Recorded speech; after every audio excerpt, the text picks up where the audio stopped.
Sherlock Holmes investigations ranked by hardest deductions, narrated and presented by Golden Fiction Tales.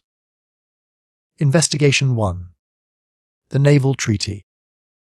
The July which immediately succeeded my marriage was made memorable by 3 cases of interest, in which I had the privilege of being associated with Sherlock Holmes and of studying his methods.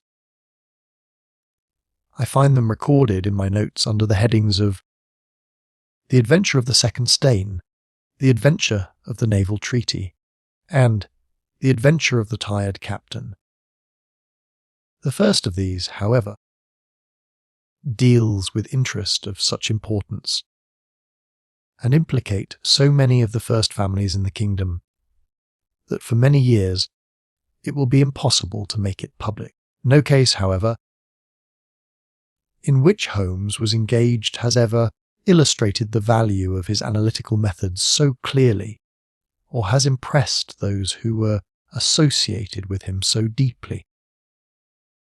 I still retain an almost verbatim report of the interview, in which he demonstrated the true facts of the case to Monsieur Dubuque of the Paris police and Fritz von Waldbaum, the well-known specialist of Danzig, both of whom had wasted their energies upon what proved to be side issues. The new century will have come, however, before the story can be safely told. Meanwhile, I pass on to the second on my list, which promised also at one time to be of national importance, and was marked by several incidents which give it a quite unique character. During my school days, I had been intimately associated with a lad named Percy Phelps, who was of much the same age as myself, though he was 2 classes ahead of me. He was a very brilliant boy, and carried away every prize which the school had to offer. Finished his exploits by winning a scholarship which sent him on to continue his triumphant career at Cambridge. He was, I remember, extremely well connected, and even we were all little boys together we knew that his mother's brother was Lord Holdhurst, the great Conservative politician. This gaudy relationship did him little good at school. On the contrary, it seemed rather a piquant thing to us to chevy him about the playground and hit him over the shins with a wicket. But it was another thing when he came out into the world. I heard vaguely that his abilities and the influences which he commanded had won him a good position at the Foreign Office, and then he passed completely out of my mind until the following letter recalled his existence. Brabray, Woking. My dear Watson, I have no doubt that you can remember Tadpole Phelps, who was in the 5th form when you were in the 3rd. It is possible even that you may have heard that through my uncle's influence I obtained a good appointment at the Foreign Office, and that I was in a situation of trust and honour until a horrible misfortune came suddenly to blast my career. There is no use writing of the details of that dreadful event.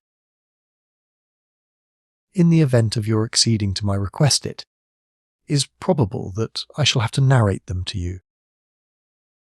I have only just recovered from 9 weeks of brain fever, and am still exceedingly weak. Do you think that you could bring your friend Mr. Holmes down to see me? I should like to have his opinion of the case, though the authorities assure me that nothing more can be done. Do try to bring him down, and as soon as possible. Every minute seems an hour while I live in this state of horrible suspense. Assure him that if I have not asked his advice sooner, it was not because I did not appreciate his talents, but because I have been off my head ever since the blow fell. Now I am clear again, though I dare not think of it too much for fear of a relapse. I am still so weak that I have to write, as you see, by dictating. Do try to bring him. Your old schoolfellow, Percy Phelps. There was something that touched me as I read this letter. Something pitiable in the reiterated appeals to bring Holmes. So moved was I that even had it been a difficult matter, I should have tried it. But, of course, I knew well that Holmes loved his art, so that he was ever as ready to bring his aid as his client could be to receive it. My wife agreed with me that not a moment should be lost in laying the matter before him, and so within an hour of breakfast, time I found myself back once more in the old rooms in Baker Street. Holmes was seated at his side, table-clad in his dressing gown, and working hard over a chemical investigation. A large curved retort boiling furiously in the bluish flame of a Bunsen burner, and the distilled drops were condensing into a 2-litre measure. My friend hardly glanced up as I entered, and I, seeing that his investigation must be of importance, seated myself in an armchair and waited. He dipped into this bottle or that, drawing out a few drops of each with his glass pipette, and finally brought a test tube containing a solution over to the table. In his right hand he held a slip of litmus paper. "You come at a crisis, Watson," said he. "If this paper remains blue, all is well. If it turns red, it means a man's life." He dipped it into the test tube, and it flushed at once into a dull, dirty crimson. I thought as much," he cried. "I will be at your service in an instant, Watson. You will find tobacco in the Persian slipper." He turned to his desk and scribbled off several telegrams, which were handed over to the page boy. Then he threw himself down into the chair opposite and drew up his knees until his fingers clasped round his long, thin shins. "A very commonplace little murder," said he. "You've got something better, I fancy. You are the stormy petrel of crime, Watson. What is it?" I handed him the letter, which he read with the most concentrated attention. "It does not tell us very much, does it?" he remarked, as he handed it back to me. "Hardly anything. And yet the writing is of interest. But the writing is not his own. Precisely. It is a woman's." "A man's, surely," I cried. "No, a woman's, and a woman of rare character. You see, at the commencement of an investigation, it is something to know that your client is in close contact with someone who, for good or evil, has an exceptional nature. My interest is already awakened in the case. If you are ready, we will start at once for Woking, and see this diplomatist who is in such evil case, and the lady to whom he dictates his letters." We were fortunate enough to catch an early train at Waterloo, and in a little under an hour we found ourselves among the fair woods and the heather of Woking. Briarbrae proved to be a large detached house standing in extensive grounds within a few minutes' walk of the station. On sending in our cards, we were shown into an elegantly appointed drawing-room, where we were joined in a few minutes by a rather stout man who received us with much hospitality. His age may have been nearer 40 than 30, but his cheeks were so ruddy and his eyes so merry that he still conveyed the impression of a plump and mischievous boy. "I am so glad that you have come," said he, shaking our hands with effusion. "Percy has been inquiring for you all morning." "Ah, poor old chap, he clings to any straw." "His father and his mother asked me to see you, for the mere mention of the subject is very painful to them." "We have had no details yet," observed Holmes. "I perceive that you are not yourself a member of the family, Our acquaintance looked surprised, and then, glancing down, he began to laugh. "Of course you saw the J.H. monogram on my locket," said he. "For a moment I thought you had done something clever. Joseph Harrison is my name, and as Percy is to marry my sister Annie, I shall at least be a relation by marriage. You will find my sister in his room, for she has nursed him hand and foot this 2 months back. Perhaps we'd better go in at once, for I know how impatient he is." The chamber in which we were shown was on the same floor as the drawing-room. It was furnished partly as a sitting and partly as a bedroom, with flowers arranged daintily in every nook and corner. A young man, very pale and worn, was lying upon a sofa near the open window, through which came the rich scent of the garden and the balmy summer air. A woman was sitting beside him, who rose as we entered. "Shall I leave, Percy?" she asked. He clutched her hand to detain her. "How are you, Watson?" said he, cordially. "I should never have known you under that moustache, and I dare say you would not be prepared to swear to me. This, I presume, is your celebrated friend, Mr. Sherlock Holmes." I introduced him in a few words, and we both sat down. The stout young man had left us, but his sister still remained with her hand in that of the invalid. She was a striking-looking woman, a little short and thick for symmetry, but with a beautiful olive complexion, large, dark, Italian eyes, and a wealth of deep black hair. Her rich tints made the white face of her companion the more worn and haggard by the contrast. "I won't waste your time," said he, raising himself upon the sofa. "I'll plunge into the matter without further preamble. I was a happy and successful man, Mr. Holmes, and on the eve of being married, when a sudden and dreadful misfortune wrecked all my prospects in life. I was, as Watson may have told you, in the Foreign Office, and through the influences of my uncle, Lord Holdhurst, I rose rapidly to a responsible position. When my uncle became Foreign Minister in this administration, he gave me several missions of trust, and as I always brought them to a successful conclusion, he came at last to have the utmost confidence in my ability and tact. Nearly 10 weeks ago. To be more accurate, on the 23rd of May, he called me into his private room, and, after complimenting me on the good work which I had done, he informed me that he had a new commission of trust for me to execute. "This," said he, taking a grey roll of paper from his bureau, "is the original of that secret treaty between England and Italy of which, I regret to say, some rumours have already got into the public press.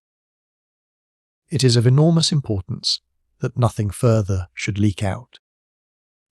The French or the Russian embassy would pay an immense sum to learn the contents of these papers. They should not leave my bureau were it not that it is absolutely necessary to have them copied. You have a desk in your office?" "Yes, sir." "Then take the treaty and lock it up there. I shall give directions that you may remain behind when the others go, so that you may copy at your leisure without fear of being overlooked. When you have finished, relock both the original and the draft in the desk, and hand them over to me personally tomorrow morning." I took the papers and— "Excuse me an instant," said Holmes. "Were you alone during this conversation?" "Absolutely. In a large room, 30 feet each way, in the centre?"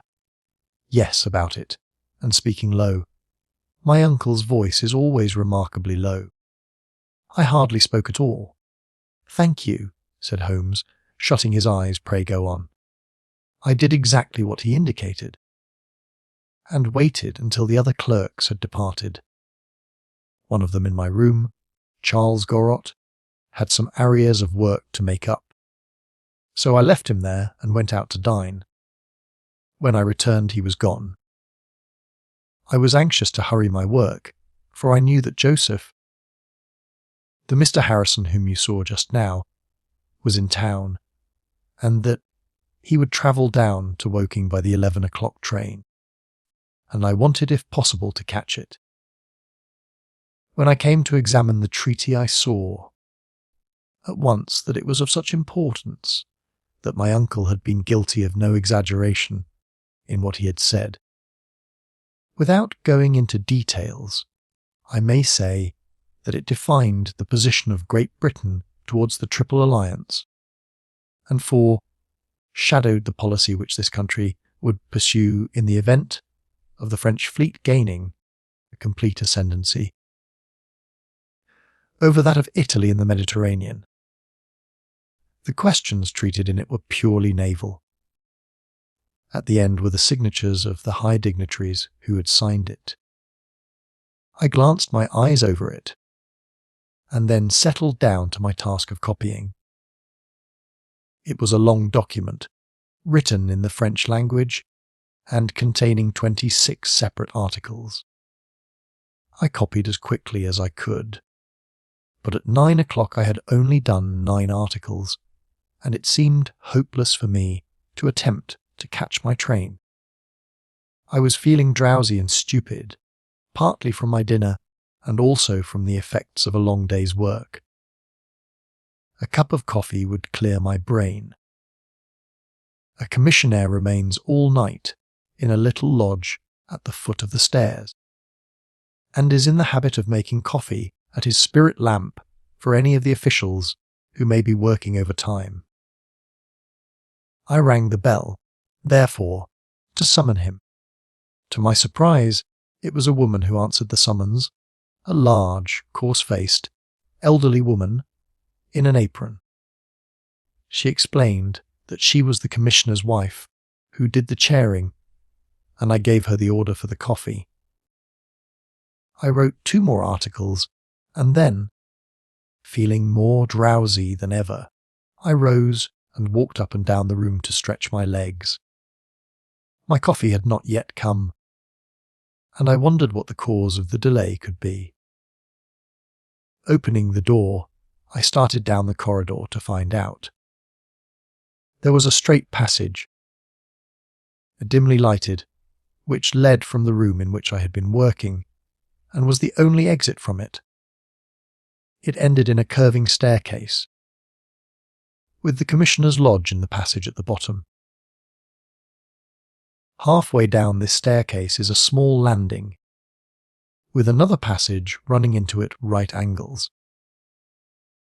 This second one leads by means of a second small stair to a side door, used by servants, and also as a short cut by clerks when coming from Charles Street.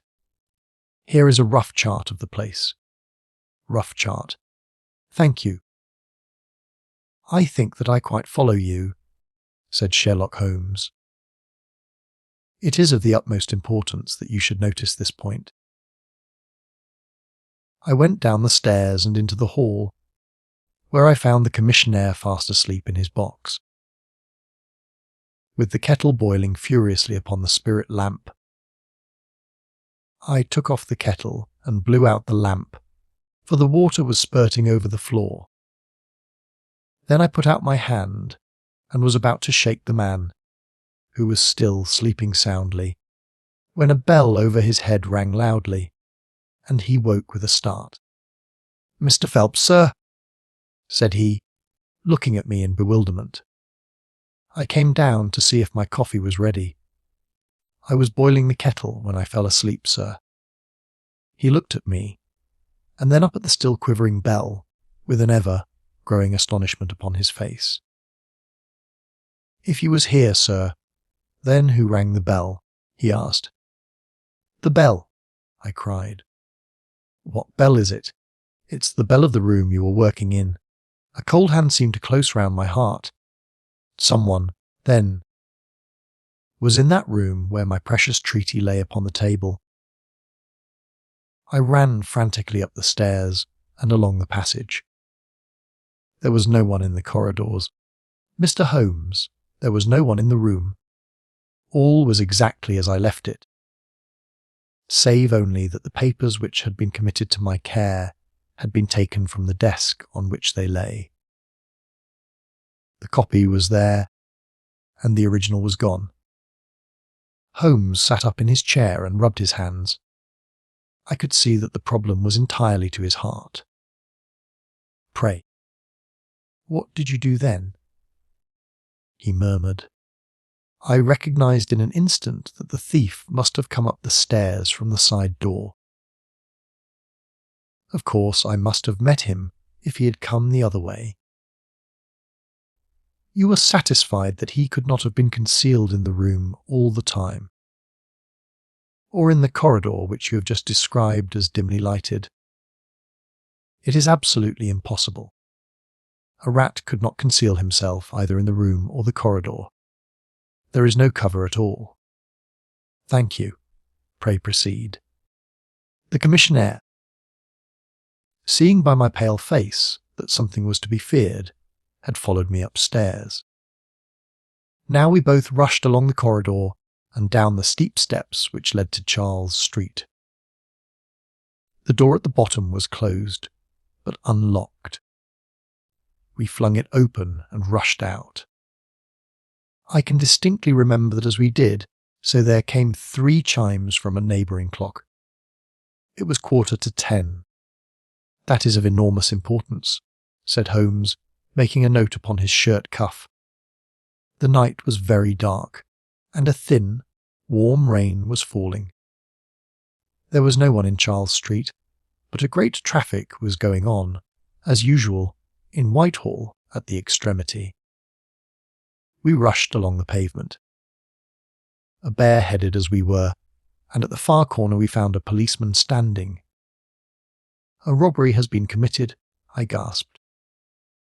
"A document of immense value has been stolen from the Foreign Office. Has anyone passed this way?" "I have been standing here for a quarter of an hour, sir," said he. "Only one person has passed during that time, a woman, tall and elderly, with a Paisley shawl." "Ah, that is only my wife," cried the commissionaire. "Has no one else passed?" "No one." "Then it must be the other way that the thief took," cried the fellow, tugging at my sleeve. But I was not satisfied, and the attempts which he made to draw me away increased my suspicions. "Which way did the woman go?" I cried. "I don't know, sir.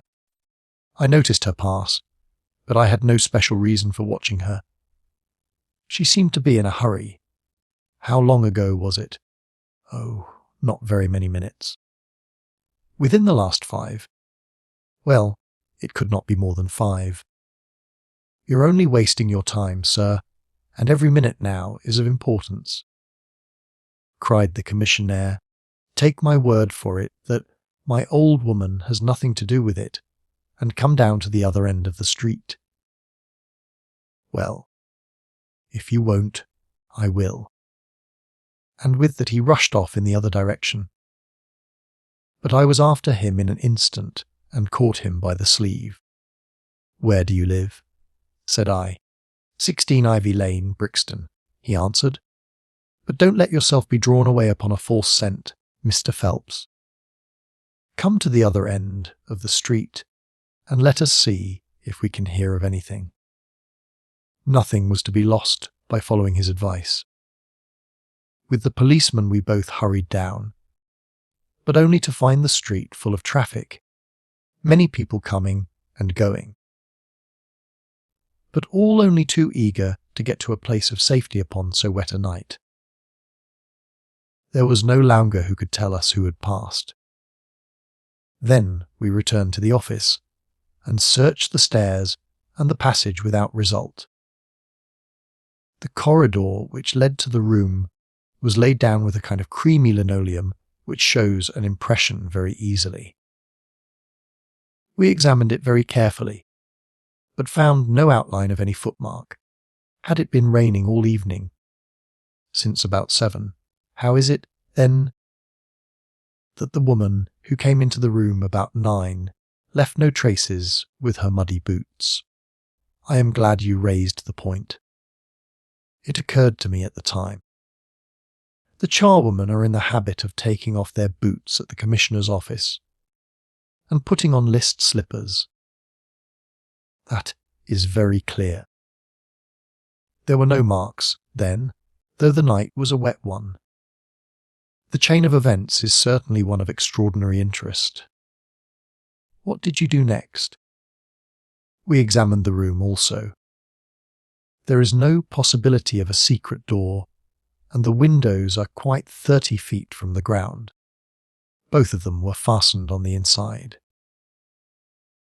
The carpet prevents any possibility of a trap door, and the ceiling is of the ordinary whitewashed kind. I will pledge my life that whoever stole my papers could only have come through the door. How about the fireplace? They use none. There is a stove. The bell rope hangs from the wire just to the right of my desk. Whoever rang it must have come right up to the desk to do it. But why should any criminal wish to ring the bell? It is a most insoluble mystery. Certainly the incident was unusual. What were your next steps? You examined the room, I presume, to see if the intruder had left any traces, any cigar end or dropped glove, or hairpin or other trifle. There was nothing of the sort. No smell. Well, we never thought of that. A scent of tobacco would have been worth a great deal to us in such an investigation. I never smoke myself, so I think I should have observed it if there had been any smell of tobacco. There was absolutely no clue of any kind. The only tangible fact was that the Commissioner's wife, Mrs. Tangi was the name, had hurried out of the place. He could give no explanation save that it was about the time when the woman always went home. The policeman and I agreed that our best plan would be to seize the woman before she could get rid of the papers, presuming that she had them. The alarm had reached Scotland Yard by this time, and Mr. Forbes, the detective, came round at once and took up the case with a great deal of energy. We hired a hansom, and in half an hour we were at the address which had been given to us. A young woman opened the door, who proved to be Mrs. Tangi's eldest daughter. Her mother had not come back yet, and we were shown into the front room to wait. About 10 minutes later a knock came at the door, and here we made the one serious mistake for which I blame myself. Instead of opening the door ourselves, we allowed the girl to do so. We heard her say, "Mother, there are 2 men in the house waiting to see you." And an instant afterwards we heard the patter of feet rushing down the passage. Forbes flung open the door, and we both ran into the back room or kitchen. But the woman had got there before us. She stared at us with defiant eyes, and then, suddenly recognizing me, an expression of absolute astonishment came over her face. "Why, if it isn't Mr. Phelps of the office," she cried. "Come, come. Who did you think we were when you ran away from us?" asked my companion. "I thought you were the brokers," said she. "We have had some trouble with a tradesman." "That's not quite good enough," answered Forbes. "We have reason to believe that you have taken a paper of importance from the Foreign Office, and that you ran in here to dispose of it. You must come back with us to Scotland Yard to be searched." It was in vain that she protested and resisted. A 4-wheeler was brought, and we all 3 drove back in it. We had first made an examination of the kitchen, and especially of the kitchen fire, to see whether she might have made away with the papers during the instant that she was alone. There were no signs, however, of any ashes or scraps. When we reached Scotland Yard, she was handed over at once to the female searcher. I waited in an agony of suspense until she came back with her report. There were no signs of the papers. Then, for the first time, the horror of my situation came in its full force. Hitherto I had been acting, and action had numbed thought. I had been so confident of regaining the treaty at once that I had not dared to think of what would be the consequence if I failed to do so.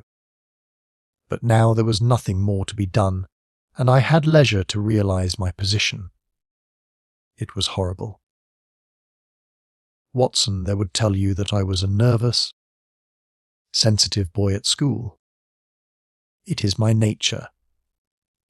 I thought of my uncle and of his colleagues in the cabinet, of the shame which I had brought upon him, upon myself, upon everyone connected with me. What though I was the victim of an extraordinary accident?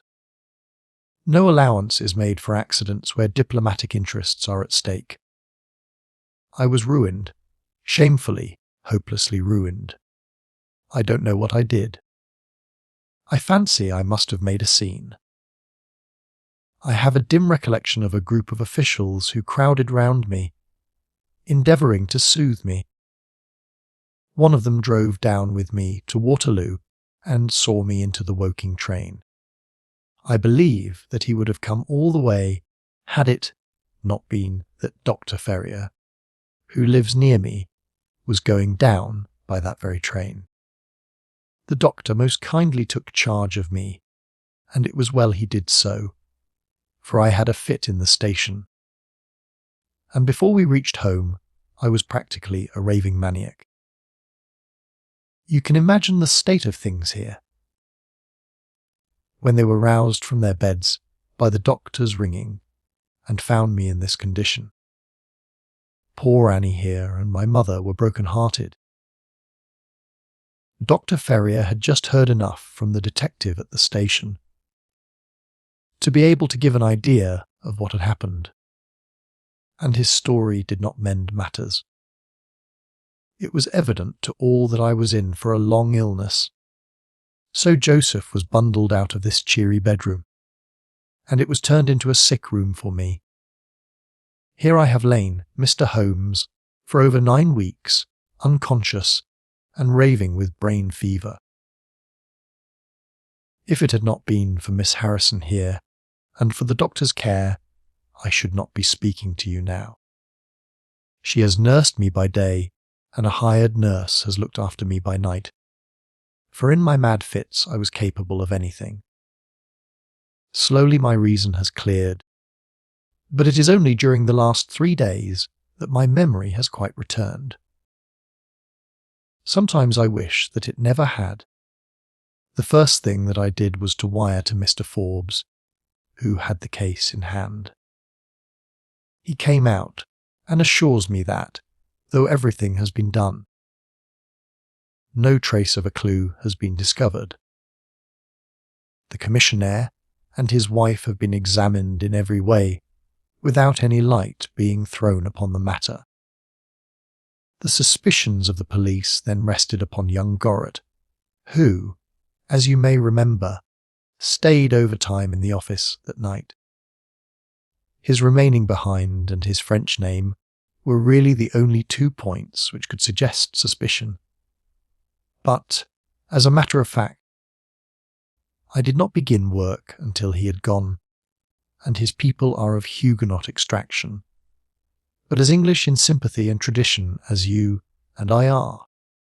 Nothing was found to implicate him in any way, and there the matter dropped.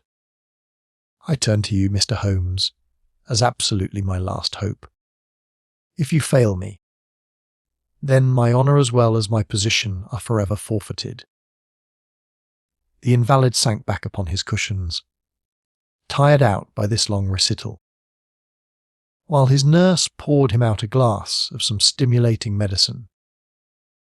Holmes sat silently, with his head thrown back and his eyes closed, in an attitude which might seem listless to a stranger, but which I knew betokened the most intense self-absorption. "Your statement has been so explicit," said he at last, "that you have really left me very few questions to ask. There is one of the very utmost importance, however. Did you tell anyone that you had this special task to perform?" "No one." "Not Miss Harrison here, for example?" "No." "I had not been back to Woking between getting the order and executing the commission." "And none of your people had by chance been to see you?" "None." "Did any of them know their way about in the office?" "Oh, yes, all of them had been shown over it." "Still, of course. If you said nothing to anyone about the treaty, these inquiries are irrelevant." "I said nothing." "Do you know anything of the commissionaire?" "Nothing except that he is an old soldier." "What regiment?" "Oh, I have heard Coldstream Guards." "Thank you. I have no doubt I can get details from Forbes. The authorities are excellent at amassing facts, though they do not always use them to advantage." "What a lovely thing a rose is!"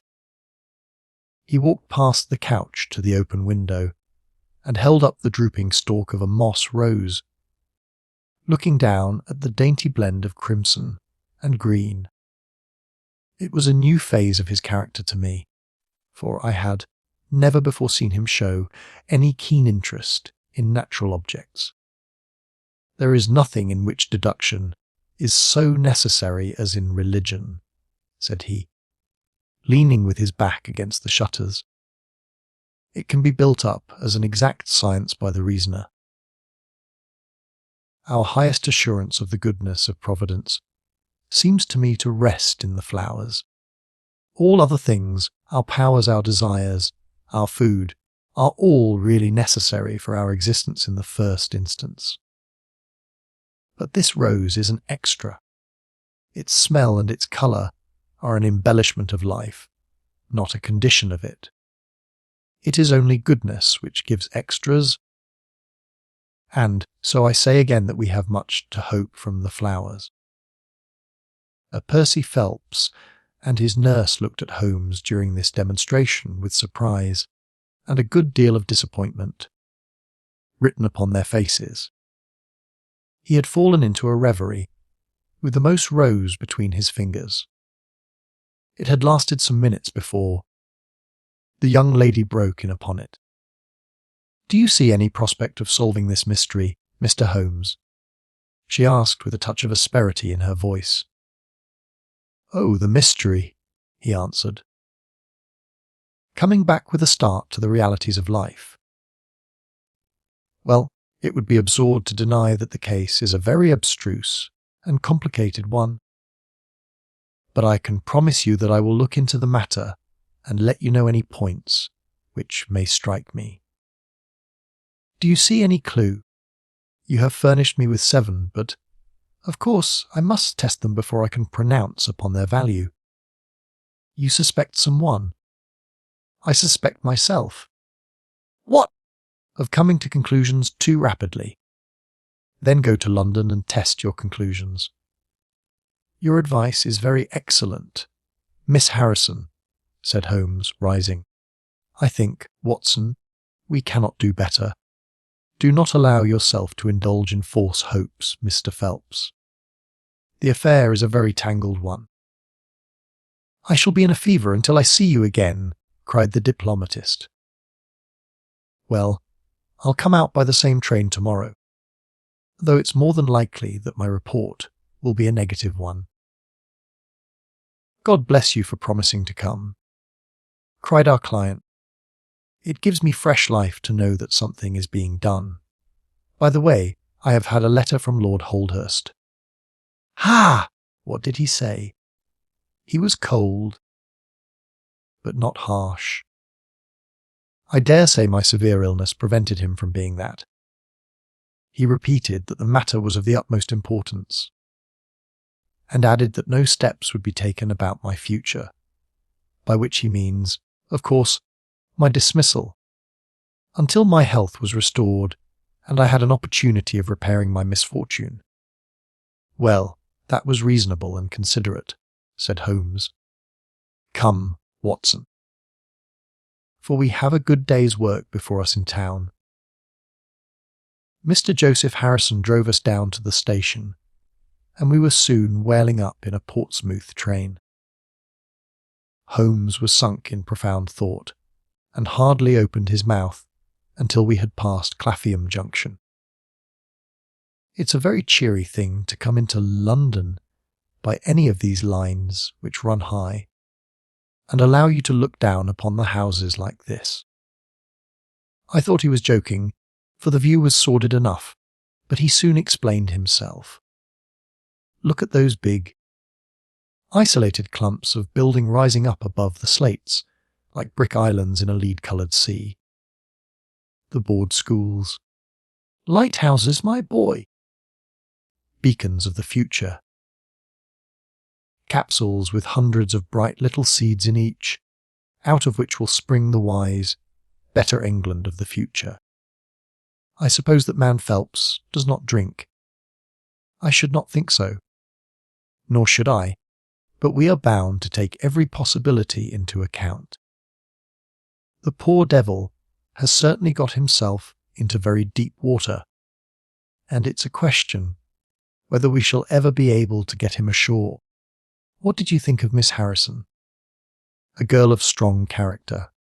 Yes, but she is a good sort, or I am mistaken. She and her brother are the only children of an ironmaster somewhere up Northumberland way. He got engaged to her when travelling last winter, and she came down to be introduced to his people, with her brother as escort. Then came the smash, and she stayed on to nurse her lover, while brother Joseph, finding himself pretty sneg, stayed on too. I've been making a few independent inquiries, you see, but today must be a day of inquiries. My practice, I began. Oh, if you find your own cases more interesting than mine, said Holmes, with some asperity. I was going to say that my practice could get along very well for a day or two, since it is the slackest time in the year.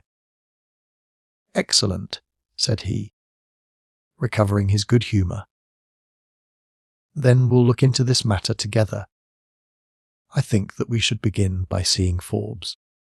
He can probably tell us all the details we want until we know from what side the case is to be approached. You said you had a clue.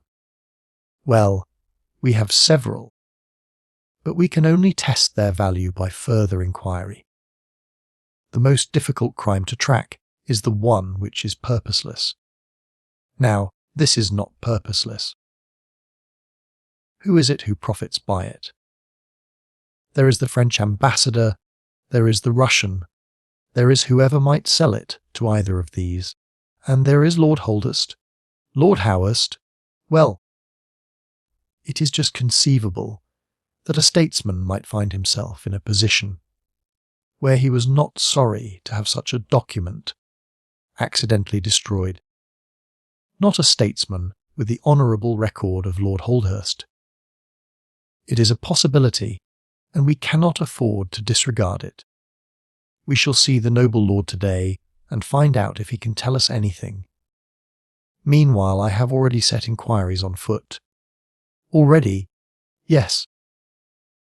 I sent wires from Woking Station to every evening paper in London. This advertisement will appear in each of them. He handed over a sheet torn from a notebook. On it was scribbled in pencil, £10 10 reward. The number of the cab which dropped a fare at or about the door of the Foreign Office. In Charles Street at 9:45 in the evening of May 23rd. Apply 221B Baker Street. You are confident that the thief came in a cab. If not, there is no harm done. But if Mr. Phelps is correct in stating that there is no hiding place either in the room or the corridors. Then the person must have come from outside.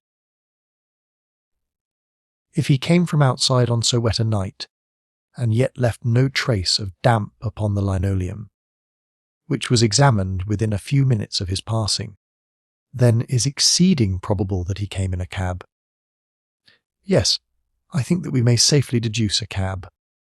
It sounds plausible. That is one of the clues of which I spoke. It may lead us to something.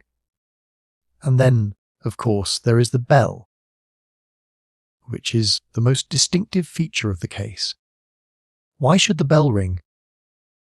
Was it the thief who did it out of bravado?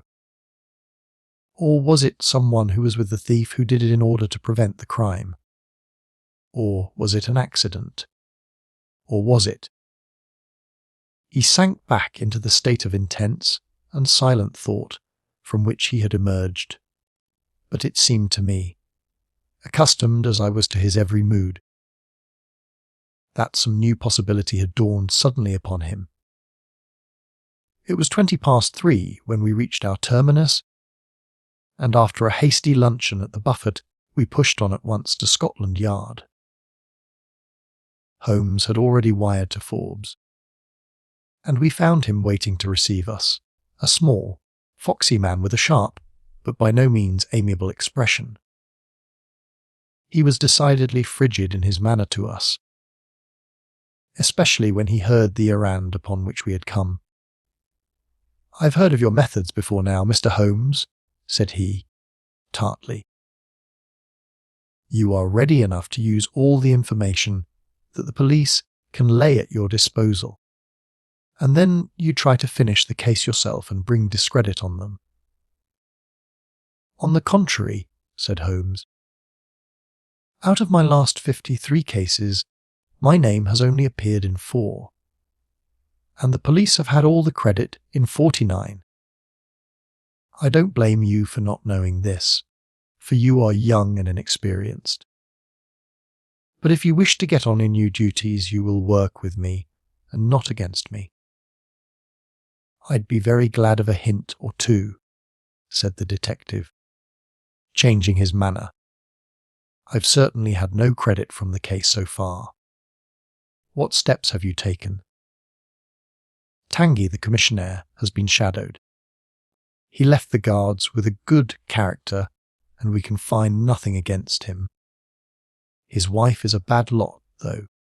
I fancy she knows more about this than appears. Have you shadowed her?" "We have set one of our women onto her. Mrs. Tanguy drinks, and our woman has been with her twice, when she was well on, but she could get nothing out of her.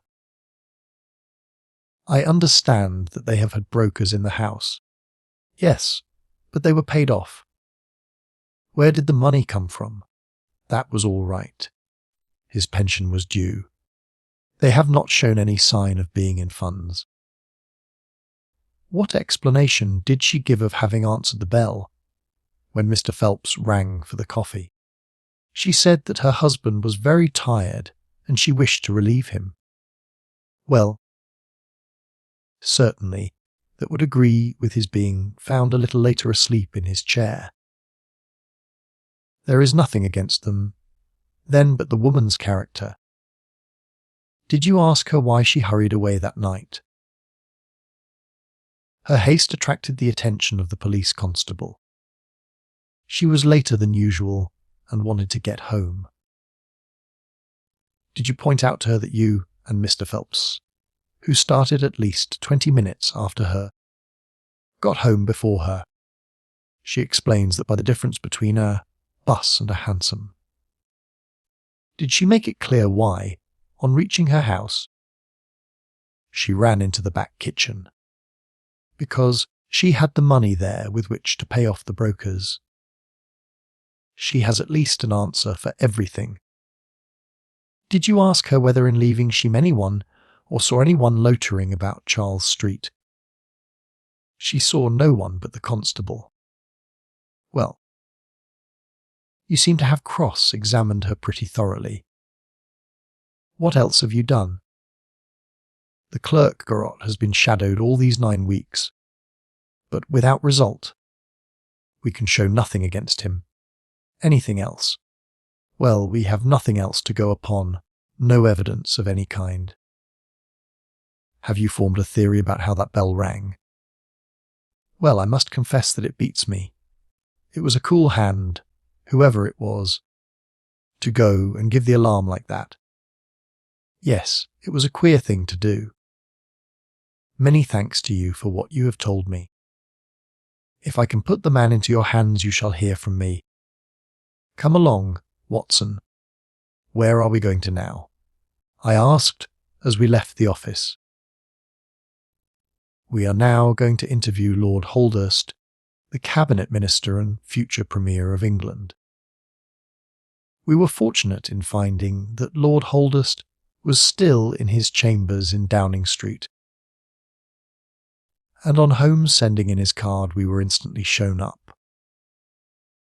The statesman received us with that old-fashioned courtesy for which he is remarkable, and seated us on the 2 luxuriant lounges on either side of the fireplace. Standing on the rug between us, with his slight, tall figure, his sharp features, thoughtful face, and curling hair prematurely tinged with grey, he seemed to represent that not too common type, a nobleman who is in truth noble.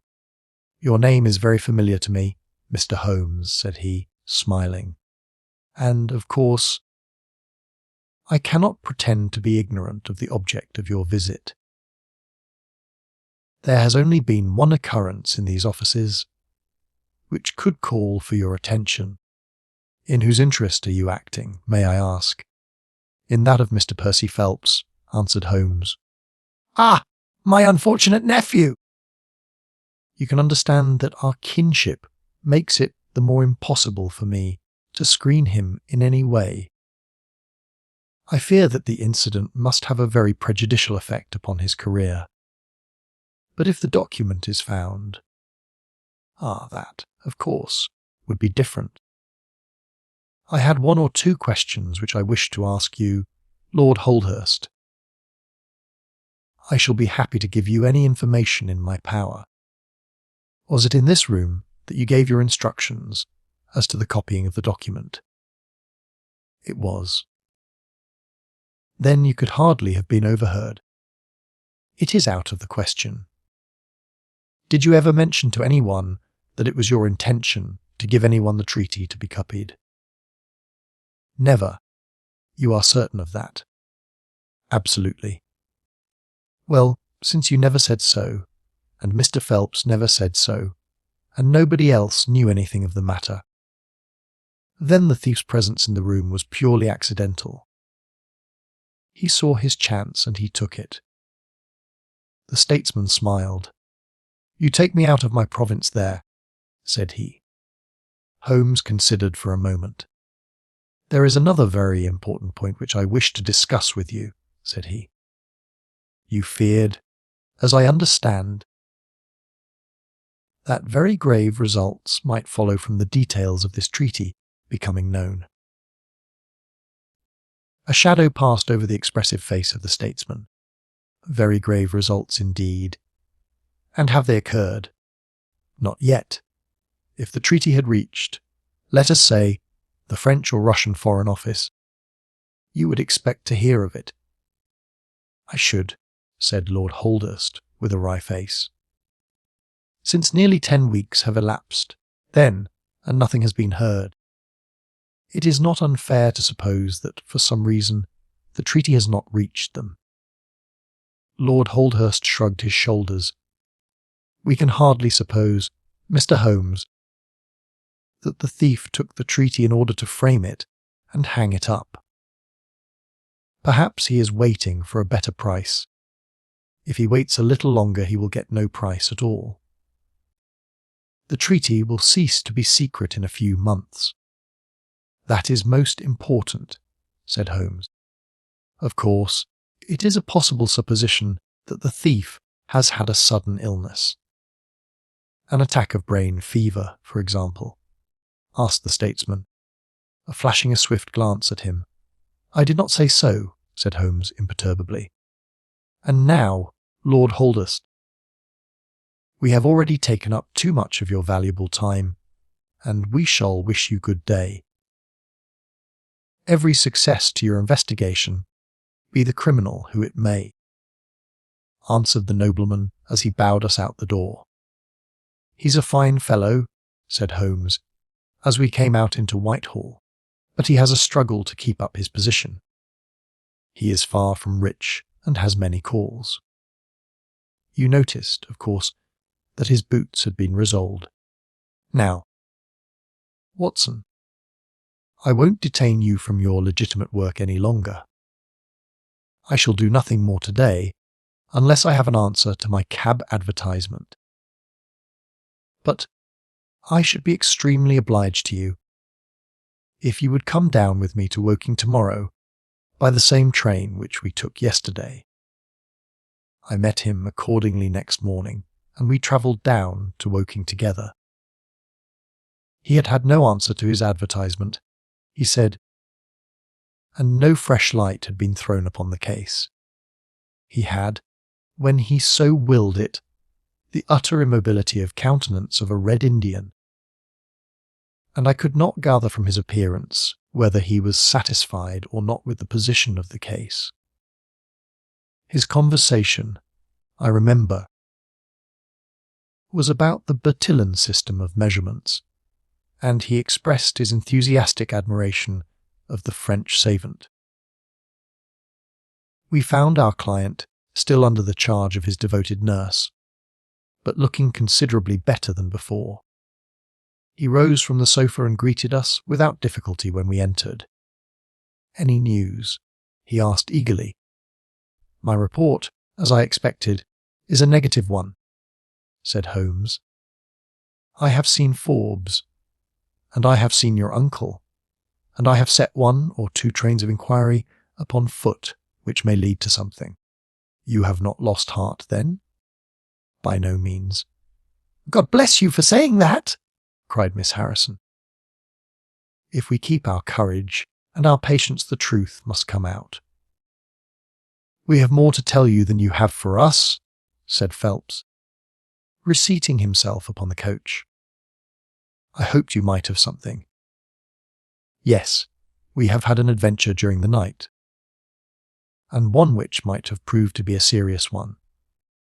His expression grew very grave as he spoke, and a look of something akin to fear sprang up in his eyes. "Do you know," said he, "that I begin to believe that I am the unconscious centre of some monstrous conspiracy, and that my life is aimed at as well as my honour." "Ah!" cried Holmes. "It sounds incredible, for I have not, as far as I know, an enemy in the world. Yet from last night's experience I can come to no other conclusion. Pray let me hear it." "You must know that last night was the very first night that I have ever slept without a Norse in the room. I was so much better that I thought I could dispense with one. I had a night light burning, however. Well, about 2 in the morning I had sunk into a light sleep when I was suddenly aroused by a slight noise. It was like the sound which a mouse makes when it is gnawing a plank, and I lay listening to it for some time under the impression that it must come from that cause. Then it grew louder, and suddenly there came from the window a sharp metallic snick. I sat up in amazement. There could be no doubt what the sounds were now. The first ones had been caused by someone forcing an instrument through the slit between the sashes, and the second by the catch being pressed back. There was a pause then for about 10 minutes, as if the person were waiting to see whether the noise had awakened me. Then I heard a gentle creaking as the window was very slowly opened. I could stand it no longer, for my nerves are not what they used to be. I sprang out of bed and flung open the shutters.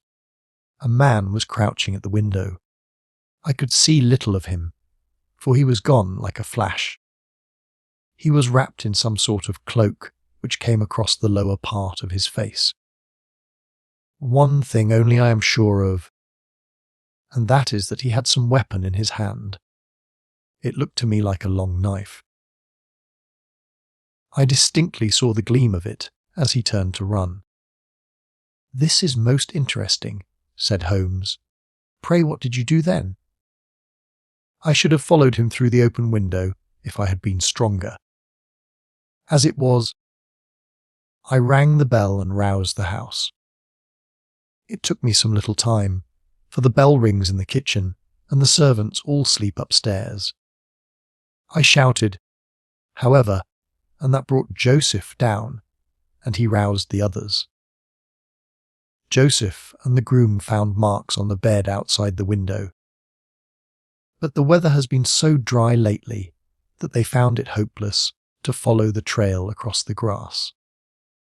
There's a place, however, on the wooden fence which skirts the road which shows signs. They tell me, as if someone had got over and had snapped the top of the rail in doing so. I have said nothing to the local police yet, for I thought I had best have your opinion first. This tale of our client's appeared to have an extraordinary effect upon Sherlock Holmes. He rose from his chair and paced about the room in uncontrollable excitement. "Misfortunes never come single," said Phelps, smiling, though it was evident that his adventure had somewhat shaken him. "You have certainly had your share," said Holmes. "Do you think you could walk round the house with me?" "Oh, yes, I should like a little sunshine. Joseph will come too." "And I also," said Miss Harrison. "I am afraid not," said Holmes, shaking his head. "I think I must ask you to remain sitting exactly where you are." The young lady resumed her seat with an air of displeasure. Her brother, however, had joined us, and we set off all four together.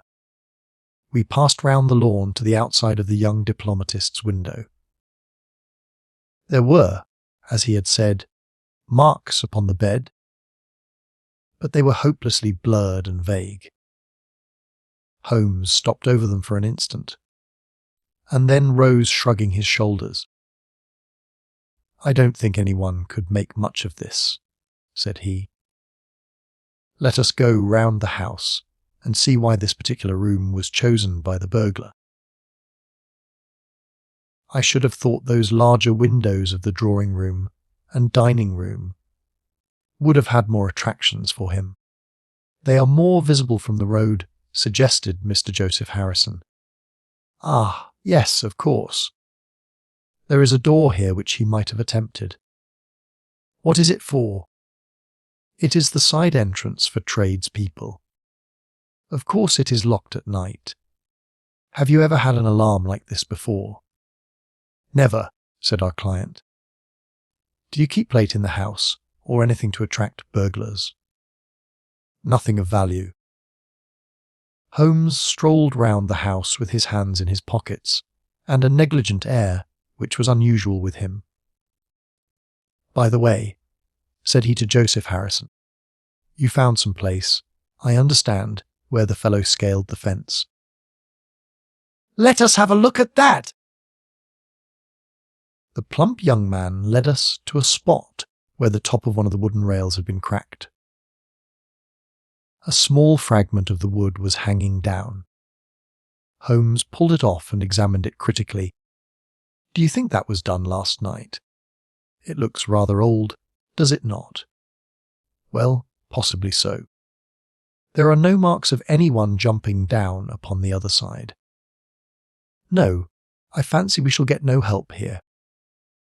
Let us go back to the bedroom and talk the matter over."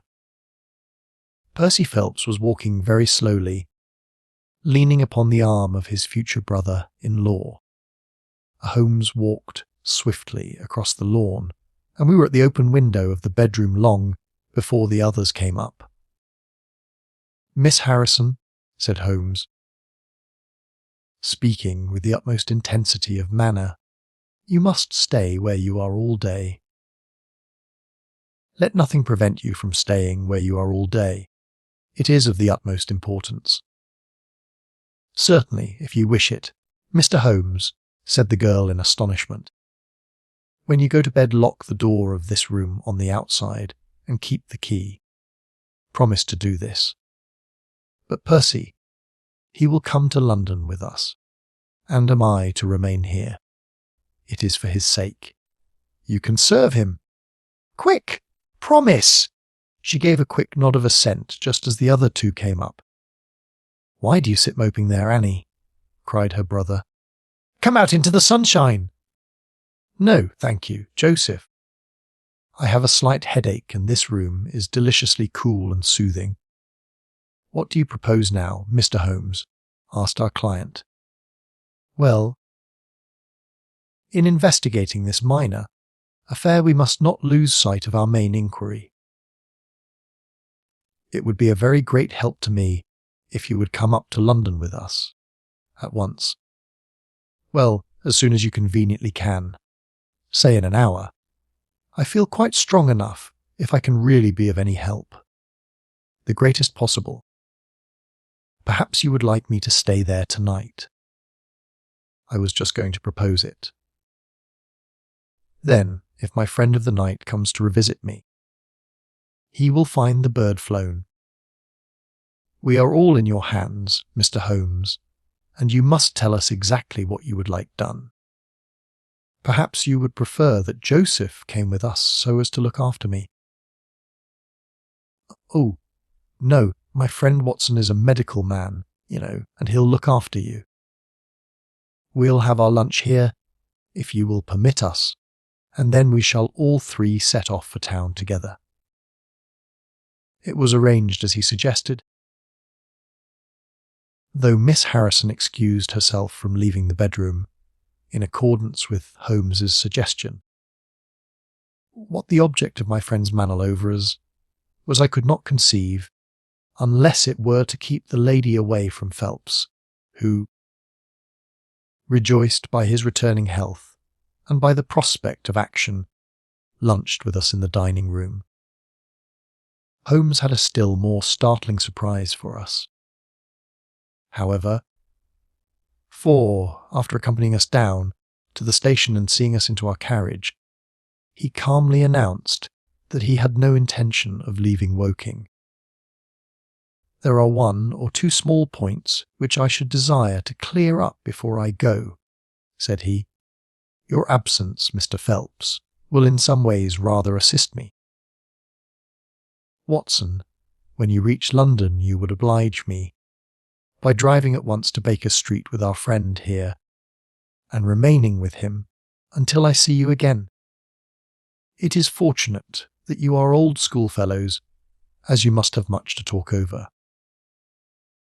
Mr. Phelps can have the spare bedroom tonight, and I will be with you in time for breakfast, for there is a train which will take me into Waterloo at 8. But how about our investigation in London?" asked Phelps ruefully. "We can do that tomorrow. I think that just at present I can be of more immediate use here. You might tell them at Briarbrae that I hope to be back tomorrow night," cried Phelps, as we began to move from the platform. "I hardly expect to go back to Briarbrae," answered Holmes, and waved his hand to us cheerily as we shot out from the station. Phelps and I talked it over on our journey, but neither of us could devise a satisfactory reason for this new development. I suppose he wants to find out some clue as to the burglary last night, if a burglar it was. For myself, I don't believe it was an ordinary thief. What is your own idea, then? Upon my word, you may put it down to my weak nerves or not. But I believe there is some deep political intrigue going on around me, and that for some reason that passes my understanding my life is aimed at by the conspirators. It sounds high-flown and absurd, But consider the facts. Why should a thief try to break in at a bedroom window where there could be no hope of any plunder, and why should he come with a long knife in his hand? You are sure it was not a housebreaker's jimmy? Oh, no, it was a knife. I saw the flash of the blade quite distinctly. But why on earth should you be pursued with such animosity? Ah, that is the question. Well, if Holmes takes the same view, that would account for his action, would it not? Presuming that your theory is correct. If he can lay his hands upon the man who threatened you last night, he will have gone a long way towards finding who took the naval treaty. It is absurd to suppose that you have two enemies, one of whom robs you, while the other threatens your life. But Holmes said that he was not going to Briarbury. I have known him for some time, said I, but I never knew him do anything yet without a very good reason. And with that our conversation drifted off onto other topics. But it was a weary day for me. Philps was still weak after his long illness, and his misfortune made him querulous and nervous. In vain I endeavoured to interest him in Afghanistan, in India, in social questions, in anything which might take his mind out of the groove. He would always come back to his lost treaty, wondering, guessing, speculating as to what Holmes was doing, what steps Lord Holdhurst was taking, what news we should have in the morning. As the evening wore on, his excitement became quite painful. "You have implicit faith in Holmes?" he asked. "I have seen him do some remarkable things, but he never brought light into anything quite so dark as this." "Oh, yes.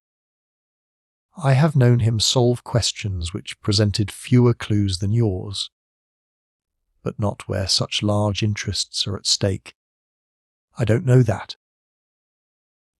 To my certain knowledge, he has acted on behalf of 3 of the reigning houses of Europe in very vital matters. But you know him well, Watson. He is such an inscrutable fellow that I never quite know what to make of him. Do you think he is hopeful? Do you think he expects to make a success of it? He has said nothing. That is a bad sign. On the contrary, I have noticed that when he is off the trail he generally says so. It is when he is on a scent, and is not quite absolutely sure yet that it is the right one, that he is most taciturn. Now, my dear fellow, we can't help matters by making ourselves nervous about them, so let me implore you to go to bed, and so be fresh for whatever may await us tomorrow. I was able at last to persuade my companion to take my advice, though I knew from his excited manner that there was not much hope of sleep for him. Indeed, his mood was infectious, for I lay tossing half the night myself, brooding over this strange problem and inventing 100 theories, each of which was more impossible than the last. Why had Holmes remained at Woking? Why had he asked Miss Harrison to remain in the sick room all day? Why had he been so careful not to inform the people at Briarbury that he intended to remain near them? I cudgelled my brains until I fell asleep in the endeavour to find some explanation which would cover all these facts. It was 7 o'clock when I awoke, and I set off at once for Philps's room to find him haggard and spent after a sleepless night. His first question was whether Holmes had arrived yet. "He'll be here when he promised," said I, and not an instant sooner or later. And my words were true. For shortly after 8 a hansom dashed up to the door, and our friend got out of it. Standing in the window we saw that his left hand was swathed in a bandage, and that his face was very grim and pale. He entered the house, but it was some little time before he came upstairs. "He looks like a beaten man," cried Phelps. I was forced to confess that he was right. "After all," said I, "the clue of the matter lies probably here in town." Phelps gave a groan. "I don't know how it is," said he, "but I had hoped for so much from his return. But surely his hand was not tied up like that yesterday. What can be the matter?" "You are not wounded, Holmes?" I asked, as my friend entered the room. "Tut, it is only a scratch through my own clumsiness," he answered, nodding his good mornings to us. "This case of yours, Mr. Phelps, is certainly one of the darkest which I have ever investigated. I feared that you would find it beyond you.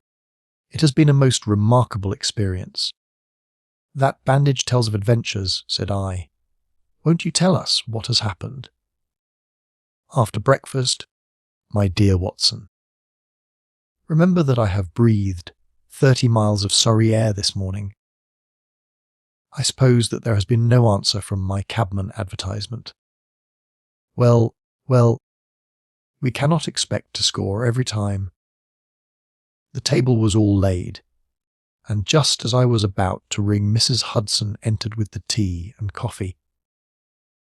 A few minutes later, she brought in 3 covers, and we all drew up to the table, Holmes ravenous, I curious, and Phelps in the gloomiest state of depression. "Mrs. Hudson has risen to the occasion," said Holmes, uncovering a dish of curried chicken.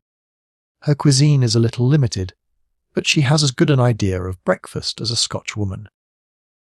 "What have you here, Watson?" "Ham and eggs," I answered. "Good.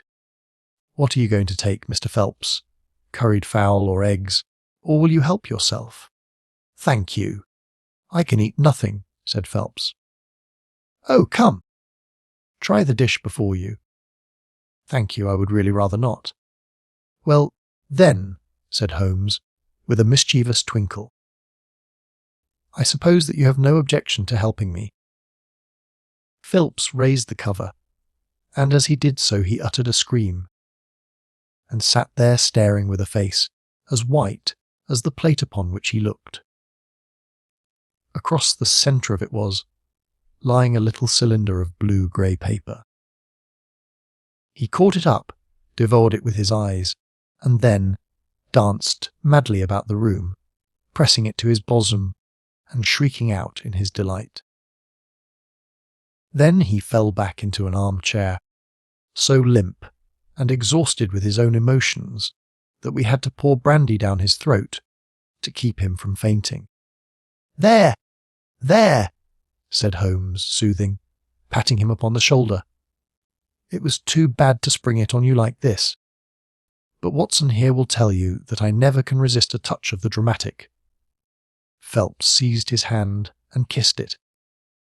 "God bless you!" he cried. "You have saved my honour." "Well, my own was at stake, you know," said Holmes. "I assure you it is just as hateful to me to fail in a case as it can be to you to blunder over a commission."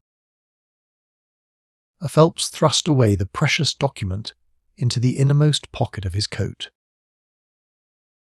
"I have not the heart to interrupt your breakfast any further, and yet I am dying to know how you got it and where it was." Sherlock Holmes swallowed a cup of coffee and turned his attention to the ham and eggs. Then he rose, lit his pipe, and settled himself down into his chair. "I'll tell you what I did first, and how I came to do it afterwards," said he. "After leaving you at the station, I were charming walk through some admirable Surrey scenery to a pretty little village called Ripley, where I had my tea at an inn, and took the precaution of filling my flask and putting a paper of sandwiches in my pocket. There I remained until evening, when I set off for Woking again, and found myself in the high road outside Briarbrae just after sunset. Well, I waited until the road was clear.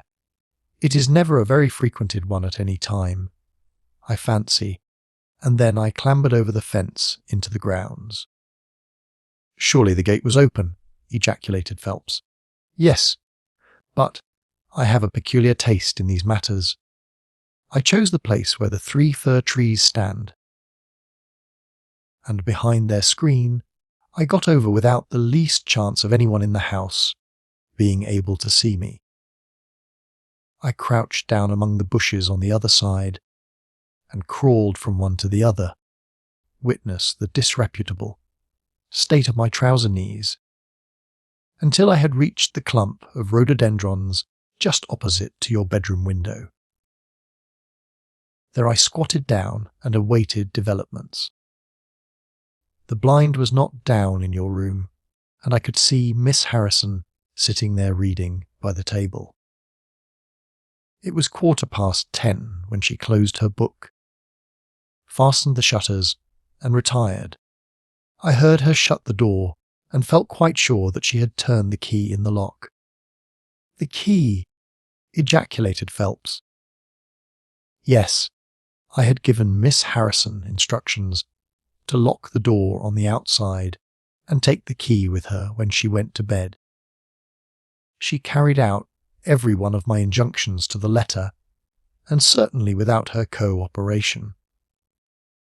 You would not have that paper in your coat pocket. She departed then, and the lights went out, and I was left squatting in the rhododendron bush. The night was fine, but still it was a very wary vigil. Of course it has the sort of excitement about it that the sportsman feels when he lies beside the watercourse and waits for the big game. It was very long, though almost as long, Watson, as when you and I waited in that deadly room, when we looked into the little problem of the speckled band. There was a church clock down at Woking which struck the quarters, and I thought more than once that had stopped. At last, however, about 2 a.m, I suddenly heard the gentle sound of a bolt being pushed back and the creaking of a key. A moment later the servant's door was opened, and Mr. Joseph Harrison stepped out into the moonlight. "Joseph!" ejaculated Phelps. He was bare-headed,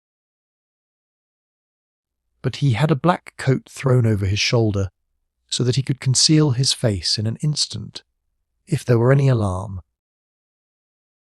He walked on tiptoe under the shadow of the wall, and when he reached the window, he worked a long bladed knife through the sash and pushed back the catch.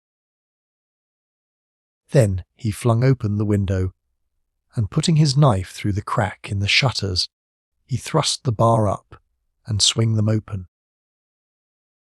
From where I lay, I had a perfect view of the inside of the room and of every one of his movements. He lit the 2 candles which stood upon the mantelpiece, and then he proceeded to turn back the corner of the carpet in the neighbourhood of the door. Presently he stopped and picked out a square piece of board, such as is usually left to enable plumbers to get at the joints of the gas pipes. This one covered, as a matter of fact, the T-joint which gives off the pipe which supplies the kitchen underneath. Out of this hiding place he drew that little cylinder of paper, pushed down the board, rearranged the carpet, blew out the candles, and walked straight into my arms as I stood waiting for him outside the window. Well, he has rather more viciousness than I gave him credit for, has Master Joseph. He flew at me with his knife, and I had to grasp him twice, and got a cut over the knuckles, before I had the upper hand of him. He looked murder out of the only eye he could see with when we had finished. But he listened to reason and gave up the papers. Having got them, I let my man go, but I wired full particulars to Forbes this morning. If he is quick enough to catch his bird, well and good. But if, as I shrewdly suspect, he finds the nest empty before he gets there, why, all the better for the government. I fancy that Lord Holdest, for one, and Mr. Percy Phelps, for another, would very much rather that the affair never got as far as a police court. "My God!" gasped our client. "Do you tell me that during these long 10 weeks of agony the stolen papers were within the very room with me all the time?" So it was. "And Joseph a villain and a thief." "Hum! I am afraid Joseph's character is a rather deeper and more dangerous one than one might judge from his appearance. From what I have heard from him this morning, I gather that he has lost heavily in dabbling with stocks, and that he is ready to do anything on earth to better his fortunes, being an absolutely selfish man. When a chance presented itself, he did not allow either his sister's happiness or your reputation to hold his hand." Percy Phelps sank back in his chair. "My head whirls," said he. "Your words have dazed me." "The principal difficulty in your case," remarked Holmes in his didactic fashion, "lay in the fact of there being too much evidence. What was vital was overlaid and hidden by what was irrelevant.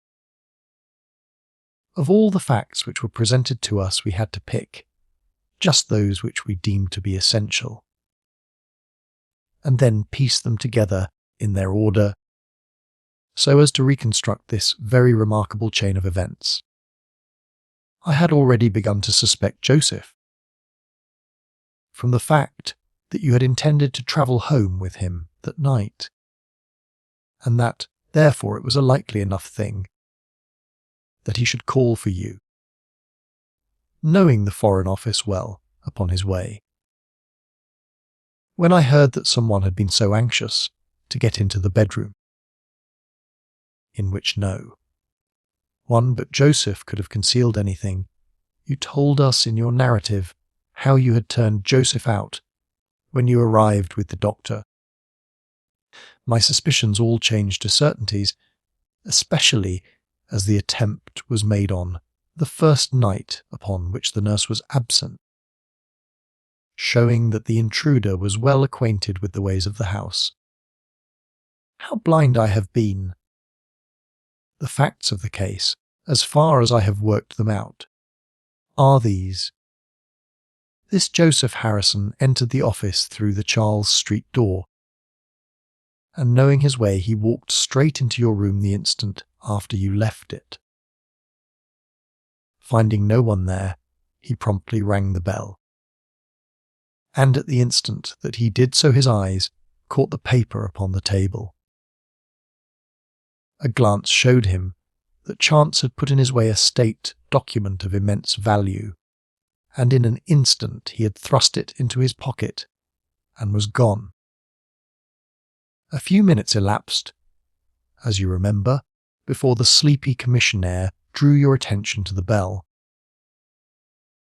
and those were just enough to give the thief time to make his escape.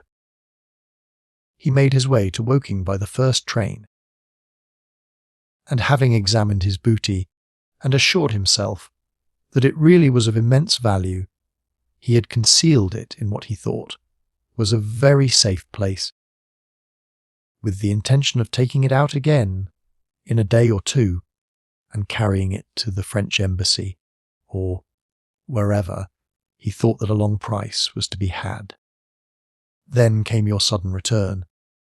He, without a moment's warning, was bundled out of his room, and from that time onward there were always at least 2 of you there, to prevent him from regaining his treasure. The situation to him must have been a maddening one, but at last he thought he saw his chance. He tried to steal in, but was baffled by your wakefulness. You remember that you did not take your usual draught that night. I remember. I fancy that he had taken steps to make that draught efficacious. and that he quite relied upon your being unconscious. Of course, I understood that he would repeat the attempt whenever it could be done with safety. Your leaving the room gave him the chance he wanted. I kept Miss Harrison in it all day so that he might not anticipate us. Then, having given him the idea that the coast was clear, I kept guard as I have described. I already knew that the papers were probably in the room, but I had no desire to rip up all the planking and skirting in search of them. I let him take them, therefore, from the hiding place, and so saved myself an infinity of trouble. Is there any other point which I can make clear? Why did he try the window on the first occasion? I asked, when he might have entered by the door. In reaching the door, he would have to pass 7 bedrooms. On the other hand, he could get out on to the lawn with ease. Anything else? You do not think, asked Phelps, that he had any murderous intention? The knife was only meant as a tool. It may be so, answered Holmes, shrugging his shoulders. I can only say for certain that Mr. Joseph Harrison is a gentleman to whose mercy I should be extremely unwilling to trust. Investigation 2. A Bruce-Partington plans. In the 3rd week of November, in the year 1895, a dense yellow fog settled down upon London. From the Monday to the Thursday, I doubt whether it was ever possible from our windows in Baker Street to see the loom of the opposite houses. The first day Holmes had spent in cross indexing his huge book of references. The second and third had been patiently occupied upon a subject which he had recently made his hobby, the music of the Middle Ages. But when, for the 4th time, after pushing back our chairs from breakfast, we saw the Greasy, heavy brown swirl still drifting past us and condensing in oily drops upon the window panes, my comrade's impatient and active nature could endure this drab existence no longer. He paced restlessly about our sitting room in a fever of suppressed energy, biting his nails, tapping the furniture, and chafing against inaction. Nothing of interest in the paper, Watson, he said. I was aware that by anything of interest, Holmes meant anything of criminal interest. There was the news of a revolution, of a possible war, and of an impending change of government. But these did not come within the horizon of my companion. I could see nothing recorded in the shape of crime which was not commonplace and futile. Holmes groaned and resumed his restless meanderings. The London criminal is certainly a dull fellow, said he in the querulous voice of the sportsman whose game has failed him. Look out this window, Watson. See how the figures loom up, are dimly seen, and then blend once more into the cloud bank. The thief or the murderer could roam London on such a day as the tiger does the jungle, unseen until he pounces, and then evident only to his victim. There have, said I, been numerous petty thefts. Holmes snorted his contempt. This great and sombre stage is set for something more worthy than that, said he. It is fortunate for this community that I am not a criminal. It is. Indeed, said I heartily. Suppose that I were Brooks or Woodhouse, or any of the 50 men who have good reason for taking my life. How long could I survive against my own pursuit? A summons, a bogus appointment, and all would be over. It is well they don't have days of fog in the Latin countries, the countries of assassination. By Jove! Here comes something at last to break our dead monotony. It was the maid with a telegram. Holmes tore it open and burst out, laughing. Well, well. What next? Said he. Brother Mycroft is coming round. "Why not?" I asked. "Why not? It is as if you met a tram car coming down a country lane. Mycroft has his rails, and he runs on them. His Pall Mall lodgings, the Diogenes Club, Whitehall, that is his cycle. Once, and only once, he has been here. What upheaval can possibly have derailed him? Does he not explain? Holmes handed me his brother's telegram. Must see you over Cadogan West. Coming at once. Mycroft. Cadogan West. I have heard the name. It recalls nothing to my mind. But that Mycroft should break out in this erratic fashion! A planet might as well leave its orbit. By the way, do you know what Mycroft is? I had some vague recollection of an explanation at the time of the adventure of the Greek interpreter. You told me that he had some small office under the British government. Holmes chuckled. I did not know you quite so well in those days. One has to be discreet when one talks of high matters of state. You are right in thinking that he is under the British government.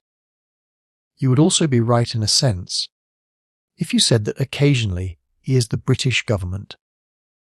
My dear Holmes, I thought I might surprise you.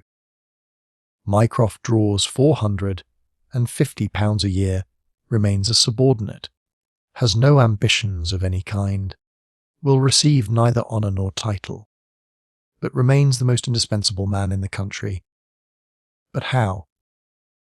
Well, his position is unique. He has made it for himself. There has never been anything like it before, nor will be again. He has the tidiest and most orderly brain, with the greatest capacity for storing facts, of any man living. The same great powers which I have turned to the detection of crime, he has used for this particular business. The conclusions of every department are passed to him, and he is the central exchange, the clearing-house, which makes out the balance. All other men are specialists, but his specialism is omniscience. We will suppose that a minister needs information as to a point which involves the Navy, India, Canada and the bimetallic question. He could get his separate advices from various departments upon each, but only Mycroft can focus them all, and say offhand how each factor would affect the other. They began by using him as a short-cut, a convenience. Now he has made himself an essential.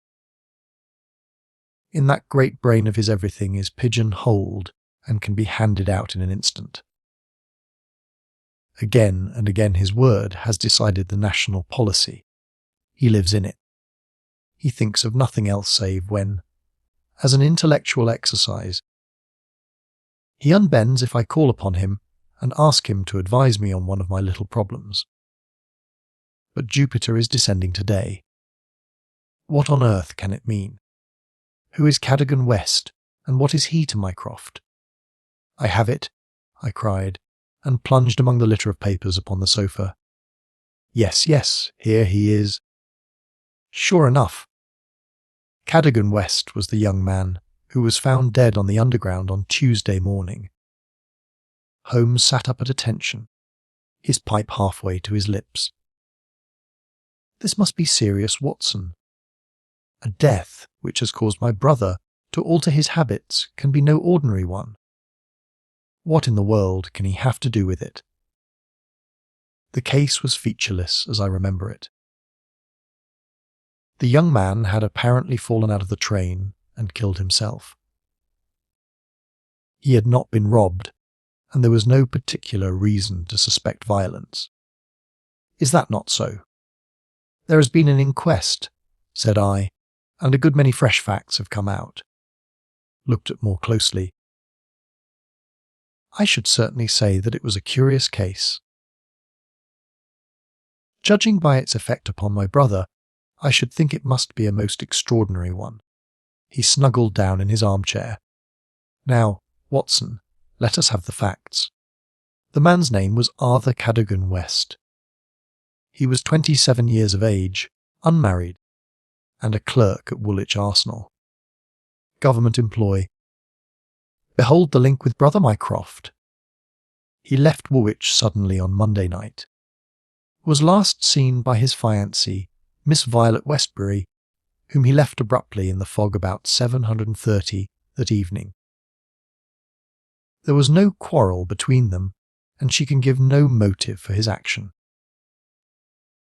The next thing heard of him was when his dead body was discovered by a plate layer named Mason, just outside Aldgate Station on the Underground system in London. When? The body was found at 6 on Tuesday morning.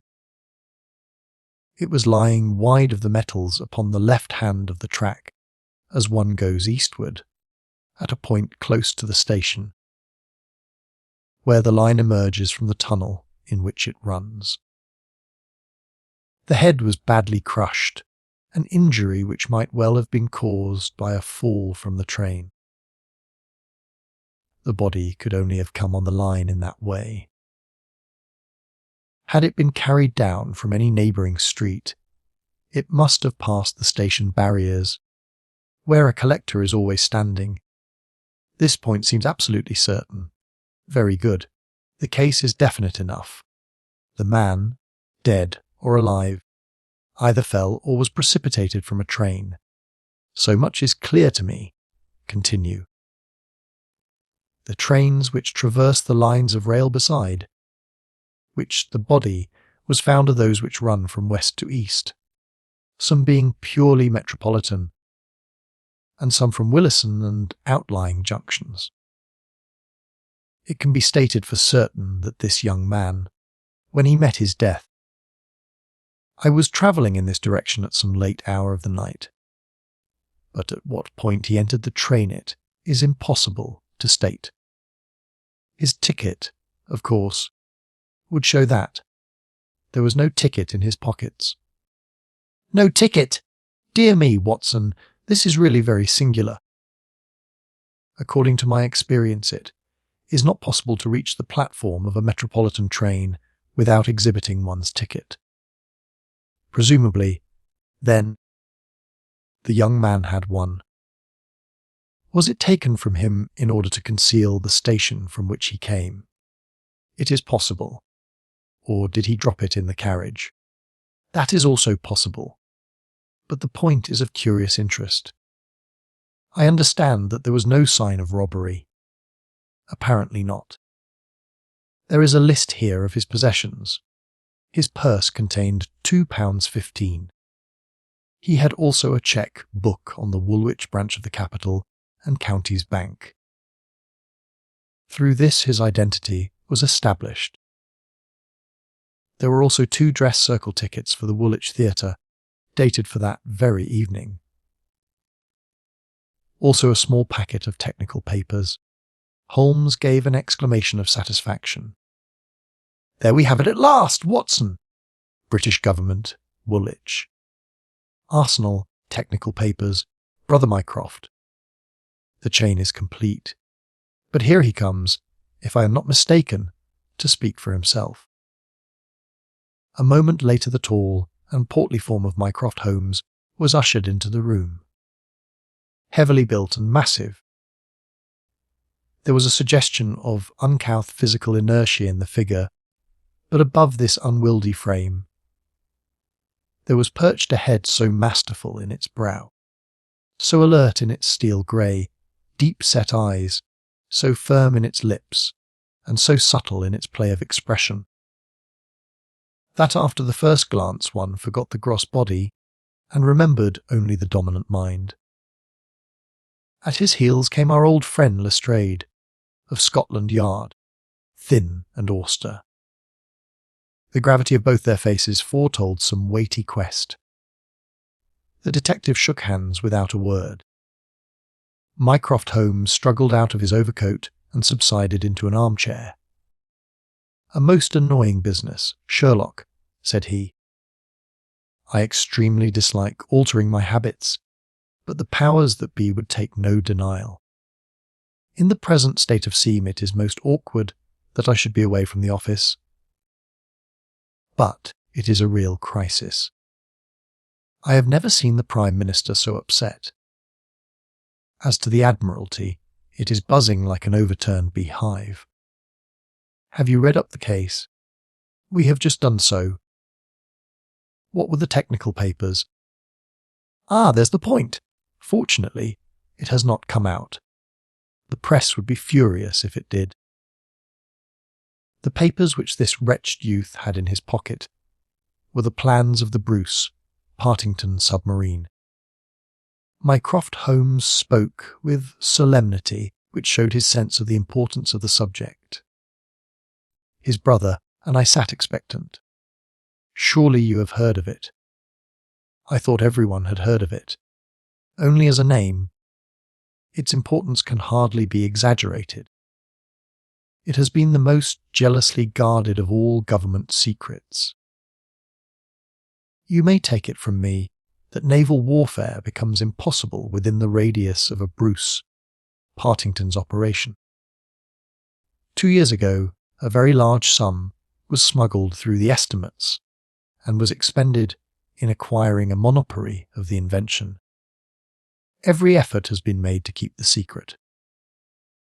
The plans, which are exceedingly intricate, comprising some 30 separate patents, each essential to the working of the whole, are kept in an elaborate safe in a confidential office adjoining the arsenal, with burglar-proof doors and windows. Under no conceivable circumstances were the plans to be taken from the office. If the chief constructor of the Navy desired to consult them, even he was forced to go to the Woolwich office for the purpose. And yet here we find them in the pocket of a dead junior clerk in the heart of London. From an official point of view, it's simply awful. But you have recovered them. No, Sherlock, no. That's the pinch. We have not. 10 papers were taken from Woolwich. There were 7 in the pocket of Cadogan West. The 3 most essential are gone, stolen, vanished. You must drop everything, Sherlock. Never mind your usual petty puzzles of the police court.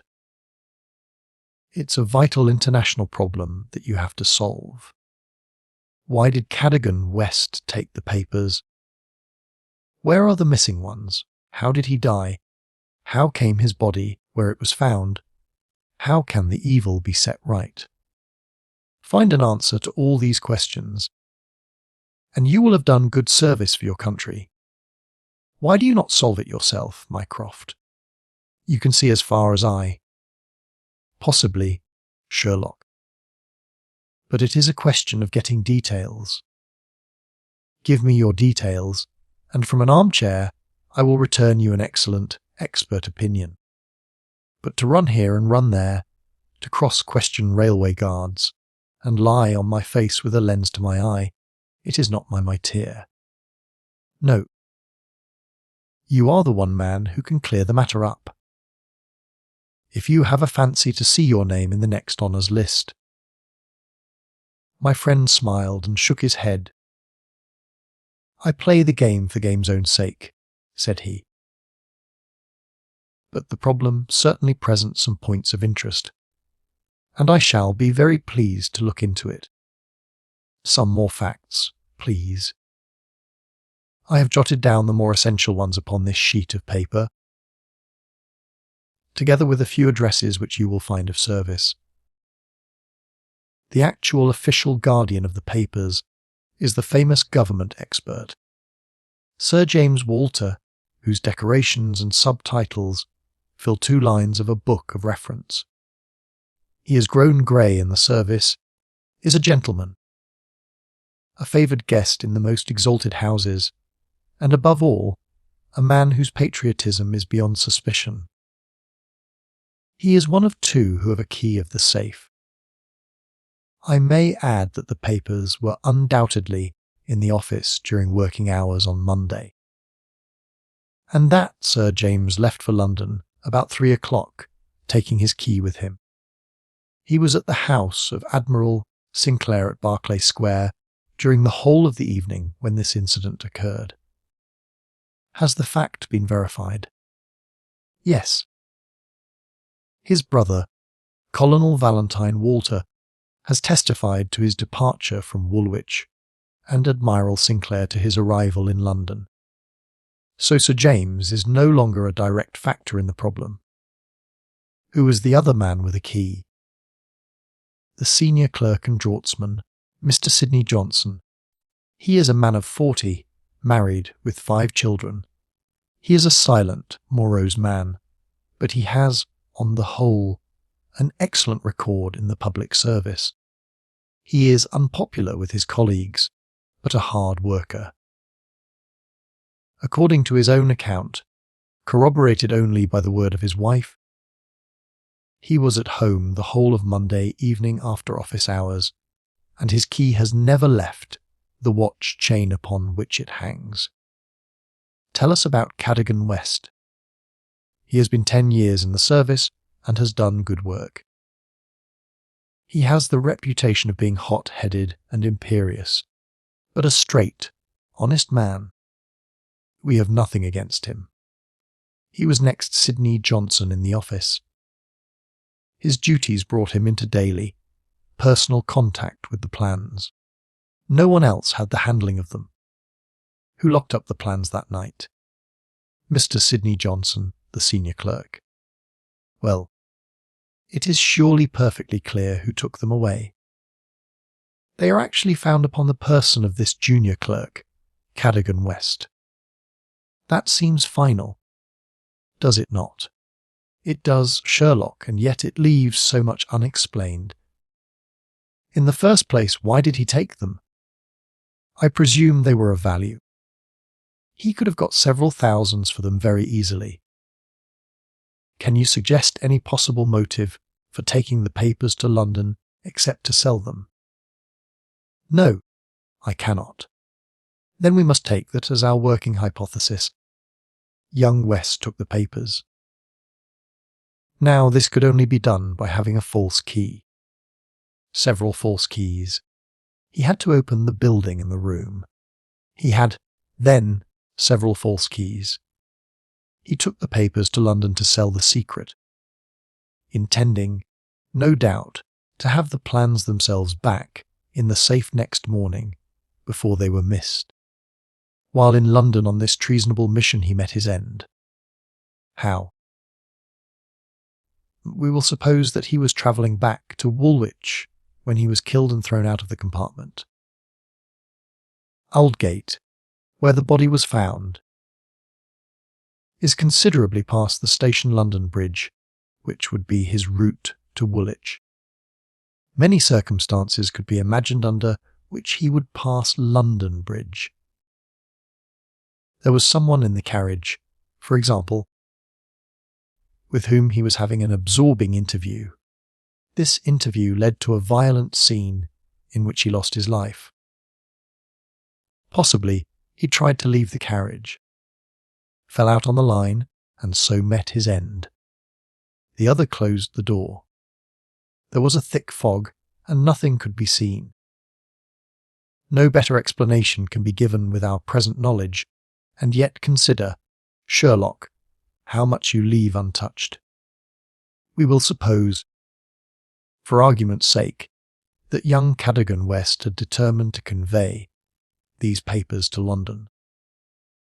He would naturally have made an appointment with the foreign agent and kept his evening clear. Instead of that, he took 2 tickets for the theatre, escorted his fiancée halfway there, and then suddenly disappeared. A blind, said Lestrade, who had sat listening with some impatience to the conversation, a very singular one. That is objection number 1. Objection number 2. We will suppose that he reaches London and sees the foreign agent. He must bring back the papers before morning, or the loss will be discovered. He took away 10.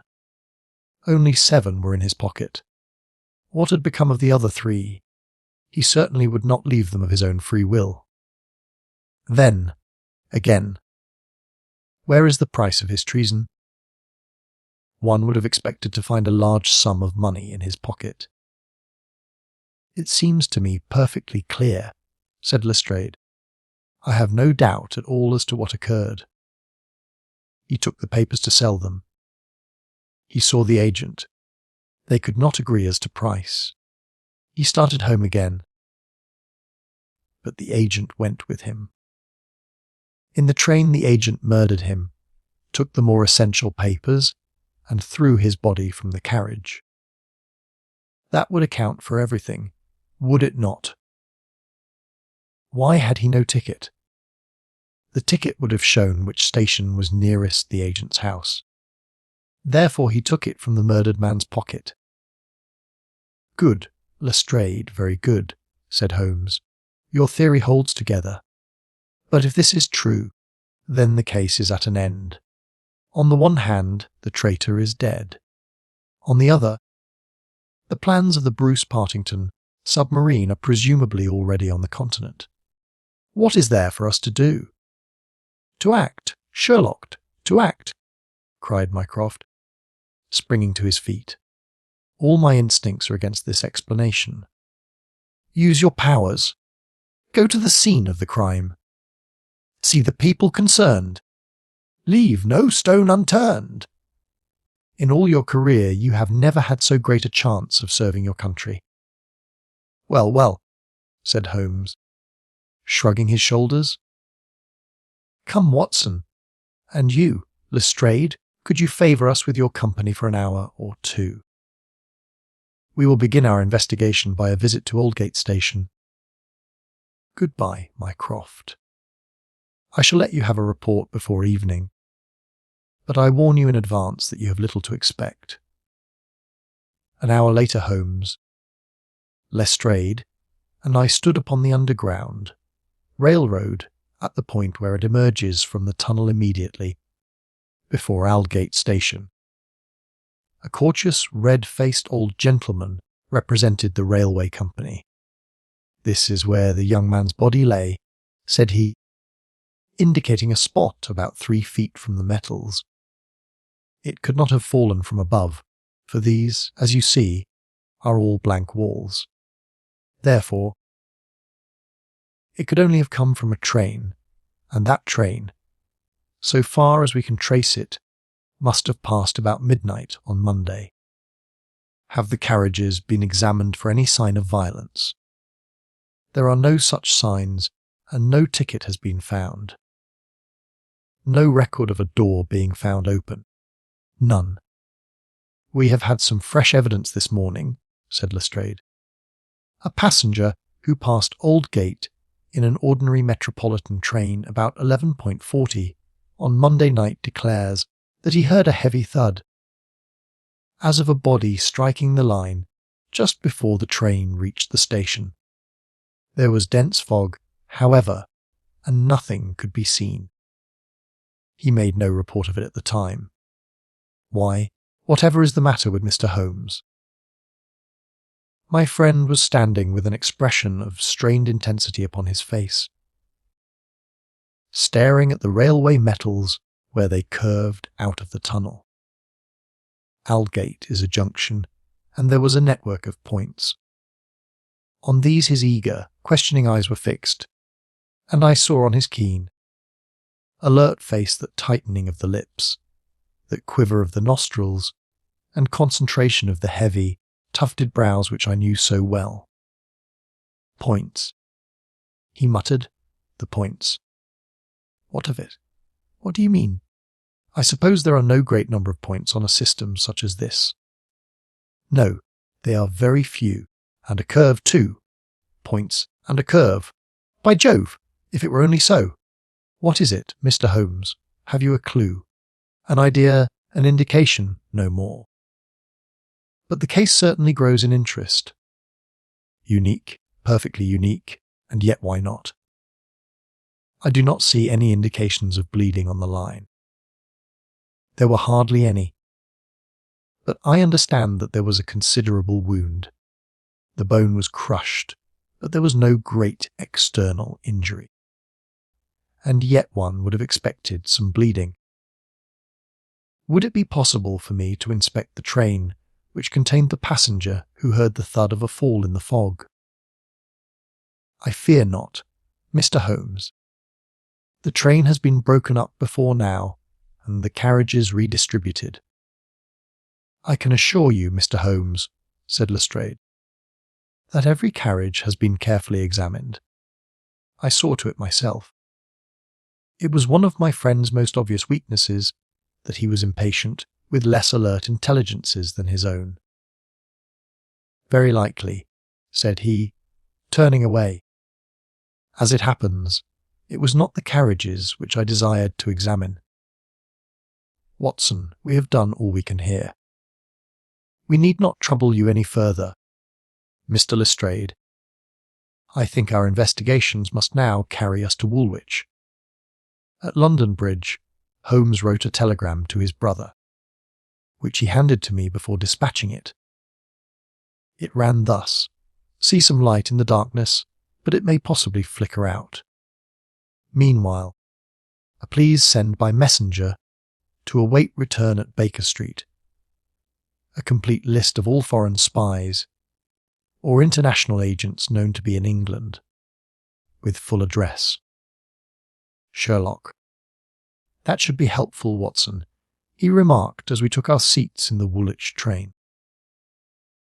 We certainly owe Brother Mycroft a debt for having introduced us to what promises to be a really very remarkable case. His eager face still wore that expression of intense and high-strung energy, which showed me that some novel and suggestive circumstance had opened up a stimulating line of thought.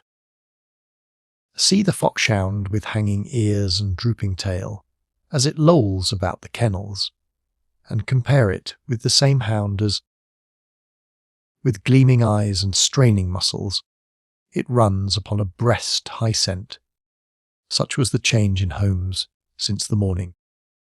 He was a different man from the limp and lounging figure in the Mouse, coloured dressing gown who had prowled so restlessly only a few hours before round the fog-girt room. There is material here. There is scope, said he. I am dull indeed not to have understood its possibilities. Even now they are dark to me. The end is dark to me also, but I have hold of one idea which may lead us far. The man met his death elsewhere, and his body was on the roof of a carriage. On the roof. Remarkable, is it not? But consider the facts. Is it a coincidence that it is found at the very point where the train pitches and sways as it comes round on the points? Is not that the place where an object upon the roof might be expected to fall off? The points would affect no object inside the train. Either the body fell from the roof, or a very curious coincidence has occurred. But now consider the question of the blood. Of course, there was no bleeding on the line if the body had bled elsewhere. Each fact is suggestive in itself. Together they have a cumulative force. And the ticket, too, I cried. Exactly. We could not explain the absence of a ticket. This would explain it. Everything fits together. But suppose it were so, we are still as far as ever from unravelling the mystery of his death. Indeed, it becomes not simpler but stranger. Perhaps, said Holmes, thoughtfully, perhaps. He relapsed into a silent reverie, which lasted until the slow train drew up at last in Woolwich Station. There, he called a cab and drew Mycroft's paper from his pocket. We have quite a little round of afternoon calls to make, said he. I think that Sir James Walter claims our first attention. The house of the famous official was a fine villa with green lawns stretching down to the Thames.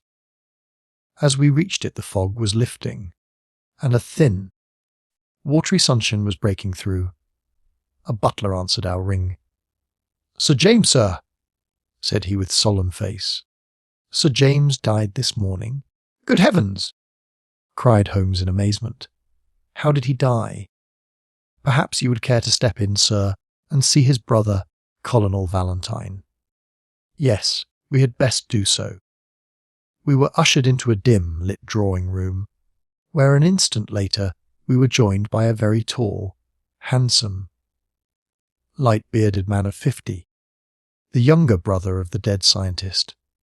His wild eyes, stained cheeks, and unkempt hair all spoke of the sudden blow which had fallen upon the household. He was hardly articulate as he spoke of it. "It was this horrible scandal," said he.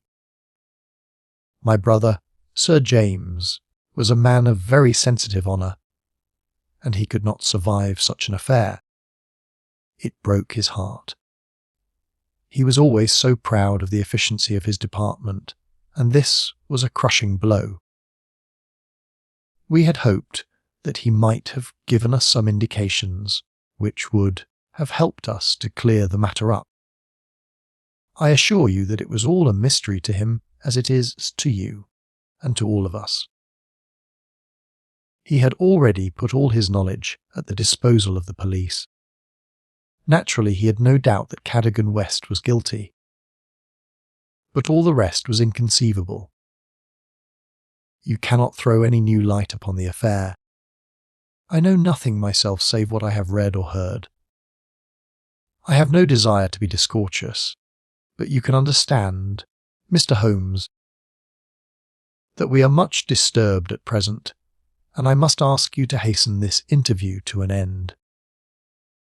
This is indeed an unexpected development," said my friend when we had regained the cab. "I wonder if the death was natural, or whether the poor old fellow killed himself.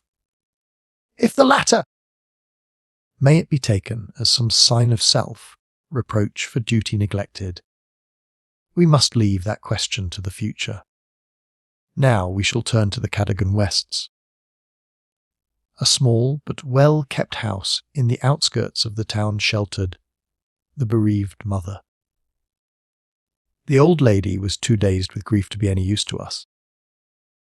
But at her side was a white-faced young lady who introduced herself as Miss Violet Westbury, the fiancée of the dead man, and the last to see him upon that fatal night. "I cannot explain it, Mr. Holmes," she said. "I have not shut an eye since the tragedy, thinking, night and day, what the true meaning of it can be. Arthur was the most single-minded, chivalrous, patriotic man upon earth. He would have cut his right hand off before he would sell a state secret confided to his keeping. It is absurd, impossible, preposterous to anyone who knew him. But the facts, Miss Westbury—" Yes, I admit I cannot explain them. Was he in any want of money? No. His needs were very simple and his salary ample. He had saved a few hundreds, and we were to marry at the new year. No signs of any mental excitement. Come, Miss Westbury, be absolutely frank with us." The quick eye of my companion had noted some change in her manner. She coloured and hesitated. "Yes," she said at last. "I had a feeling that there was something on his mind. For long. Only for the last week or so. He was thoughtful and worried. Once I pressed him about it. He admitted that there was something, and that it was concerned with his official life. It is too serious for me to speak about, even to you," said he. I could get nothing more. Holmes looked grave. "Go on, Miss Westbury. Even if it seems to tell against him, go on. We cannot say what it may lead to. Indeed, I have nothing more to tell. Once or twice it seemed to me that he was on the point of telling me something. He spoke one evening of the importance of the secret, and I have some recollection that he said that no doubt foreign spies would pay a great deal to have it." My friend's face grew graver still. anything else. He said that we were slack about such matters, that it would be easy for a traitor to get the plans. Was it only recently that he made such remarks? Yes, quite recently. Now tell us of that last evening. We were to go to the theatre. The fog was so thick that a cab was useless. We walked, and our way took us close to the office. Suddenly he darted away into the fog. Without a word, he gave an exclamation. That was all. I waited, but he never returned. Then I walked home. Next morning, after the office opened, they came to inquire. About 12 o'clock we heard the terrible news. Oh, Mr. Holmes, if you could only save his honour! It was so much to him. Holmes shook his head sadly. Come, Watson, said he, our ways lie elsewhere. Our next station must be the office from which the papers were taken. It was black enough before against this young man, but our inquiries make it blacker, he remarked as the cab lumbered off. His coming marriage gives a motive for the crime. He naturally wanted money. The idea was in his head since he spoke about it. He nearly made the girl an accomplice in the treason by telling her his plans. It is all very bad. But surely, Holmes' character goes for something. Then, again, why should he leave the girl in the street and dart away to commit a felony? Exactly. There are certainly objections. But it is a formidable case which they have to meet. Mr. Sidney Johnson, the senior clerk, met us at the office and received us with that respect my companion's card always commanded. He was a thin, gruff, bespectacled man of middle age, his cheeks haggard and his hands twitching from the nervous strain to which he had been subjected. It is bad, Mr. Holmes, very bad. Have you heard of the death of the chief? We have just come from his house. The place is disorganized. The chief dead, Cadogan West dead, our papers stolen. And yet, when we closed our door on Monday evening, we were as efficient an office as any in the government service. Good God, it's dreadful to think of! That West, of all men, should have done such a thing. You are sure of his guilt, then? I can see no other way out of it. And yet I would have trusted him as I trust myself. At what hour was the office closed on Monday? At 5. Did you close it?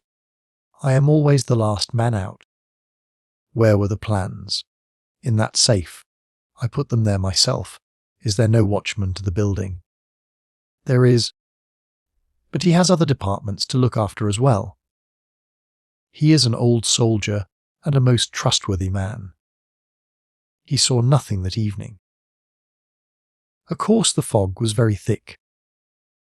Suppose that Cadogan West wished to make his way into the building after hours.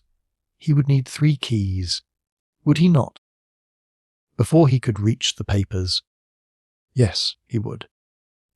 The key of the outer door, the key of the office, and the key of the safe. Only Sir James Walter, and you had those keys. I had no keys of the doors, only of the safe. Was Sir James a man who was orderly in his habits? Yes, I think he was. I know that so far as those 3 keys are concerned, he kept them on the same ring. I have often seen them there, and that ring went with him to London. He said so. And your key never left your possession? Never. Then West, if he is the culprit, must have had a duplicate, and yet none was found upon his body. One other point. If a clerk in this office desired to sell the plans, would it not be simpler to copy the plans for himself than to take the originals, as was actually done? It would take considerable technical knowledge to copy the plans in an effective way. But I suppose either Sir James, or you, or West has that technical knowledge. No doubt we had, but I beg you won't try to drag me into the matter. Mr. Holmes, what is the use of our speculating in this way when the original plans were actually found on West? Well, it is certainly singular that he should run the risk of taking originals if he could safely have taken copies, which would have equally served his turn. Singular, no doubt, and yet he did so. Every inquiry in this case reveals something inexplicable. Now, there are 3 papers still missing. They are, as I understand, the vital ones. Yes, that is so. Do you mean to say that anyone holding these 3 papers, and without the 7 others, could construct a Bruce-Partington submarine? I reported to that effect to the Admiralty. But today I have been over the drawings again, and I am not so sure of it. The double valves with the automatic self-adjusting slots are drawn in one of the papers which have been returned. Until the foreigners had invented that for themselves, they could not make the boat. Of course, they might soon get over the difficulty. But the 3 missing drawings are the most important. Undoubtedly. I think, with your permission, I will now take a stroll round the premises. I do not recall any other question which I desired to ask. He examined the lock of the safe, the door of the room, and finally the iron shutters of the window. It was only when we were on the lawn outside that his interest was strongly excited. There was a laurel bush outside the window, and several of the branches bore signs of having been twisted or snapped. He examined them carefully with his lens, and then some dim and vague marks upon the earth beneath.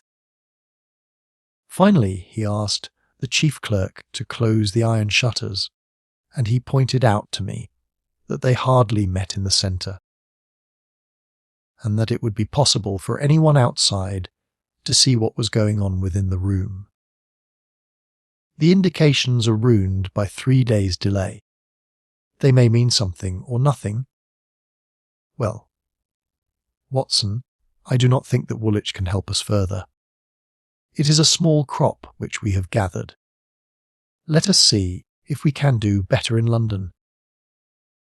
Yet we added 1 more sheaf to our harvest before we left Woolwich station. The clerk in the ticket office was able to say, with confidence, that he saw Cadogan West, whom he knew well by sight, upon the Monday night, and that he went to London by the 8.15 to London Bridge. He was alone and took a single third-class ticket. The clerk was struck at the time by his excited and nervous manner. So shaky was he that he could hardly pick up his change, and the clerk had helped him with it. A reference to the timetable showed that the 8.15 was the first train which it was possible for West to take after he had left the lady about 7:30. "Let us reconstruct, Watson," said Holmes after half an hour of silence. "I am not aware that in all our joint researches we have ever had a case which was more difficult to get at. Every fresh advance which we make only reveals a fresh ridge beyond. And yet we have surely made some appreciable progress. The effect of our inquiries at Woolwich has in the main been against young Cadogan West, but the indications at the window would lend themselves to a more favourable hypothesis. Let us suppose, for example, that he had been approached by some foreign agent. It might have been done under such pledges as would have prevented him from speaking of it, and yet would have affected his thoughts in the direction indicated by his remarks to his fianced. Very good. We will now suppose that, as he went to the theatre with the young lady, he suddenly, in the fog, caught a glimpse of this same agent going in the direction of the office. He was an impetuous man, quick in his decisions. Everything gave way to his duty. He followed the man, reached the window, saw the abstraction of the documents, and pursued the thief. In this way we get over the objection that no one would take originals when he could make copies. This outsider had to take originals. So far it holds together. What is the next step? Then we come into difficulties. One would imagine that under such circumstances, the first act of young Cadogan West would be to seize the villain and raise the alarm. Why did he not do so? Could it have been an official superior who took the papers? That would explain West's conduct. Or could the chief have given West the slip in the fog, and West started at once to London to head him off from his own rooms? Presuming that he knew where the rooms were. The call must have been very pressing, since he left his girl standing in the fog and made no effort to communicate with her. Our scent runs cold here, and there is a vast gap between either hypothesis and the laying of West's body, with 7 papers in his pocket, on the roof of a metropolitan train. My instinct now is to work from the other end. If Mycroft has given us the list of addresses, we may be able to pick our man and follow 2 tracks instead of 1. Surely enough. A note awaited us at Baker Street. A government messenger had brought it post-haste. Holmes glanced it and threw it over to me. There are numerous small fry, but few who would handle so big an affair. The only men worth considering are Adolphe Mayer, of 13, Great George Street, Westminster, Louis La Rothiere, of Campden Mansions, Notting Hill, and Hugo Oberstein, 13, Caulfield Gardens, Kensington. The latter was known to be in town on Monday, and is now reported as having left. Glad to hear you have seen some light. The Cabinet awaits your final report with the utmost anxiety. Urgent representations have arrived from the very highest quarter. The whole force of the state is at your back if you should need it. Mycroft, I'm afraid, said Holmes, smiling, that all the Queen's horses and all the Queen's men cannot avail in this matter. He had spread out his big map of London and leaned eagerly over it. Well, said he presently with an exclamation of satisfaction, things are turning a little in our direction at last. Why, Watson? I do honestly believe that we are going to pull it off, after all. He slapped me on the shoulder with a sudden burst of hilarity. I am going out now. It is only a reconnaissance. I will do nothing serious without my trusted comrade and biographer at my elbow. Do you stay here? And the odds are that you will see me again in an hour or 2. If time hangs heavy, get foolscap and a pen, and begin your narrative of how we saved the state. I felt some reflection of his elation in my own mind, for I knew well that he would not depart so far from his usual austerity of demeanour, unless there was good cause for exultation. All the long November evening I waited, filled with impatience for his return.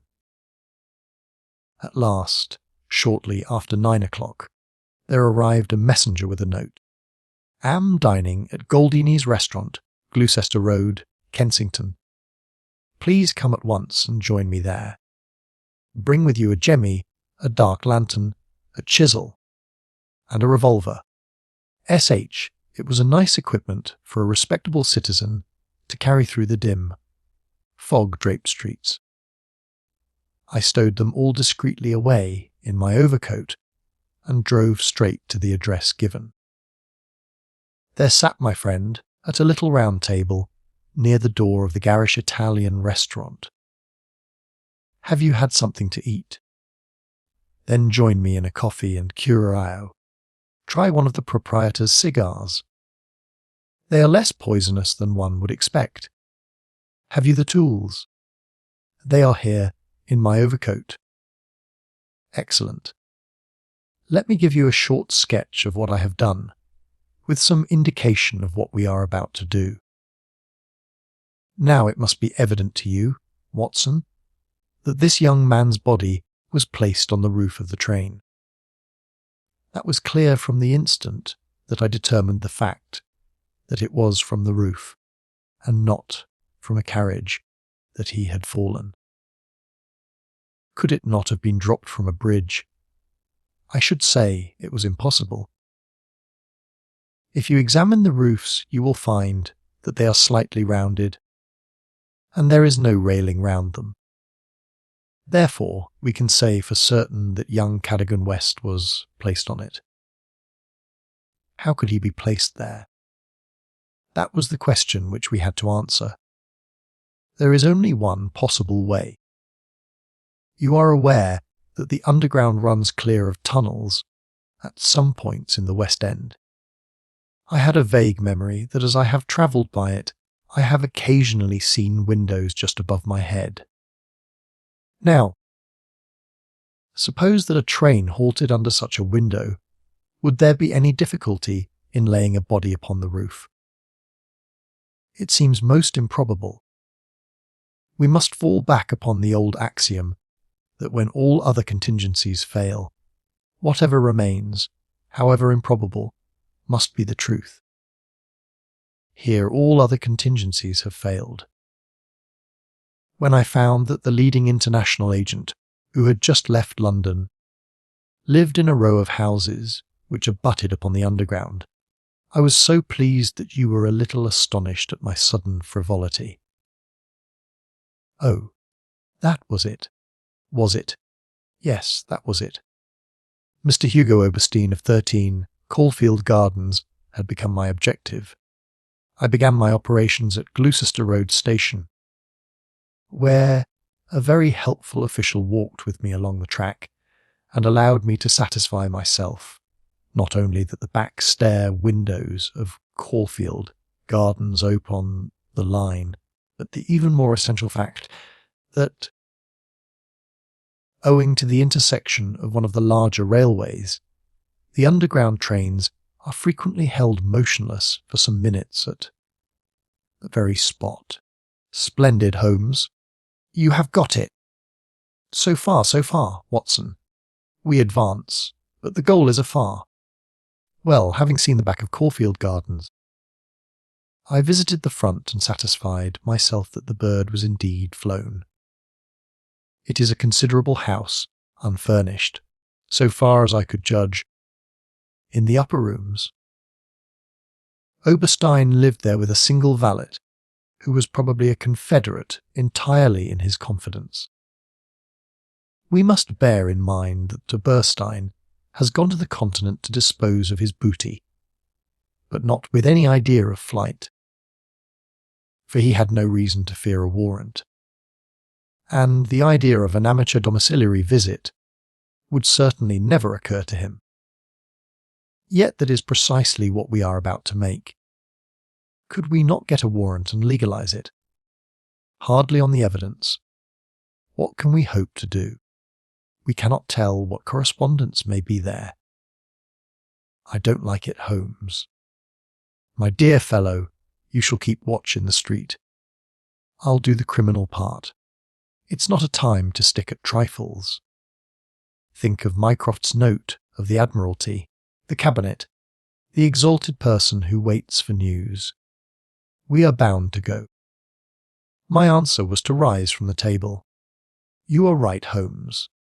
We are bound to go. He sprang up and shook me by the hand. I knew you would not shrink at the last, said he, and for a moment I saw something in his eyes which was nearer to tenderness than I had ever seen. The next instant he was his masterful, practical self once more. It is nearly half a mile, but there is no hurry. Let us walk, said he. Don't drop the instruments, I beg.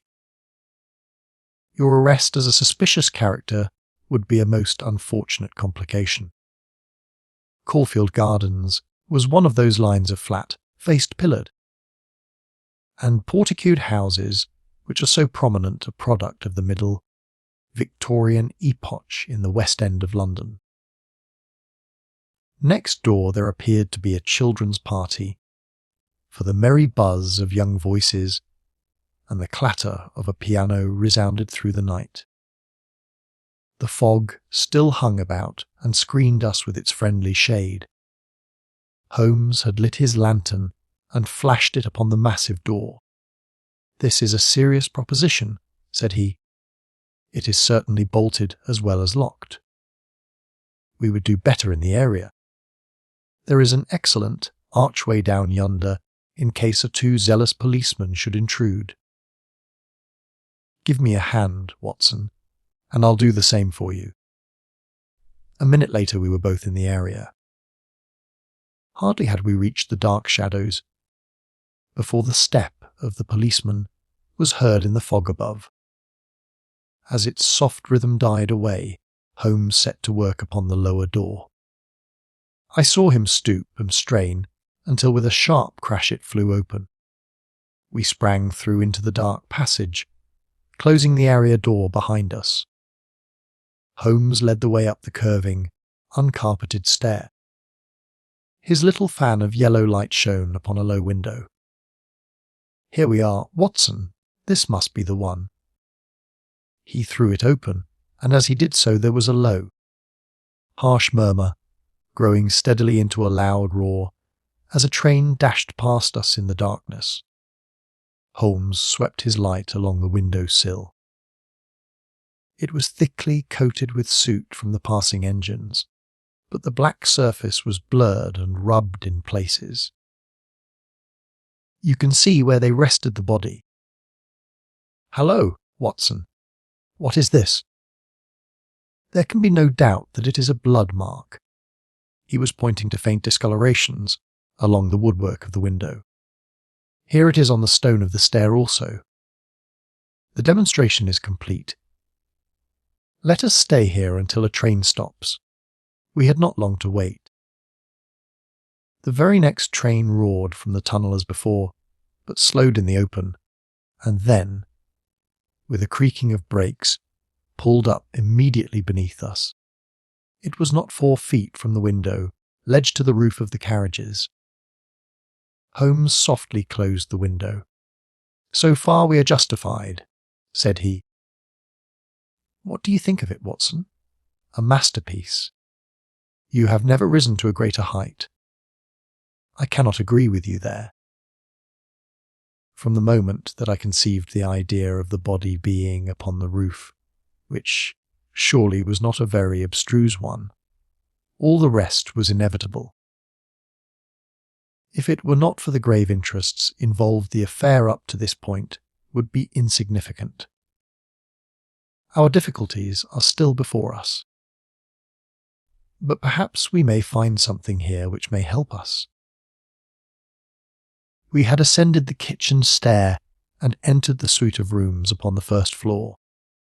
One was a dining room, severely furnished and containing nothing of interest. A second was a bedroom, which also drew blank. The remaining room appeared more promising, and my companion settled down to a systematic examination. It was littered with books and papers, and was evidently used as a study. Swiftly and methodically, Holmes turned over the contents of drawer after drawer and cupboard after cupboard, but no gleam of success came to brighten his austere face. At the end of an hour, he was no further than when he started. "The cunning dog has covered his tracks," said he. "He has left nothing to incriminate him. His dangerous correspondence has been destroyed or removed. This is our last chance." It was a small tin cash box which stood upon the writing desk. Holmes pried it open with his chisel. Several rolls of paper were within, covered with figures and calculations, without any note to show to what they referred. The recurring words, water pressure and pressure to the square inch, suggested some possible relation to a submarine. Holmes tossed them all impatiently aside. There only remained an envelope with some small newspaper slips inside it. He shook them out on the table, and at once I saw by his eager face that his hopes had been raised. "What's this, Watson?" What's this?" Record of a series of messages in the advertisements of a paper. Daily Telegraph agony column by the Print and Paper. Right-hand top corner of a page. No dates, but messages arrange themselves. This must be the first. Hope to hear sooner. Terms agreed to. Write fully to address given on card. Pierrot. Next comes. Too complex for description. Must have full report. Stuff awaits you when goods delivered. Parrot. Then comes. Matter presses. Must withdraw offer unless contract completed. Make appointment by letter. Will confirm by advertisement. Pierrot. Finally. Monday night after 9. 2 taps. Only ourselves. Do not be so suspicious. Payment in hard cash when goods delivered. Parrot. A fairly complete record. Watson! If we could only get at the man at the other end. He sat lost in thought, tapping his fingers on the table. Finally he sprang to his feet. Well, perhaps it won't be so difficult after all. There is nothing more to be done here, Watson. I think we might drive round to the offices of the Daily Telegraph, and so bring a good day's work to a conclusion. Mycroft, Holmes and Lestrade had come round by appointment after breakfast next day, and Sherlock Holmes had recounted to them our proceedings of the day before. The professional shook his head over our confessed burglary. "We can't do these things in the force, Mr. Holmes," said he. "No wonder you get results that are beyond us. But some of these days you'll go too far, and you'll find yourself and your friend in trouble. For England, home and beauty, Watson, martyrs on the altar of our country. But what do you think of it, Mycroft?" "Excellent, Sherlock! Admirable!" "But what use will you make of it?" Holmes picked up the Daily Telegraph which lay upon the table. "Have you seen Pierrot's advertisement today?" "What? Another one?" "Yes, here it is. 10 hour, same place, 2 taps. Most vitally important. Your own safety at stake. Pierrot." "By George!" cried Lestrade. "If he answers that we've got him, that was my idea when I put it in. I think, if you could both make it convenient to come with us at 8 o'clock to Caulfield Gardens, we might possibly get a little nearer to a solution." One of the most remarkable characteristics of Sherlock Holmes was his power throwing his brain out of action and switching all his thoughts on to lighter things whenever he had convinced himself that he could no longer work to advantage. I remember that during the whole of that memorable day he lost himself in a monograph which he had undertaken upon the polyphonic motets of Lassus. For my own part, I had none of this power of detachment, and the day, in consequence, appeared to be interminable. The great national importance of the issue, the suspense in high quarters, the direct nature of the experiment, which we were trying, all combined to work upon my nerve. It was a relief to me when at last, after a light dinner, we set out upon our expedition. Lestrade and Mycroft met us by appointment at the outside of Gloucester Road Station.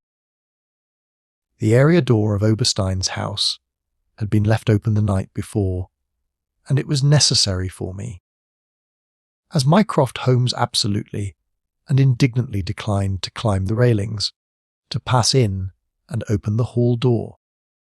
By 9 o'clock we were all seated in the study, waiting patiently for our man. An hour passed, and yet another. When 11 struck, the measured beat of the great church clock seemed to sound the dirge of our hopes. Lestrade and Mycroft were fidgeting in their seats and looking twice a minute at their watches. Holmes sat silent and composed, his eyelids half shut, but every sense on the alert. He raised his head with a sudden jerk. "He is coming," said he. There had been a furtive step past the door.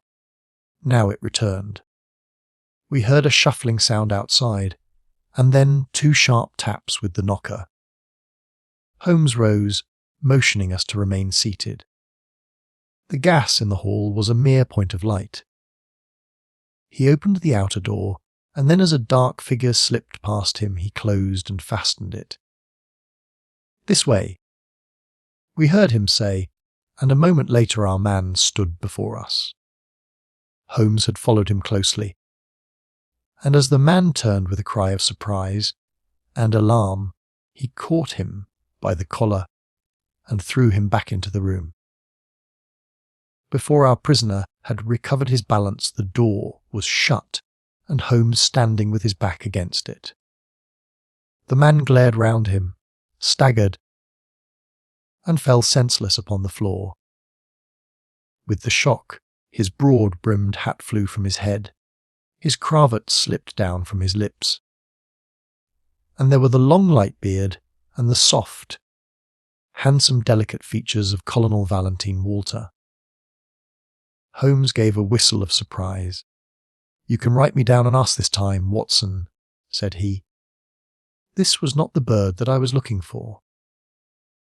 "Who is he?" asked Mycroft eagerly. "The younger brother of the late Sir James Walter, the head of the submarine department." Yes, I see the fall of the cards. He is coming to. I think that you had best leave his examination to me." We had carried the prostrate body to the sofa. Now our prisoner sat up, looked round him with a horror-stricken face, and passed his hand over his forehead like one who cannot believe his own senses. "What is this?" he asked. "I came here to visit Mr. Oberstein. Everything is known. Colonel Walter," said Holmes. "How an English gentleman could behave in such a manner is beyond my comprehension. But your whole correspondence and relations with Oberstein are within our knowledge. So also are the circumstances connected with the death of young Cadogan West. Let me advise you to gain, at least, the small credit for repentance and confession, since there are still some details which we can only learn from your lips." The man groaned and sank his face in his hands. We waited, but he was silent. "I can assure you," said Holmes, "that every essential is already known. We know that you were pressed for money, that you took an impress of the keys which your brother held, and that you entered into a correspondence with Oberstein, who answered your letters through the advertisement columns of the Daily Telegraph. We are aware that you went down to the office in the fog on Monday night, but that you were seen and followed by young Cadogan West, who had probably some previous reason to suspect you. He saw your theft, but could not give the alarm, as it was just possible that you were taking the papers to your brother in London. Leaving all his private concerns, like the good citizen that he was, he followed you closely in the fog and kept at your heels until you reached this very house. There he intervened, and then it was, Colonel Walter, that to treason you added the more terrible crime of murder." "I did not. Before God I swear that I did not," cried our wretched prisoner. "Tell us, then, how Cadogan West met his end, before you laid him upon the roof of a railway carriage." "I will. I swear to you that I will. I did the rest. I confess it. It was just as you say. A stock exchange debt had to be paid. I needed the money badly. Oberstein offered me 5,000. It was to save myself from ruin. But as to murder, I am as innocent as you. What happened then? He had his suspicions before, and he followed me as you describe. I never knew it until I was at the very door. It was thick fog, and one could not see 3 yards. I had given 2 taps, and Oberstein had come to the door. The young man rushed up and demanded to know what we were about to do with the papers. Oberstein had a short life preserver. He always carried it with him. As West forced his way after us into the house, Oberstein struck him on the head. The blow was a fatal one. He was dead within 5 minutes. There he lay in the hall, and we were at our wits' end what to do. Then Oberstein had this idea about the trains, which halted under his back window. But first he examined the papers which I had brought. He said that 3 of them were essential, and that he must keep them. You cannot keep them, said I. There will be a dreadful row at Woolwich if they are not returned. I must keep them, said he, for they are so technical that it is impossible in the time to make copies. Then they must all go back together tonight, said I. He thought for a little, and then he cried out that he had it. 3 I will keep, said he. The others we will stuff into the pocket of this young man. When he has found, the whole business will assuredly be put to his account. I could see no other way out of it, so we did as he suggested. We waited half an hour at the window before a train stopped. It was so thick that nothing could be seen, and we had no difficulty in lowering West's body onto the train. That was the end of the matter so far as I was concerned. And your brother? He said nothing, but he had caught me once with his keys, and I think that he suspected. I read in his eyes that he suspected. As you know, he never held up his head again. There was silence in the room. It was broken by Mycroft Holmes. Can you not make reparation? It would ease your conscience, and possibly your punishment. What reparation can I make? Where is Oberstein with the papers? I do not know. Did he give you no address? He said that letters to the H. Tel du Lover, Paris, would eventually reach him. Then reparation is still within your power, said Sherlock Holmes. I will do anything I can. I owe this fellow no particular goodwill. He has been my ruin and my downfall. Here are paper and pen. Sit at this desk and write to my dictation. Direct the envelope to the address given. That is right. Now the letter. Dear Sir, with regard to our transaction, you will no doubt have observed by now that one essential detail is missing.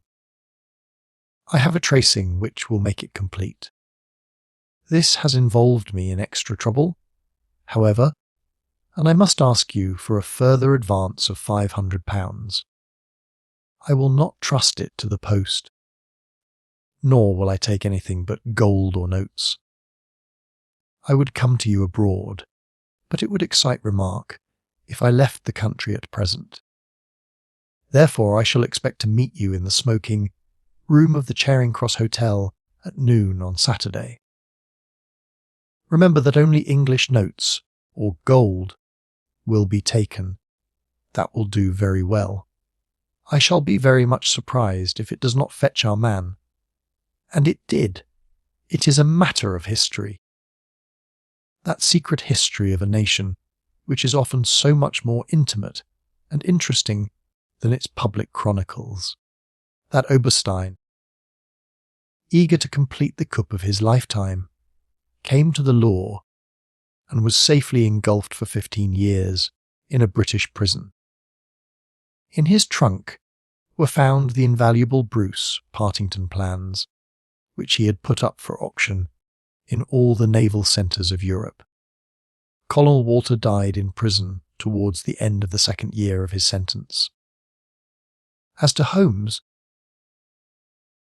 he returned refreshed to his monograph upon the polyphonic motets of Lassus, which has since been printed for private circulation, and is said by experts to be the last word upon the subject.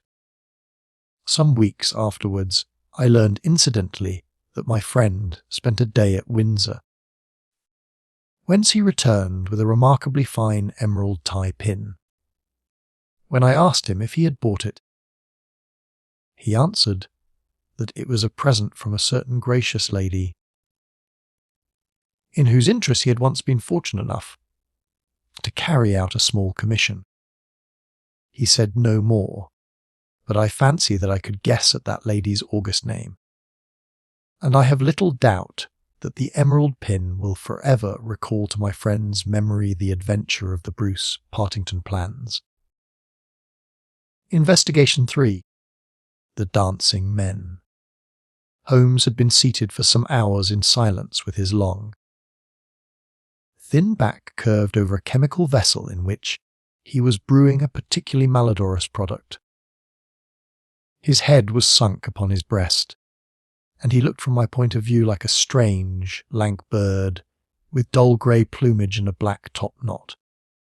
"So, Watson," said he suddenly, "you do not propose to invest in South African securities?" I gave a start of astonishment. Accustomed as I was to Holmes's curious faculties, this sudden intrusion into my most intimate thoughts was utterly inexplicable. "How on earth do you know that?" I asked. He wheeled round upon his stool, with a steaming test tube in his hand, and a gleam of amusement in his deep-set eyes. "Now, Watson, confess yourself utterly taken aback," said he. "I am." "I ought to make you sign a paper to that effect." "Why?" "Because in 5 minutes you will say that it is all so absurdly simple." "I am sure that I shall say nothing of the kind."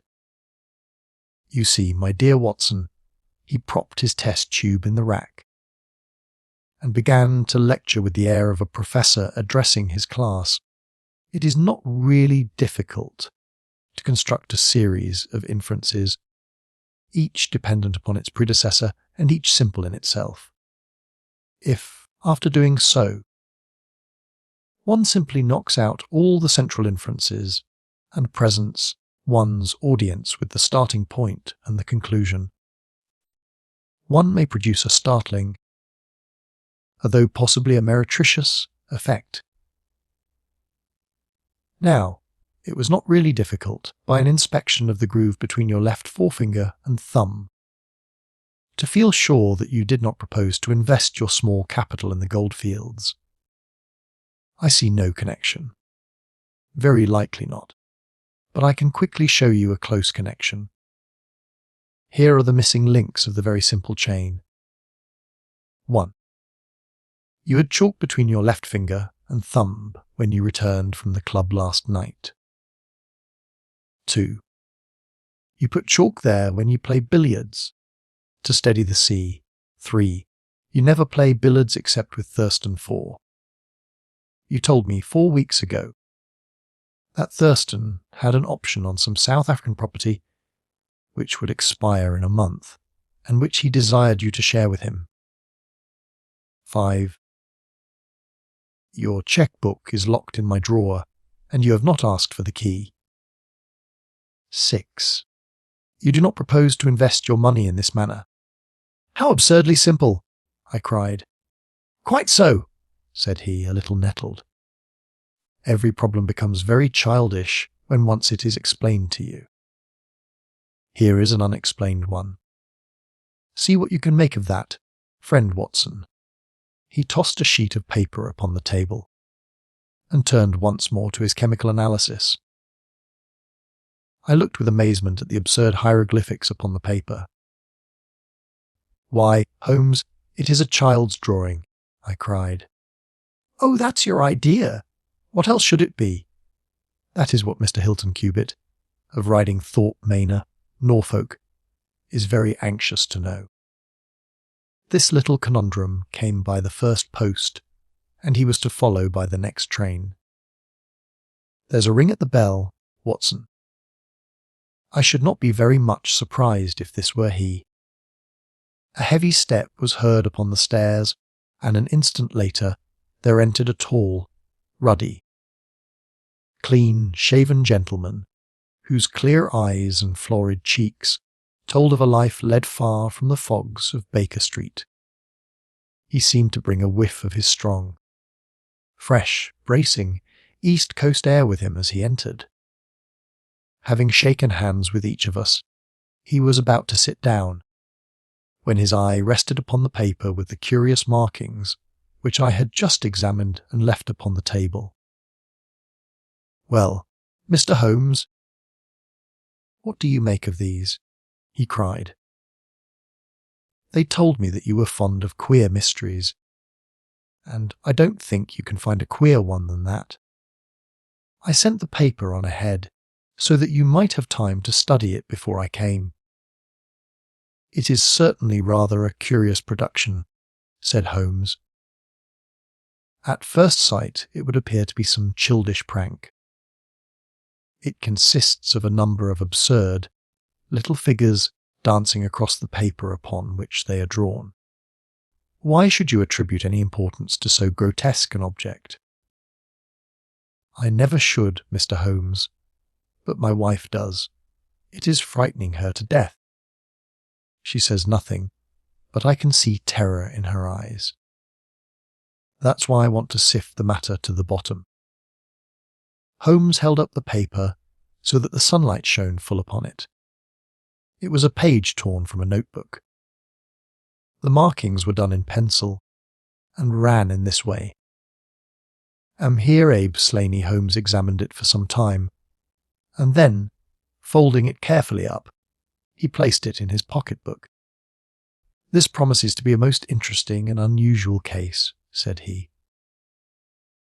"You gave me a few particulars in your letter, Mr. Hilton Cubitt, but I should be very much obliged if you would kindly go over it all again for the benefit of my friend, Dr. Watson." "I'm not much of a storyteller," said our visitor, nervously unclasping his great, strong hands. "You'll just ask me anything that I don't make clear. I'll begin at the time of my marriage last year, but I want to say first of all that, though I'm not a rich man, my people have been at Riding Thorpe for a matter of 5 centuries, and there is no better known family in the county of Norfolk. Last year I came up to London for the Jubilee, and I stopped at a boarding house in Russell Square because Parker, the vicar of our parish, was staying in it. There was an American young lady there. Patrick was the name, Elsie Patrick. In some way we became friends. Until before my month was up I was as much in love as a man could be. We were quietly married at a registry office, and we returned to Norfolk a wedded couple. You'll think it very mad, Mr. Holmes, that a man of a good old family should marry a wife in this fashion, knowing nothing of her past or of her people, but if you saw her and knew her, it would help you to understand. She was very straight about it, was Elsie. I can't say that she did not give me every chance of getting out of it if I wished to do so. I have had some very disagreeable associations in my life, said she. I wish to forget all about them. I would rather never allude to the past, for it is very painful to me. If you take me, Hilton, you will take a woman who has nothing that she need be personally ashamed of. But you will have to be content with my word for it, and to allow me to be silent as to all that passed up to the time when I became yours. If these conditions are too hard, then go back to Norfolk and leave me to the lonely life in which you found me." It was only the day before our wedding that she said those very words to me. I told her that I was content to take her on her own terms, and I have been as good as my word. Well, we have been married now for a year, and very happy we have been. But about a month ago, at the end of June, I saw for the first time signs of trouble. One day my wife received a letter from America. I saw the American stamp. She turned deadly white, read the letter, and threw it into the fire. She made no allusion to it afterwards, and I made none, for a promise is a promise. But she has never known an easy hour from that moment. There is always a look of fear upon her face, a look as if she were waiting and expecting. She would do better to trust me. She would find that I was her best friend. But until she speaks, I can say nothing. Mind you, she is a truthful woman, Mr. Holmes. And whatever trouble there may have been in her past life, it has been no fault of hers. I am only a simple Norfolk squire. But there is not a man in England who ranks his family honour more highly than I do. She knows it well, and she knew it well before she married me.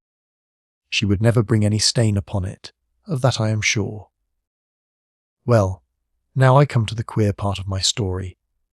About a week ago, it was the Tuesday of last week, I found on one of the window sills a number of absurd, little dancing figures like these upon the paper. They were scrawled with chalk. I thought that it was the stable boy who had drawn them, but the lad saw he knew nothing about it. Anyhow, they had come there during the night. I had them washed out, and I only mentioned the matter to my wife afterwards. To my surprise, she took it very seriously and begged me if any more came to let her see them. None did come for a week, and then yesterday morning I found this paper lying on the sundial in the garden.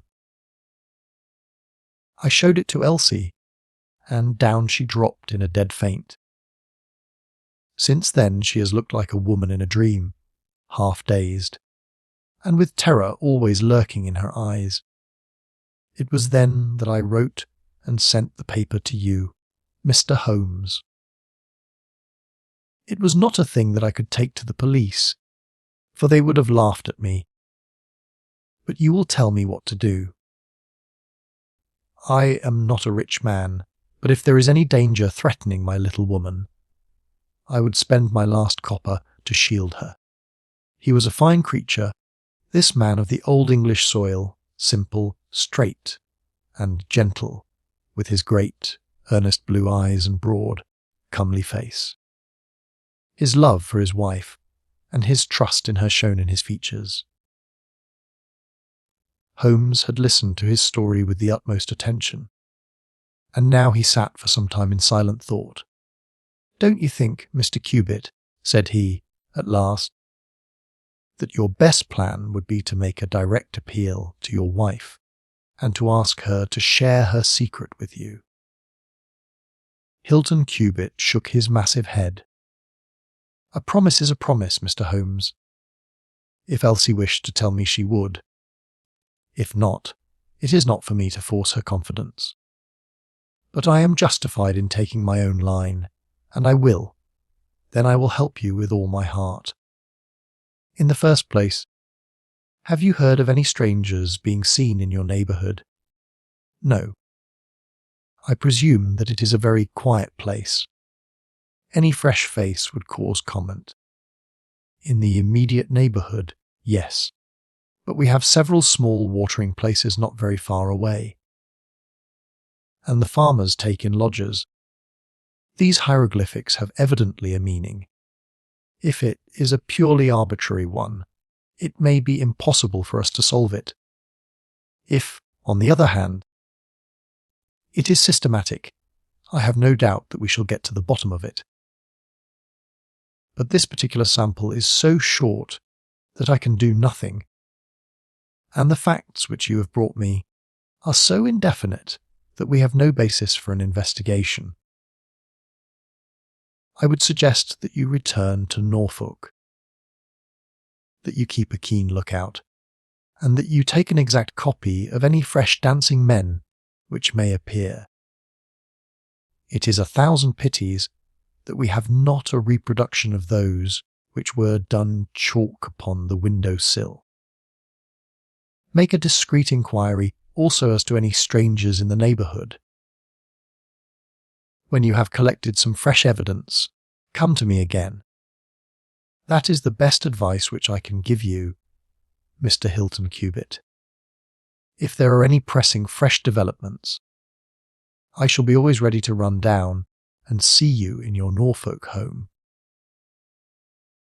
The interview left Sherlock Holmes very thoughtful, and several times in the next few days I saw him take his slip of paper from his notebook and look long and earnestly at the curious figures inscribed upon it. He made no allusion to the affair, however, until one afternoon a fortnight or so later. I was going out when he called me back. "You had better stay here." "Watson." "Why?" "Because I had a wire from Hilton Cubitt this morning. You remember Hilton Cubitt, of the Dancing Men. He was to reach Liverpool Street at 1:20. He may be here at any moment. I gather from his wire that there have been some new incidents of importance." We had not long to wait, for our Norfolk Squire came straight from the station as fast as a hansom could bring him. He was looking worried and depressed, with tired eyes and a lined forehead. "It's getting on my nerves, this business, Mr. Holmes," said he, as he sank, like a wearied man, into an armchair. "It's bad enough to feel that you are surrounded by unseen, unknown folk who have some kind of design upon you. But when, in addition to that, you know that it is just killing your wife by inches, then it becomes as much as flesh and blood can endure. She's wearing away under it, just wearing away before my eyes. Has she said anything yet?" "No, Mr. Holmes, she has not." "And yet there have been times when the poor girl has wanted to speak, and yet could quite bring herself to take the plunge. I have tried to help her, but I dare say I did it clumsily and scared her from it. She has spoken about my old family and our reputation in the county, and our pride in our unsullied honour, and I always felt it was leading to the point. But somehow it turned off before we got there. But you have found out something for yourself. A good deal, Mr. Holmes. I have several fresh dancing men pictures for you to examine, and, what is more important, I have seen the fellow." "What, the man who draws them?" "Yes, I saw him at his work. But I will tell you everything in order. When I got back after my visit to you, the very first thing I saw next morning was a fresh crop of dancing men. They had been drawn in chalk upon the black wooden door of the tool house, which stands beside the lawn in full view of the front windows. I took an exact copy, and here it is." He unfolded a paper and laid it upon the table. "Here is a copy of the hieroglyphics." "At Eridge's? Excellent," said Holmes. "Excellent! Pray continue." "When I had taken the copy, I rubbed out the marks, but 2 mornings later, a fresh inscription had appeared. I have a copy of it here. Come, Elsie." Holmes rubbed his hands and chuckled with delight. "Our material is rapidly accumulating," said he. 3 days later a message was left scrawled upon paper and placed under a pebble upon the sundial. Here it is. The characters are, as you see, exactly the same as the last one. after that I determined to lie in wait. So I got out my revolver, and I sat up in my study, which overlooks the lawn and garden. About 2 in the morning I was seated by the window, all being dark save for the moonlight outside, when I heard steps behind me, and there was my wife in her dressing gown. She implored me to come to bed. I told her frankly that I wished to see who it was who played such absurd tricks upon us. She answered that it was some senseless practical joke, and that I should not take any notice of it. If it really annoys you, Hilton, we might go and travel, you and I, and so avoid this nuisance. What? Be driven out of our own house by a practical joker, said I.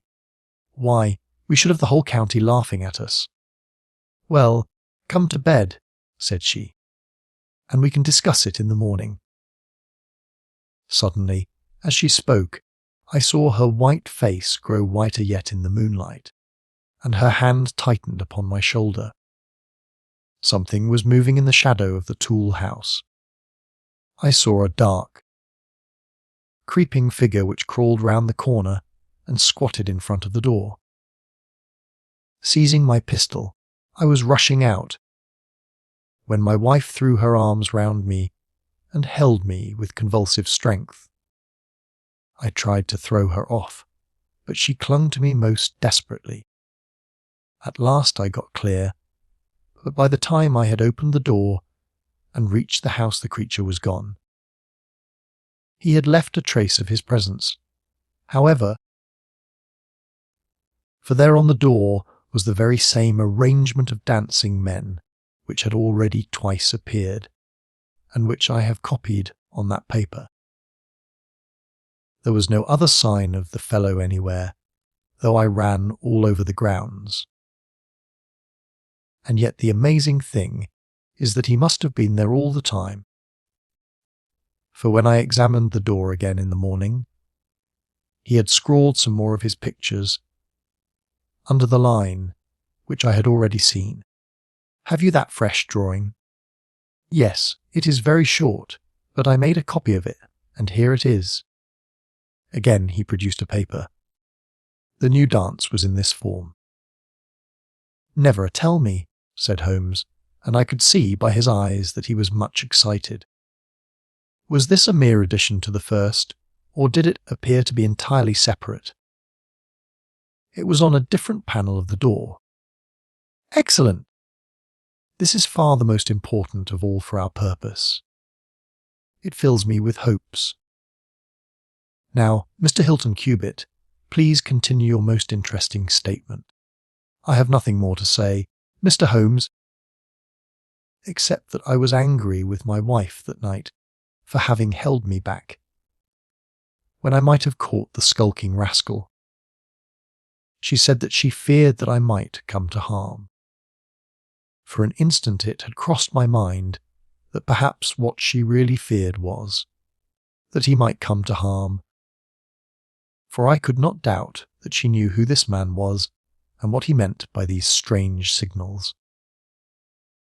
But there is a tone in my wife's voice, Mr. Holmes, and a look in her eyes which forbid doubt, and I am sure that it was indeed my own safety that was in her mind.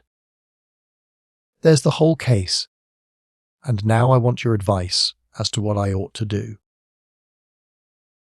My own inclination is to put 6 of my farm lads in the shrubbery. And when this fellow comes again to give him such a hiding that he will leave us in peace for the future. I fear it is too deep a case for such simple remedies, said Holmes. How long can you stay in London? I must go back today. I would not leave my wife alone all night for anything. She is very nervous and begged me to come back. I dare say you are right.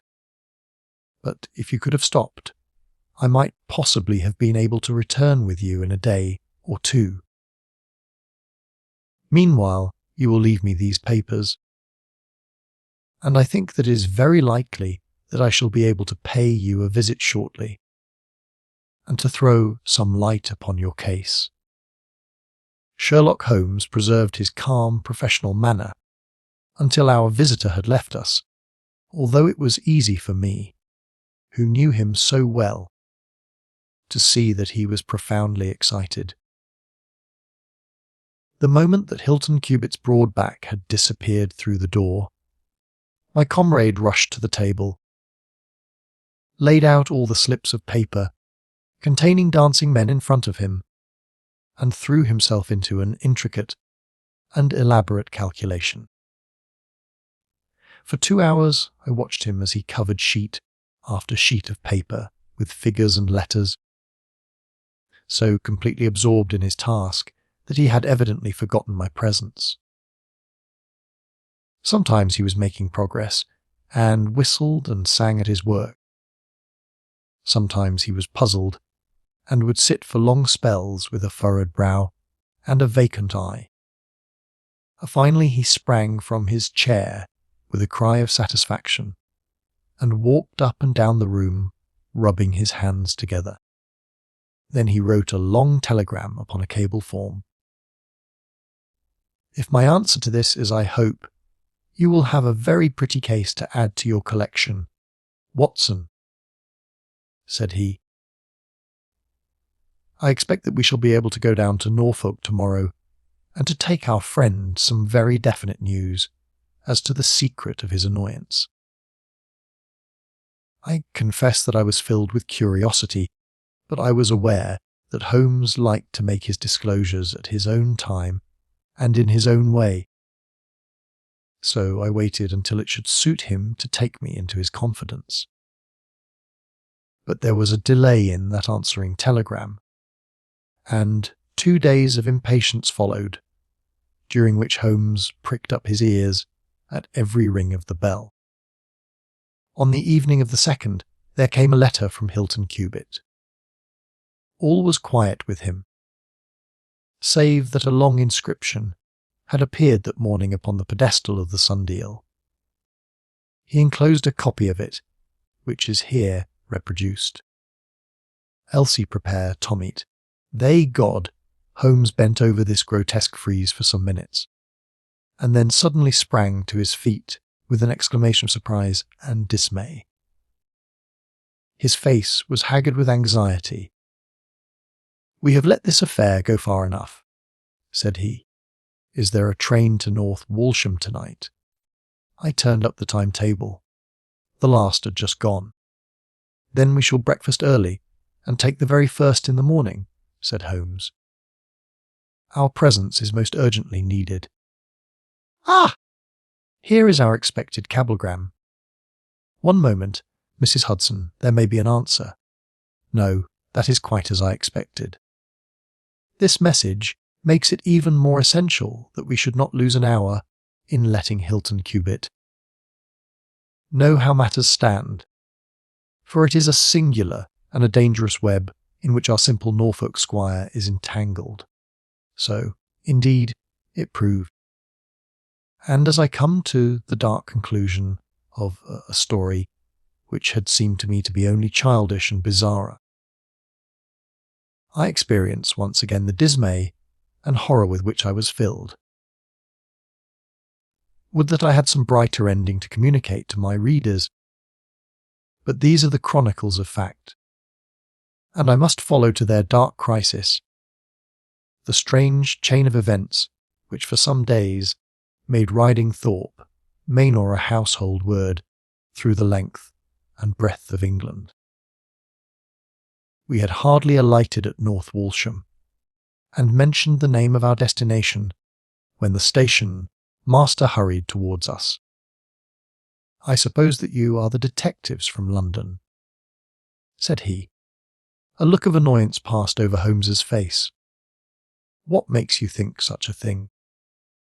"Because Inspector Martin from Norwich has just passed through. But maybe you are the surgeons. She's not dead, or wasn't by last accounts.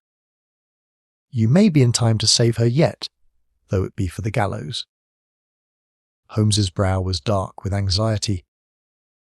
"We are going to Riding Thorpe Manor," said he. but we have heard nothing of what has passed there." "It's a terrible business," said the station-master. "They are shot, both Mr. Hilton Cubitt and his wife. She shot him and then herself, so the servants say. He's dead and her life is despaired of. Dear, dear. One of the oldest families in the county of Norfolk, and one of the most honoured."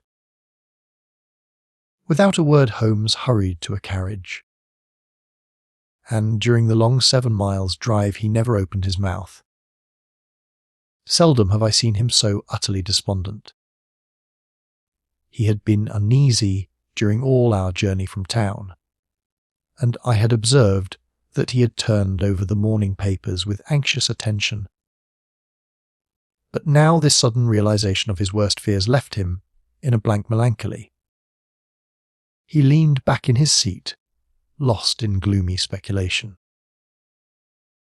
Yet there was much around to interest us, for we were passing through as singular a countryside as any in England, where a few scattered cottages represented the population of today, while on every hand enormous square, towered churches bristled up from the flat green landscape and told of the glory and prosperity of old East Anglia.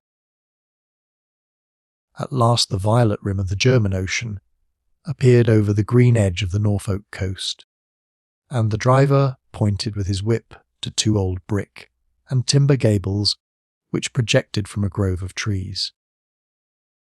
"That's Ridingthorpe Manor," said he. As we drove up to the porticoed front door, I observed in front of it, beside the tennis lawn, the black tool house and the pedestalled sundial which we had such strange associations. A dapper little man with a quick, alert manner and a waxed moustache had just descended from a high dog cart. He introduced himself as Inspector Martin of the Norfolk Constabulary, and he was considerably astonished when he heard the name of my companion. "Why, Mr. Holmes, the crime was only committed at 3 this morning. How could you hear of it in London and get to the spot as soon as I?" "I anticipated it. I came in the hope of preventing it." "Then you must have important evidence, of which we are ignorant, for they were said to be a most united couple." "I have only the evidence of the dancing men," said Holmes. "I will explain the matter to you later. Meanwhile, since it is too late to prevent this tragedy, I am very anxious that I should use the knowledge which I possess in order to ensure that justice be done.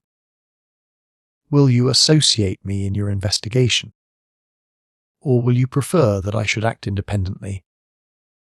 I should be proud to feel that we were acting together." "Mr. Holmes," said the inspector, earnestly, "in that case, I should be glad to hear the evidence, and to examine the premises without an instant of unnecessary delay." Inspector Martin had the good sense to allow my friend to do things in his own fashion, and contented himself with carefully noting the results. The local surgeon, an old, white-haired man, had just come down from Mrs. Hilton Cubitt's room, and he reported that her injuries were serious, but not necessarily fatal. The bullet had passed through the front of her brain, and it would probably be some time before she could regain consciousness. On the question of whether she had been shot or had shot herself, he would not venture to express any decided opinion. Certainly the bullet had been discharged at very close quarters. There was only the one pistol found in the room, 2 barrels of which had been emptied. Mr. Hilton Cubitt had been shot through the heart. It was equally conceivable that he had shot her and then himself, or that she had been the criminal, for the revolver lay upon the floor midway between them. "Has he been moved?" asked Holmes. We have moved nothing except the lady. We could not leave her lying wounded upon the floor. How long have you been here, doctor? Since 4 o'clock. Anyone else? Yes, the constable here. And you have touched nothing? Nothing. You have acted with great discretion. Who sent for you? The housemaid, Saunders. Was it she who gave the alarm? She and Mrs. King, the cook. Where are they now? In the kitchen, I believe. Then I think we had better hear their story at once. The old hall, oak-panelled and high-windowed, had been turned into a court of investigation. Holmes sat in a great, old-fashioned chair, his inexorable eyes gleaming out of his haggard face. I could read in them a set purpose to devote his life to this quest until the client, whom he had failed to save, should at last be avenged.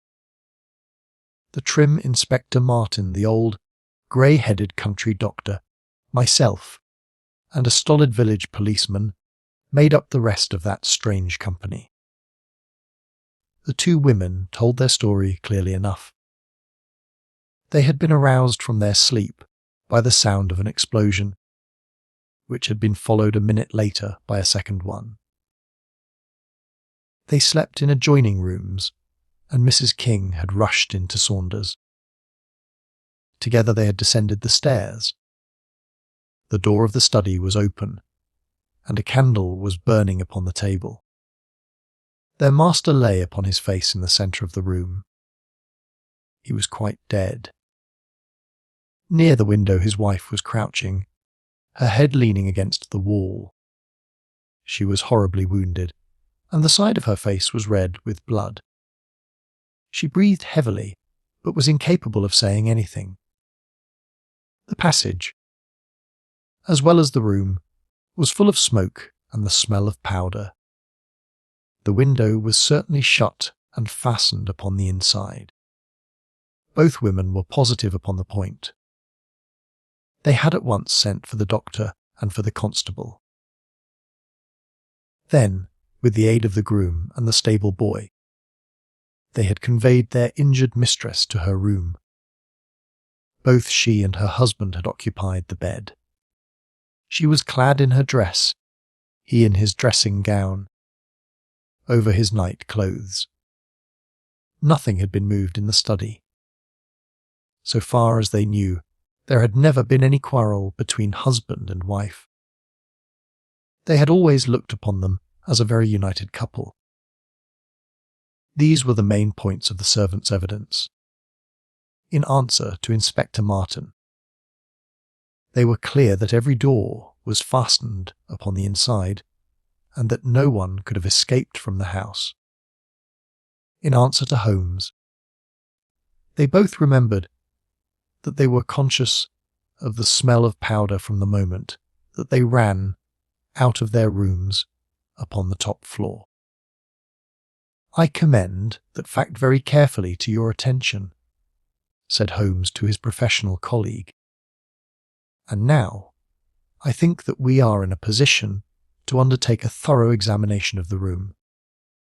The study proved to be a small chamber, lined on 3 sides with books, and with a writing table facing an ordinary window, which looked out upon the garden. Our first attention was given to the body of the unfortunate Squire, whose huge frame lay stretched across the room. His disordered dress showed that he had been hastily aroused from sleep. The bullet had been fired at him from the front, and had remained in his body, after penetrating the heart. His death had certainly been instantaneous and painless. There was no powder marking either upon his dressing gown or on his hands. According to the country surgeon, the lady had stains upon her face, but none upon her hand. The absence of the latter means nothing, though its presence may mean everything, said Holmes. Unless the powder from a badly fitting cartridge happens to spurt backward, one may fire many shots without leaving a sign. I would suggest that Mr. Cubitt's body may now be removed. I suppose, Doctor, you have not recovered the bullet which wounded the lady. A serious operation will be necessary before that can be done. But there are still 4 cartridges in the revolver. 2 have been fired and 2 wounds inflicted, so that each bullet can be accounted for. So it would seem, said Holmes. Perhaps you can account also for the bullet which has so obviously struck the edge of the window. He had turned suddenly, and his long, thin finger was pointing to a hole which had been drilled right through the lower window sash, about an inch above the bottom. "By George!" cried the inspector. "However did you see that?" "Because I looked for it." "Wonderful!" said the country doctor. "You are certainly right, sir." "Then a 3rd shot has been fired, and therefore a 3rd person must have been present. But who could that have been, and how could he have got away?" "That is the problem which we are now about to solve," said Sherlock Holmes.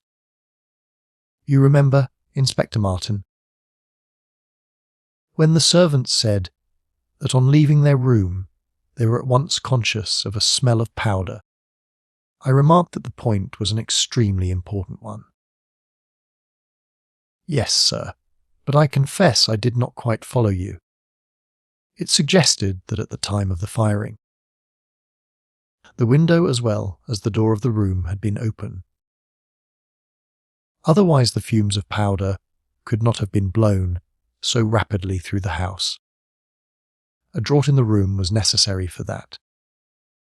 Both door and window were only open for a very short time, however. How do you prove that?" "Because the candle was not guttered." "Capital!" cried the inspector. "Capital!" Feeling sure that the window had been open at the time of the tragedy, I conceived that there might have been a 3rd person in the affair who stood outside this opening and fired through it. Any shot directed at this person might hit the sash. I looked, and there, sure enough, was the bullet mark.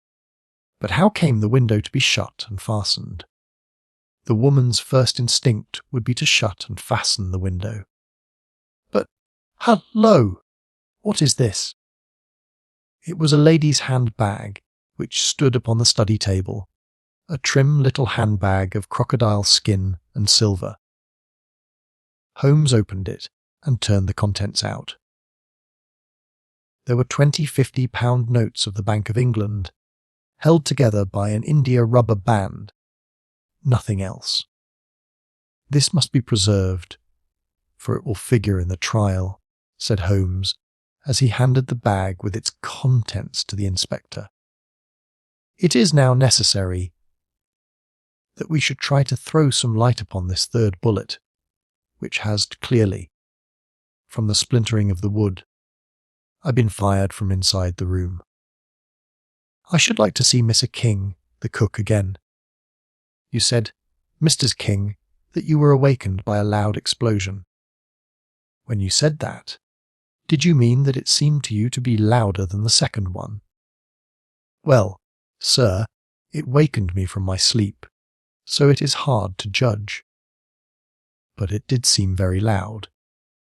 You don't think that it might have been 2 shots fired almost at the same instant?" "I am sure I couldn't say, sir. I believe that it was undoubtedly so. I rather think, Inspector Martin, that we have now exhausted all that this room can teach us. If you will kindly step round with me, we shall see what fresh evidence the garden has to offer." A flower bed extended up to the study window, and we all broke into an exclamation as we approached it. The flowers were trampled down, and the soft soil was imprinted all over with footmarks.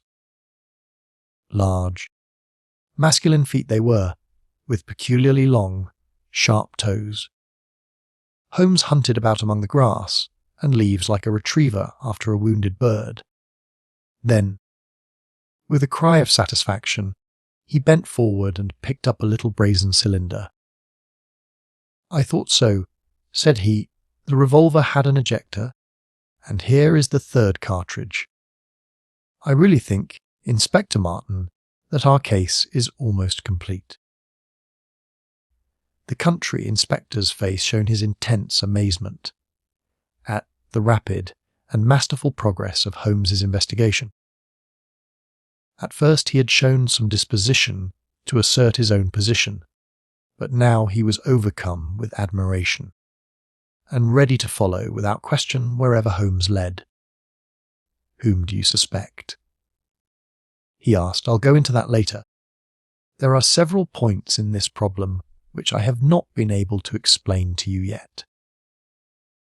Now that I have got so far, I had best proceed on my own lines, and then clear the whole matter up once and for all." "Just as you wish, Mr. Holmes, so long as we get our man. I have no desire to make mysteries, but it is impossible at the moment of action to enter into long and complex explanations. I have the threads of this affair all in my hand.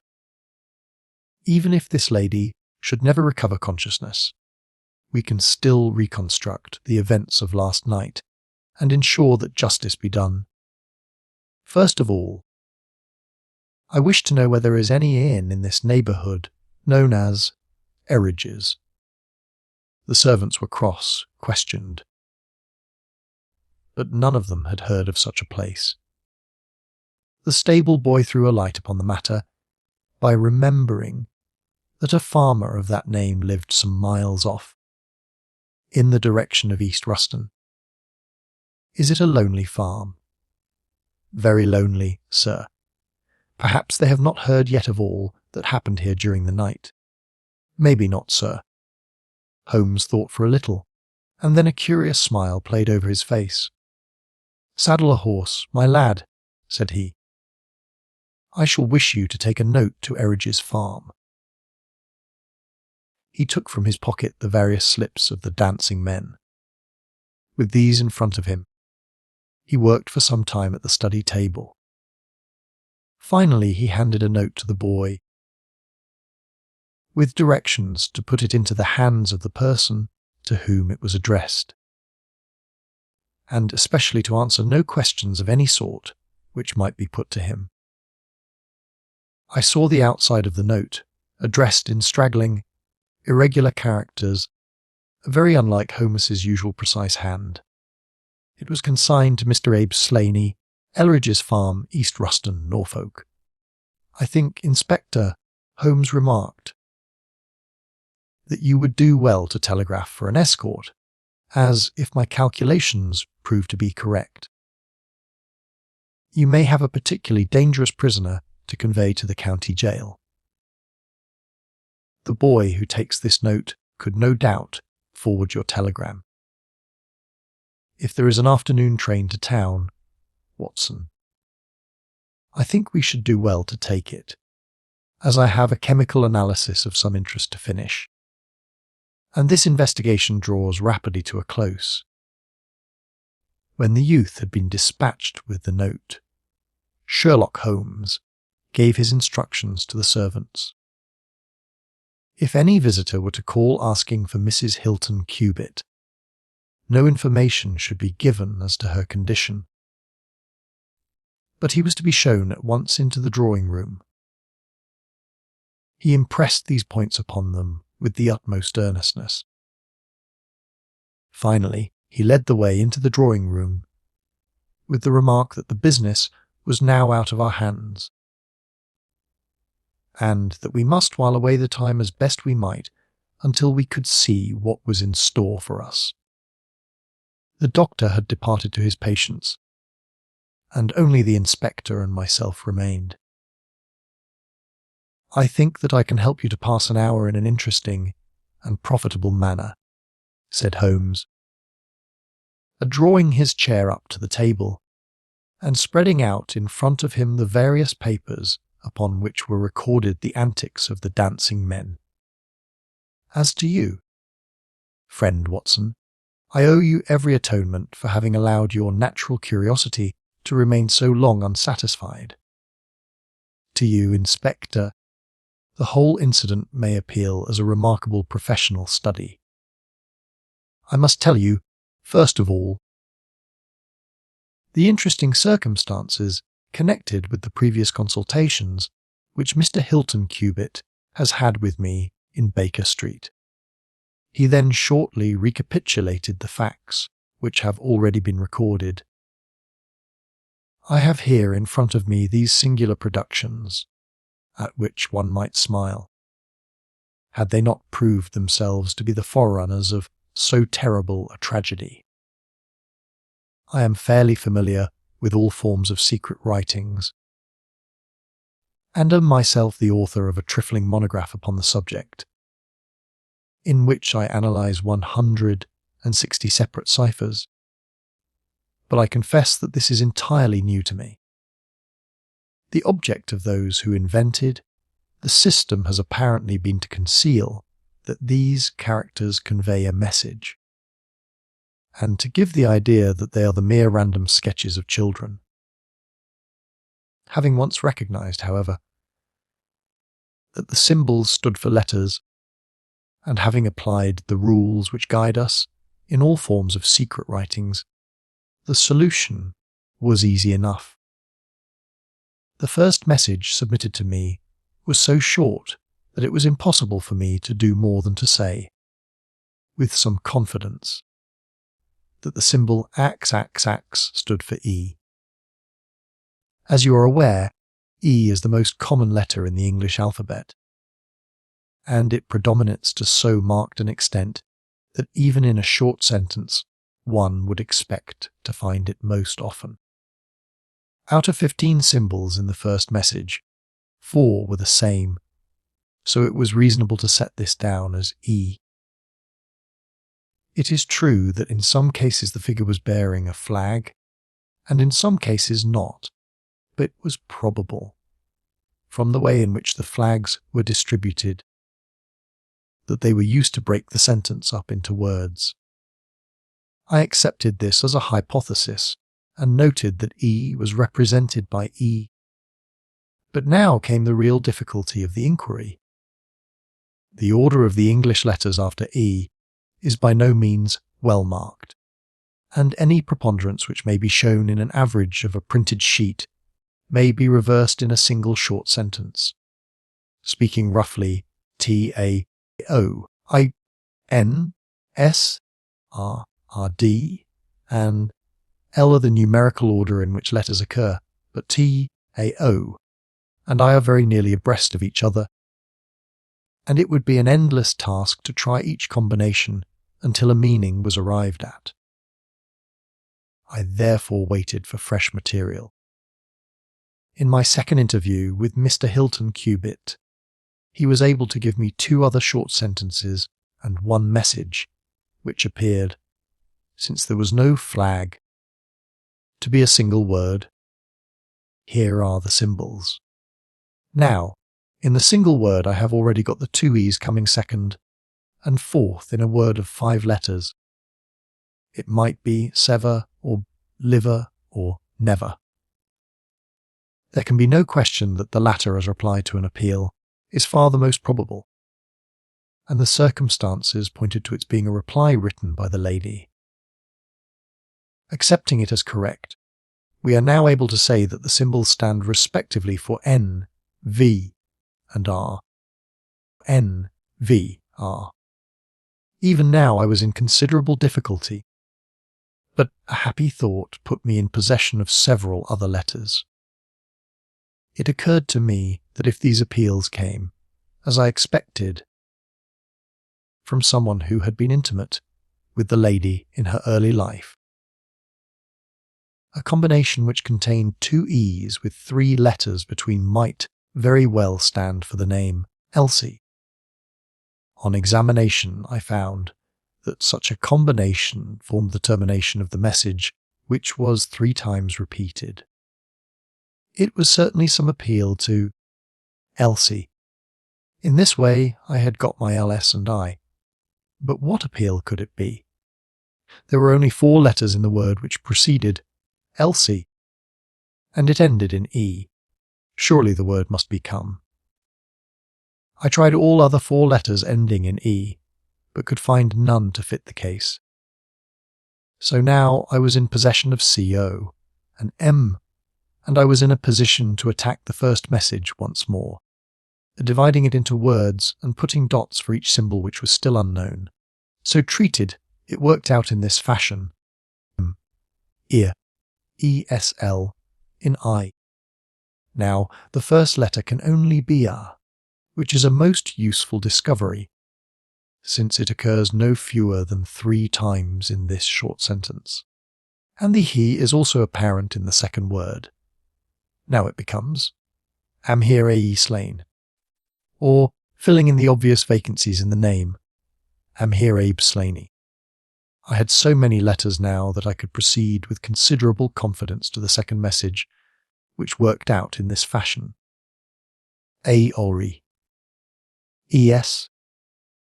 Here I could only make sense by putting T and G for the missing letters, and supposing that the name was that of some house or inn at which the writer was staying. Inspector Martin, and I had listened with the utmost interest to the full and clear account of how my friend had produced results which had led to so complete a command over our difficulties. "What did you do then, sir?" asked the inspector. I had every reason to suppose that this Abe Slaney was an American, since A is an American contraction, and since a letter from America had been the starting point of all the trouble. I had also every cause to think that there was some criminal secret in the matter. The lady's allusions to her past, and her refusal to take her husband into her confidence, both pointed in that direction. I therefore cabled to my friend, Wilson Hargreave, of the New York Police Bureau, who has more than once made use of my knowledge of London crime. I asked him whether the name of Abe Slaney was known to him. Here is his reply. The most dangerous crook in Chicago. On the very evening upon which I had his answer, Hilton Cubitt sent me the last message from Slaney. Working with known letters, it took this form. Elsie. Re. Are to meet they go. The addition of a P and a T completed a message which showed me that the rascal was proceeding from persuasion to threats. And my knowledge of the crooks of Chicago prepared me to find that he might very rapidly put his words into action. I at once came to Norfolk with my friend and colleague, Dr. Watson, but, unhappily, only in time to find that the worst had already occurred. "It is a privilege to be associated with you in the handling of a case," said the inspector warmly. "You will excuse me, however, if I speak frankly to you. You are only answerable to yourself, but I have to answer to my superiors. If this Abe Slaney, living at Erridge's, is indeed the murderer, and if he has made his escape while I am seated here, I should certainly get into serious trouble. You need not be uneasy. He will not try to escape." "How do you know?" "To fly would be a confession of guilt. Then let us go arrest him. I expect him here every instant." "But why should he come?" "Because I have written and asked him." "But this is incredible, Mr. Holmes." "Why should he come because you have asked him? Would not such a request rather rouse his suspicions and cause him to fly?" "I think I have known how to frame the letter," said Sherlock Holmes. "In fact, if I am not very much mistaken, here is the gentleman himself coming up the drive." A man was striding up the path which led to the door. He was a tall, handsome, swarthy fellow, clad in a suit of grey flannel, with a Panama hat, a bristling black beard, and a great, aggressive hooked nose. and flourishing a cane as he walked. He swaggered up the path as if the place belonged to him, and we heard his loud, confident peal at the bell. I think, "Gentlemen," said Holmes quietly, "that we had best take up our position behind the door. Every precaution is necessary when dealing with such a fellow. You will need your handcuffs, Inspector. You can leave the talking to me." We waited in silence for a minute. One of those minutes which one can never forget. Then the door opened, and the man stepped in. In an instant Holmes clapped a pistol to his head, and Martin slipped the handcuffs over his wrists. It was all done so swiftly and deftly that the fellow was helpless. Before he knew that he was attacked, he glared from one to the other of us with a pair of blazing black eyes. Then he burst into a bitter laugh. "Well, gentlemen, you have the drop on me this time. I seem to have knocked up against something hard. But I came here in answer to a letter from Mrs. Hilton Cubitt. Don't tell me that she is in this. Don't tell me that she helped to set a trap for me. Mrs. Hilton Cubitt was seriously injured, and is at death's door." The man gave a hoarse cry of grief, which rang through the house. "You're crazy," cried fiercely. "It was he that was hurt, not she. Who would have hurt little Elsie? I may have threatened her, God forgive me, but I would not have touched a hair of her pretty head. Take it back, you! Say that she is not hurt." She was found badly wounded by the side of her dead husband. He sank with a deep groan on the settee and buried his face in his manacled hands. For 5 minutes he was silent. Then he raised his face once more, and spoke with the cold composure of despair. "I have nothing to hide from you, gentlemen," said he. "If I shot the man, he had his shot at me, and there's no murder in that. But if you think I could have hurt that woman, then you don't know either me or her. I tell you, there was never a man in this world loved a woman more than I loved her. I had a right to her. She was pledged to me years ago. Who was this Englishman that he should come between us? I tell you that I had the first right to her, and that I was only claiming my own. She broke away from your influence when she found the man that you are," said Holmes sternly. "She fled from America to avoid you, and she married an honourable gentleman in England. You dogged her and followed her and made her life a misery to her, in order to induce her to abandon the husband whom she loved and respected in order to fly with you, whom she feared and hated. You have ended by bringing about the death of a noble man and driving his wife to suicide. That is your record in this business, Mr. Abe Slaney, and you will answer for it to the law. If Elsie dies, I care nothing what becomes of me," said the American. He opened one of his hands and looked at a note crumpled up in his palm. "See here, mister," he cried, with a gleam of suspicion in his eyes. "You're not trying to scare me over this, are you? If the lady is hurt as bad as you say, who was it that wrote this note?" He tossed it forward onto the table. "I wrote it to bring you here. You wrote it. There was no one on earth outside the joint who knew the secret of the dancing men. How came you to write it?"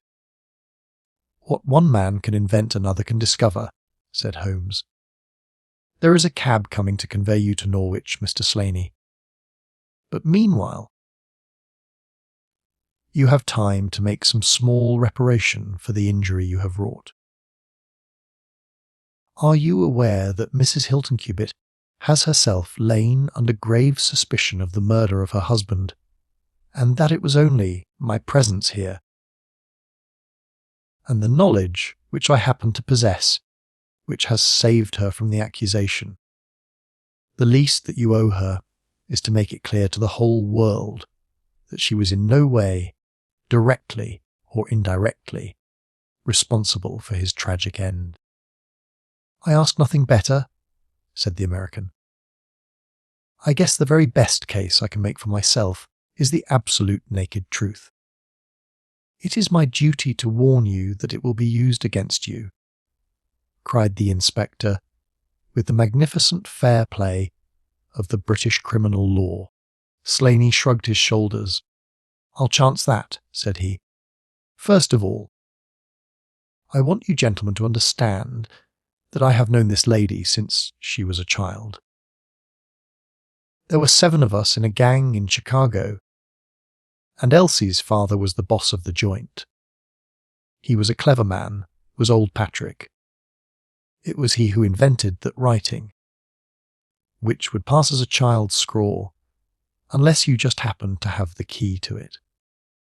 Well, Elsie learned some of our ways, but she couldn't stand the business, and she had a bit of honest money of her own, so she gave us all the slip and got away to London. She had been engaged to me, and she would have married me, I believe, if I had taken over another profession. But she would have nothing to do with anything on the cross. It was only after her marriage to this Englishman that I was able to find out where she was. I wrote to her, but got no answer. After that I came over, and, as letters were no use, I put my messages where she could read them. Well, I have been here a month now. I lived in that farm, where I had a room down below, and could get in and out every night, and no one the wiser. I tried all I could to coax Elsie away. I knew that she read the messages, for once she wrote an answer under one of them. Then my temper got the better of me, and I began to threaten her. She sent me a letter then, imploring me to go away, and saying that it would break her heart if any scandal should come upon her husband. She said that she would come down when her husband was asleep at 3 a.m. and speak with me through the end window. If I would go away afterwards and leave her in peace. She came down and brought money with her, trying to bribe me to go. This made me mad, and I caught her arm and tried to pull her through the window. At that moment in rushed the husband with his revolver in his hand. Elsie had sunk down upon the floor, and we were face to face. I was healed also, and I held up my gun to scare him off and let me get away. He fired and missed me. I pulled off almost at the same instant, and down he dropped. I made away across the garden, and as I went I heard the window shut behind me. That's God's truth, gentlemen, every word of it. And I heard no more about it until that lad came riding up with a note, which made me walk in here, like a jay, and give myself into your hands. A cab had driven up whilst the American had been talking. 2 uniformed policemen sat inside. Inspector Martin rose and touched his prisoner on the shoulder. "It is time for us to go. Can I see her first?" "No, she is not conscious." "Mr. Sherlock Holmes, I only hope that if ever again I have an important case, I shall have the good fortune to have you by my side." We stood at the window and watched the cab drive away. As I turned back, my eye caught the pellet of paper which the prisoner had tossed upon the table. It was the note with which Holmes had decoyed him. "See if you can read it, Watson," said he with a smile. It contained no word, but this little line of dancing men. "Come here at once." "If you use the code which I have explained," said Holmes, "you will find that it simply means, 'Come here at once.'"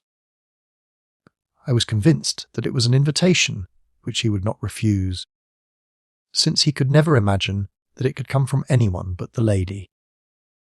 And so, my dear Watson, we have ended by turning the dancing men to good, when they have so often been the agents of evil. And I think that I have fulfilled my promise of giving you something unusual for your notebook. 3:40 is our train, and I fancy we should be back in Baker Street for dinner. Only one word of epilogue.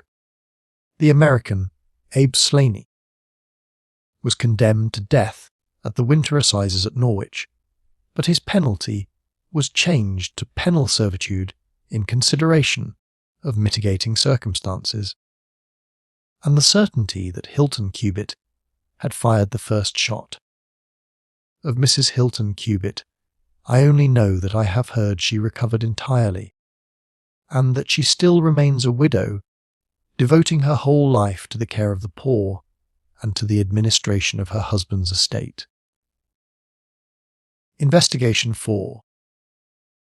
The second stain. I had intended The Adventure of the Ababy Grange to be the last of those exploits of my friend, Mr. Sherlock Holmes, which I should ever communicate to the public. This resolution of mine was not due to any lack of material, since I have notes of many hundreds of cases to which I have never alluded. Nor was it caused by any waning interest on the part of my readers in the singular personality and unique methods of this remarkable man.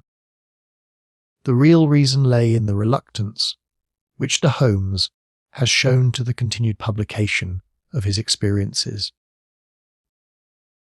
So long as he was in actual professional practice, the records of his successes were of some practical value to him. But since he has definitely retired from London and betaken himself to study and be farming on the Sussex Downs, notoriety has become hateful to him, and he has peremptorily requested that his wishes in this matter should be strictly observed. It was only upon my representing to him that I had given a promise that The Adventure of the Second Stain should be published when the times were ripe, and pointing out to him that it is only appropriate that this long series of episodes should culminate in the most important international case which he has ever been called upon to handle, that I at last succeeded in obtaining his consent that a carefully guarded account of the incident should at last be laid before the public.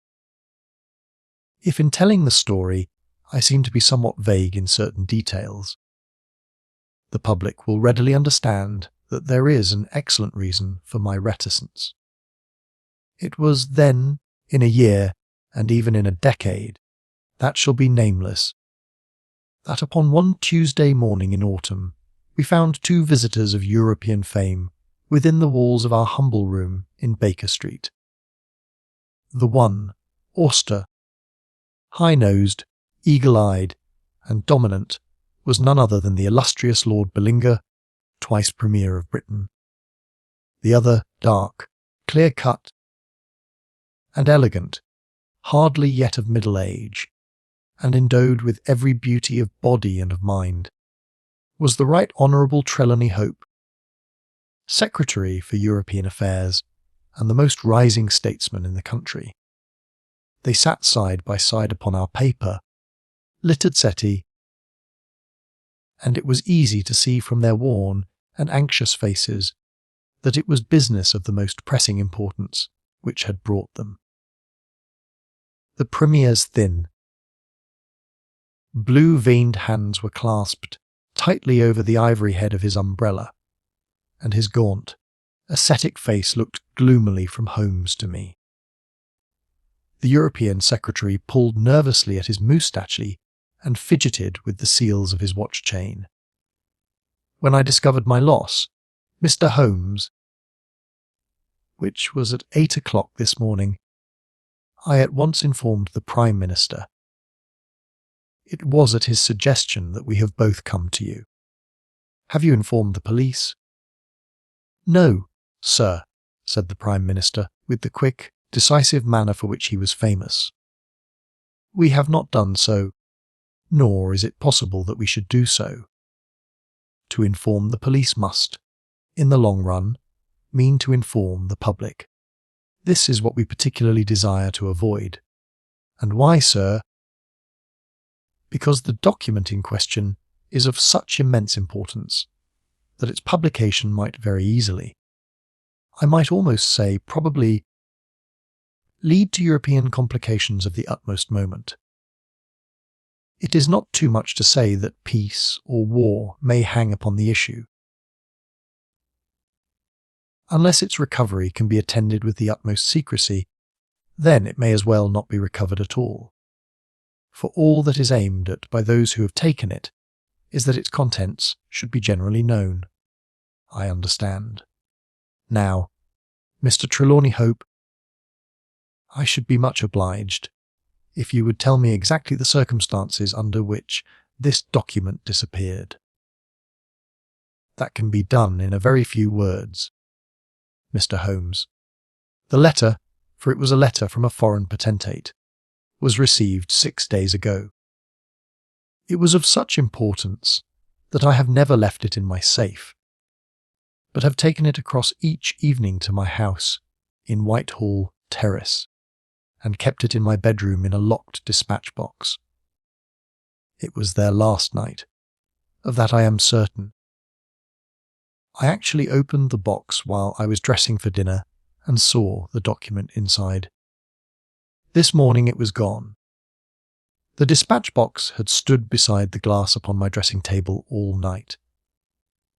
I am a light sleeper, and so is my wife. We are both prepared to swear that no one could have entered the room during the night. And yet I repeat that the paper is gone. What time did you dine? 7:30. How long was it before you went to bed? My wife had gone to the theatre. I waited up for her. It was 11:30 before we went to our room. Then for 4 hours the dispatch box had lain unguarded. No one is ever permitted to enter that room, save the house maid in the morning, and my valet or my wife's maid, during the rest of the day. They are both trusty servants who have been with us for some time.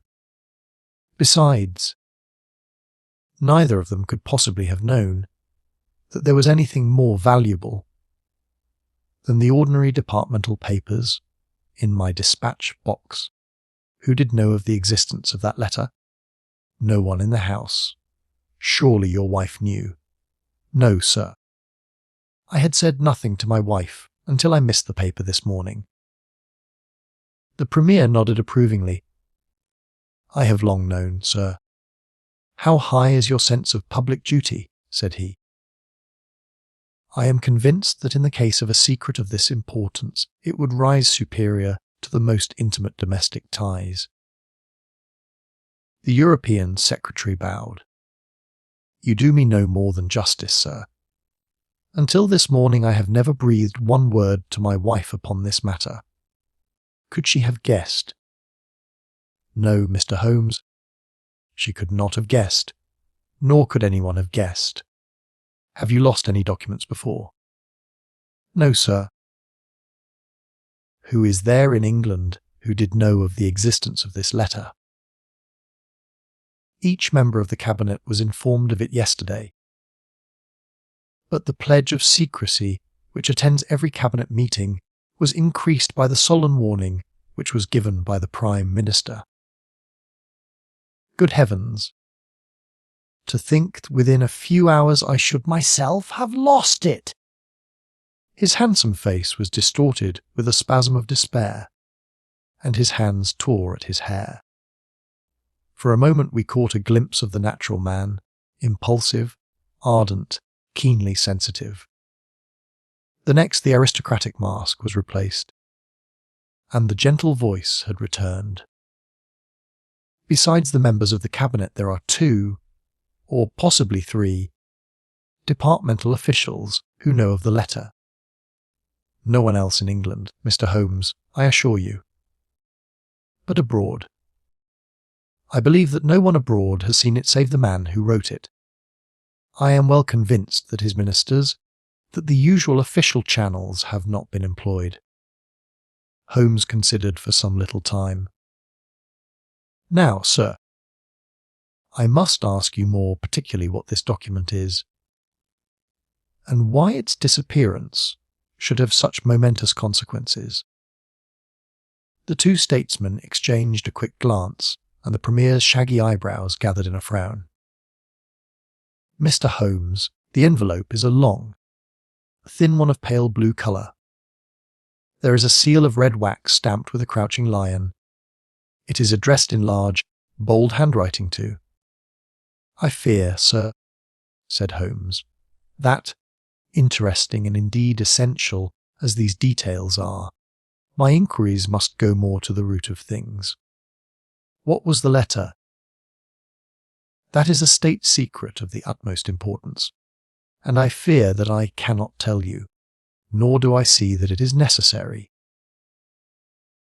If by the aid of the powers which you are said to possess you can find such an envelope, as I describe with its enclosure, you will have deserved well of your country, and earned any reward which it lies in our power to bestow. Sherlock Holmes rose with a smile. You are two of the most busy men in the country, said he, and in my own small way, I have also a good many calls upon me. I regret exceedingly that I cannot help you in this matter, and any continuation of this interview would be a waste of time. The Premier sprang to his feet with that quick, fierce gleam of his deep, set eyes before which a cabinet has cowered. I am not accustomed, sir, he began, but mastered his anger and resumed his seat. For a minute or more we all sat in silence.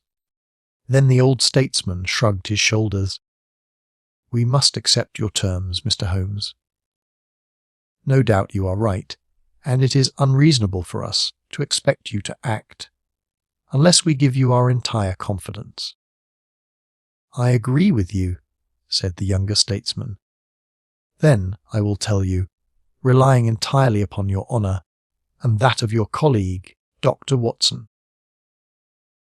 I may appeal to your patriotism also, for I could not imagine a greater misfortune for the country than that this affair should come out.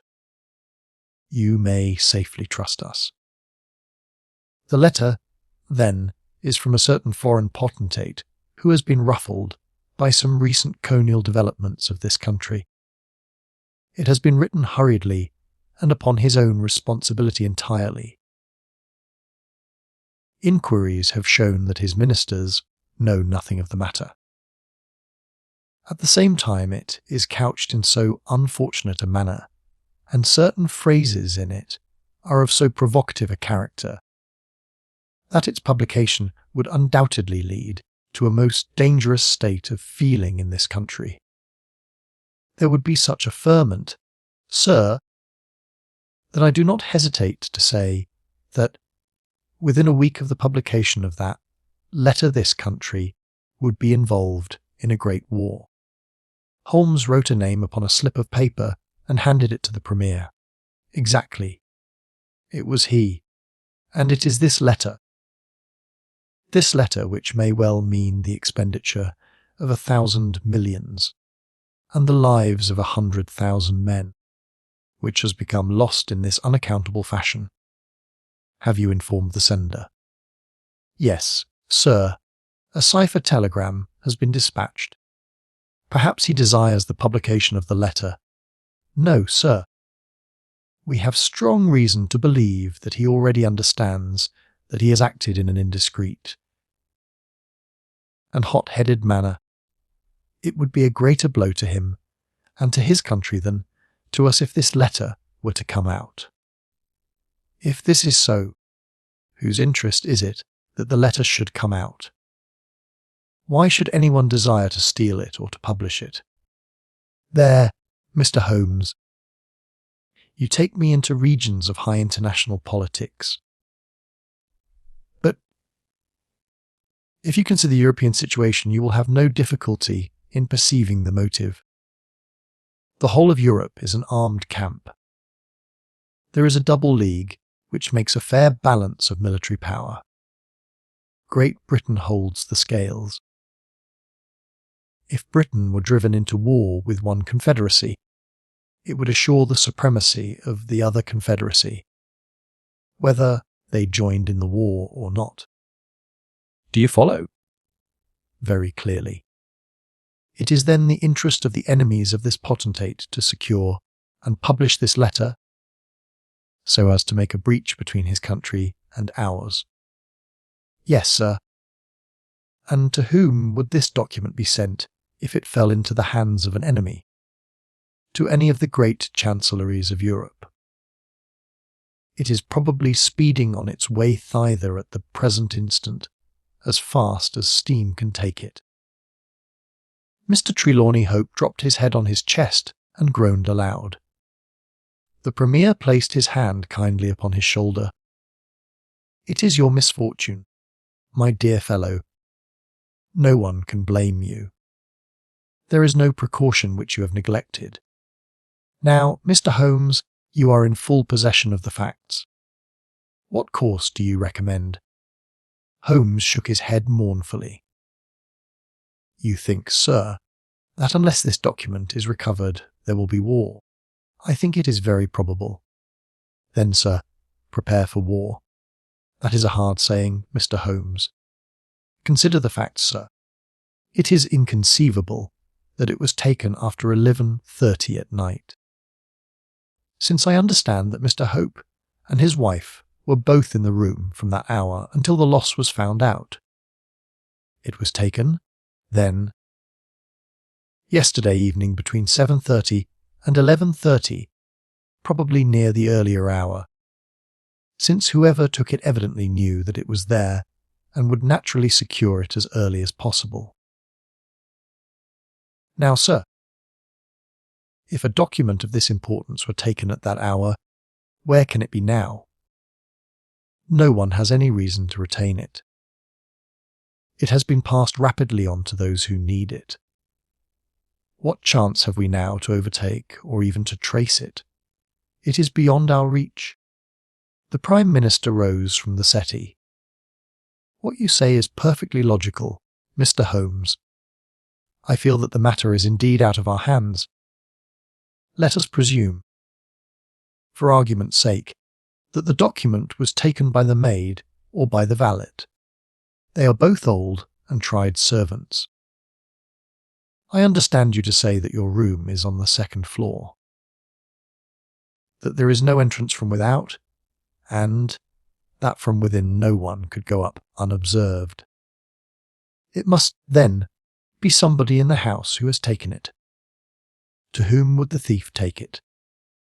To one of several international spies and secret agents, whose names are tolerably familiar to me. There are 3 who may be said to be the heads of their profession. I will begin my research by going round and finding if each of them is at his post. If one is missing, especially if he has disappeared since last night, we will have some indication as to where the document has gone. Why should he be missing? Asked the European Secretary. He would take the letter to an embassy in London, as likely as not. I fancy not. These agents work independently, and their relations with the embassies are often strained. The Prime Minister nodded his acquiescence. I believe you are right, Mr. Holmes. He would take so valuable a prize to headquarters with his own hands. I think that your course of action is an excellent one.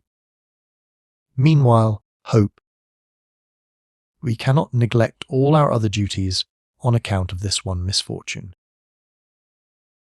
Should there be any fresh developments during the day, we shall communicate with you, and you will no doubt let us know the results of your own inquiries.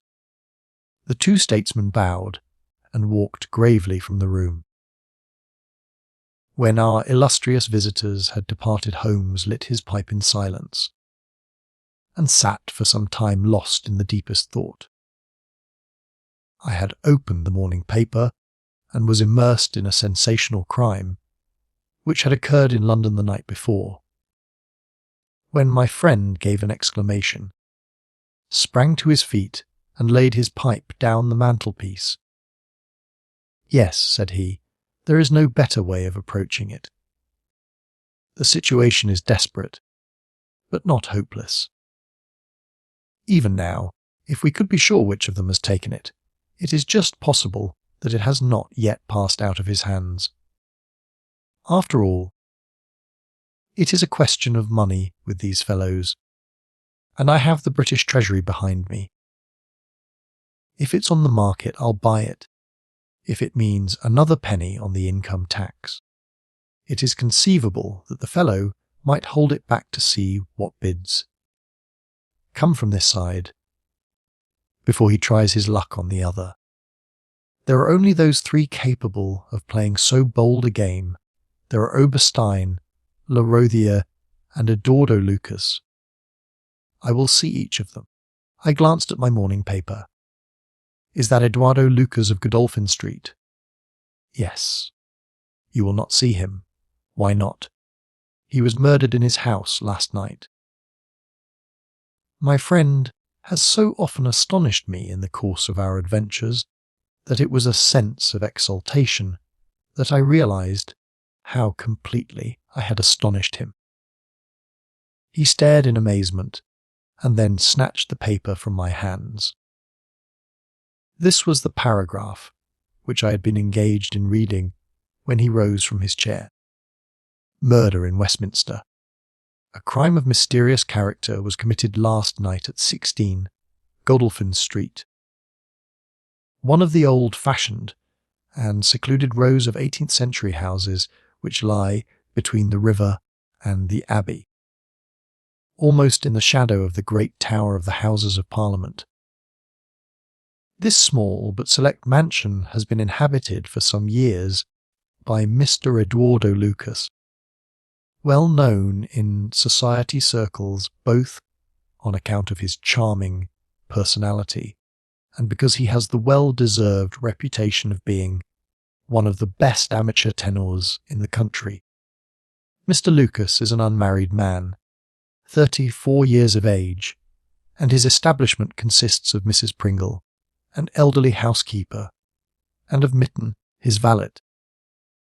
The former retires early and sleeps at the top of the house. The valet was out for the evening, visiting a friend at Hammersmith. From 10 o'clock onward, Mr. Lucas had the house to himself. What occurred during that time has not yet transpired, but at 11:45 Police Constable Barrett, passing along Godolphin Street, observed that the door of number 16 was ajar. He knocked, but received no answer. Perceiving a light in the front room, he advanced into the passage and again knocked, but without reply. He then pushed open the door and entered. The room was in a state of wild disorder, the furniture being all swept to one side, and one chair lying on its back in the centre. Beside this chair, and still grasping one of its legs, lay the unfortunate tenant of the house. He had been stabbed to the heart and must have died instantly. The knife with which the crime had been committed was a curved Indian dagger, plucked down from a trophy of Oriental arms which adorned one of the walls. Robbery does not appear to have been the motive of the crime, for there had been no attempt to remove the valuable contents of the room. Mr. Eduardo Lucas was so well known and popular that his violent and mysterious fate will arouse painful interest and intense sympathy in a widespread circle of friends. "Well, Watson, what do you make of this?" asked Holmes after a long pause. "It is an amazing coincidence. A coincidence! Here is one of the three men whom we had named as possible actors in this drama, and he meets a violent death during the very hours when we know that that drama was being enacted. The odds are enormous against its being coincidence. No figures could express them. No, my dear Watson, the two events are connected, must be connected. It is for us to find the connection. But now the official police must know all. Not at all. They know all they see at Godolphin Street. They know, and shall know, nothing of Whitehall Terrace. Only we know of both events, and can trace the relation between them. There is one obvious point which would, in any case, have turned my suspicions against Lucas. Godolphin Street, Westminster, is only a few minutes' walk from Whitehall Terrace. The other secret agents whom I have named live in the extreme West End. It was easier, therefore, for Lucas than for the others to establish a connection or receive a message from the European Secretary's household, a small thing, and yet where events are compressed into a few hours it may prove essential. Hullo! What have we here? Mrs. Hudson had appeared with a lady's card upon her salver. Holmes glanced at it, raised his eyebrows, and handed it over to me. Ask Lady Hilda Trelawney Hope if she will be kind enough to step up, said he. A moment later our modest apartment, already so distinguished that morning, was further honoured by the entrance of the most lovely woman in London. I had often heard of the beauty of the youngest daughter of the Duke of Belminster, but no description of it, and no contemplation of colourless photographs had prepared me for the subtle, delicate charm and the beautiful colouring of that exquisite head. And yet, as we saw it that autumn morning, it was not its beauty which would be the first thing to impress the observer. The cheek was lovely, but it was paled with emotion. The eyes were bright, but it was the brightness of fever. The sensitive mouth was tight and drawn in an effort after self-command. Terror, not beauty, was what sprang first to the eye as our fair visitor stood framed for an instant in the open door. "Has my husband been here, Mr. Holmes?" "Yes, madam, he has been here." "Mr. Holmes, I implore you not to tell him that I came here." Holmes bowed coldly and motioned the lady to a chair. "Your ladyship places me in a very delicate position. I beg that you will sit down and tell me what you desire. But I fear that I cannot make any unconditional promise." She swept across the room and seated herself with her back to the window. It was a queenly presence, tall, graceful, and intensely womanly. "Mr. Holmes," she said, and her white gloved hands clasped and unclasped as she spoke, "I will speak frankly to you in the hopes that it may induce you to speak frankly in return. There is complete confidence between my husband and me on all matters save one. That one is politics. On this his lips are sealed. He tells me nothing. Now, I am aware that there was a most deplorable occurrence in our house last night. I know that a paper has disappeared, but because the matter is political, my husband refuses to take me into his complete confidence. Now it is essential, I say, that I should thoroughly understand it. You are the only other person, save only these politicians, who knows the true facts. I beg you then, Mr. Holmes, to tell me exactly what has happened and what it will lead to. Tell me all, Mr. Holmes. Let no regard for your client's interests keep you silent. For I assure you that his interests, if he would only see it, would be best served by taking me into his complete confidence. What was this paper which was stolen? Madam, what you ask me is really impossible. She groaned and sank her face in her hands. You must see that this is so, madam. If your husband thinks fit to keep you in the dark over this matter, is it for me, who has only learned the true facts under pledge of professional secrecy, to tell what he has withheld? It is not fair to ask it. It is him whom you must ask.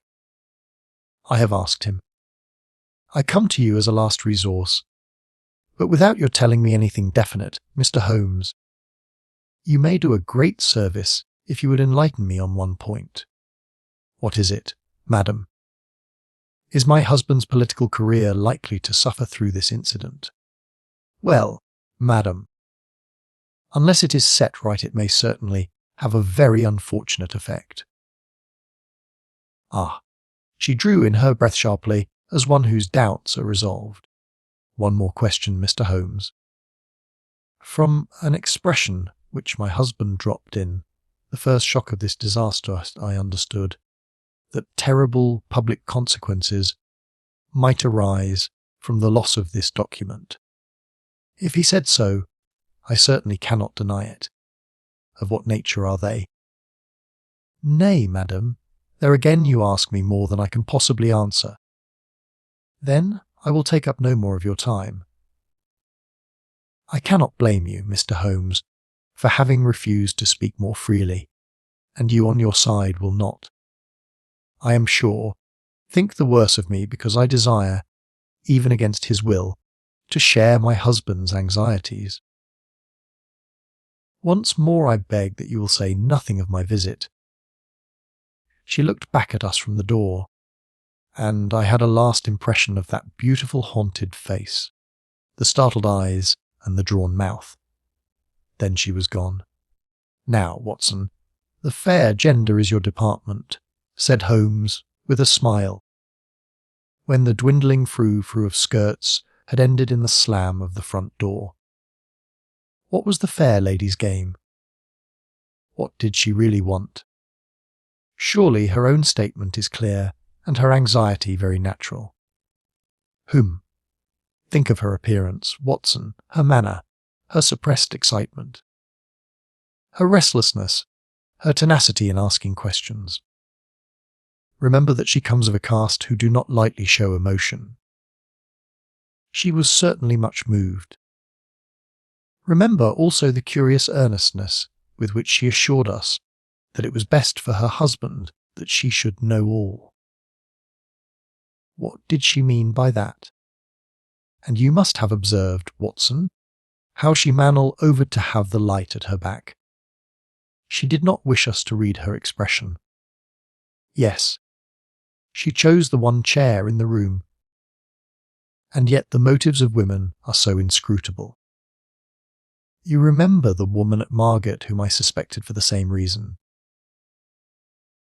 No powder on her nose, that proved to be the correct solution. How can you build on such a quicksand? Their most trivial action may mean volumes, or their most extraordinary conduct may depend upon a hairpin or a curling tongues. Good morning, Watson. You are off. Yes. I will while away the morning at Godolphin Street, with our friends of the regular establishment. With Eduardo Lucas lies the solution of our problem. Though I must admit that I have not an inkling as to what form it may take. It is a capital mistake to theorize in advance of the facts. Do you stay on guard, my good Watson, and receive any fresh visitors? I'll join you at lunch if I am able. All that day and the next Holmes was in a mood which his friends would call taciturn and others morose. He ran out and ran in, smoked incessantly, played snatches on his violin, sank into reveries, devoured sandwiches at irregular hours, and hardly answered the casual questions which I put to him. It was evident to me that things were not going well with him or his quest. he would say nothing of the case, and it was from the papers that I learned the particulars of the inquest. And the arrest with the subsequent release of John Mitten, the valet of the deceased. The coroner's jury brought in the obvious wilful murder, but the parties remained as unknown as ever. No motive was suggested. The room was full of articles of value, but none had been taken. The dead man's papers had not been tampered with. They were carefully examined and showed that he was a keen student of international politics, an indefatigable gossip, a remarkable linguist, and an untiring letter writer. He had been on intimate terms with the leading politicians of several countries. But nothing sensational was discovered among the documents which filled his drawers. As to his relations with women, they appeared to have been promiscuous but superficial. He had many acquaintances among them, but few friends, and no one whom he loved. His habits were regular, his conduct inoffensive. His death was an absolute mystery and likely to remain so. As to the arrest of John Mitten, the valet, it was a counsel of despair as an alternative to absolute inaction. But no case could be sustained against him. He had visited friends in Hammersmith that night. The alibi was complete. It is true that he started home at an hour which should have brought him to Westminster before the time when the crime was discovered. But his own explanation that he had walked part of the way seemed probable enough in view of the fineness of the night. He had actually arrived at 12 o'clock and appeared to be overwhelmed by the unexpected tragedy. He had always been on good terms with his master. Several of the dead man's possessions, notably a small case of razors, had been found in the valet's boxes. But he explained that they had been presents from the deceased, and the housekeeper was able to corroborate the story. Mitten had been in Lucas' employment for 3 years. It was noticeable that Lucas did not take Mitten on the continent with him. Sometimes he visited Paris for 3 months on end, but Mitten was left in charge of the Godolphin Street house. As to the housekeeper, she had heard nothing on the night of the crime. If her master had a visitor, he had himself admitted him. So for 3 mornings the mystery remained, so far as I could follow it in the papers. If Holmes knew more, he kept his own counsel, but as he told me that Inspector Lestrade had taken him into his confidence in the case, I knew that he was in close touch with every development.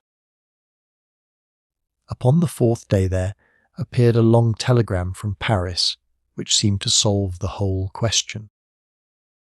A discovery has just been made by the Parisian police, said the Daily Telegraph, which raises the veil which hung round the tragic fate of Mr. Eduardo Lucas, who met his death by violence last Monday night at Godolphin Street, Westminster. Our readers will remember that the deceased gentleman was found stabbed in his room, and that some suspicion attached to his valet, but that the case broke down on a Libby.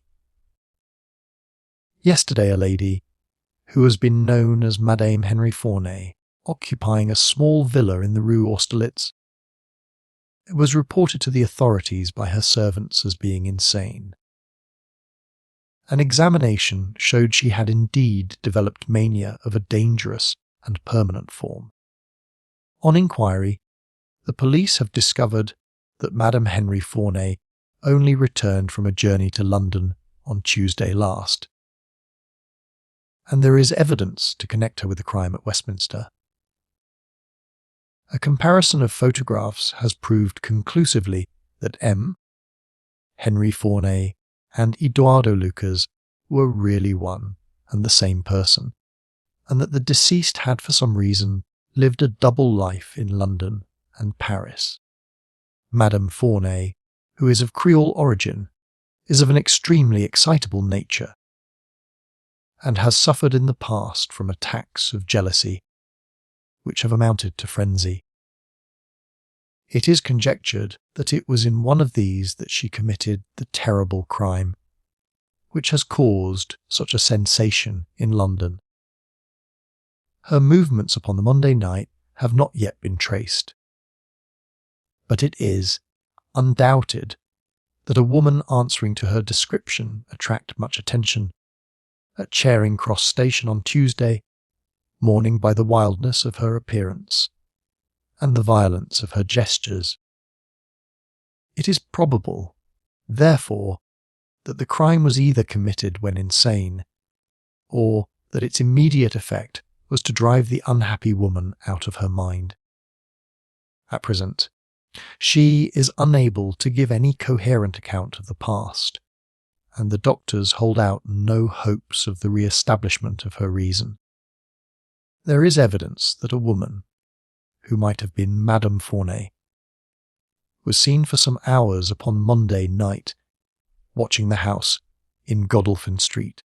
What do you think of that, Holmes? I had read the account aloud to him while he finished his breakfast. "My dear Watson," said he, as he rose from the table and paced up and down the room, "you are most long-suffering. But if I have told you nothing in the last 3 days, it is because there is nothing to tell. Even now this report from Paris does not help us much. Surely it is final as regards the man's death.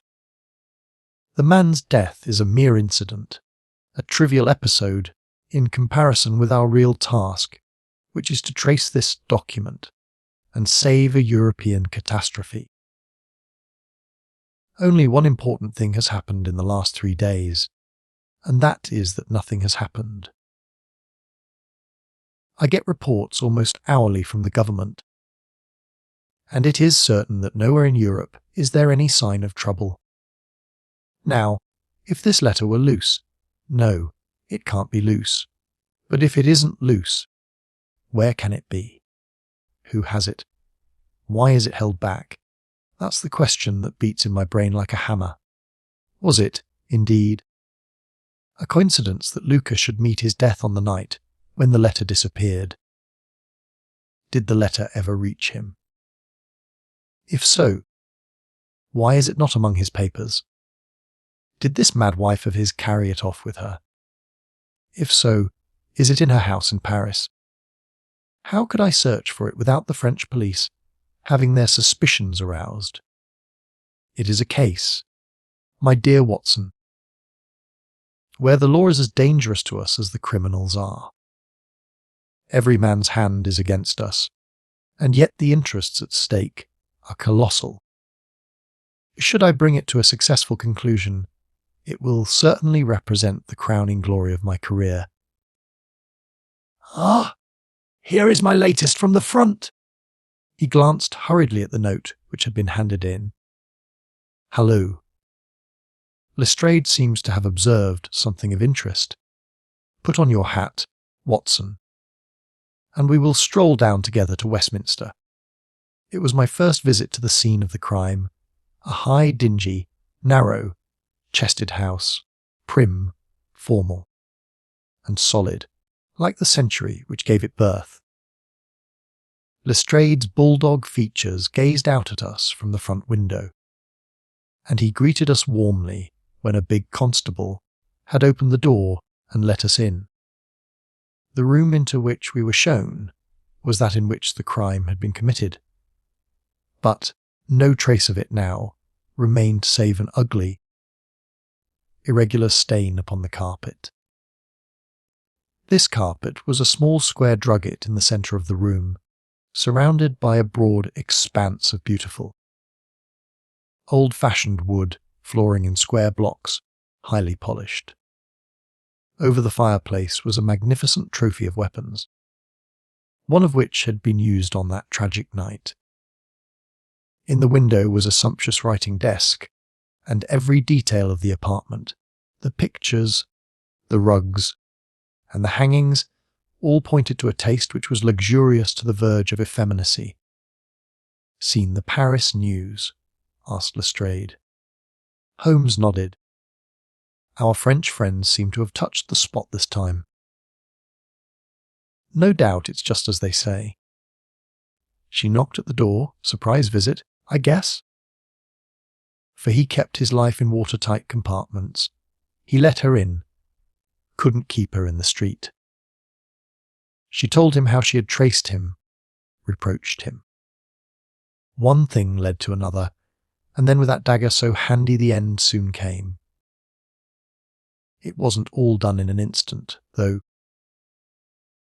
for these chairs were all swept over yonder, and he had one in his hand, as if he had tried to hold her off with it. We've got it all clear as if we had seen it. Holmes raised his eyebrows. "And yet you have sent for me." "Ah, yes, that's another matter, a mere trifle. But the sort of thing you take an interest in, queer, you know, and what you might call freakish. It has nothing to do with the main fact, can't have, on the face of it. What is it then?" "Well, you know, after a crime of this sort we are very careful to keep things in their position. Nothing has been moved. Officer in charge here day and night. This morning, as the man was buried, and the investigation over, so far as this room is concerned, we thought we could tidy up a bit. This carpet, you see, it is not fastened down, only just laid there. We had occasion to raise it, we found." "Yes, you found." Holmes's face grew tense with anxiety. "Well, I'm sure you would never guess in 100 years what we did find.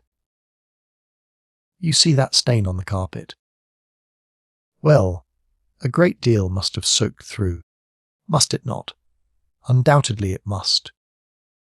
Well, you will be surprised to hear that there is no stain on the white woodwork to correspond." "No stain?" "But there must. Yes, so you would say. But the fact remains that there isn't."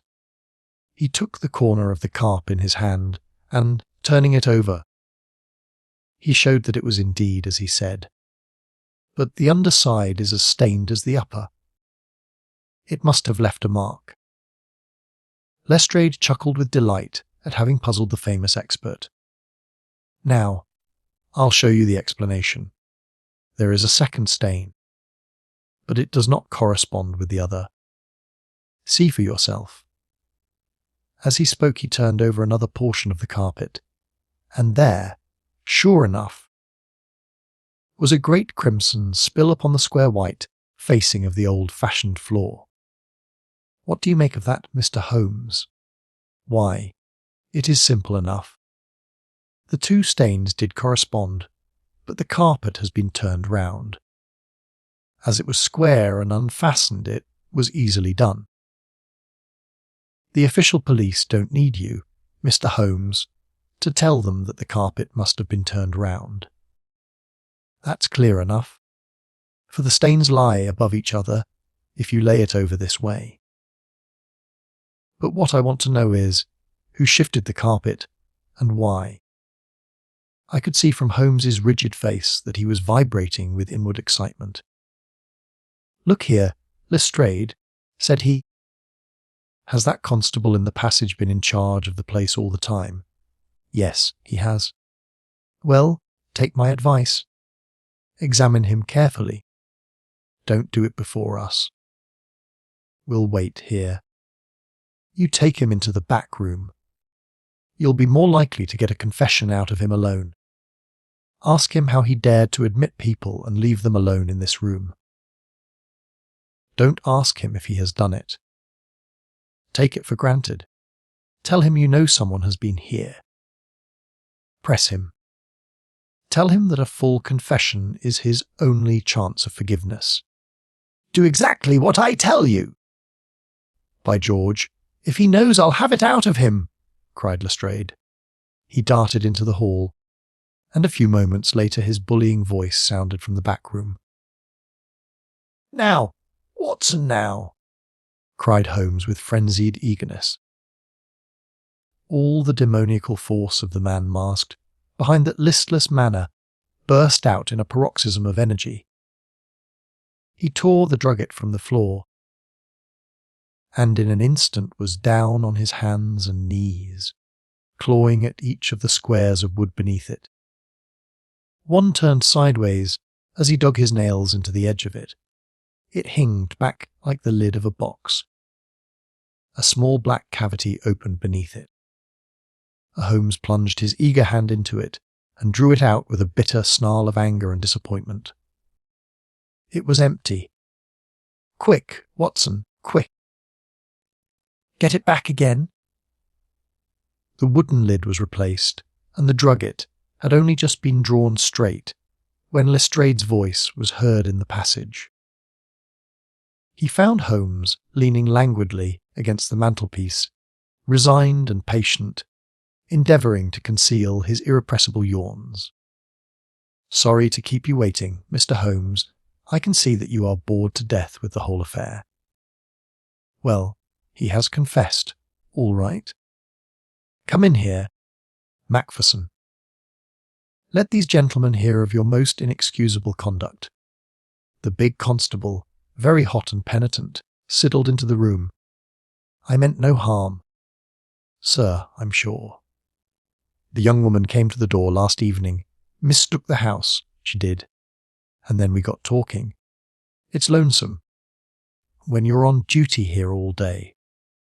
Well, what happened then? She wanted to see where the crime was done.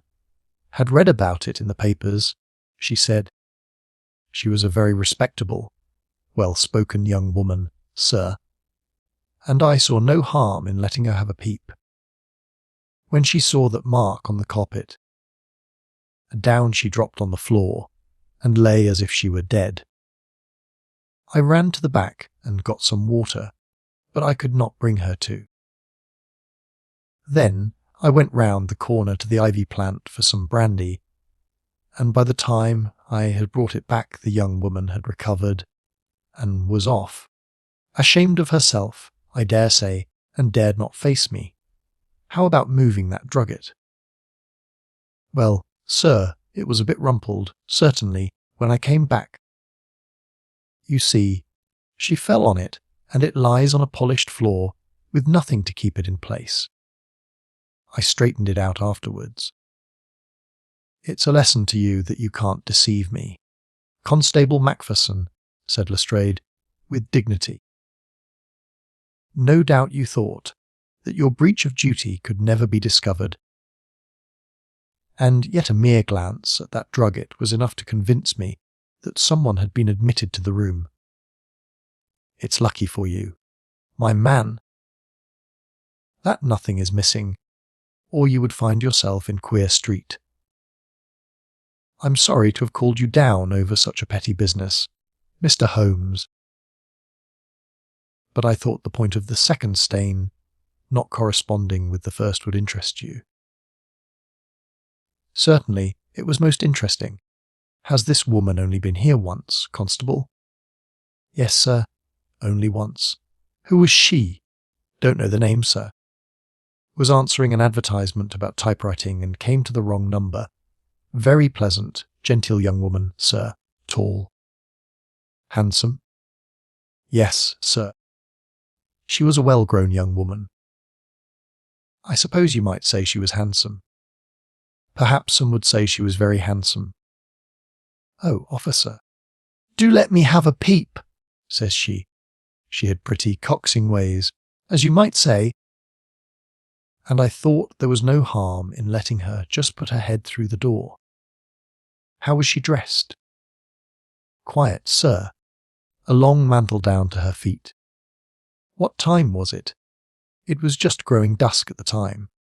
They were lighting the lamps as I came back with the brandy. Very good, said Holmes. Come, Watson. I think that we have more important work elsewhere. As we left the house, Lestrade remained in the front room. while the repentant constable opened the door to let us out. Holmes turned on the step and held up something in his hand. The constable stared intently. "Good Lord, sir!" he cried, with amazement on his face. Holmes put his finger on his lips, replaced his hand in his breast pocket, and burst out laughing as we turned down the street. "Excellent," said he.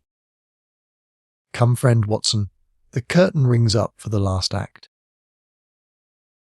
You will be relieved to hear that there will be no war, that the Right Honourable Trelawney Hope will suffer no setback in his brilliant career, that the indiscreet sovereign will receive no punishment for his indiscretion, that the Prime Minister will have no European complication to deal with, and that, with a little tact and management upon our part, nobody will be a penny the worse for what might have been a very ugly incident."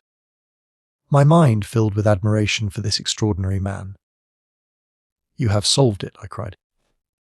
"Hardly that, Watson. There are some points which are as dark as ever, but we have so much that it will be our own fault if we cannot get the rest. We will go straight to Whitehall Terrace and bring the matter to a head. When we arrived at the residence of the European Secretary, it was for Lady Hilda Trelawney Hope that Sherlock Holmes inquired. We were shown into the morning room. "Mr. Holmes," said the lady, and her face was pink with her indignation. "This is surely most unfair and ungenerous upon your part. I desired, as I have explained, to keep my visit to you a secret, lest my husband should think that I was intruding into his affairs. And yet you compromise me by coming here and so showing that there are business relations between us. Unfortunately, madam, I had no possible alternative. I have been commissioned to recover this immensely important paper. I must therefore ask you, madam, to be kind enough to place it in my hands." The lady sprang to her feet, with the colour all dashed in an instant from her beautiful face. Her eyes glazed, she tottered. I thought that she would faint. Then, with a grand effort, she rallied from the shock, and a supreme astonishment and indignation chased every other expression from her features. You insult me, Mr. Holmes." Come, madam, it is useless. Give up the letter." She darted to the bell. "The butler shall show you out. Do not ring, Lady Hilda. If you do, then all my earnest efforts to avoid a scandal will be frustrated. Give up the letter and all will be set right. If you will work with me, I can arrange everything. If you work against me, I must expose you." She stood grandly defiant, a queenly figure, her eyes fixed upon his as if she would read his very soul. Her hand was on the bell, but she had forborne to ring it. "You are trying to frighten me. It is not a very manly thing, Mr. Holmes, to come here and browbeat a woman. You say that you know something. What is it that you know? Pray sit down, madam. You will hurt yourself there if you fall. I will not speak until you sit down. Thank you. I give you 5 minutes, Mr. Holmes. One is enough. Lady Hilda, I know of your visit to Eduardo Lucas, of your giving him this document, of your ingenious return to the room last night, and of the manner in which you took the letter from the hiding place under the carpet." She stared at him with an ashen face, and gulped twice before she could speak. "You are mad, Mr. Holmes, you are mad," she cried, at last. He drew a small piece of cardboard from his pocket. It was the face of a woman cut out of a portrait. "I have carried this because I thought it might be useful," said he. "The policeman has recognized it."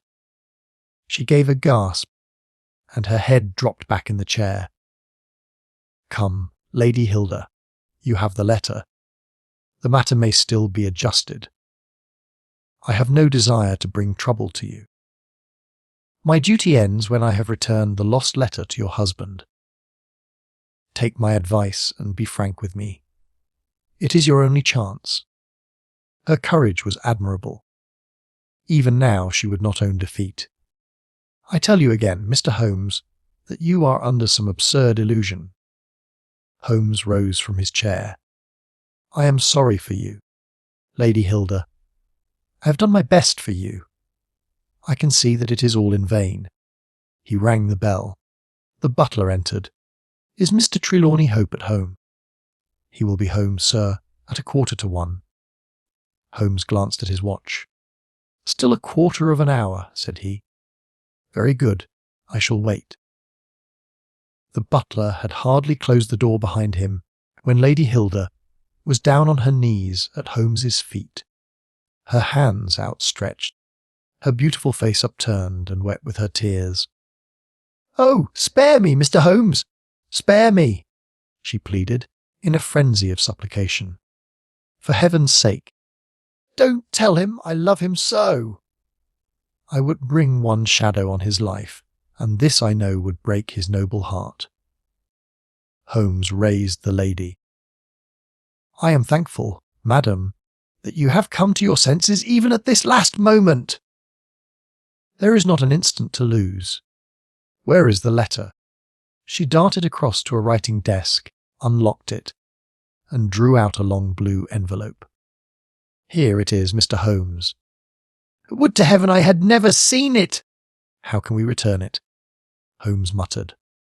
"Quick, quick, we must think of some way." "Where is the dispatch box?" "Still in his bedroom." "What a stroke of luck!" "Quick, madam, bring it here." A moment later she had appeared with a red flat box in her hand. "How did you open it before?" "You have a duplicate key." "Yes, of course you have. Open it!" From out of her bosom Lady Hilda had drawn a small key. The box flew open. It was stuffed with papers. Holmes thrust the blue envelope deep down into the heart of them, between the leaves of some other document. The box was shut, locked, and returned to the bedroom. "Now we are ready for him," said Holmes. "We have still 10 minutes. I am going far to screen you, Lady Hilda. In return you will spend the time in telling me frankly the real meaning of this extraordinary affair." "Mr. Holmes, I will tell you everything," cried the lady. "Oh, Mr. Holmes, I would cut off my right hand before I gave him a moment of sorrow." "There is no woman in all London who loves her husband as I do, and yet if he knew how I have acted, how I have been compelled to act, he would never forgive me. For his own honour stands so high that he could not forget or pardon a lapse in another. Help me, Mr. Holmes! My happiness!" "His happiness, our very lives are at stake. Quick, madam, the time grows short." "It was a letter of mine, Mr. Holmes. An indiscreet letter written before my marriage. A foolish letter, a letter of an impulsive, loving girl. I meant no harm. And yet he would have thought it criminal. Had he read that letter, his confidence would have been forever destroyed. It is years since I wrote it. I had thought that the whole matter was forgotten. Then, at last I heard from this man, Lucas, that it had passed into his hands, and that he would lay it before my husband. I implored his mercy. He said that he would return my letter if I would bring him a certain document, which he described in my husband's dispatch box. He had some spy in the office who had told him of its existence. He assured me that no harm could come to my husband. Put yourself in my position. Mr. Holmes, what was I to do? Take your husband into your confidence. I could not, Mr. Holmes, I could not. On the one side seemed certain ruin. On the other, terrible, as it seemed to take my husband's paper.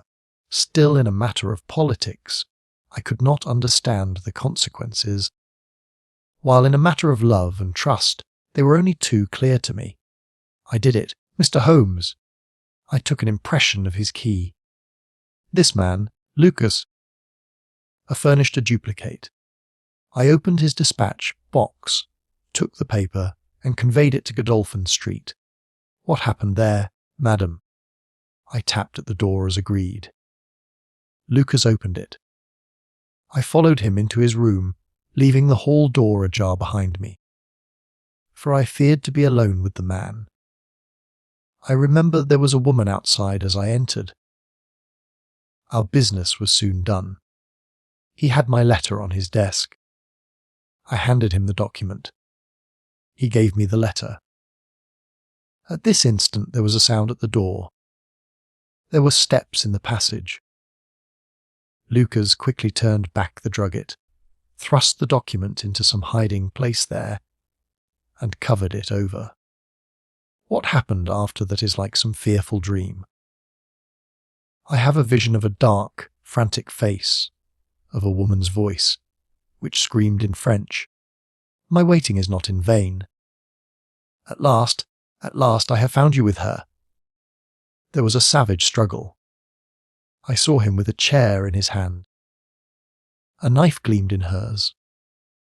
I rushed from the horrible scene, ran from the house, and only next morning in the paper did I learn the dreadful result. That night I was happy, for I had my letter, and I had not seen yet what the future would bring. It was the next morning that I realized that I had only exchanged one trouble for another. My husband's anguish at the loss of his paper went to my heart. I could hardly prevent myself from there, and then kneeling down at his feet and telling him what I had done. But that again would mean a confession of the past. I came to you that morning in order to understand the full enormity of my offence. From the instant that I grasped it, my whole mind was turned to the one thought of getting back my husband's paper. It must still be where Lucas had placed it, for it was concealed before this dreadful woman entered the room. If it had not been for her coming, I should not have known where his hiding place was. How was I to get into the room? For 2 days I watched the place, but the door was never left open. Last night I made a last attempt. What I did and how I succeeded, you have already learned. I brought the paper back with me, and thought of destroying it, since I could see no way of returning it without confessing my guilt to my husband. Heavens! I hear his step upon the stair! The European secretary burst excitedly into the room. "Any news, Mr. Holmes? Any news?" he cried. "I have some hopes." "Ah, thank heaven!" His face became radiant. "The Prime Minister is lunching with me. May he share your hopes. He has nerves of steel, and yet I know that he has hardly slept since this terrible event. Jacobs, will you ask the Prime Minister to come up? As to you, dear, I fear that this is a matter of politics. We will join you in a few minutes in the dining room."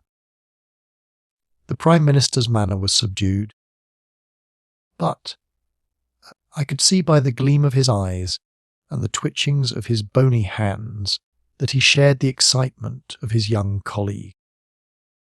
"I understand that you have something to report, Mr. Holmes."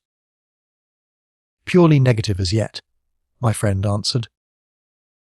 "I have inquired at every point where it might be, and I am sure that there is no danger to be apprehended. But that is not enough, Mr. Holmes. We cannot lie for forever on such a volcano. We must have something definite. I am in hopes of getting it. That is why I am here. The more I think of the matter, the more convinced I am that the letter has never left this house. Mr. Holmes, If it had, it would certainly have been public by now. But why should anyone take it in order to keep it in his house? I am not convinced that anyone did take it. Then how could it leave the dispatch box? I am not convinced that it ever did leave the dispatch box.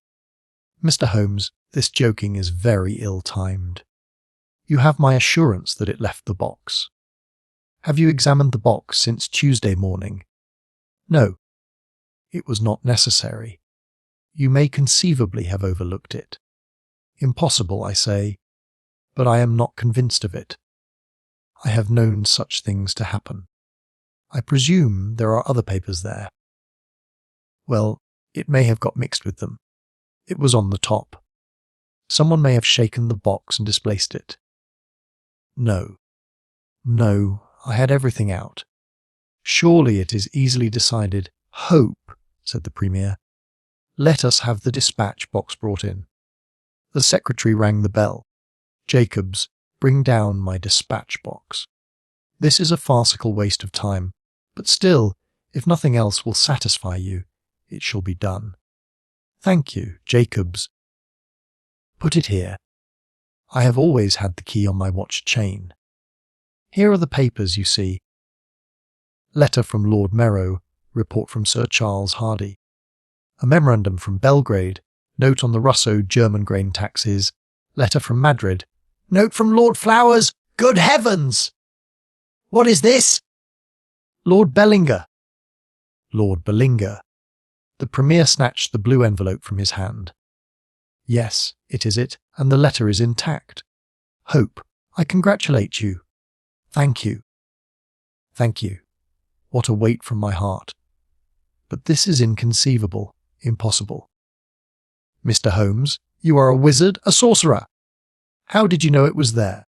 Because I knew it was nowhere else. I cannot believe my eyes. He ran wildly to the door.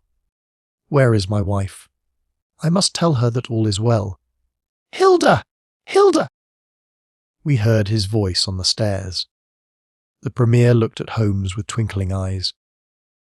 Come, sir, said he. There is more in this than meets the eye. How came the letter back in the box? Holmes turned away smiling from the keen scrutiny of those wonderful eyes. We also have our diplomatic secrets, said he, and, picking up his hat, he turned to the door. Investigation 5. The Reigate Squires.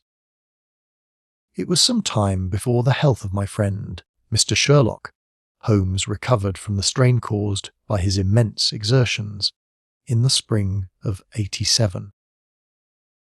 The whole question of the Netherland, Sumatra Company, and of the colossal schemes of Baron Maupertuis are too recent in the minds of the public, and are too intimately concerned with politics and finance to be fitting subjects for this series of sketches. They led, however, in an indirect fashion to a singular and complex problem, which gave my friend an opportunity of demonstrating the value of a fresh weapon among the many with which he waged his life. Long battle against crime. On referring to my notes, I see that it was upon the 14th of April that I received a telegram from Lyons which informed me that Holmes was lying ill in the Hotel Dulong. Within 24 hours I was in his sick room, and was relieved to find that there was nothing formidable in his symptoms. Even his iron constitution, however, had broken down under the strain of an investigation which had extended over 2 months, during which period he had never worked less than 15 hours a day, and had more than once, as he assured me, kept to his task for 5 days at a stretch.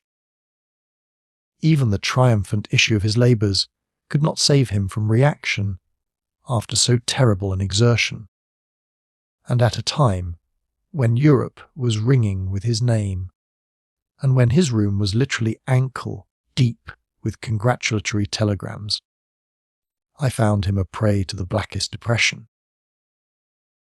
even the knowledge that he had succeeded where the police of 3 countries had failed, and that he had outmaneuvered at every point the most accomplished swindler in Europe, was insufficient to rouse him from his nervous prostration. 3 days later we were back in Baker Street together, but it was evident that my friend would be much the better for a change, and the thought of a week of springtime in the country was full of attractions to me also. My old friend, Colonel Hayter, who had come under my professional care in Afghanistan, had now taken a house near Reigate in Surrey, and had frequently asked me to come down to him upon a visit. On the last occasion he had remarked that if my friend would only come with me, he would be glad to extend his hospitality to him also. A little diplomacy was needed, but when Holmes understood that the establishment was a bachelor one, and that he would be allowed the fullest freedom, he fell in with my plans, and a week after our return from Lyons, we were under the colonel's roof. Hayter was a fine old soldier who had seen much of the world, and he soon found, as I had expected, that Holmes and he had much in common. On the evening of our arrival, we were sitting in the colonel's gun room after dinner, Holmes stretched upon the sofa, while Hayter and I looked over his little armoury of firearms. "By the way," said he suddenly, "I think I'll take one of these pistols upstairs with me in case we have an alarm." "An alarm?" said I. "Yes, we've had a scare in this part lately. Old Acton, who is one of our county magnates, had his house broken into last Monday. No great damage done, but the fellows are still at large. No clue?" asked Holmes, cocking his eye at the colonel. "None as yet. But the affair is a petty one of our little country crimes, which must seem too small for your attention, Mr. Holmes, after this great international affair." Holmes waved away the compliment, though his smile showed that it had pleased him. Was there any feature of interest? I fancy not. The thieves ransacked the library and got very little for their pains. The whole place was turned upside down, drawers burst open, and presses ransacked, with the result that an odd volume of Pope's Homer, 2 plated candlesticks, an ivory letter weight, a small oak barometer, and a ball of twine are all that have vanished. "What an extraordinary assortment!" I exclaimed. "Oh." The fellows evidently grabbed hold of everything they could get. Holmes grunted from the sofa. "The county police ought to make something of that," said he. "Why, it is surely obvious that." But I held up a warning finger. "You are here for a rest, my dear fellow. For heaven's sake, don't get started on a new problem when your nerves are all in shreds." Holmes shrugged his shoulders with a glance of comic resignation towards the colonel, and the talk drifted away into less dangerous channels. It was destined, however, that all my professional caution should be wasted. For next morning the problem obtruded itself upon us, in such a way that it was impossible to ignore it, and our country visit took a turn which neither of us could have anticipated. We were at breakfast when the colonel's butler rushed in with all his propriety shaken out of him. "Have you heard the news, sir?" he gasped. "At the Cunningham, sir." "Burglary," cried the colonel with his coffee cup in mid-air. "Murder." The colonel whistled. "By Jove," said he. "Who's killed, then?" "The J.P. or his son?" "Neither, sir. It was William the coachman. Shot through the heart, sir, and never spoke again." "Who shot him, then?" "The burglar, sir. He was off like a shot and got clean away." He just broke in at the pantry window when William came on him and met his end in saving his master's property. What time? It was last night, sir, somewhere about 12. Ah, then we'll step over afterwards, said the Colonel, coolly settling down to his breakfast again. It's a baddish business. He added when the butler had gone, he's our leading man about here, is old Cunningham, and a very decent fellow too. He'll be cut up over this, for the man has been in his service for years, and was a good servant. It's evidently the same villains who broke into Acton's, and stole that very singular collection, said Holmes, thoughtfully. Precisely. It may prove the simplest matter in the world, but all the same at first glance, this is just a little curious, is it not? A gang of burglars acting in the country might be expected to vary the scene of their operations, and not to crack 2 cribs in the same district within a few days. When you spoke last night of taking precautions, I remember that it passed through my mind. This was probably the last parish in England to which thieves would be likely to turn their attention, which shows that I have still much to learn. I fancy it's some local practitioner, said the Colonel. In that case, of course, Acton's and Cunningham's are just the places he would go for, since they are far the largest about here. And richest. Well, they ought to be. But they've had a lawsuit for some years, which has sucked the blood out of both of them, I fancy. Old Acton has some claim on half Cunningham's estate, and the lawyers have been at it with both hands. If it's a local villain, there should not be much difficulty in running him down, said Holmes with a yawn. All right, Watson. I don't intend to meddle. Inspector Forrester, sir, said the butler, throwing open the door. The official, a smart, keen-faced young fellow, stepped into the room. Good morning, Colonel, said he. I hope I don't intrude. But we hear that Mr. Holmes of Baker Street is here. The Colonel waved his hand towards my friend, and the inspector bowed. We thought that perhaps you would care to step across, Mr. Holmes. The fates are against you, Watson, said he, laughing. We were chatting about the matter when you came in, Inspector. Perhaps you can let us have a few details. As he leaned back in his chair in the familiar attitude, I knew that the case was hopeless. We had no clue in the Acton affair, but here we have plenty to go on, and there's no doubt it is the same party in each case. The man was seen. Ah, yes, sir. But he was off like a deer after the shot that killed poor William Kirwan was fired. Mr. Cunningham saw him from the bedroom window, and Mr. Alec Cunningham saw him from the back passage. It was 11:45 when the alarm broke out. Mr. Cunningham had just got into bed, and Mr. Alec was smoking a pipe in his dressing gown. They both heard William the coachman calling for help, and Mr. Alec ran down to see what was the matter. The back door was open, and as he came to the foot of the stairs, he saw 2 men wrestling together outside. One of them fired a shot, the other dropped, and the murderer rushed across the garden and over the hedge. Mr. Cunningham, looking out of his bedroom, saw the fellow as he gained the road, but lost sight of him at once. Mr. Alec looked to see if he could help the dying man, and so the villain got clean away.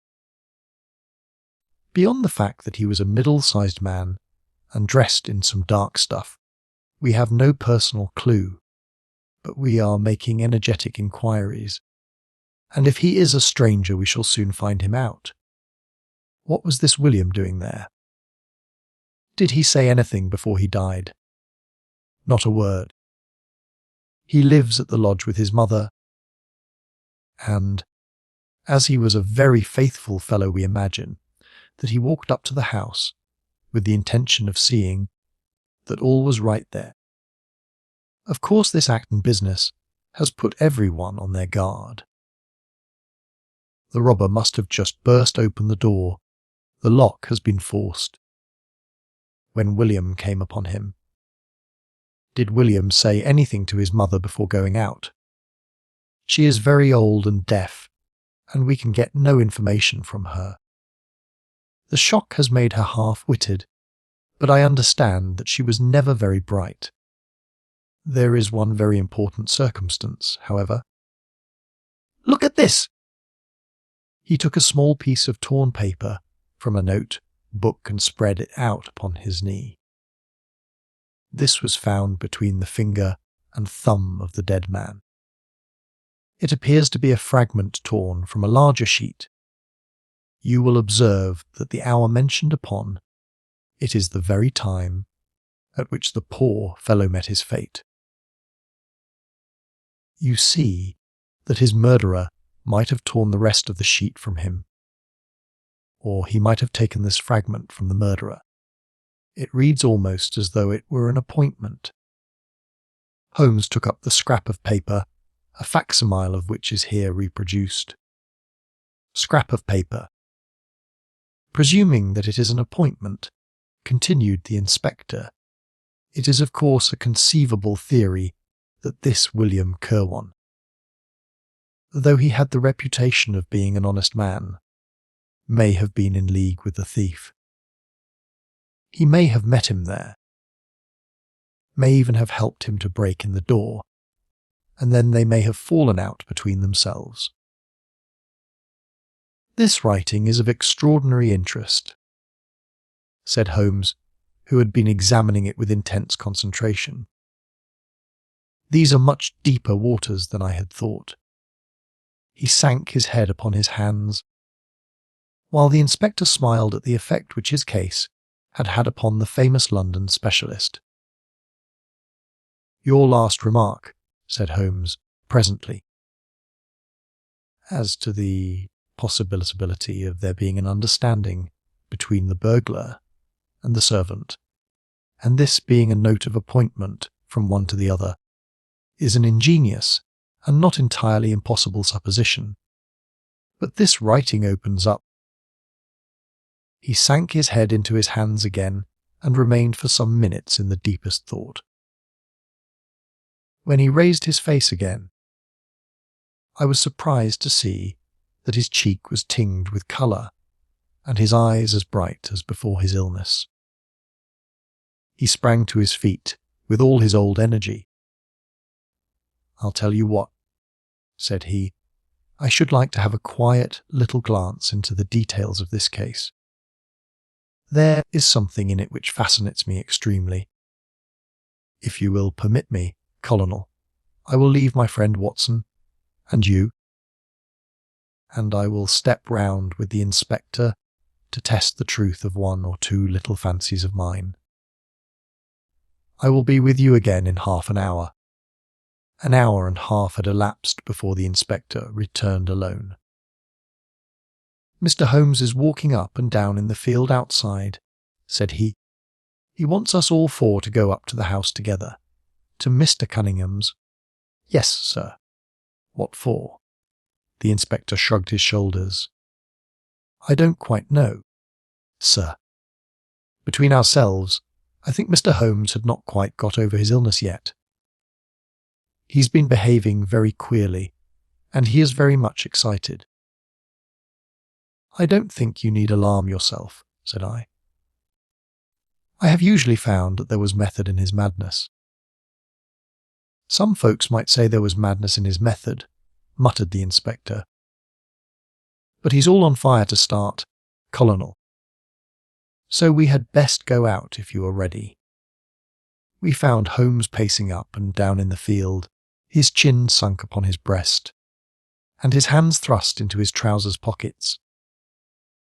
The matter grows in interest, said he. Watson, your country trip has been a distinct success. I have had a charming morning. You have been up to the scene of the crime. I understand, said the colonel. Yes. The inspector and I have made quite a little reconnaissance together. Any success? Well, we have seen some very interesting things. I'll tell you what we did as we walk. First of all, we saw the body of this unfortunate man. He certainly died from a revolver wound as reported. Had you doubted it then? Oh, it is as well to test everything. Our inspection was not wasted. We then had an interview with Mr. Cunningham and his son, who were able to point out the exact spot where the murderer had broken through the garden hedge in his flight. That was of great interest. Naturally. Then we had a look at this poor fellow's mother. We could get no information from her, however, as she is very old and feeble. And what is the result of your investigations? The conviction that the crime is a very peculiar one. Perhaps our visit now may do something to make it less obscure. I think that we are both agreed. Inspector, that the fragment of paper in the dead man's hand, bearing, as it does, the very hour of his death written upon it, is of extreme importance. It should give a clue, Mr. Holmes. It does give a clue. Whoever wrote that note was the man who brought William Kirwan out of his bed at that hour. But where is the rest of that sheet of paper? I examined the ground carefully in the hope of finding it, said the inspector. It was torn out of the dead man's hand. Why was someone so anxious to get possession of it? Because it incriminated him. And what would he do with it? Thrust it into his pocket, most likely, never noticing that a corner of it that had been left in the grip of the corpse. If we could get the rest of that sheet, it is obvious that we should have gone a long way towards solving the mystery. Yes, but how can we get at the criminal's pocket before we catch the criminal? Well, it was worth thinking over. Then there is another obvious point. The note was sent to William. The man who wrote it could not have taken it. Otherwise, of course, he might have delivered his own message by word of mouth. Who brought the note then? Or did it come through the post? I have made inquiries, said the inspector. William received a letter by the afternoon post yesterday. The envelope was destroyed by him. Excellent! Cried Holmes, clapping the inspector on the back. You've seen the postman. It is a pleasure to work with you. Well, here is the lodge, and if you will come up, Conal, I will show you the scene of the crime. We passed the pretty cottage where the murdered man had lived, and walked up an oak-lined avenue to the fine old Queen Anne house, which bears the date of Malplaquet upon the lintel of the door. Holmes and the inspector led us round it until we came to the side gate, which is separated by a stretch of garden from the hedge which lines the road. A constable was standing at the kitchen door. "Throw the door open, officer," said Holmes. Now, it was on those stairs that young Mr. Cunningham stood and saw the two men struggling just where we are. Old Mr. Cunningham was at that window, the second on the left, and he saw the fellow get away just to the left of that bush. Then Mr. Alec ran out and knelt beside the wounded man. The ground is very hard, you see, and there are no marks to guide us. As he spoke, two men came down the garden path from round the angle of the house. The one was an elderly man with a strong, deep-lined, heavy-eyed face, the other a dashing young fellow whose bright, smiling expression and showy dress were in strange contrast with the business had brought us there. "Still at it, then," said he to Holmes. "I thought you Londoners were never at fault. You don't seem to be so very quick, after all." "Ah, you must give us a little time," said Holmes good-humouredly. "You'll want it," said young Alec Cunningham.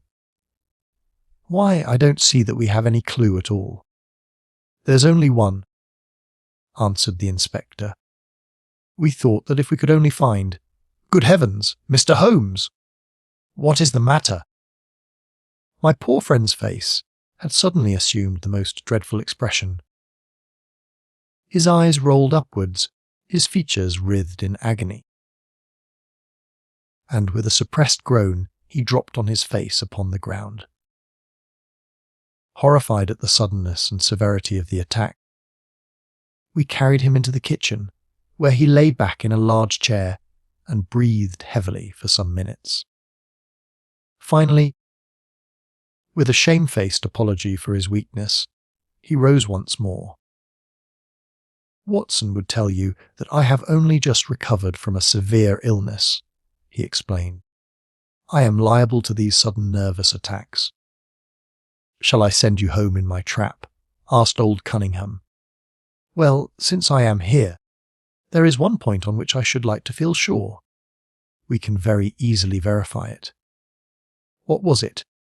"Well, it seems to me that it is just possible that the arrival of this poor fellow William was not before, but after. The entrance of the burglar into the house. You appear to take it for granted that, although the door was forced, the robber never got in." "I fancy that is quite obvious," said Mr. Cunningham gravely. "Why, my son Alec had not yet gone to bed, and he would certainly have heard anyone moving about." "Where was he sitting?" "I was smoking in my dressing-room." "Which window is that?" "The last on the left next my father's." "Both of your lamps were lit, of course?" "Undoubtedly. There are some very singular points here," said Holmes, smiling. "Is it not extraordinary that a burglar, and a burglar who had some previous experience, should deliberately break into a house at a time when he could see from the lights that two of the family were still afoot? He must have been a cool hand. Well, of course, if the case were not and one we should not have been driven to ask you for an explanation," said young Mr. Alec. "But as to your ideas that the man had robbed the house before William tackled him, I think it a most absurd notion. Wouldn't we have found the place disarranged and missed the things which he had taken?" "It depends on what the things were," said Holmes. "You must remember that we are dealing with a burglar who is a very peculiar fellow, and who appears to work on lines of his own. Look, for example, at the queer lot of things which he took from Acton's. What was it? A ball of string, a letter weight, and I don't know what other odds and ends. Well, we are quite in your hands, Mr. Holmes," said old Cunningham. "Anything which you or the inspector may suggest will most certainly be done." "In the first place," said Holmes, "I should like you to offer a reward coming from yourself.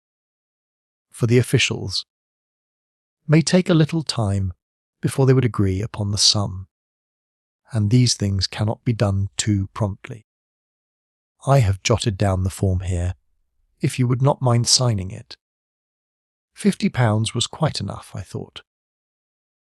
"I would willingly give 500, said the J.P., taking the slip of paper and the pencil which Holmes handed to him.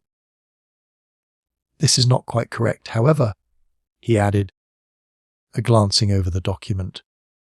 "I wrote it rather hurriedly. You see, you begin, whereas, at about 1:45 on Tuesday morning an attempt was made, and so on. It was at 11:45, as a matter of fact. I was pained at the mistake, for I knew how keenly Holmes would feel any slip of the kind. It was his specialty to be accurate as to fact, but his recent illness had shaken him. And this one little incident was enough to show me that he was still far from being himself. He was obviously embarrassed for an instant, while the inspector raised his eyebrows and Alec Cunningham burst into a laugh.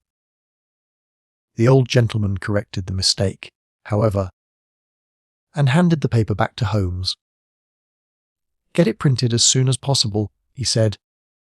"I think your idea is an excellent one." Holmes put the slip of paper carefully away into his pocket-book. "And now," said he, "it really would be a good thing that we should all go over the house together and make certain that this rather erratic burglar did not, after all, carry anything away with him." Before entering, Holmes made an examination of the door which had been forced. It was evident that a chisel or strong knife had been thrust in, and the lock forced back with it. We could see the marks in the wood where it had been pushed in. "You don't use bars, then?" he asked. "We have never found it necessary." "You don't keep a dog?" "Yes, but he is chained on the other side of the house." "When do the servants go to bed?" "About 10. I understand that William was usually in bed also at that hour." "Yes. It is singular that on this particular night he should have been up. Now, I should be very glad if you would have the kindness to show us over the house, Mr. Cunningham." A stone-flagged passage, with the kitchens branching away from it, led by a wooden staircase directly to the first floor of the house. It came out upon the landing opposite, to a second more ornamental stair which came up from the front hall. Out of this landing opened the drawing room and several bedrooms, including those of Mr. Cunningham and his son. Holmes walked slowly, taking keen note of the architecture of the house. I could tell from his expression that he was on a hot scent, and yet I could not in the least imagine in what direction his inferences were leading him. "My good sir," said Mr. Cunningham with some impatience, "this is surely very unnecessary. That is my room at the end of the stairs, and my son's is the one beyond it. I leave it to your judgment whether it was possible for the thief to have come up here without disturbing us. You must try round and get on a fresh scent." "I fancy," said the son with a rather malicious smile. "Still, I must ask you to humour me a little further. I should like, for example, to see how far the windows of the bedrooms command the front. This, I understand, is your son's room." He pushed open the door, "and that, I presume, is the dressing room in which he sat smoking when the alarm was given. Where does the window of that look out to?"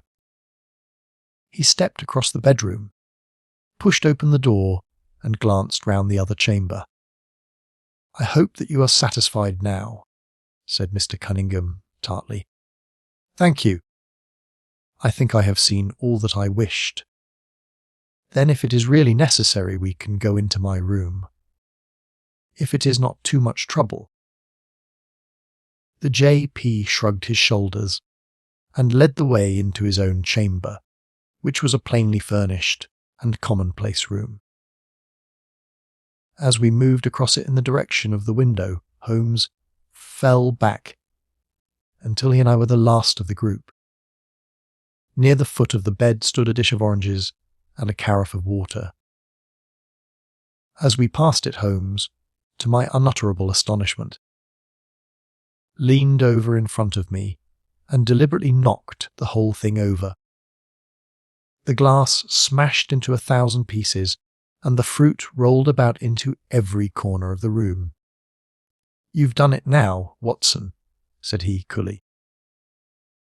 A pretty mess you've made of the carpet." I stooped in some confusion and began to pick up the fruit, understanding for some reason my companion desired me to take the blame upon myself. The others did the same and set the table on its legs again. "Hello!" cried the inspector. "Where's he got to?" Holmes had disappeared. "Wait here an instant," said young Alec Cunningham. "The fellow is off his head, in my opinion. Come with me, father, and see where he has got to." They rushed out of the room, leaving the inspector, the colonel, and me staring at each other.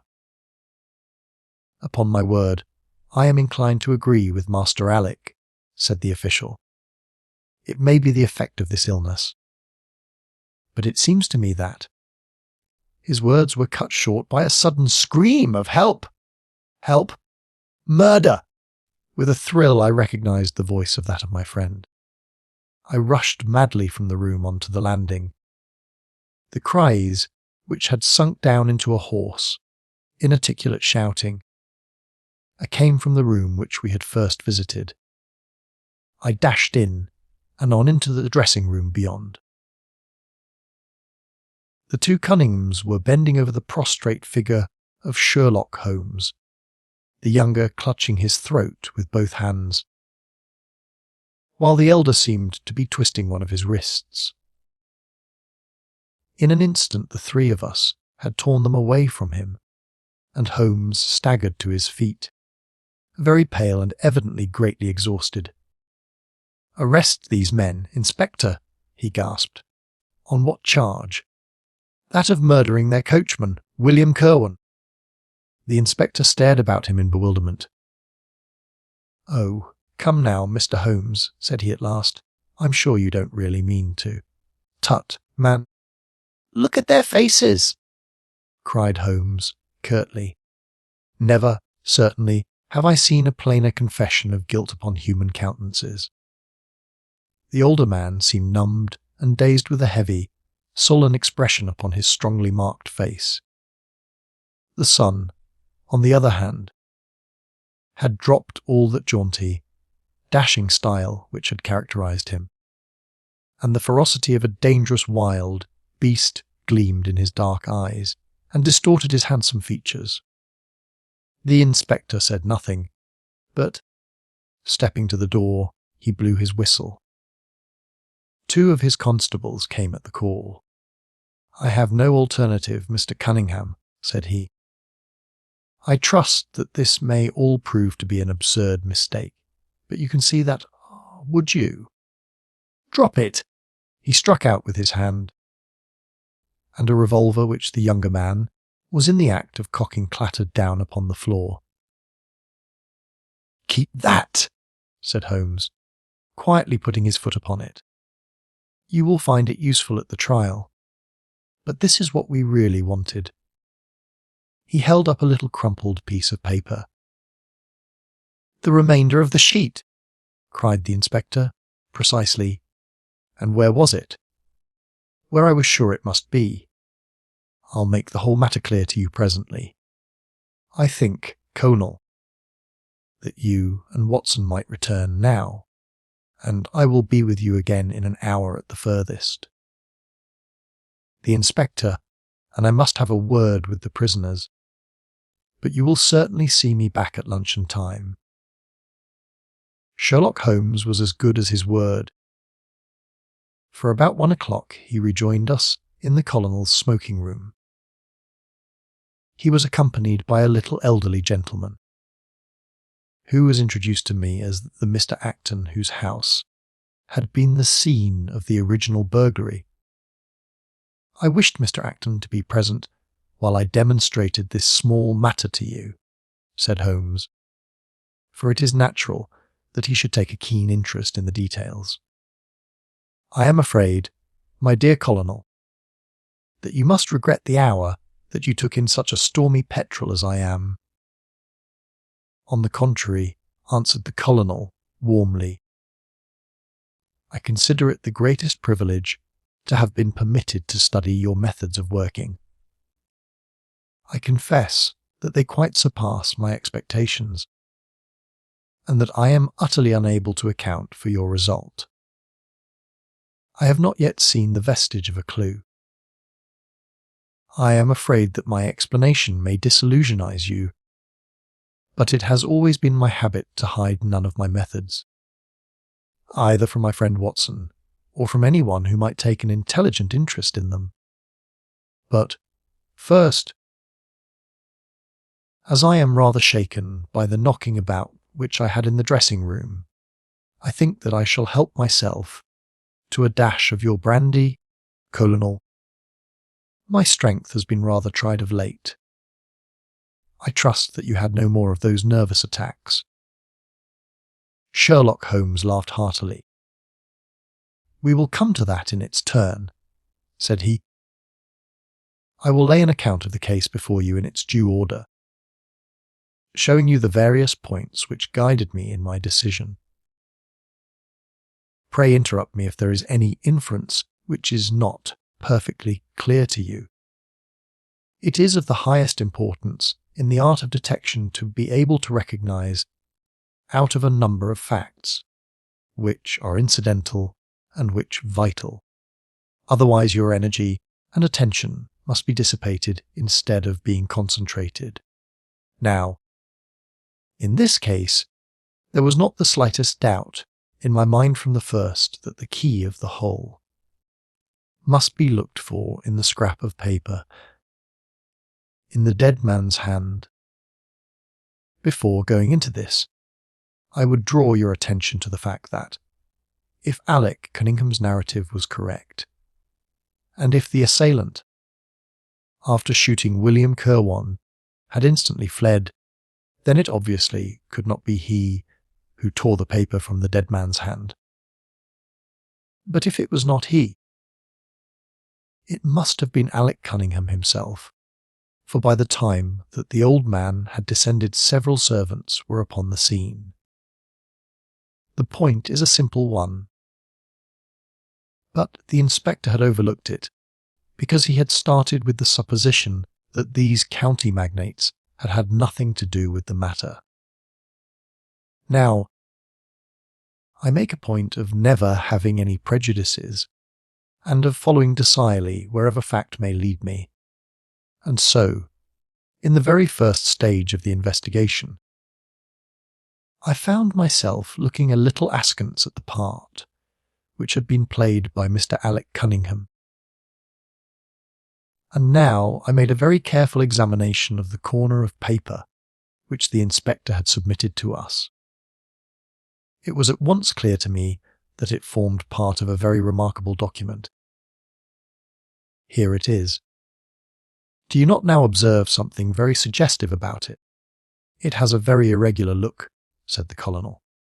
My dear sir, cried Holmes, there cannot be the least doubt in the world that it has been written by two persons doing alternate words. When I draw your attention to the strong theats of at and to, and ask you to compare them with the weak ones of quarter and 12, you will instantly recognize the fact. A very brief analysis of these four words would enable you to say with the utmost confidence that the learn and the maybe are written in the stronger hand and the what in the weaker. By Jove, it's as clear as day, cried the colonel. Why on earth should two men write a letter in such a fashion? Obviously the business was a bad one, and one of the men who distrusted the other was determined that, whatever was done, each should have an equal hand in it. Now, of the two men, it is clear that the one who wrote the at and to was the ringleader. How do you get at that? We might deduce it from the mere character of the one hand as compared with the other. But we have more assured reasons than that for supposing it. If you examine this scrap with attention, you will come to the conclusion that the man with the stronger hand wrote all his words first, leaving blanks for the other to fill up. these blanks were not always sufficient, and you can see that the second man had a squeeze to fit his quarter in between the at and the to, showing that the latter were already written. The man who wrote all his words first is undoubtedly the man who planned the affair. "Excellent!" cried Mr. Acton. "But very superficial," said Holmes. "We come now, however, to a point which is of importance. You may not be aware that the deduction of a man's age writing is one which has been brought to considerable accuracy by experts. In normal cases one can place a man in his true decade with tolerable confidence.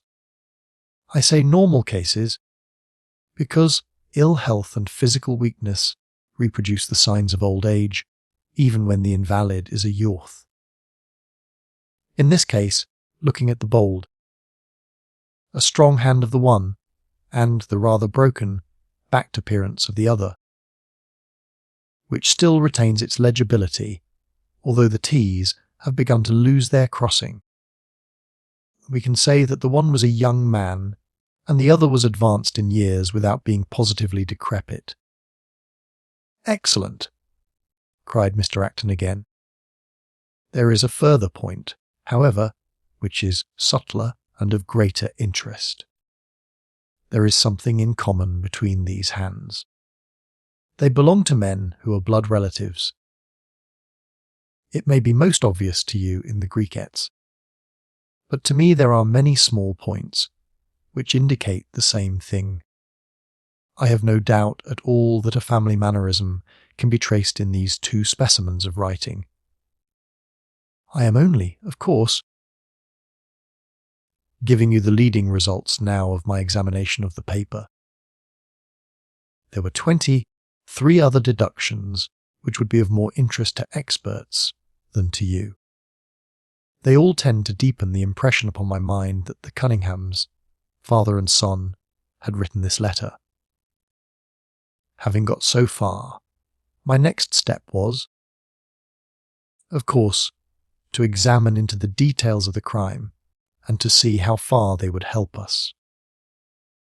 I went up to the house with the inspector and saw all that was to be seen.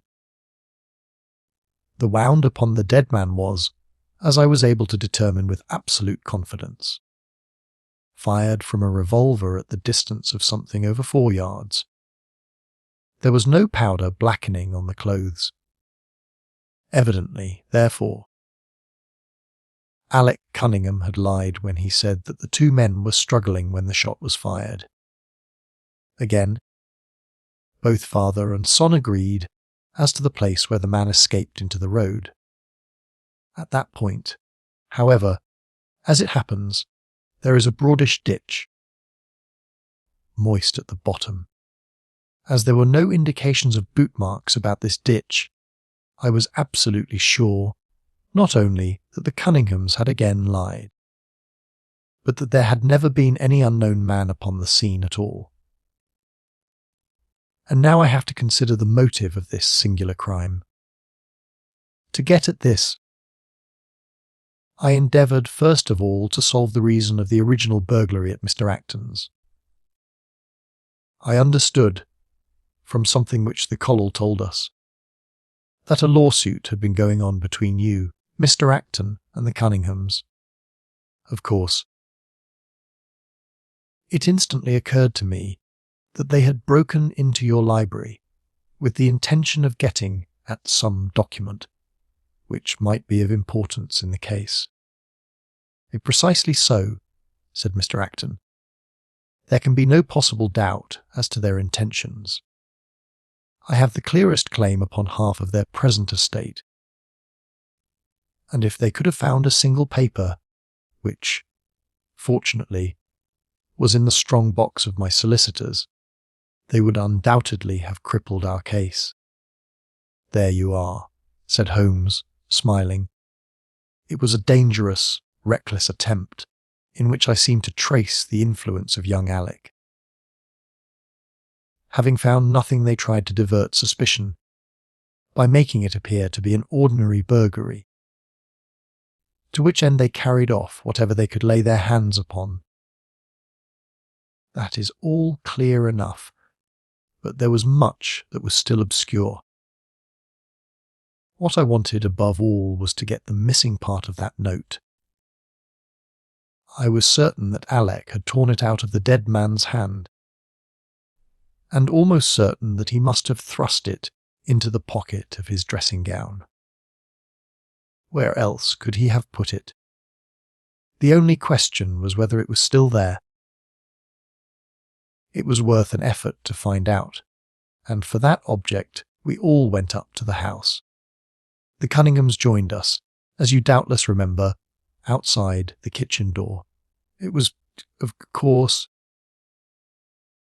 of the very first importance that they should not be reminded of the existence of this paper. Otherwise, they would naturally destroy it without delay.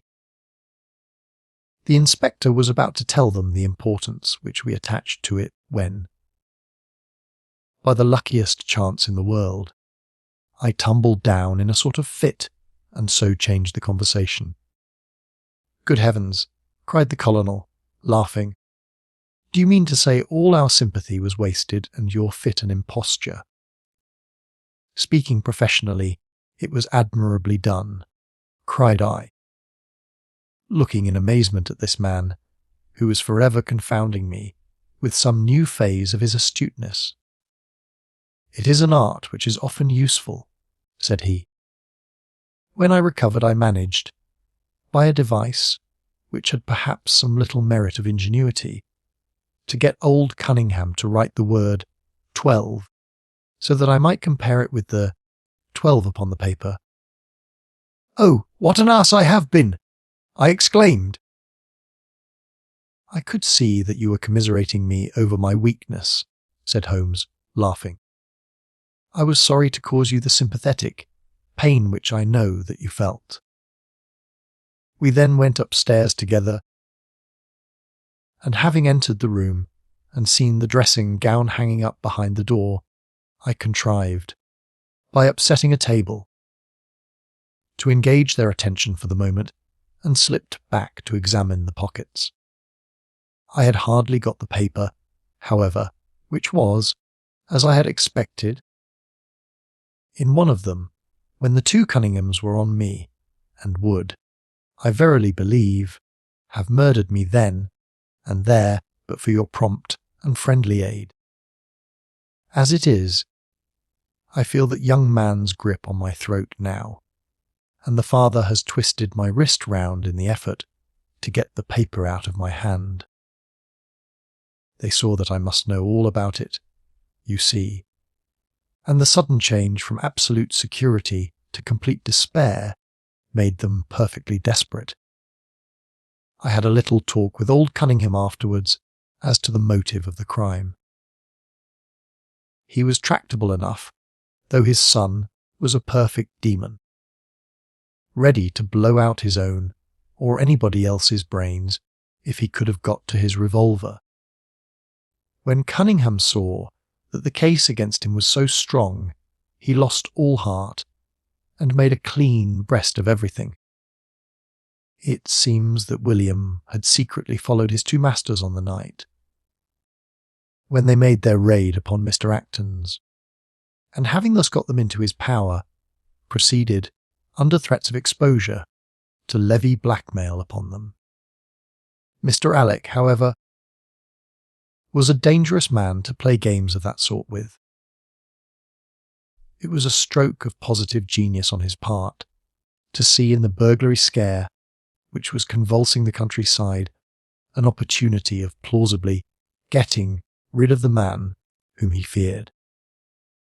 William was decoyed up and shot, and had they only got the whole of the note, and paid a little more attention to detail in the accessories, it is very possible that suspicion might never have been aroused. "And the note?" I asked. Sherlock Holmes placed the subjoined paper before us. "Piece of paper, if you will only come round at 11:45 to the East Gate, you will learn, what very much surprise you, and maybe be of the greatest service to you, and also to Annie Morrison. But say nothing to anyone upon the matter. It is very much the sort of thing that I expected," said he. "Of course, we do not yet know what the relations may have been between Alec Cunningham, William Kirwan, and Annie Morrison. The result shows that the trap was skillfully baited.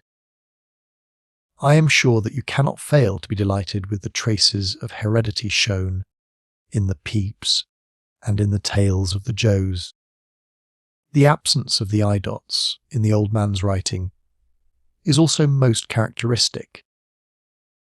Watson, I think our quiet rest in the country has been a distinct success, and I shall certainly return much invigorated to Baker Street tomorrow. Investigation 6. The Man with the Twisted Lip. Asa Whitney, brother of the late Elias Whitney, Dad, principal of the Theological College of St. George's, was much addicted to opium. The habit grew upon him, as I understand, from some foolish freak when he was at college, for having read De Quincey's description of his dreams and sensations. He had drenched his tobacco with laudanum in an attempt to produce the same effects. He found, as so many more have done, that the practice is easier to attain than to get rid of, and for many years he continued to be a slave to the drug, an object of mingled horror and pity to his friends and relatives. I can see him now, with yellow, pasty face, drooping lids, and pinpoint pupils, all huddled in a chair, the wreck and ruin of a noble man. One night, it was in June, U89, there came a ring to my bell.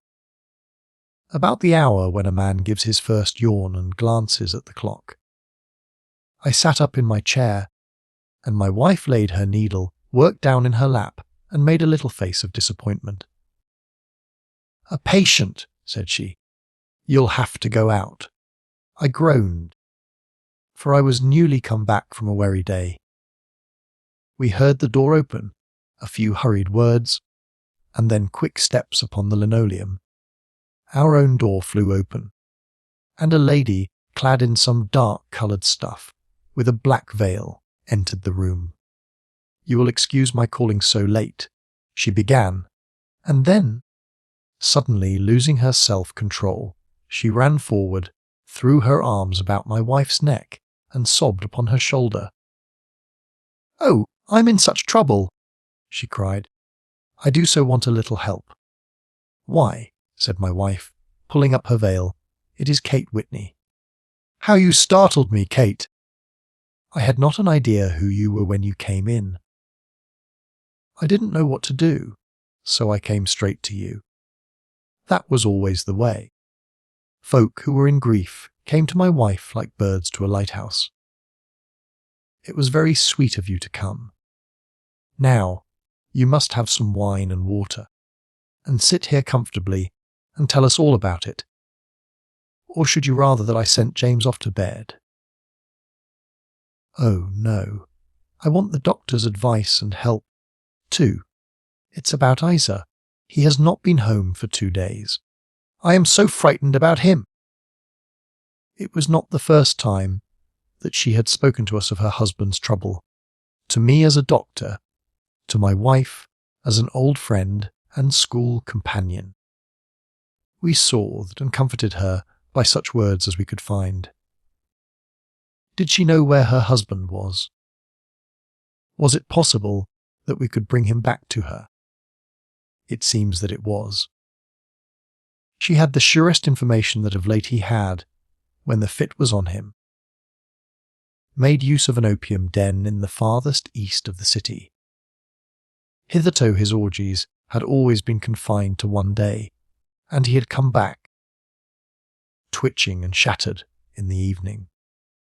But now the spell had been upon him 48 hours, and he lay there, doubtless among the dregs of the docks, breathing in the poison or sleeping off the effects.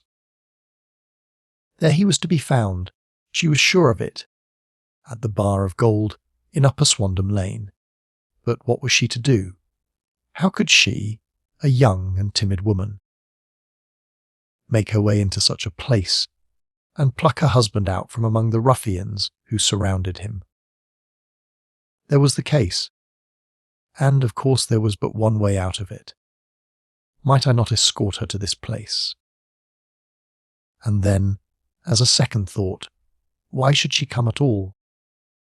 I was Isa Whitney's medical adviser, and as such I had influence over him. I could manage it better if I were alone. I promised her on my word that I would send him home in a cab within 2 hours, if he were indeed at the address which she had given me. And so in 10 minutes I had left my armchair and cheery sitting room behind me, and was speeding eastward in a hansom on a strange errand. As it seemed to me at the time, though the future only could show how strange it was to be. But there was no great difficulty in the first stage of my adventure. Upper Swandam Lane is a vile alley lurking behind the high wharves which line the north side of the river to the east of London Bridge. Between a slop shop and a gin shop, approached by a steep flight of steps leading down to a black gap like the mouth of a cave, I found the den of which I was in search. Ordering my cab to wait, I passed down the steps. Werne hollow in the centre by the ceaseless tread of drunken feet, and by the light of a flickering oil lamp above the door I found the latch, and made my way into a long, low room, thick and heavy with the brown opium smoke, and terraced with wooden berths, like the forecastle of an emigrant ship. Through the gloom one could dimly catch a glimpse of bodies lying in strange, fantastic poses, bowed shoulders, bent knees, heads thrown back, and chins pointing upward, with here and there a dark, lack-lustre eye turned upon the newcomer. Out of the black shadows there glimmered little red circles of light, now bright, now faint, as the burning poison waxed or waned in the bowls of the metal pipes. The most lay silent, but some muttered to themselves, and others talked together in a strange, low, monotonous voice, their conversation coming in gushes, and then suddenly tailing off into silence, each mumbling out his own thoughts, and paying little heed to the words of his neighbour. At the farther end was a small brazier of burning charcoal, beside which on a 3-legged wooden stool there sat a tall, thin old man, with his jaw resting upon his 2 fists, and his elbows upon his knees, staring into the fire. As I entered, a sallow Malay attendant had hurried up with a pipe for me and a supply of the drug, beckoning me to an empty berth. "Thank you." "I have not come to stay," said I. "There is a friend of mine here, Mr. Isa Whitney, and I wish to speak with him." There was a movement and an exclamation from my right, and peering through the gloom, I saw Whitney, pale, haggard, and unkempt, staring out at me. "My God!" "It's Watson," said he. He was in a pitiable state of reaction, with every nerve in a twitter. "I say, Watson, what o'clock is it?" "Nearly 11. "Of what day?" "Of Friday, June 19th. "Good heavens! I thought it was Wednesday. It is Wednesday. What do you want to frighten a chap for?" He sank his face onto his arms and began to sob in a high treble key. "I tell you that it is Friday, man.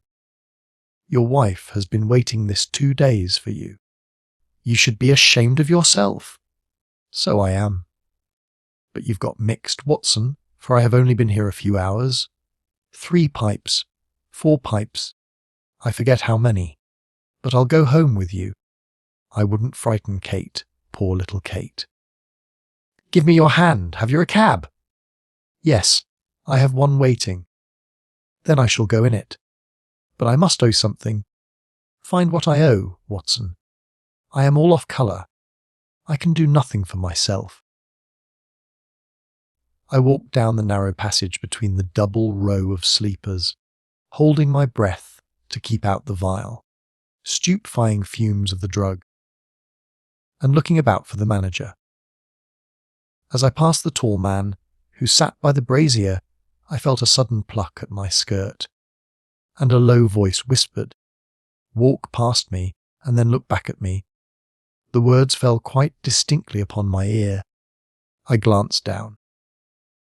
They could only have come from the old man at my side, and yet he sat now as absorbed as ever, very thin, very wrinkled, bent with age, an opium pipe dangling down from between his knees, as though it had dropped in sheer lassitude from his fingers. I took 2 steps forward and looked back. It took all my self-control to prevent me from breaking out into a cry of astonishment. He had turned his back so that none could see him but I. His form had filled out, his wrinkles were gone, the dull eyes had regained their fire, and there, sitting by the fire and grinning at my surprise, was none other than Sherlock Holmes. He made a slight motion to me to approach him, and instantly, as he turned his face half round to the company once more, subsided into a doddering, loose-lipped senility. "Holmes," I whispered, "what on earth are you doing in this den?" "As low as you can," he answered. "I have excellent ears." "If you would have the great kindness to get rid of that sottish friend of yours, I should be exceedingly glad to have a little talk with you. I have a cab outside." "Then pray send him home in it. You may safely trust him, for he appears to be too limp to get into any mischief. I should recommend you also to send a note by the cabman to your wife, to say that you have thrown in your lot with me. If you will wait outside, I shall be with you in 5 minutes." It was difficult to refuse any of Sherlock Holmes' requests, for they were always so exceedingly definite, and put forward with such a quiet air of mastery. I felt, however, that when Whitney was once confined in the cab my mission was practically accomplished, and for the rest, I could not wish anything better than to be associated with my friend in one of those singular adventures which were the normal condition of his existence. In a few minutes I had written my note, paid Whitney's bill, led him out to the cab, and seen him driven through the darkness. In a very short time a decrepit figure had emerged from the opium den, and I was walking down the street with Sherlock Holmes. For 2 streets he shuffled along with a bent back and an uncertain foot. Then, glancing quickly round, he straightened himself out and burst into a hearty fit of laughter. "I suppose, Watson," said he, "that you imagine that I added opium smoking to cocaine injections, and all the other little weaknesses on which you have favoured me with your medical views. I was certainly surprised to find you there, but not more so than I to find you. I came to find a friend, and I to find an enemy, yes, one of my natural enemies, or, shall I say, my natural prey. Briefly, Watson, I am in the midst of a very remarkable inquiry, and I have hoped to find a clue in the incoherent ramblings of these sots, as I have done before now.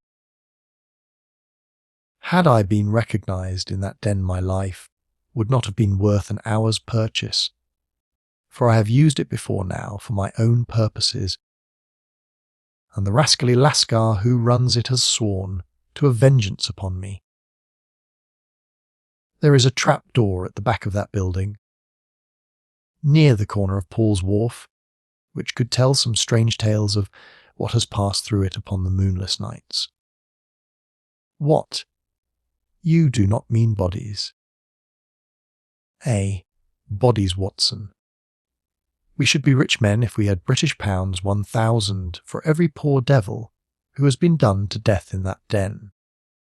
It is the vilest murder trap on the whole riverside, and I fear that Neville St. Clair has entered it never to leave it more. But our trap should be here. He put his 2 forefingers between his teeth and whistled shrilly, a signal which was answered by a similar whistle from the distance, followed shortly by the rattle of wheels and the clink of horses' hoofs.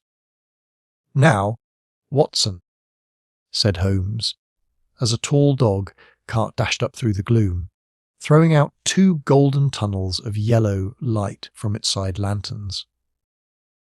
"You'll come with me, won't you, if I can be of use? Oh, a trusty comrade is always of use, and a chronicler still more so. My room at the Cedars is a double-bedded one. The Cedars. Yes, that is Miss St. Clair's house. I am staying there while I conduct the inquiry. Where is it, then? Near Lee, in Kent.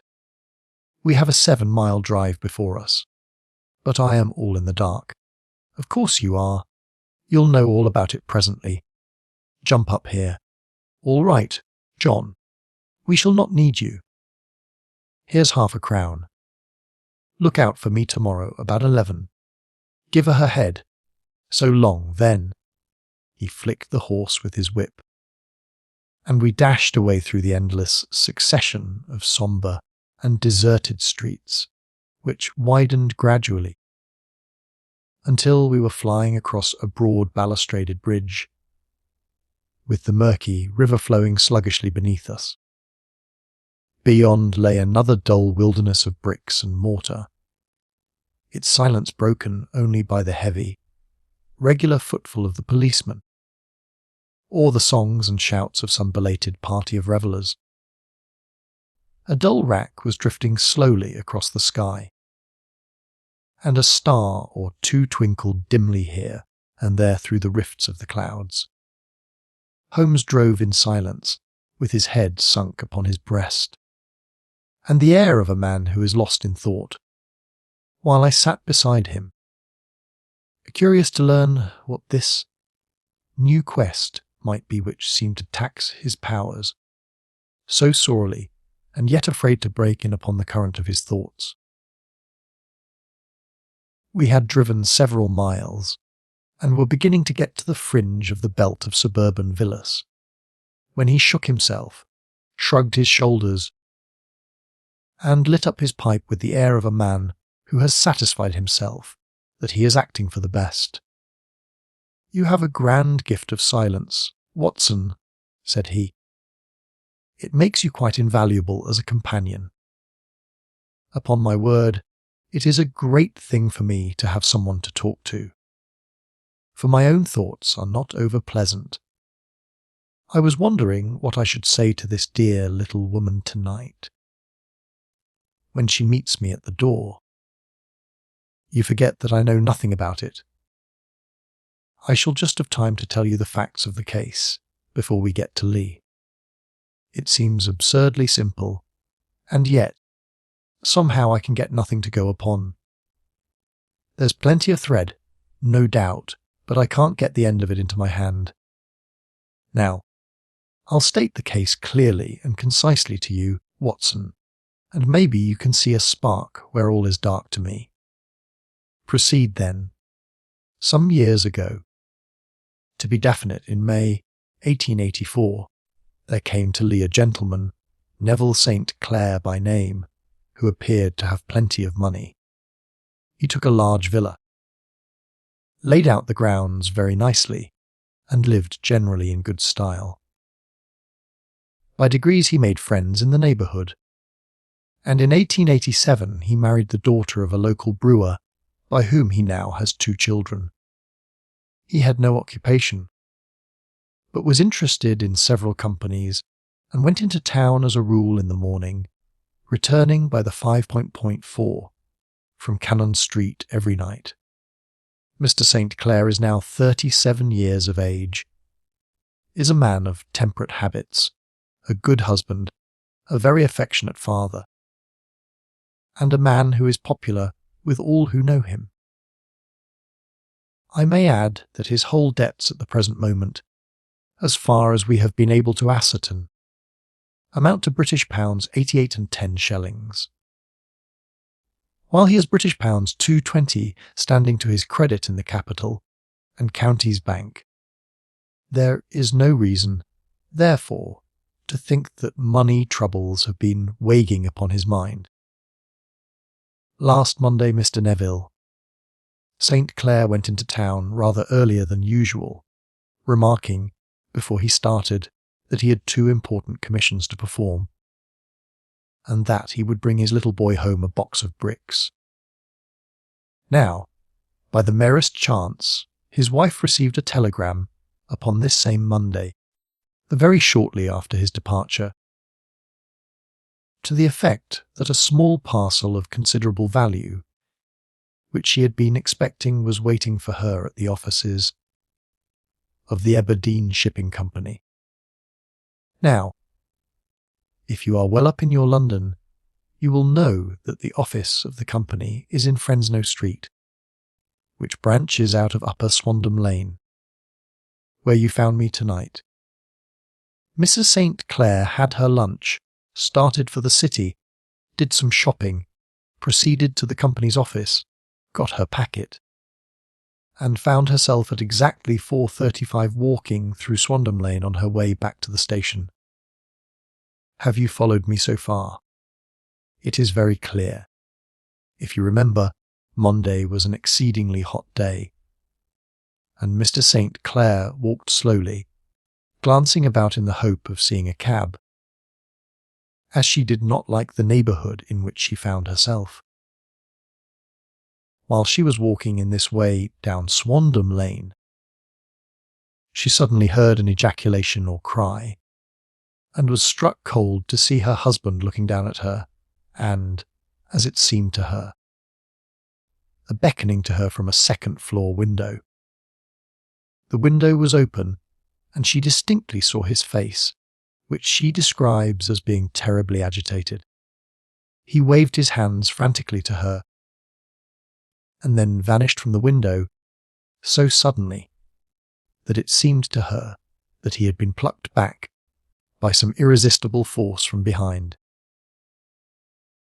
One singular point which struck her quick feminine eye was that, although he wore some dark coat, such as he had started to town in, he had on neither collar nor necktie. Convinced that something was amiss with him, she rushed down the steps, for the house was none other than the opium den in which you found me tonight, and running through the front room, she attempted to ascend the stairs which led to the first floor. At the foot of the stairs, however, she met this Lascar scoundrel of whom I have spoken, who thrust her back and, aided by a Dane, who acts as assistant there, pushed her out into the street. Filled with the most maddening doubts and fears, she rushed down the lane and, by rare good fortune, met in Fresno Street a number of constables with an inspector, all on their way to their beat. The inspector and 2 men accompanied her back, and, in spite of the continued resistance of the proprietor, they made their way to the room in which Mr. St. Clair had last been seen. There was no sign of him there.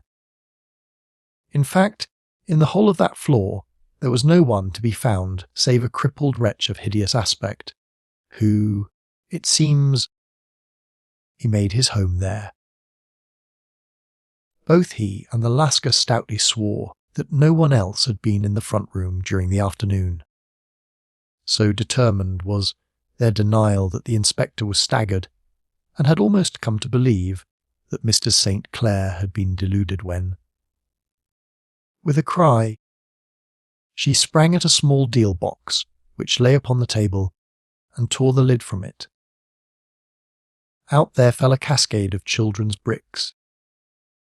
It was the toy which he had promised to bring home. This discovery, and the evident confusion which the cripple showed, made the inspector realise that the matter was serious. The rooms were carefully examined, and results all pointed to an abominable crime. The front room was plainly furnished as a sitting room and led into a small bedroom, which looked out upon the back of one of the wharves. Between the wharf and the bedroom window is a narrow strip, which is dry at low tide, but is covered at high tide with at least 4.5 feet of water.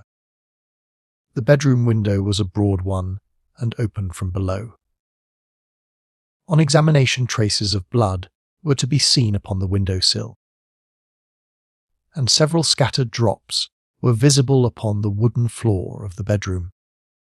Thrust away behind a curtain in the front room were all the clothes of Mr. Neville St. Clair, with the exception of his coat. His boots, his socks, his hat, and his watch, all were there. There were no signs of violence upon any of these garments, and there were no other traces of Mr. Neville St. Clair. Out of the window he must apparently have gone, for no other exit could be discovered, and the ominous bloodstains upon the sill gave little promise that he could save himself by swimming, for the tide was at its very highest at the moment of the tragedy. And now as to the villains, who seemed to be immediately implicated in the matter. The Lascar was known to be a man of the vilest antecedents, but as, by Mrs. St. Clair's story, he was known to have been at the foot of the stair within a very few seconds of her husband's appearance at the window. He could hardly have been more than an accessory to the crime. His defence was one of absolute ignorance, and he protested that he had no knowledge as to the doings of Hugh Boone, his lodger, and that he could not account in any way for the presence of the missing gentleman's clothes. So much for the Lascar manager. Now for the sinister cripple who lives upon the second floor of the opium den, and who was certainly the last human being whose eyes rested upon Neville St. Clair. His name is Hugh Boone, and his hideous face is one which is familiar to every man who goes much to the city. He is a professional beggar, though in order to avoid the police regulations he pretends to a small trade in wax vestus. Some little distance down Threadneedle Street, upon the left-hand side, there is, as you may have remarked, a small angle in the wall. Here it is that this creature takes his daily seat, cross-legged with his tiny stock of matches on his lap, and as he is a piteous spectacle, a small rain of charity descends into the greasy leather cap, which lies upon the pavement beside him. I have watched the fellow more than once, before ever I thought of making his professional acquaintance, and I have been surprised at the harvest which he has reaped in a short time. His appearance, you see, is so remarkable that no one can pass him without observing him. A shock of orange hair, a pale face disfigured by a horrible scar, which, by its contraction, has turned up the outer edge of his upper lip, a bulldog chin, and a pair of very penetrating dark eyes, which present a singular contrast to the colour of his hair, all mark him out from amid the common crowd of mendicants, and so too does his wit, for he is ever ready with a reply to any piece of chaff which may be thrown at him by the passers-by. This is the man whom we now learn to have been the lodger at the opium den, and to have been the last man to see the gentleman of whom we are in quest. But a cripple, said I. What could he have done single-handed against a man in the prime of life? He is a cripple in the sense that he walks with a limp, but in other respects he appears to be a powerful and well-nurtured man. Surely your medical experience would tell you, Watson, that weakness in one limb is often compensated for by exceptional strength in the others. Pray continue your narrative. Mr. St. Clair had fainted at the sight of the blood upon the window, and she was escorted home in a cab by the police, as her presence could be of no help to them in their investigations. Inspector Barton, who had charge of the case, he made a very careful examination of the premises, but without finding anything which threw any light upon the matter. One mistake had been made in not arresting Boone instantly, as he was allowed some few minutes during which he might have communicated with his friend, the Lascar, but this fault was soon remedied, and he was seized and searched, without anything being found which could incriminate him. There were, it is true, some blood stains upon his right shirt sleeve, but he pointed to his ring finger, which had been cut near the nail, and explained that the bleeding came from there, adding that he had been to the window long before, and that the stains which had been observed there came doubtless from the same source. He denied strenuously having ever seen Mr. Neville St. Clair, and swore that the presence of the clothes in his room was as much a mystery to him as to the police. As to Mrs. St. Clair's assertion that she had actually seen her husband at the window, he declared that she must have been either mad or dreaming. He was removed, loudly protesting, to the police station, while the inspector remained upon the premises in the hope that the ebbing tide might afford some fresh clue. And it did, though they hardly found upon the bank what they had feared to find. It was Neville St. Clair's coat, and not Neville St. Clair, which lay uncovered as the tide receded. And what do you think they found in the pockets? I cannot imagine. No, I don't think you would guess. Every pocket stuffed with pennies and halfpennies, 421 pennies and 270 halfpennies. It was no wonder that it had not been swept away by the tide. But a human body is a different matter. There is a fierce eddy between the wharf and the house. It seemed likely enough that the weighted coat had remained when the stripped body had been sucked away into the river, but I understand that all the other clothes were found in the room. Would the body be dressed in a coat alone?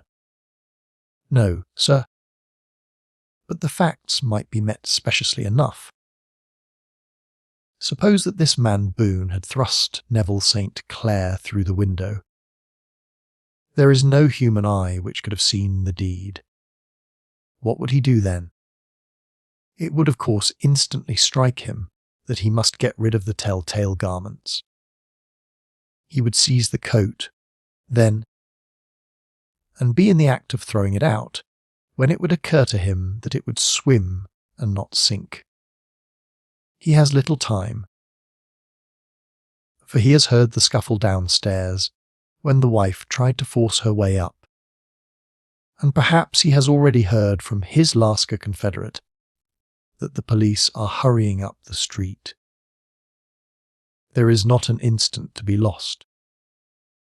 He rushes to some secret hoard, where he has accumulated the fruits of his beggary, and he stuffs all the coins upon which he can lay his hands into the pockets to make sure of the coat's sinking. He throws it out, and would have done the same with the other garments, had not he heard the rush of steps below, and only just had time to close the window when the police appeared. It certainly sounds feasible. Well, we will take it as a working hypothesis for want of a better. Boone, as I have told you, was arrested and taken to the station, but it could not be shown that there had ever before been anything against him. He had for years been known as a professional beggar, but his life appeared to have been a very quiet and innocent one. There the matter stands at present, and the questions which have to be solved. What Neville St. Clair was doing in the opium den? What happened to him when there? Where is he now? And what Hugh Boone had to do with his disappearance are all as far from a solution as ever. I confess that I cannot recall any case within my experience which looked at the first glance so simple, and yet which presented such difficulties. While Sherlock Holmes had been detailing this singular series of events, we had been whirling through the outskirts of the great town until the last straggling houses had been left behind, and we rattled along with a country hedge upon either side of us. Just as he finished, however, we drove through 2 scattered villages, where a few lights still glimmered in the windows. "We are on the outskirts of Lee," said my companion. "We have touched on 3 English counties in our short drive, starting in Middlesex, passing over an angle of Surrey, and ending in Kent. See that light among the trees. That is the Cedars, and beside that lamp sits a woman whose anxious ears have already, I have little doubt, caught the clink of our horses' feet. But why are you not conducting the case from Baker Street?" I asked. "Because there are many inquiries which must be made out here. Mrs. St. Clair has most kindly put 2 rooms at my disposal, and you may rest assured that she will have nothing but a welcome for my friend and colleague. I hate to meet her, Watson, when I have no news of her husband. Here we are." Whoa there, whoa! We had pulled up in front of a large villa which stood within its own grounds. A stable boy had run out to the horse's head, and springing down, I followed Holmes up the small, winding gravel drive which led to the house.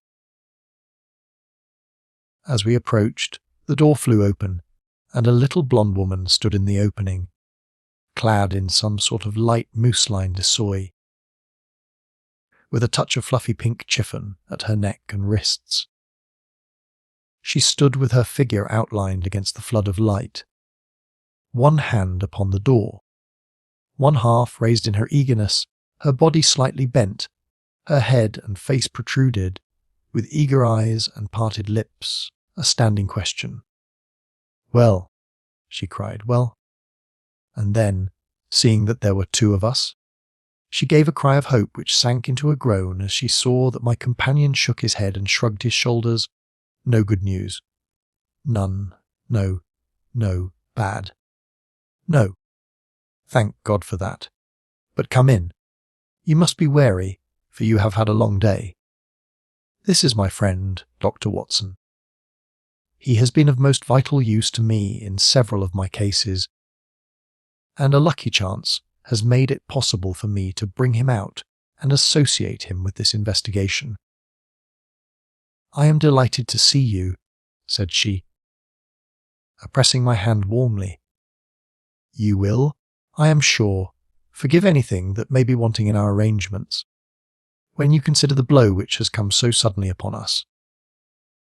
"My dear madam," said I am an old campaigner, and if I were not, I can very well see that no apology is needed. If I can be of any assistance, either to you or to my friend here, I shall be indeed happy. Now, Mr. Sherlock Holmes," said the lady as we entered a well-lit dining room, upon the table of which a cold supper had been laid out, "I should very much like to ask you 1 or 2 plain questions, to which I beg that you will give a plain answer." "Certainly, madam." "Do not trouble about my feelings. I am not hysterical, nor given to fainting. I simply wish to hear your real real opinion. Upon what point? In your heart of hearts, do you think that Neville is alive? The Sherlock Holmes seemed to be embarrassed by the question. Frankly, now, she repeated, standing upon the rug and looking keenly down at him as he leaned back in a basket chair. Frankly, then, madam, I do not. You think that he is dead? I do. Murdered. I don't say that. Perhaps. And on what day did he meet his death? On Monday. Then perhaps, Mr. Holmes, you will be good enough to explain how it is that I have received a letter from him today. Sherlock Holmes sprang out of his chair as if he had been galvanized. What? He roared. Yes, today. She stood smiling, holding up a little slip of paper in the air. May I see it? Certainly. He snatched it from her in his eagerness, and smoothing it out upon the table, he drew over the lamp and examined it intently. I had left my chair and was gazing at it over his shoulder. The envelope was a very coarse one, and was stamped with the Gravesend postmark, and with the date of that very day, or rather of the day before, for it was considerably after midnight. Coarse writing, murmured Holmes. Surely this is not your husband's writing, madam. No, but the enclosure is. I perceive also that whoever addressed the envelope had to go and inquire as to the address. How can you tell that? The name, you see, is in perfectly black ink, which has dried itself. The rest is of the greyish colour, which shows that blotting paper has been used. If it had been written straight off, and then blotted, none would be of a deep black shade. This man has written the name, and there has then been a pause before he wrote the address, which can only mean that he was not familiar with it. It is, of course, a trifle, but there is nothing so important as trifles. Let us now see the letter. Ha! There has been an enclosure here. Yes, there was a ring, his signet ring. And you are sure that this is your husband's hand? One of his hands. One. His hand when he wrote hurriedly. It is very unlike his usual writing, and yet I know it well. Dearest, do not be frightened. All will come well. There is a huge error which it may take some little time to rectify. Wait in patience. Neville, written in pencil upon the flyleaf of a book, octavo size, no water mark. Posted today in Gravesend by a man with a dirty thumb. Ha! And the flap has been gummed, if I am not very much in error, by a person who had been chewing tobacco, and you have no doubt that it is your husband's hand, madam. None. Neville wrote those words, and they were posted today at Gravesend. Well, Mr. St. Clair, the clouds lighten, though I should not venture to say that the danger is over. But he must be alive, Mr. Holmes, unless this is a clever forgery to put us on the wrong scent. The ring, after all, proves nothing. It may have been taken from him. No, it is his very own writing. Very well. It may, however, have been written on Monday and only posted today. That is possible. If so, much may have happened between. Oh, you must not discourage me, Mr. Holmes. I know that all is well with him. There is so keen a sympathy between us that I should know if evil came upon him. On the very day that I saw him, last he cut himself in the bedroom. And yet I, in the dining-room, rushed upstairs instantly, with the utmost certainty that something had happened. Do you think that I would respond to such a trifle, and yet be ignorant of his death? I have seen too much not to know that the impression of a woman may be more valuable than the conclusion of an analytical reasoner. And in this letter you certainly have a very strong piece of evidence to corroborate your view. But if your husband is alive and able to write letters, why should he remain away from you? I cannot imagine. It is unthinkable. And on Monday he made no remarks before leaving you. No, and you were surprised to see him in Swandam Lane. Very much so. Was the window open? Yes. Then he might have called to you. He might. He only, as I understand, gave an inarticulate cry. Yes. A call for help, you thought. Yes. He waved his hands. But it might have been a cry of surprise. Astonishment at the unexpected sight of you might cause him to throw up his hands. It is possible. And you thought he was pulled back. He disappeared so suddenly. He might have leaped back. You did not see anyone else in the room. No, but this horrible man confessed to having been there, and the Lascar was at the foot of the stairs. Quite so. Your husband, as far as you could see, had his ordinary clothes on, but without his collar or tie. I distinctly saw his bare throat. Had he ever spoken of Swandam Lane? Never. Had he ever showed any signs of having taken opium? Never. Thank you, Mr. St. Clair. Those are the principal points about which I wish to be absolutely clear. We shall now have a little supper and then retire, for we may have a very busy day tomorrow. A large and comfortable double, bedded room had been placed at our disposal, and I was quickly between the sheets, for I was weary after my night of adventure. Sherlock Holmes was a man, however, who, when he had an unsolved problem upon his mind, would go for days, and even for a week, without rest, turning it over, rearranging his facts, looking at it from every point of view, until he had either fathomed it, or convinced himself that his data were insufficient. It was soon evident to me that he was now preparing for an all-night sitting. He took off his coat and waistcoat, put on a large blue dressing gown, and then wandered about the room collecting pillows from his bed and cushions from the sofa and armchairs.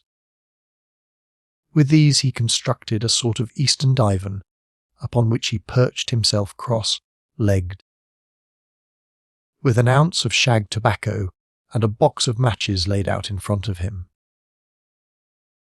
In the dim light of the lamp I saw him sitting there, an old briar pipe between his lips, his eyes fixed vacantly upon the corner of the ceiling, the blue smoke curling up from him, silent, motionless, with the light shining upon his strong, set aquiline features. So he sat as I dropped off to sleep, and so he sat when a sudden ejaculation caused me to wake up, and I found the summer sun shining into the apartment. The pipe was still between his lips. The smoke still curled upward, and the room was full of a dense tobacco haze, but nothing remained of the heap of shag which I had seen upon the previous night. "Awake, Watson?" he asked. "Yes. Game for a morning drive." "Certainly." "Then dress. No one is stirring yet, but I know where the stable boy sleeps, and we shall soon have the trap out." He chuckled to himself as he spoke. His eyes twinkled, and he seemed a different man to the sombre thinker of the previous night. As I dressed, I glanced at my watch. It was no wonder that no one was stirring. It was 25 minutes past 4. I had hardly finished when Holmes returned with the news that the boy was putting in the horse. "I want to test a little theory of mine," said he, a pulling on his boots. "I think, Watson, that you are now standing in the presence of one of the most absolute fools in Europe. I deserve to be kicked from here to Charing Cross. But I think I have the key of the affair now." "And where is it?" I asked, smiling. In the bathroom, he answered. Oh yes, I am not joking, he continued, seeing my look of incredulity. I have just been there, and I have taken it out. And I have got it in this Gladstone bag. Come on, my boy, and we shall see whether it will not fit the lock. We made our way downstairs as quietly as possible, and out into the bright morning sunshine. In the road stood our horse and trap, with the half-clad stable boy waiting at the head. We both sprang in, and away we dashed down the London road. A few country carts were stirring, bearing in vegetables to the metropolis, but the lines of villas on either side were as silent and lifeless as some city in a dream. It has been in some points a singular case, said Holmes, flicking the horse on into a gallop. I confess that I have been as blind as a mole. But it is better to learn wisdom late than never to learn it at all.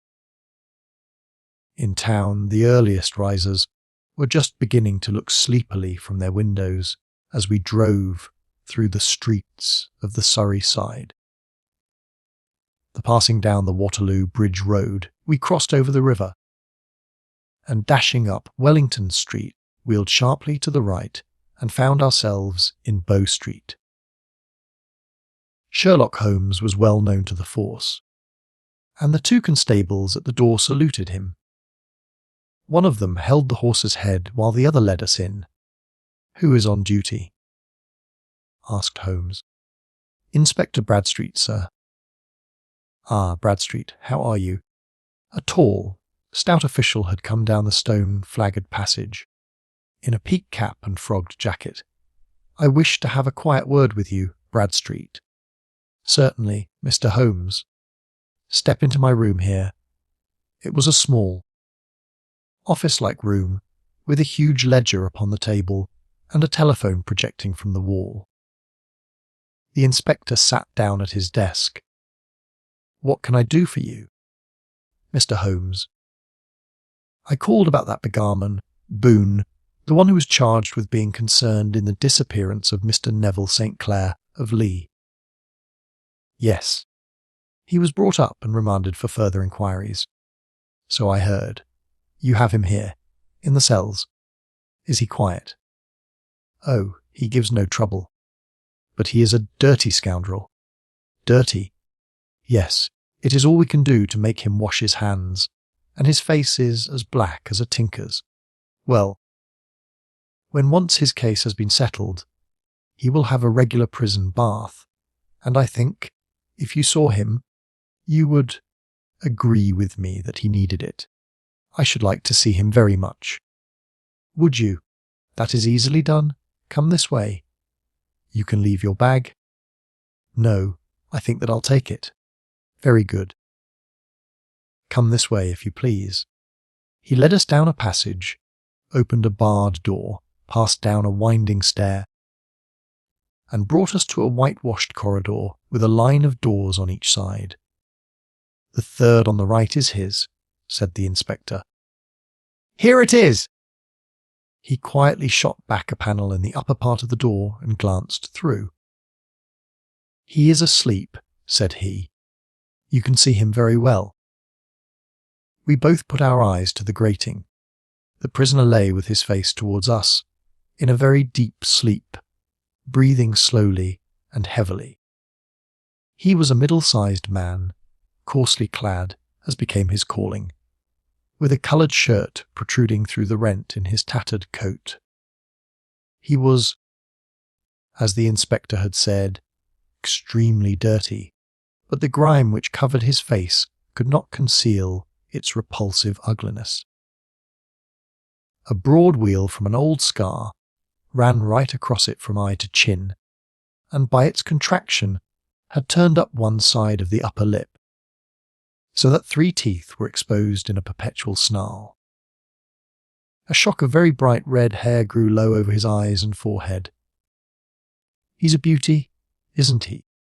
said the inspector. "He certainly needs a wash," remarked Holmes. I had an idea that he might, and I took the liberty of bringing the tools with me. He opened the Gladstone bag as he spoke, and took out, to my astonishment, a very large bath sponge. "You are a funny one," chuckled the inspector. "Now, if you will have the great goodness to open that door very quietly, we will soon make him cut a much more respectable figure." "Well, I don't know why not," said the inspector. "He doesn't look a credit to the Bow Street cells, does he?" He slipped his key into the lock, and we all very quietly entered the cell. The sleeper half turned, and then settled down once more into a deep slumber. Holmes stooped to the water jug, moistened his sponge, and then rubbed it twice vigorously across and down the prisoner's face. "Let me introduce you," he shouted, "to Mr. Neville St. Clair of Lee in the county of Kent. Never in my life have I seen such a sight." The man's face peeled off under the sponge like the bark from a tree. "Gone was the coarse brown tint! Gone too!" was the horrid scar which had seamed it across, and the twisted lip which had given the repulsive sneer to the face. A twitch brought away the tangled red hair, and there, sitting up in his bed, was a pale, sad-faced, refined-looking man, black-haired and smooth, skinned, rubbing his eyes and staring about him with sleepy bewilderment. Then, suddenly realizing the exposure, he broke into a scream and threw himself down with his face to the pillow. "Great heavens!" cried the inspector. "It is, indeed, the missing man. I know him from the photograph." The prisoner turned with the reckless air of a man who abandons himself to his destiny. "Be it so," said he. "And pray what am I charged with?" "With making away with the Neville Saint." "Oh, come." "You can't be charged with that unless they make a case of attempted suicide of it," said the inspector with a grin. "Well, I have been 27 years in the force, but this really takes the cake. If I am Mr. Neville St. Clair, then it is obvious that no crime has been committed, and that, therefore, I am illegally detained. No crime, but a very great error has been committed," said Holmes. "You would have done better to have trusted your wife." "It was not the wife, it was the children," groaned the prisoner. "God help me, I would not have them ashamed of their father." "My God, what an exposure! What can I do?" Sherlock Holmes sat down beside him on the couch and patted him kindly on the shoulder. "If you leave it to a court of law to clear the matter up," said he, "of course you can hardly avoid publicity. On the other hand, if you convince the police authorities that there is no possible case against you, I do not know that there is any reason that the details should find their way into the papers. Inspector Bradstreet would, I am sure, make notes upon anything which you might tell us and submit it to the proper authorities. The case would then never go into court at all." "God bless you!" cried the prisoner passionately. "I would have endured imprisonment, even execution, rather than have left my miserable secret as a family blot to my children. You are the first who have ever heard my story. My father was a schoolmaster in Chesterfield, where I received an excellent education. I travelled in my youth, took to the stage, and finally became a reporter on an evening paper in London. One day my editor wished to have a series of articles upon begging in the metropolis, and I volunteered to supply them. There was the point from which all my adventures started. It was only by trying begging as an amateur that I could get the facts upon which to base my articles. When an actor I had, of course, learned all the secrets of making up, and had been famous in the green room for my skill. I took advantage now of my attainments. I painted my face, and to make myself as pishable as possible, I made a good scar and fixed one side of my lip in a twist, by the aid of a small slip of flesh-coloured plaster. Then, with a red head of hair and an appropriate dress, I took my station in the business part of the city, ostensibly as a match seller, but really as a beggar.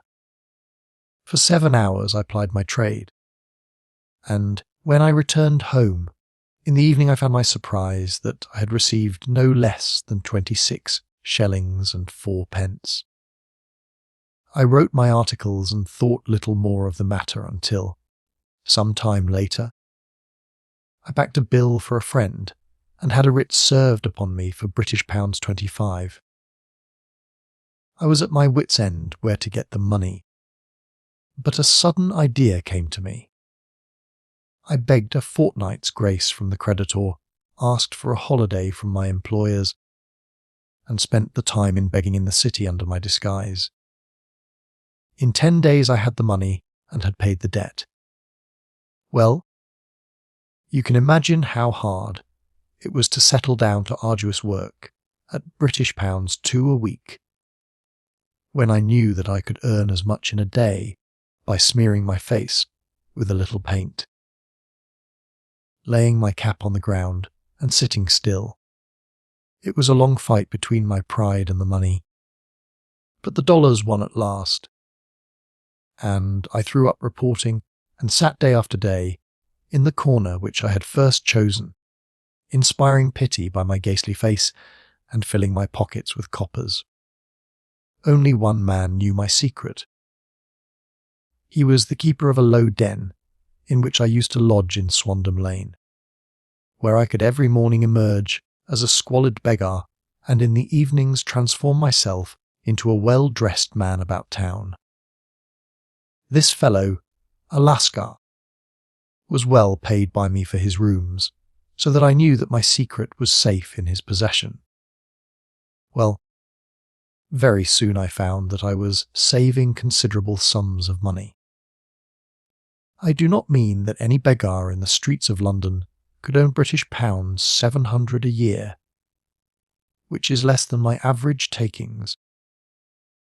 But I had exceptional advantages in my power of making up, and also in a facility of repartee, which improved by practice and made me quite a recognised character in the city. All day a stream of pennies, varied by silver, poured in upon me, and it was a very bad day in which I failed to take £British too. As I grew richer, I grew more ambitious, took a house in the country, and eventually married without anyone having a suspicion as to my real occupation. My dear wife knew that I had business in the city. She little knew what. Last Monday I had finished for the day and was dressing in my room above the opium den when I looked out of my window and saw, to my horror and astonishment, that my wife was standing in the street with her eyes fixed full upon me. I gave a cry of surprise, threw up my arms to cover my face, and rushing to my confidant, the Lascar, entreated him to prevent anyone from coming up to me. I heard her voice downstairs, but I knew that she could not ascend. Swiftly I threw off my clothes, pulled on those of a beggar, and put on my pigments and wig. Even a wife's eyes could not pierce so complete a disguise. But then it occurred to me that there might be a search in the room, and that the clothes might betray me. I threw open the window, reopening by my violence a small cut which I had inflicted upon myself in the bedroom that morning. Then I seized my coat, which was weighted by the coppers which I had just transferred to it from the leather bag in which I carried my takings. I hurled it out of the window, and it disappeared into the Thames. The other clothes would have followed, but at that moment there was a rush of constables up the stair, and a few minutes after I found, rather I confess, to my relief, that instead of being identified as Mr. Neville St. Clair, I was arrested as his murderer. I do not know that there is anything else for me to explain. I was determined to preserve my disguise as long as possible, and hence my preference for a dirty face. Knowing that my wife would be terribly anxious, I slipped off my ring and confided it to the Lascar at a moment when no constable was watching me, together with a hurried scrawl, telling her that she had no cause to fear. "That note only reached her yesterday," said Holmes. "Good God! What a week she must have spent!" "The police have watched this Lascar," said Inspector Bradstreet, "and I can quite understand that he might find it difficult to post a letter unobserved. Probably he handed it to some sailor customer of his who forgot all about it for some days." "That was it," said Holmes, nodding approvingly. "I have no doubt of it. But have you never been prosecuted for begging?" "Many times, but what was a fine to me?" "It must stop here, however," said Bradstreet. "If the police are to hush this thing up, there must be no more of Hugh Boone." "I have sworn it by the most solemn oaths which a man can take." "In that case I think that it is probable that no further steps may be taken. But if you are found again, then all must come out. I am sure, Mr. Holmes, that we are very much indebted to you for having cleared the matter up. I wish I knew how you reach your results." "I reached this one," said my friend, "by sitting upon 5 pillows and consuming an ounce of shag. I think, Watson, that if we drive to Baker Street, we shall just be in time for breakfast. Investigation 7, The Speckled Band." On glancing over my notes of the 70-odd cases in which I have, during the last 8 years, studied the methods of my friend Sherlock Holmes, I find many tragic, some comic, a large number merely strange, but none commonplace, for working as he did rather for the love of his art than for the acquirement of wealth. He refused to associate himself with any investigation which did not tend towards the unusual and even the fantastic. Of all these varied cases, however, I cannot recall any which presented more singular features than that which was associated with the well-known Surrey family of the Roylots of Stoke Moran. The events in question occurred in the early days of my association with Holmes, when we were sharing rooms as bachelors in Baker Street. It is possible that I might have placed them upon record before, but a promise of secrecy was made at the time, from which I have only been freed during the last month by the untimely death of the lady to whom the pledge was given. It is perhaps as well that the facts should now come to light, for I have reasons to know that there are widespread rumours as to the death of Dr. Grimesby Roylott, which tend to make the matter even more terrible than the truth. It was early in April in the year 83 that I woke one morning to find Sherlock Holmes standing, fully dressed, by the side of my bed. He was a late riser. As a rule, and as the clock on the mantelpiece showed me that it was only 7:15, I blinked up at him in some surprise, and perhaps just a little resentment, for I was myself regular in my habits.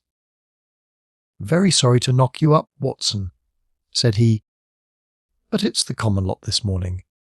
Mrs. Hudson has been knocked up. She retorted upon me, and I on you.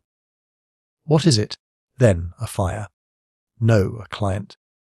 It seems that a young lady has arrived in a considerable state of excitement, who insists upon seeing me. She is waiting now in the sitting room. Now, when young ladies wander about the metropolis at this hour of the morning and knock sleepy people up out of their beds, I presume that it is something very pressing which they have to communicate. Should it prove to be an interesting case, you would, I am sure, wish to follow it from the outset. I thought, at any rate, that I should call you and give you the chance. My dear fellow, I would not miss it for anything. I had no keener pleasure than in following Holmes in his professional investigations, and in admiring the rapid deductions, as swift as intuitions, and yet always founded on a logical basis with which he unravelled the problems which were submitted to him. I rapidly threw on my clothes, and was ready in a few minutes to accompany my friend down to the sitting room. A lady dressed in black and heavily veiled, who had been sitting in the window, rose as we entered. "Good morning, madam," said Holmes cheerily. "My name is Sherlock Holmes. This is my intimate friend and associate, Dr. Watson, before whom you can speak as freely as before myself. Ha! I am glad to see that Mrs. Hudson has had the good sense to light the fire. Pray draw up to it, and I shall order you a cup of hot coffee. For I observe that you are shivering." "It is not cold which makes me shiver," said the woman in a low voice, changing her seat as requested. "What, then? It is fear, Mr. Holmes. It is terror." She raised her veil as she spoke, and we could see that she was indeed in a pitiable state of agitation. Her face all drawn and grey, with restless frightened eyes, like those of some hunted animal. Her features and figure were those of a woman of 30, but her hair was shot with premature grey, and her expression was wary and haggard. Sherlock Holmes ran her over with one of his quick, all-comprehensive glances. "You must not fear," said he soothingly, bending forward and patting her forearm. "We shall soon set matters right.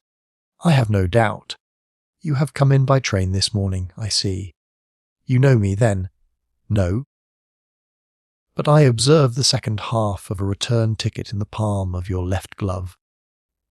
You must have started early, and yet you had a good drive in a dog-cart along heavy roads before you reached the station." The lady gave a violent start and stared in bewilderment at my companion. "There is no mystery, my dear madam," said he, smiling. "The left arm of your jacket is spattered with mud in no less than 7 places. The marks are perfectly fresh. There is no vehicle save a dog-cart which throws up mud in that way, and then only when you sit on the left-hand side of the driver. Whatever your reasons may be, you are perfectly correct," said she. "I started from home before 6, reached Leatherhead at 20 past, and came in by the first train to Waterloo. Sir, I can stand this strain no longer. I shall go mad if it continues. I have no one to turn to, none, save only one, who cares for me, and he, poor fellow, can be of little aid. I have heard of you, Mr. Holmes. I have heard of you from Mrs. Farintosh, whom you helped in the hour of her sore need. It was from her that I had your address. Oh, sir, do you not think that you could help me too, and at least throw a little light through the dense darkness which surrounds me? At present it is out of my power to reward you for your services, but in a month or 6 weeks I shall be married, with the control of my own income, and then at least you shall not find me ungrateful." Holmes turned to his desk and, unlocking it, drew out a small case book, which he consulted. "Farintosh," said he. "Ah, yes, I recall the case. It was concerned with an opal tiara. I think it was before your time, Watson. I can only say, madam, that I shall be happy to devote the same care to your case as I did to that of your friend. As to reward, my profession is its own reward, but you are at liberty to defray whatever expenses I may be put to, at the time which suits you best. And now I beg that you will lay before us everything that may help us in forming an opinion upon the matter." "Alice!" replied our visitor. "The very horror of my situation lies in the fact that my fears are so vague, and my suspicions depend so entirely upon small points, which might seem trivial to another, that even he to whom of all others I have a right to look for help and advice looks upon all that I tell him about it as the fancies of a nervous woman. He does not say so, but I can read it from his soothing answers and averted eyes. But I have heard, Mr. Holmes, that you can see deeply into the manifold wickedness of the human heart. You may advise me how to walk amid the dangers which encompass me. I am all attention, madam. My name is Helen Stoner, and I am living with my stepfather, who is the last survivor of one of the oldest Saxon families in England, the Roylotts of Stoke Moran, on the western border of Surrey." Holmes nodded his head. "The name is familiar to me," said he. "The family was at one time among the richest in England, and the estates extended over the borders into Berkshire in the north and Hampshire in the west. In the last century, however, 4 successive heirs were of a dissolute and wasteful disposition, and the family ruin was eventually completed by a gambler in the days of the Regency. Nothing was left save a few acres of ground, and the 200-year-old house, which is itself crushed under a heavy mortgage. The last squire dragged out his existence there, living the horrible life of an aristocratic pauper, but his only son, my stepfather, seeing that he must adapt himself to the new conditions, obtained an advance from a relative, which enabled him to take a medical degree and went out to Calcutta, where, by his professional skill and his force of character, he established a large practice. In a fit of anger, however, caused by some robberies which had been perpetrated in the house, he beat his native butler to death and narrowly escaped a capital sentence. As it was, he suffered a long term of imprisonment and afterwards returned to England a morose and disappointed man. When Dr. Roylott was in India, he married my mother, Mrs. Stoner, the young widow of Major General Stoner of the Bengal Artillery. My sister Julia and I were twins, and we were only 2 years old at the time of my mother's remarriage. She had a considerable sum of money, not less than British pounds 1,000 a year, and this she bequeathed to Dr. Roylott entirely, while we resided with him, with a provision that a certain annual sum should be allowed to each of us in the event of our marriage. Shortly after our return to England, my mother died. She was killed 8 years ago in a railway accident near Crewe. Dr. Roylott then abandoned his attempts to establish himself in practice in London and took us to live with him in the old ancestral house at Stoke Moran. The money which my mother had left was enough for all our wants, and there seemed to be no obstacle to our happiness. But a terrible change came over our stepfather about this time. Instead of making friends and exchanging visits with our neighbours, who had at first been overjoyed to see a Roylott of Stoke Moran back in the old family seat, He shut himself up in his house, and seldom came out save to indulge in ferocious quarrels with whoever might cross his path. Violence of temper approaching to mania has been hereditary in the men of the family, and in my stepfather's case it had, I believe, been intensified by his long residence in the tropics. A series of disgraceful brawls took place, 2 of which ended in the police court, until at last he became the terror of the village, and the folks would fly at his approach, for he is a man of immense strength, and absolutely uncontrollable in his anger. Last week he hurled the local blacksmith over a parapet into a stream, and it was only by paying over all the money which I could gather together that I was able to avert another public exposure. He had no friends at all save the wandering gipsies, and he would give these vagabonds leave to encamp upon the few acres of bramble, covered land which represent the family estate, and would accept in return the hospitality of their tents, wandering away with them sometimes for weeks on end.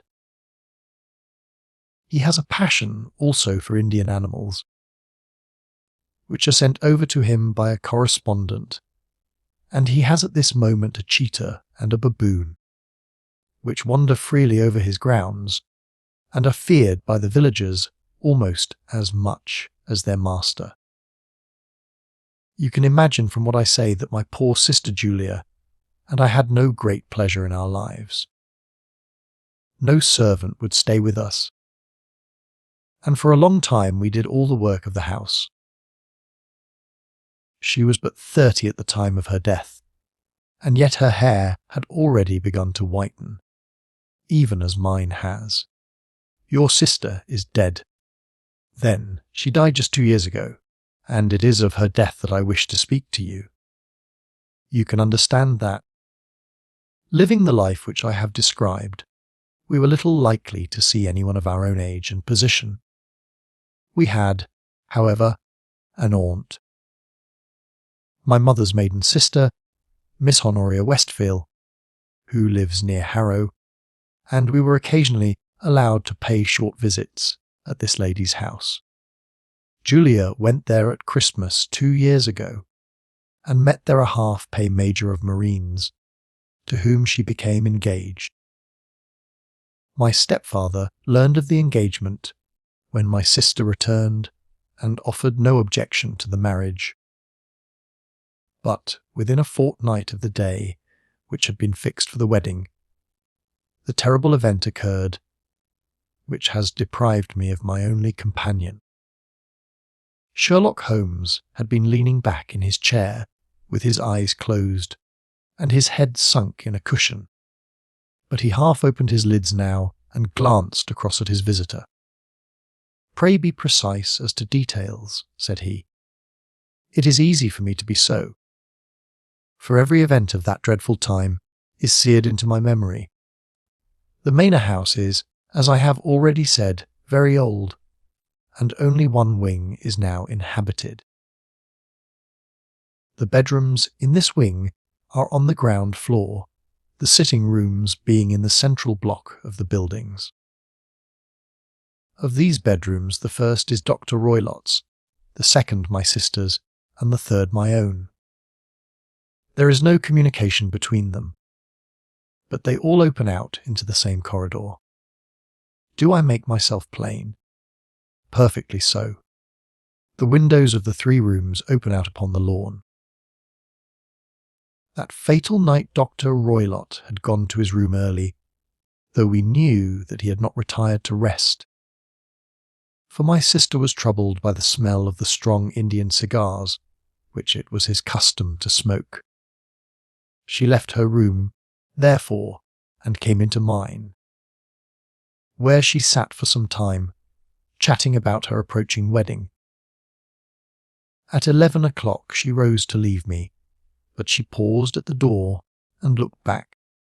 "Tell me, Helen," said she, "have you ever heard anyone whistle in the dead of the night?" "Never," said I. I suppose that you could not possibly whistle.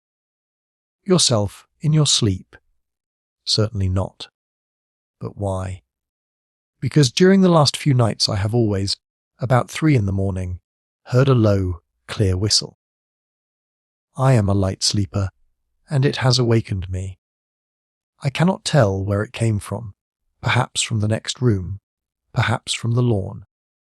I thought that I would just ask you whether you had heard it. No, I have not. It must be those wretched gypsies in the plantation. Very likely. And yet if it were on the lawn, I wonder that you did not hear it also. Ah, but I sleep more heavily than you. Well, it is of no great consequence. At any rate. She smiled back at me, closed my door, and a few moments later I heard her key turn in the lock. Indeed, said Holmes. Was it your custom always to lock yourselves in at night? Always. And why? I think that I mentioned to you that the doctor kept a cheetah and a baboon.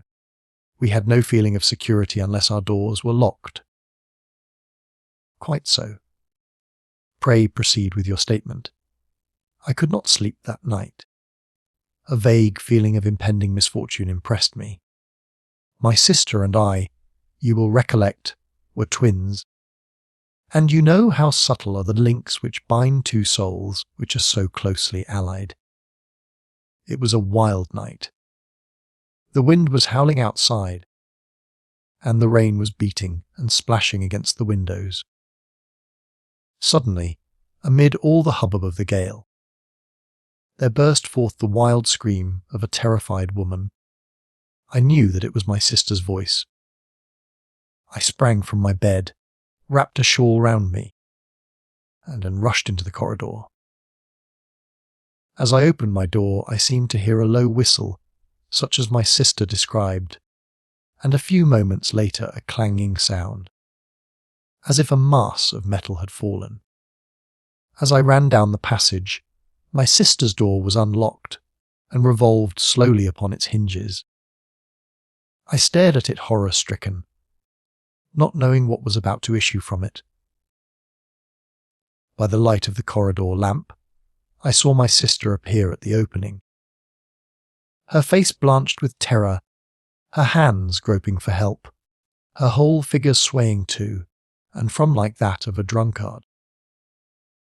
I ran to her and threw my arms round her, but at that moment her knees seemed to give way, and she fell to the ground. She writhed as one who is in terrible pain, and her limbs were dreadfully convulsed. At first I thought that she had not recognized me, but as I bent over her she suddenly shrieked out in a voice which I shall never forget. "Oh, my God! Helen! It was the band! The Speckled band!" There was something else, which she would fain have said, and she stabbed with her finger into the air in the direction of the doctor's room. But a fresh convulsion seized her and choked her words. I rushed out, calling loudly for my stepfather, and I met him hastening from his room in his dressing gown. When he reached my sister's side, she was unconscious, and though he poured brandy down her throat and sent for medical aid from the village, all efforts were in vain, for she slowly sank and died without having recovered her consciousness. Such was the dreadful end of my beloved sister. "One moment," said Holmes. "Are you sure about this whistle and metallic sound? Could you swear to it?" That was what the county coroner asked me at the inquiry. It is my strong impression that I heard it, and yet, among the crash of the gale and the creaking of an old house, I may possibly have been deceived. Was your sister dressed? No, she was in her night dress. In her right hand was found the charred stump of a match, and in her left a matchbox, showing that she had struck a light and looked about her when the alarm took place. That is important. And what conclusions did the coroner come to? He investigated the case with great care, for Dr. Roylott's conduct had long been notorious in the county, but he was unable to find any satisfactory cause of death. My evidence showed that the door had been fastened upon the inner side, and the windows were blocked by old-fashioned shutters with broad iron bars, which were secured every night. The walls were carefully sounded, and were shown to be quite solid all round, and the flooring was also thoroughly examined with the same result. The chimney is wide, but is barred up by 4 large staples. It is certain, therefore, that my sister was quite alone when she met her end. Besides, there were no marks of any violence upon her. How about poison? The doctors examined her for it, but without success. What do you think that this unfortunate lady died of then? It is my belief that she died of pure fear and nervous shock, though what it was that frightened her I cannot imagine. Were there gipsies in the plantation at the time? Yes, there are nearly always some there. Ah. And what did you gather from this allusion to a band, a speckled band? Sometimes I have thought that it was merely the wild talk of delirium. Sometimes that it may have referred to some band of people, perhaps to these very gipsies in the plantation. I do not know whether the spotted handkerchiefs, which so many of them wear over their heads, might have suggested the strange adjective which she used. Holmes shook his head like a man who is far from being satisfied. "These are very deep waters," said he. "Pray go on with your narrative. 2 years have passed since then, and my life has been until lately lonelier than ever. A month ago, however, a dear friend, whom I have known for many years, has done me the honour to ask my hand in marriage. His name is Armitage, Percy Armitage, the second son of Mr. Armitage, of Crane Water, near Reading. My stepfather has offered no opposition to the match, and we are to be married in the course of the spring. 2 days ago some repairs were started in the west wing of the building, and my bedroom wall has been pierced, so that I have had to move into the chamber in which my sister died, and to sleep in the very bed in which she slept. Imagine, then, my thrill of terror when last night, as I lay awake, thinking over her terrible fate, I suddenly heard in the silence of the night the low whistle which had been the herald of her own death. I sprang up and lit the lamp, but nothing was to be seen in the room. I was too shaken to go to bed again, however, so I dressed, and as soon as it was daylight I slipped down, got a dog cart at the Crown Inn, which is opposite, and drove to Leatherhead, from whence I have come on this morning with the one object of seeing you and asking your advice. You have done wisely, said my friend. But have you told me all? Yes, all. Miss Roylott, you have not. You are screening your stepfather. Why, what do you mean? For answer Holmes pushed back the frill of black lace, which fringed the hand that lay upon our visitor's knee. 5 little livid spots, the marks of 4 fingers and a thumb, were printed upon the white wrist. You have been cruelly used, said Holmes. The lady coloured deeply and covered over her injured wrist. He is a hard man, she said, and perhaps he hardly knows his own strength. There was a long silence, during which Holmes leaned his chin upon his hands and stared into the crackling fire. This is a very deep business, he said at last. There are 1,000 details which I should desire to know before I decide upon our course of action. Yet we have not a moment to lose. If we were to come to Stoke Moran today, would it be possible for us to see over these rooms without the knowledge of your stepfather? As it happens, he spoke of coming into Towday upon some most important business. It is probable that he will be away all day, and that there would be nothing to disturb you. We have a housekeeper now, but she is old and foolish, and I could easily get her out of the way. Excellent. You are not averse to this trip, Watson? By no means. Then we shall both come.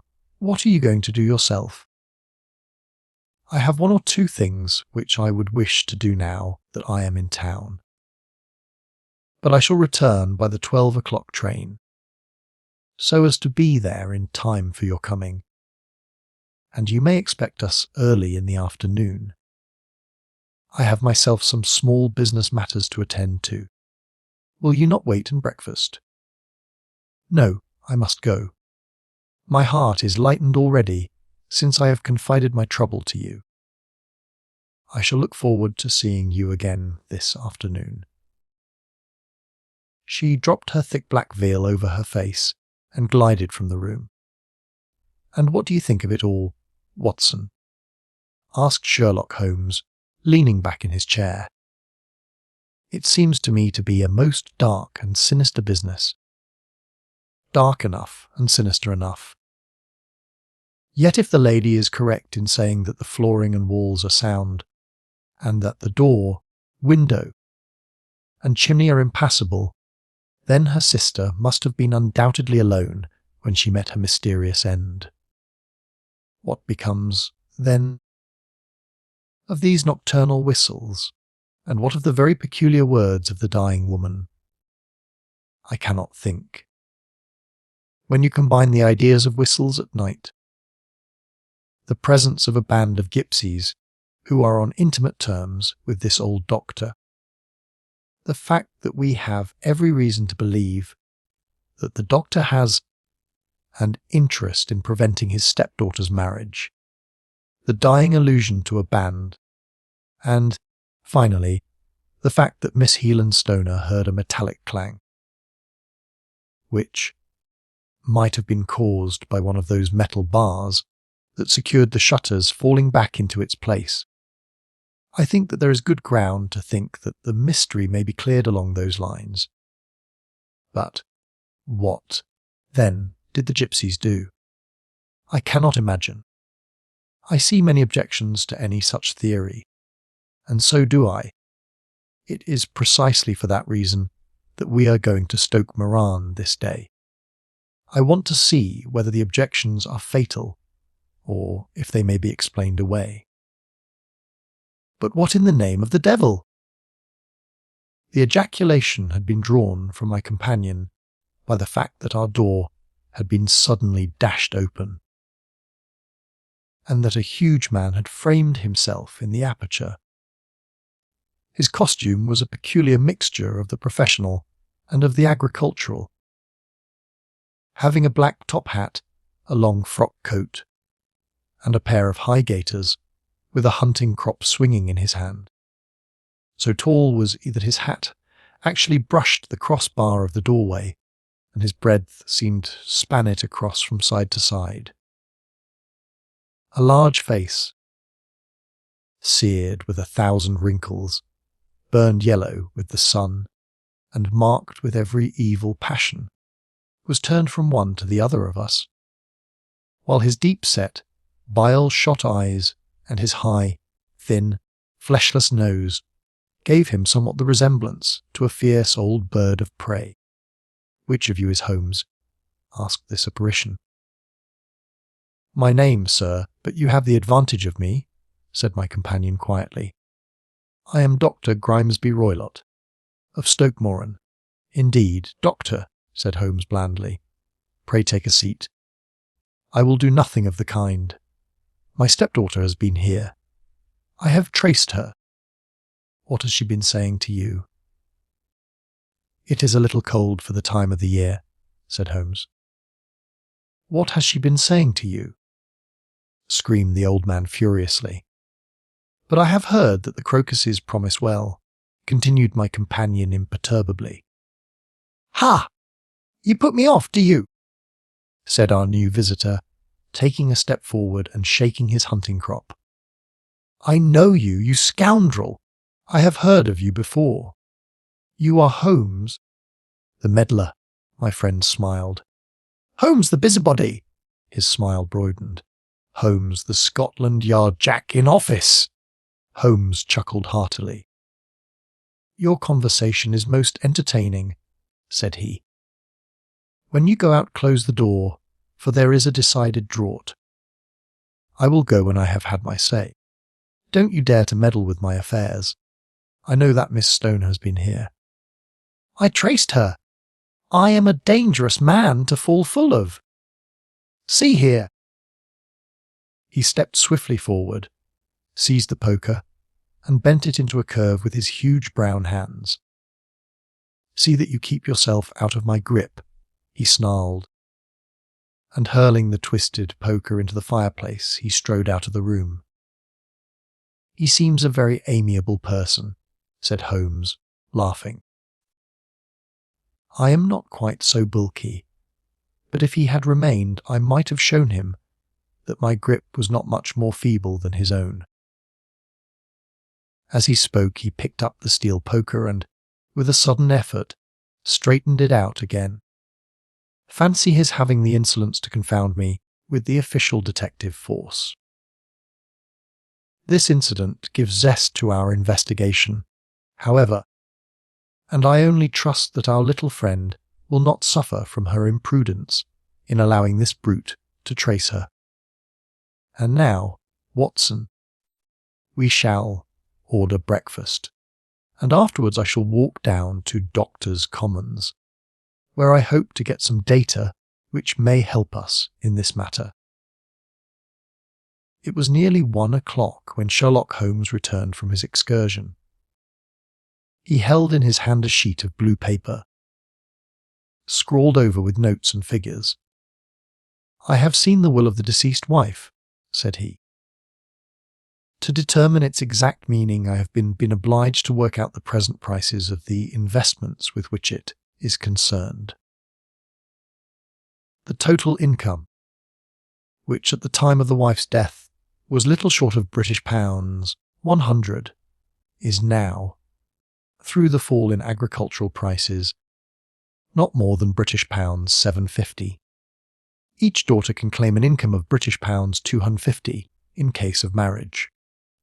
It is evident, therefore, that if both girls had married, this beauty would have had a mere pittance, while even one of them would cripple him to a very serious extent. My morning's work has not been wasted, since it has proved that he has the very strongest motives for standing in the way of anything of the sort. And now, Watson, this is too serious for dawdling, especially as the old man is aware that we are interesting ourselves in his affairs. So if you are ready, we shall call a cab and drive to Waterloo. I should be very much obliged if you would slip your revolver into your pocket. And Ellie's number 2 is an excellent argument with gentlemen who can twist steel pokers into knots. That and a toothbrush are, I think, all that we need. At Waterloo we were fortunate in catching a train for Leatherhead, where we hired a trap at the station inn and drove for 4 or 5 miles through the lovely Surrey lanes. It was a perfect day, with a bright sun and a few fleecy clouds in the heavens. The trees and wayside hedges were just throwing out their first green shoots, and the air was full of the pleasant smell of the moist earth. To me, at least, there was a strange contrast between the sweet promise of the spring and this sinister quest upon which we were engaged. My companion sat in the front of the trap, his arms folded, his hat pulled down over his eyes, and his chin sunk upon his breast, buried in the deepest thought. Suddenly, however, he started to tap me on the shoulder and pointed over the meadows. "Look there," said he.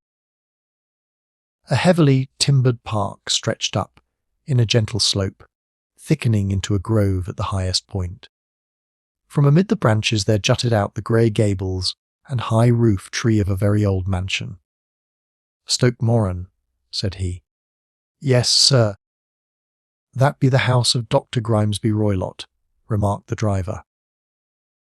"There is some building going on there," said Holmes. "That is where we are going." "There's the village," said the driver, pointing to a cluster of roofs some distance to the left. "But if you want to get to the house, you'll find it shorter to get over this stile, and so by the footpath over the fields. There it is where the lady is walking." "And the lady, I fancy, is Miss Stoner," observed Holmes, shading his eyes. "Yes, I think we had better do as you suggest." We got off, paid our fare, and the trap rattled back on its way to Leatherhead. "I thought it as well," said Holmes as we climbed the stile, "that this fellow should think we had come here as architects, or on some definite business. It may stop his gossip. Good afternoon, Miss Stoner. You see that we have been as good as our word." Our client of the morning had hurried forward to meet us with a face which spoke her joy. "I have been waiting so eagerly for you," she cried, shaking hands with us warmly. "All has turned out splendidly. Dr. Roylott has gone to town, and it is unlikely that he will be back before evening. We have had the pleasure of making the doctor's acquaintance," said Holmes, and in a few words he sketched out what had occurred. Miss Stoner turned white to the lips as she listened. "Good heavens!" she cried. "He has followed me, then, so appears. He is so cunning that I never know when I am safe from him. What will he say when he returns? He must guard himself, for he may find that there is someone more cunning than himself upon his track. You must lock yourself up from him tonight. If he is violent, we shall take you away to your aunt's at Harrow. Now, we must make the best use of our time, so kindly take us at once to the rooms which we are to examine." The building was of grey, lichen-blotched stone, with a high central portion and two curving wings, like the claws of a crab, thrown out on each side. In one of these wings the windows were broken and blocked with wooden boards, while the roof was partly caved in, a picture of ruin. The central portion was in little better repair, but the right-hand block was comparatively modern, and the blinds in the windows, with the blue smoke curling up from the chimneys, showed that this was where the family resided. Some scaffolding had been erected against the end wall, and the stone work had been broken into, but there were no signs of any workmen at the moment of our visit. Holmes walked slowly up and down the ill-trimmed lawn and examined with deep attention the outsides of the windows. "This, I take it, belongs to the room in which you used to sleep, the centre one to your sisters, and the one next to the main building to Dr. Roylott's chamber." "Exactly so, but I am now sleeping in the middle one, pending the alterations, as I understand. By the way, there does not seem to be any very pressing need for repairs at that end wall." There were none. I believe that it was an excuse to move me from my room. "Ah! That is suggestive. Now, on the other side of this narrow wing runs the corridor from which these three rooms open. There are windows in it, of course. Yes, but very small ones. Too narrow for anyone to pass through, as you both locked your doors at night. Your rooms were unapproachable from that side. Now, Would you have the kindness to go into your room and bar your shutters?" Miss Stoner did so. And Holmes, after a careful examination through the open window, endeavoured in every way to force the shutter open, but without success. There was no slit through which a knife could be passed to raise the bar.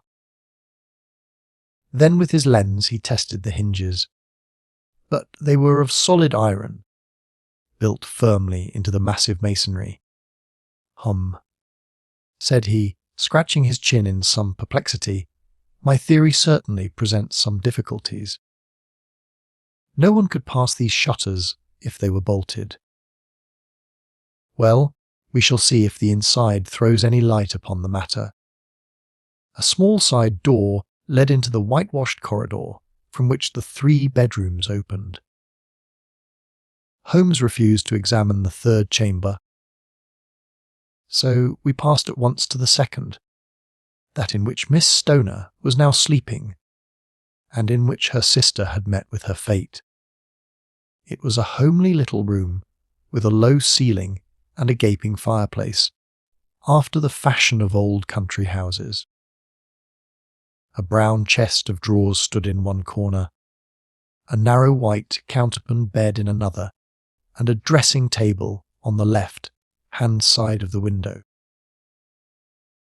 These articles, with 2 small wicker work chairs, made up all the furniture in the room save for a square of Wilton carpet in the centre. The boards round and the panelling of the walls were of brown, warm Eton oak, so old and discoloured that it may have dated from the original building of the house. Holmes drew one of the chairs into a corner and sat silent, while his eyes travelled round and round up and down, taking in every detail of the apartment. "Where does that bell communicate with?" He asked at last, pointing to a thick bell rope which hung down beside the bed, the tassel actually lying upon the pillow. "It goes to the housekeeper's room." "It looks newer than the other things." "Yes, it was only put there a couple of years ago. Your sister asked for it, I suppose." "No, I never heard of her using it. We used always to get what we wanted for ourselves. Indeed, it seemed unnecessary to put so nice a bell pull there. You will excuse me for a few minutes, while I satisfy myself as to this floor." He threw himself down upon his face, with his lens in his hand, and crawled swiftly backward and forward, examining minutely the cracks between the boards. Then he did the same with the wood, work with which the chamber was panelled. Finally he walked over to the bed, and spent some time in staring at it, and in running his eye up and down the wall. Finally he took the bell rope in his hand and gave it a brisk tug. "Why, it's a dummy," said he. "Won't it ring?" "No, it is not even attached to a wire. This is very interesting. You can see now that it is fastened to a hook just above where the little opening for the ventilator is." "How very absurd!" "I never noticed that before." "Very strange," muttered Holmes, pulling at the rope. "There are 1 or 2 very singular points about this room. For example, what a fool a builder must be to open a ventilator into another room, when, with the same trouble, he might have communicated with the outside air." "That is also quite modern," said the lady. "Done about the same time as the bell rope," remarked Holmes. "Yes. There were several little changes carried out about that time. They seem to have been of a most interesting character. Dummy bell ropes, and ventilators which do not ventilate. With your permission, Miss Stoner, we shall now carry our researches into the inner apartment." Dr. Grimesby Roylott's chamber was larger than that of his step-daughter, but was as plainly furnished. A camp bed, a small wooden shelf full of books, mostly of a technical character, an armchair beside the bed, a plain wooden chair against the wall, a round table, and a large iron safe were the principal things which met the eye. Holmes walked slowly round and examined each, and all of them with the keenest interest. "What's in here?" he asked, tapping the safe. "My stepfather's business papers." "Oh, you have seen inside, then?" "Only once, some years ago. I remember that it was full of papers. There isn't a cat in it, for example." "No. What a strange idea! Well, look at this." He took up a small saucer of milk which stood on the top of it. "No, we don't keep a cat. But there is a cheetah and a baboon." "Ah, yes, of course." "Well, a cheetah is just a big cat, and yet a saucer of milk does not go very far in satisfying its wants, I dare say. There is one point which I should wish to determine." He squatted down in front of the wooden chair and examined the seat of it with the greatest attention. "Thank you.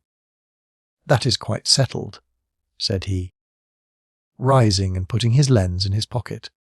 "Hello! Here is something interesting." The object which had caught his eye was a small dog lash hung on one corner of the bed. The lash, however, was curled upon itself and tied so as to make a loop of whipcord. "What do you make of that, Watson?" "It's a common enough lash. But I don't know why it should be tied. That is not quite so common, is it?" "Ah, me! It's a wicked world. And when a clever man turns his brains to crime, it is the worst of all. I think that I have seen enough now, Miss Stoner. And with your permission we shall walk out upon the lawn." I had never seen my friend's face so grim, or his brow so dark, as it was when we turned from the scene of this investigation. We had walked several times up and down the lawn, neither Miss Stoner nor myself liking to break in upon his thoughts before he roused himself from his reverie. "It is very essential, Miss Stoner," said he, "that you should absolutely follow my advice in every respect." "I shall most certainly do so. The matter is too serious for any hesitation. Your life may depend upon your compliance. I assure you that I am in your hands. In the first place, both my friend and I must spend the night in your room." Both Miss Stoner and I gazed at him in astonishment. "Yes, it must be so. Let me explain. I believe that is the village inn over there." "Yes, that is the Crown." "Very good. Your windows would be visible from there." "Certainly." "You must confine yourself to your room, on pretence of a headache, when your stepfather comes back. Then, when you hear him retire for the night, you must open the shutters of your window, undo the hasp, put your lamp there as a signal to us, and then withdraw quietly with everything which you are likely to want into the room which you used to occupy.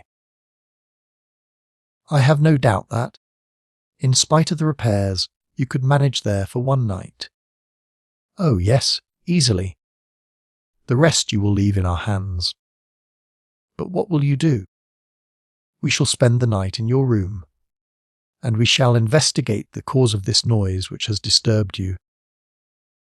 I believe, Mr. Holmes, that you have already made up your mind," said Miss Stoner, laying her hand upon my companion's sleeve. "Perhaps I have. Then, for pity's sake, tell me what was the cause of my sister's death." "I should prefer to have clearer proofs before I speak. You can at least tell me whether my own thought is correct, and if she died from some sudden fright." "No, I do not think so. I think that there was probably some more tangible cause.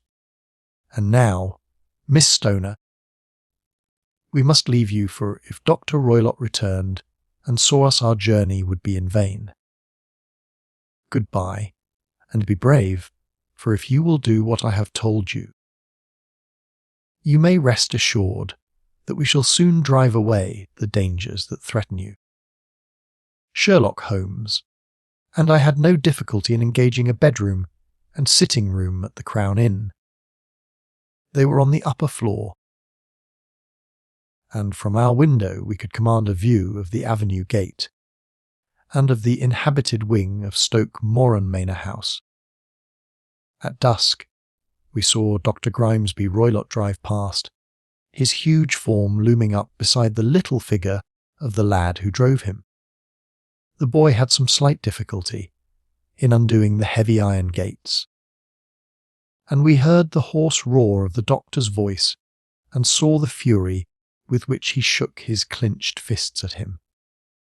The trap drove on, and a few minutes later we saw a sudden light spring up among the trees as the lamp was lit in one of the sitting rooms. "Do you know, Watson," said Holmes as we sat together in the gathering darkness, "I have really some scruples as to taking you tonight. There is a distinct element of danger. Can I be of assistance? Your presence might be invaluable. Then I shall certainly come. It is very kind of you. You speak of danger.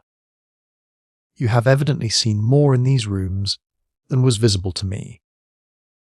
"No, but I fancy that I may have deduced a little more. I imagine that you saw all that I did. I saw nothing remarkable save the bell rope, and what purpose that could answer I confess is more than I can imagine. You saw the ventilator too." "Yes. But I do not think that it is such a very unusual thing to have a small opening between two rooms. It was so small that a rat could hardly pass through. I knew that we should find a ventilator before ever we came to Stoke Moran." "My dear Holmes!" "Oh, yes, I did. You remember in her statement she said that her sister could smell Dr. Roylott's cigar. Now, of course, that suggested at once that there must be a communication between the two rooms. It could only be a small one, or it would have been remarked upon at the coroner's inquiry. I deduced a ventilator, but what harm can there be in that? Well, there is at least a curious coincidence of dates. A ventilator is made, a cord is hung, and a lady who sleeps in the bed dies. Does not that strike you? I cannot as yet see any connection. Did you observe anything very peculiar about that bed?" "No. It was clamped to the floor. Did you ever see a bed fastened like that before?" "I cannot say that I have. The lady could not move her bed. It must always be in the same relative position to the ventilator and to the rope, or so we may call it, since it was clearly never meant for a bell pull." "Holmes," I cried, "I seem to see dimly what you are hinting at. We are only just in time to prevent some subtle and horrible crime." "Subtle enough and horrible enough. When a doctor does go wrong, he is the first of criminals. He has nerve and he has knowledge. Palmer and Pritchard were among the heads of their profession. This man strikes even deeper, but I think, Watson, that we shall be able to strike deeper still. But we shall have horrors enough before the night is over. For goodness' sake, let us have a quiet pipe and turn our minds, for a few hours, to something more cheerful." About 9 o'clock the light among the trees was extinguished, and all was dark in the direction of the Manor House. 2 hours passed slowly away, and then, suddenly, just at the stroke of 11, a single bright light shone out right in front of us. "That is our signal," said Holmes, springing to his feet. "It comes from the middle window." As we passed out, he exchanged a few words with the landlord, explaining that we were going on a late visit to an acquaintance. and that it was possible that we might spend the night there. A moment later we were out on the dark road, a chill wind blowing in our faces, and one yellow light twinkling in front of us through the gloom to guide us on our sombre errand. There was little difficulty in entering the grounds, for unrepaired breaches gaped in the old park wall. Making our way among the trees, we reached the lawn, crossed it,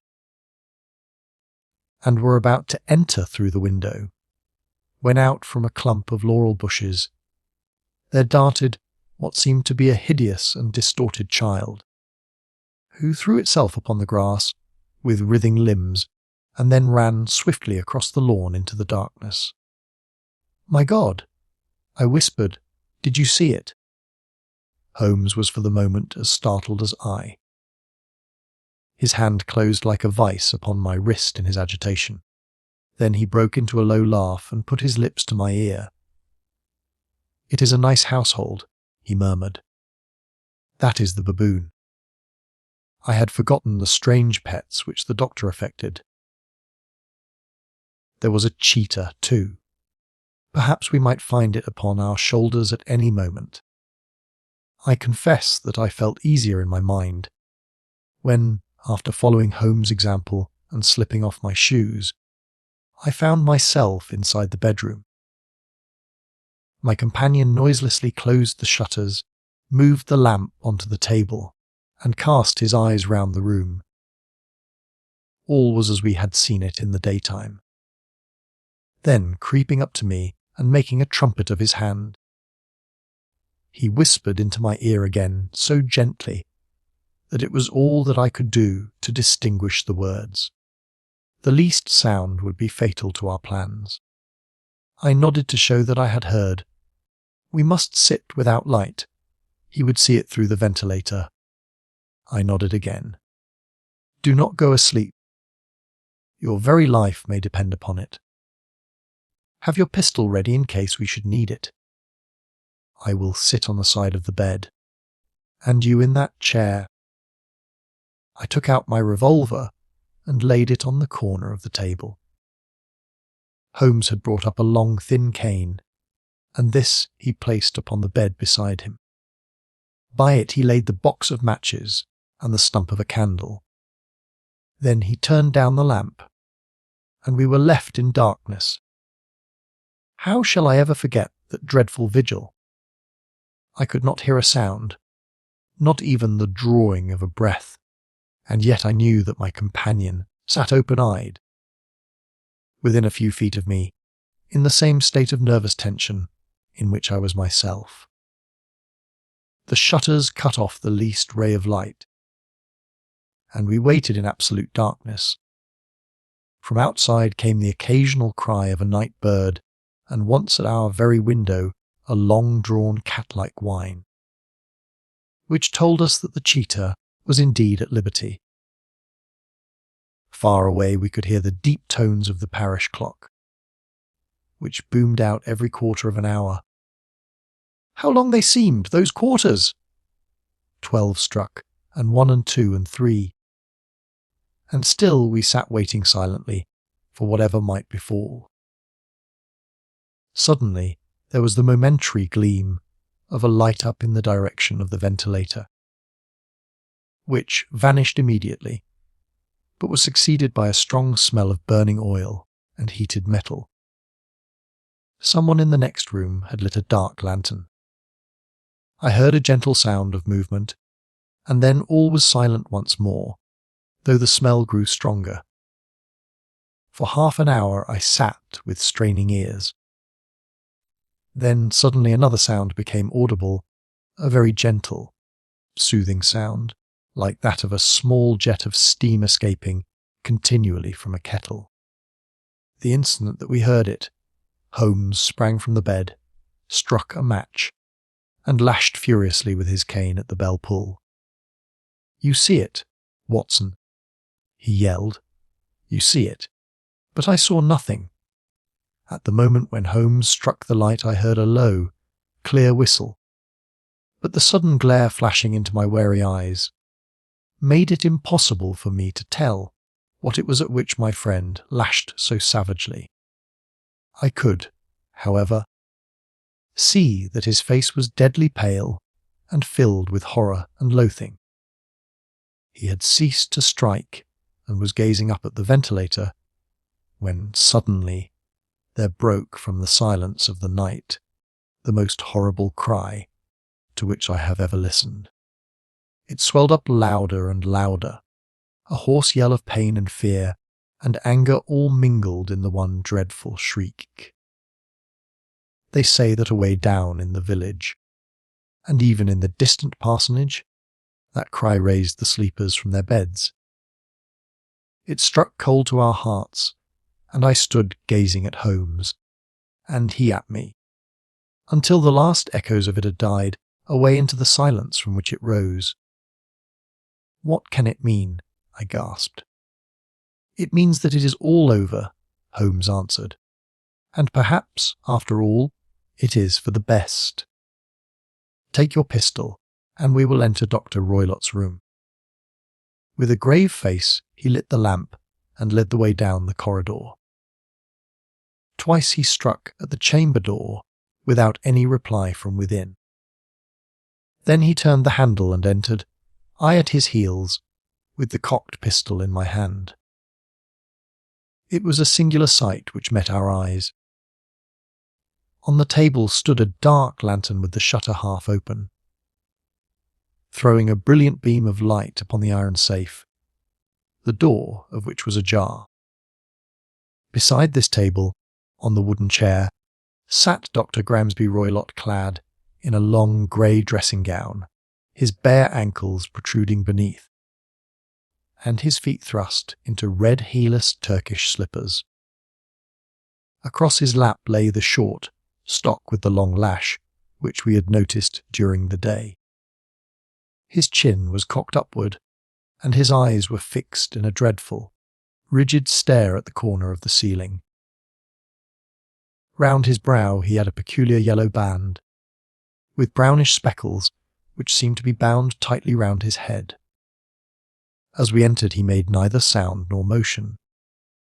"The band! The speckled band!" whispered Holmes. I took a step forward. In an instant his strange headgear began to move, and there reared itself from among his hair the squat diamond-shaped head and puffed neck of a loathsome serpent. "It is a swamp adder!" cried Holmes. "The deadliest snake in India. He has died within 10 seconds of being bitten." Violence does, in truth, recoil upon the violent, and the schemer falls into the pit which he digs for another. Let us thrust this creature back into its den, and we can then remove Miss Stoner to some place of shelter and let the county police know what has happened. As he spoke he drew the dog, whipped swiftly from the dead man's lap, and throwing the noose round the reptile's neck he drew it from its horrid perch, and, carrying it at arm's length, threw it into the iron safe, which he closed upon it. Such are the true facts of the death of Dr. Grimesby Roylott of Stoke Moran. It is not necessary that I should prolong a narrative which has already run to too great a length by telling how we broke the sad news to the terrified girl, how we conveyed her by the morning train to the care of her good aunt at Harrow, of how the slow process of official inquiry came to the conclusion that the doctor met his fate while indiscreetly playing with a dangerous pet. The little which I had yet to learn of the case was told me by Sherlock Holmes as we travelled back next day. "I had," said he, "come to an entirely erroneous conclusion which shows, my dear Watson, how dangerous it always is to reason from insufficient data. The presence of the gipsies, and the use of the word band, which was used by the poor girl, no doubt, to explain the appearance which she had caught a hurried glimpse of by the light of her match, were sufficient to put me upon an entirely wrong scent. I can only claim the merit that I instantly reconsidered my position, when, however, it became clear to me that whatever danger threatened an occupant of the room could not come either from the window or the door. My attention was speedily drawn, as I have already remarked to you, to this ventilator and to the bell rope which hung down to the bed. The discovery that this was a dummy and that the bed was clamped to the floor instantly gave rise to the suspicion that the rope was there as a bridge for something passing through the hole and coming to the bed. The idea of a snake instantly occurred to me, and when I coupled it with my knowledge that the doctor was furnished with a supply of creatures from India, I felt that I was probably on the right track. The idea of using a form of poison which could not possibly be discovered by any chemical test was just such a one as would occur to a clever and ruthless man who had had an Eastern training. The rapidity with which such a poison would take effect would also, from his point of view, be an advantage. It would be a sharp-eyed coroner, indeed, who could distinguish the two little dark punctures would show where the poison fangs had done their work. Then I thought of the whistle. Of course, he must recall the snake before the morning light revealed it to the victim. He had trained it, probably by the use of the milk which we saw, to return to him when summoned. He would put it through this ventilator at the hour that he thought best, with the certainty that it would crawl down the rope and land on the bed. It might or might not bite the occupant. Perhaps she might escape every night for a week, but sooner or later she must fall a victim. I had come to these conclusions before ever I had entered his room. An inspection of his chair showed me that he had been in the habit of standing on it, which of course would be necessary in order that he should reach the ventilator. The sight of the safe, the saucer of milk, and the loop of whipcord were enough to finally dispel any doubts which may have remained. The metallic clang heard by Miss Stoner was obviously caused by her stepfather hastily closing the door of his safe upon its terrible occupant. Having once made up my mind, you know, the steps which I took in order to put the matter to the proof. I heard the creature hiss, as I have no doubt that you did also, and I instantly lit the light and attacked it, with the result of driving it through the ventilator,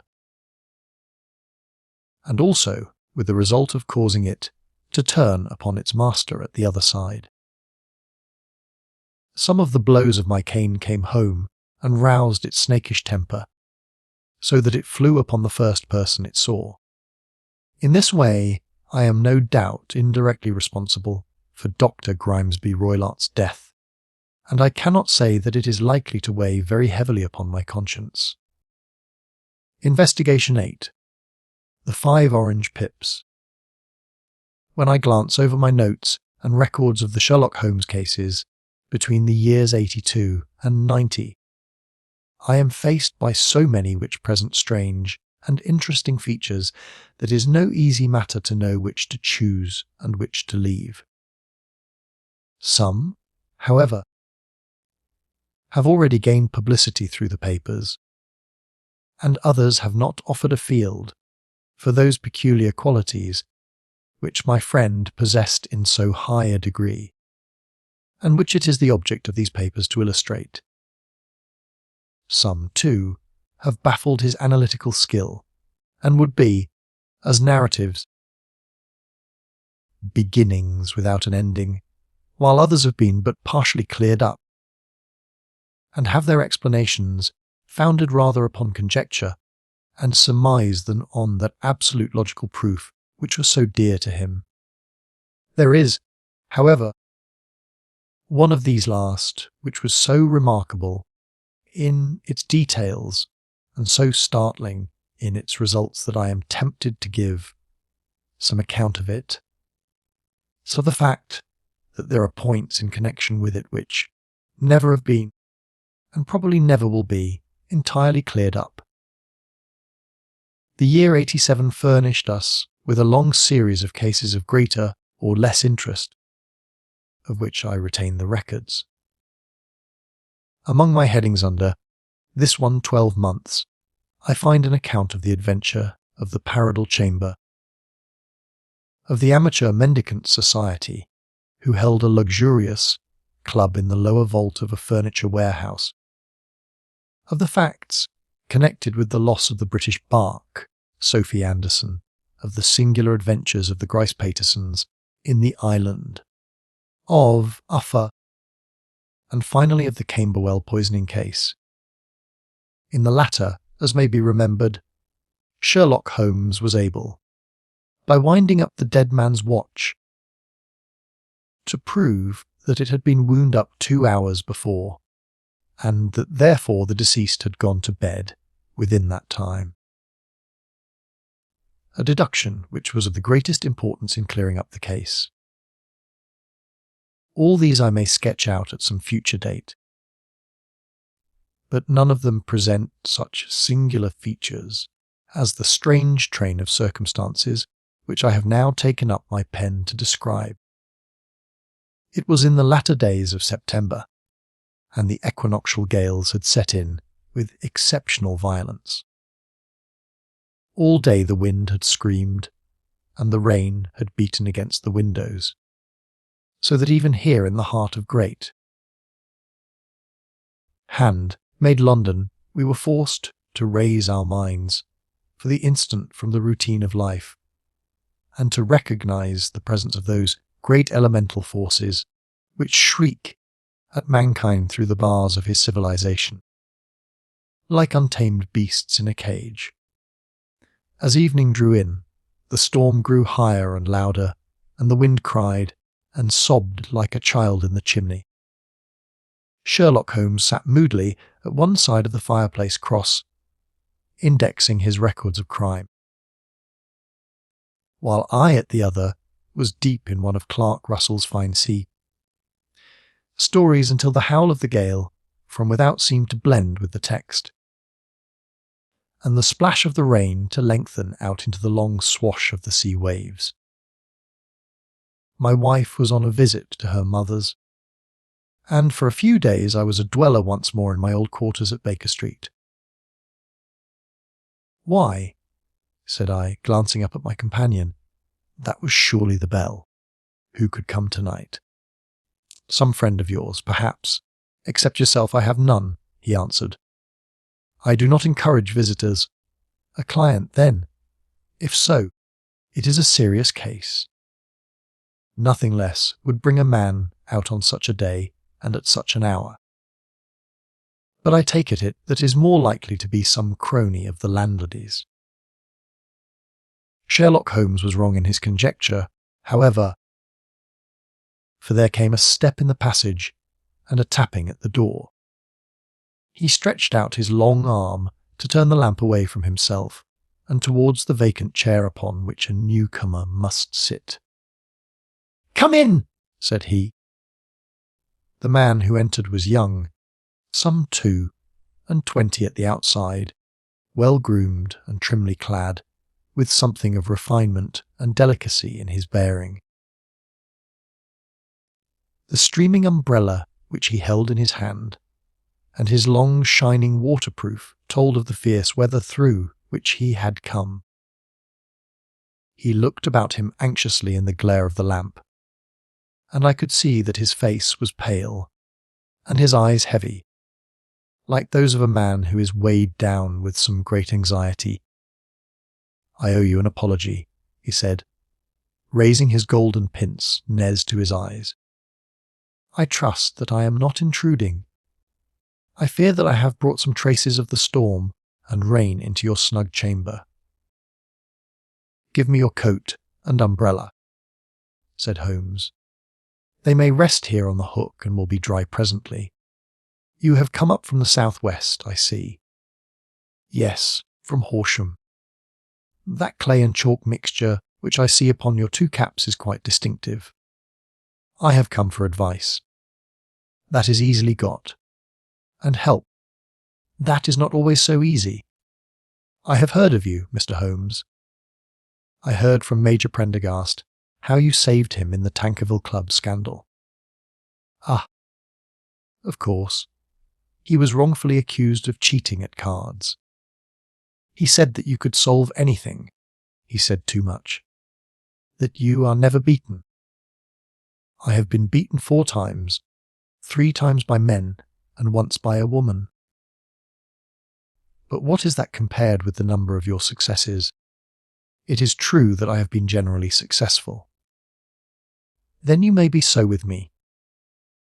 I beg that you will draw your chair up to the fire and favour me with some details as to your case. It is no ordinary one. None of those which come to me are. I am the last court of appeal. And yet I question, sir, whether, in all your experience, you have ever listened to a more mysterious and inexplicable chain of events than those which have happened in my own family." "You fill me with interest," said Holmes. "Pray give us the essential facts from the commencement, and I can afterwards question you as to those details which seem to me to be most important." The young man pulled his chair up and pushed his wet feet out towards the blaze. "My name," said he, "is John Openshaw, but my own affairs have, as far as I can understand, little to do with this awful business. It is a hereditary matter, so in order to give you an idea of the facts, I must go back to the commencement of the affair. You must know that my grandfather had 2 sons, my uncle Elias and my father Joseph. My father had a small factory at Coventry, which he enlarged at the time of the invention of bicycling. He was a patentee of the Openshaw unbreakable tyre, and his business met with such success that he was able to sell it and to retire upon a handsome competence. My uncle Elias emigrated to America when he was a young man and became a planter in Florida, where he was reported to have done very well. At the time of the war he fought in Jackson's army, and afterwards under Hood, where he rose to be a colonel. When Lee laid down his arms, my uncle returned to his plantation, where he remained for 3 or 4 years. About 1869 or 1870, he came back to Europe and took a small estate in Sussex, near Horsham. He had made a very considerable fortune in the States, and his reason for leaving them was his aversion to the Negroes and his dislike of the Republican policy in extending the franchise to them.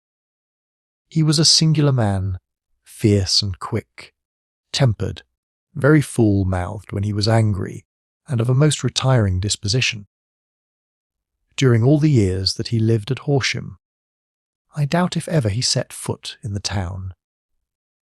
He had a garden and 2 or 3 fields round his house, and there he would take his exercise, though very often for weeks on end he would never leave his room. He drank a great deal of brandy and smoked very heavily, but he would see no society and did not want any friends. Not even his own brother. He didn't mind me. In fact, he took a fancy to me, for at the time when he saw me first I was a youngster of 12 or so. This would be in the year 1878, after he had been 8 or 9 years in England. He begged my father to let me live with him, and he was very kind to me in his way. When he was sober, he used to be fond of playing backgammon and draughts with me. and he would make me his representative both with the servants and with the tradespeople, so that by the time that I was 16 I was quite master of the house. I kept all the keys, and could go where I liked and do what I liked, so long as I did not disturb him in his privacy. There was one singular exception, however, for he had a single room, a lumber room up among the attics, which was invariably locked, and which he would never permit either me or anyone else to enter. With a boy's curiosity, I have peeped through the keyhole, but I was never able to see more than such a collection of old trunks and bundles as would be expected in such a room. One day, it was in March, 1883. A letter with a foreign stamp lay upon the table in front of the colonel's plate. It was not a common thing for him to receive letters, for his bills were all paid in ready money, and he had no friends of any sort. "From India," said he as he took it up, "Pondicherry postmark. What can this be?" Opening it hurriedly, out jumped 5 little dried orange pips, which pattered down upon his plate. I began to laugh at this, but the laugh was struck from my lips at the sight of his face. His lip had fallen, his eyes were protruding, his skin the colour of putty, and he glared at the envelope which he still held in his trembling hand. "K! K!" he shrieked, and then, "My God! My God! My sins have overtaken me!" "What is it, uncle?" I cried. "Death," said he, and rising from the table, he retired to his room, leaving me palpitating with horror. I took up the envelope and saw scrawled in red ink upon the inner flap, just above the gum, the letter K 3 times repeated. There was nothing else save the 5 dried pips. What could be the reason of his overpowering terror? I left the breakfast table, and as I ascended the stair, I met him coming down with an old rusty key, which must have belonged to the attic, in one hand, and a small brass box, like a cash box, in the other. "They may do what they like, but I'll checkmate them still," said he with an oath. "Tell Mary that I shall want a fire in my room today, and send down to Fordham, the Horsham lawyer." I did as he ordered, and when the lawyer arrived, I was asked to step up to the room. The fire was burning brightly, and in the grate there was a mass of black, fluffy ashes, as of burned paper, while the brass box stood open and empty beside it. As I glanced at the box, I noticed, with a start, that upon the lid was printed the treble K, which I had read in the morning upon the envelope. "I wish you, John," said my uncle, "to witness my will. I leave my estate, with all its advantages and all its disadvantages, to my brother, your father, whence it will, no doubt, descend to you. If you can enjoy it in peace, well and good. If you find you cannot, take my advice, my boy, and leave it to your deadliest enemy. I am sorry to give you such a two-edged thing, but I can't say what turn things are going to take. Kindly sign the paper where Mr. Fordham shows you." I signed the paper as directed, and the lawyer took it away with him. The singular incident made, as you may think, the deepest impression upon me, and I pondered over it and turned it every way in my mind, without being able to make anything of it. Yet I could not shake off the vague feeling of dread which it left behind, although the sensation grew less keen as the weeks passed and nothing happened to disturb the usual routine of our lives. I could see a change in my uncle. However, he drank more than ever, and he was less inclined for any sort of society. Most of his time he would spend in his room, with the door locked upon the inside, but sometimes he would emerge in a sort of drunken frenzy and would burst out of the house and tear about the garden with a revolver in his hand, screaming out that he was afraid of no man, and that he was not to be cooped up like a sheep in a pen by man or devil.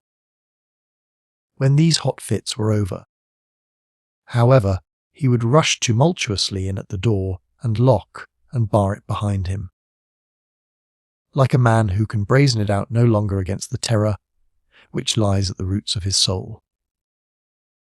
At such times I have seen his face, even on a cold day, glisten with moisture, as though it were new raised from a basin.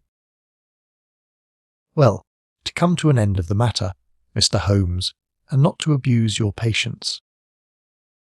There came a night when he made one of those drunken sallies from which he never came back. We found him, when we went to search for him, face downward in a little green, scummed pool, which lay at the foot of the garden. There was no sign of any violence, and the water was but 2 feet deep, so that the jury, having regard to his known eccentricity, brought in a verdict of suicide. But I, who knew how he winced from the very thought of death, had much ado to persuade myself that he had gone out of his way to meet it. The matter passed, however, and my father entered into possession of the estate, and of some British pounds 14,000, which lay to his credit at the bank. One moment, Holmes interposed. Your statement is, I foresee, one of the most remarkable to which I have ever listened. Let me have the date of the reception by your uncle of the letter, and the date of his supposed suicide. The letter arrived on March 10, 1883. His death was 7 weeks later, upon the night of May 2nd. Thank you. Pray proceed. When my father took over the Horsham property, he, at my request, made a careful examination of the attic, which had been always locked up. We found the brass box there, although its contents had been destroyed. On the inside of the cover was a paper label with the initials of KK, repeated upon it, and letters, memoranda, receipts, and a register written beneath. These, we presume, indicated the nature of the papers which had been destroyed by Collell Openshaw. For the rest, there was nothing of much importance in the attic save a great many scattered papers and note, books bearing upon my uncle's life in America. Some of them were of the war-time, and showed that he had done his duty well, and had borne the repute of a brave soldier. Others were of a date during the reconstruction of the southern states, and were mostly concerned with politics, for he had evidently taken a strong part in opposing the carpet-bag politicians who had been sent down from the north. Well, it was the beginning of 84 when my father came to live at Horsham, and all went as well as possible with us, until the January of 85. On the 4th day after the New Year I heard my father give a sharp cry of surprise as we sat together at the breakfast table. There he was, sitting with a newly opened envelope in one hand and 5 dried orange pips in the outstretched palm of the other one. He had always laughed at what he called my cock and bull story about the Collell, but he looked very scared and puzzled now that the same thing had come upon himself. Why, what on earth does this mean, John? He stammered. My heart had turned to lead. It is KK, said I. He looked inside the envelope. So it is, he cried. Here are the very letters. But what is this written above them? Put the papers on the sundial, I read, peeping over his shoulder. What papers? What sundial? He asked. The sundial in the garden. There is no other, said I, but the papers must be those that are destroyed." "Pooh," said he, gripping hard at his courage. "We are in a civilized land here, and we can't have tomfoolery of this kind. Where does the thing come from?" "From Dundee," I answered, glancing at the postmark. "Some preposterous practical joke," said he. "What have I to do with sundials and papers? I shall take no notice of such nonsense." "I should certainly speak to the police," I said, "and be laughed at for my pains." "Nothing of the sort." "Then let me do so." "No, I forbid you. I won't have a fuss made about such nonsense." It was in vain to argue with him, for he was a very obstinate man. I went about, however, with a heart which was full of forebodings. On the third day, after the coming of the letter, my father went from home to visit an old friend of his, Major Freebody, who is in command of one of the forts upon Portsdown Hill. I was glad that he should go, for it seemed to me that he was farther from danger when he was away from home. In that, however, I was in error. Upon the second day of his absence, I received a telegram from the Major imploring me to come at once. My father had fallen over one of the deep chalk pits which abound in the neighbourhood, and was lying senseless, with a shattered skull. I hurried to him, but he passed away without having ever recovered his consciousness. He had, as it appears, been returning from Fareham in the twilight, and as the country was unknown to him, and the chalk pit unfenced, the jury had no hesitation in bringing in a verdict of death from accidental causes. Carefully as I examined every fact connected with his death, I was unable to find anything which could suggest the idea of murder. There were no signs of violence, no footmarks, no robbery, no record of strangers having been seen upon the roads. And yet, I need not tell you that my mind was far from at ease, and that I was well nigh certain that some foul plot had been woven round him. In this sinister way I came into my inheritance. You will ask me why I did not dispose of it. I answer, because I was well convinced that our troubles were in some way dependent upon an incident in my uncle's life, and that the danger would be as pressing in one house as in another. It was in January 85 that my poor father met his end, and 2 years and 8 months have elapsed since then. During that time I have lived happily at Horsham, and I had begun to hope that this curse had passed away from the family, and that it had ended with the last generation. I had begun to take comfort too soon, however. Yesterday morning the blow fell in the very shape in which it had come upon my father. The young man took from his waistcoat a crumpled envelope, and turning to the table he shook out upon it 5 little dried orange pips. "This is the envelope," he continued. "The postmark is London, Eastern Division. Within are the very words which were upon my father's last message. K, K, K, and then put the papers on the sundial." "What have you done?" asked Holmes. "Nothing, nothing." To tell the truth, he sank his face into his thin, white hands. I have felt helpless. I have felt like one of those poor rabbits when the snake is writhing towards it. I seem to be in the grasp of some resistless, inexorable evil which no foresight and no precautions can guard against. "Tut! Tut!" cried Sherlock Holmes. "You must act, man, or you are lost. Nothing but energy can save you. This is no time for despair. I have seen the police. Ah!" But they listened to my story with a smile. I am convinced that the inspector has formed the opinion that the letters are all practical jokes, and that the deaths of my relations were really accidents, as the jury stated, and were not to be connected with the warnings. Holmes shook his clenched hands in the air. "Incredible imbecility," he cried.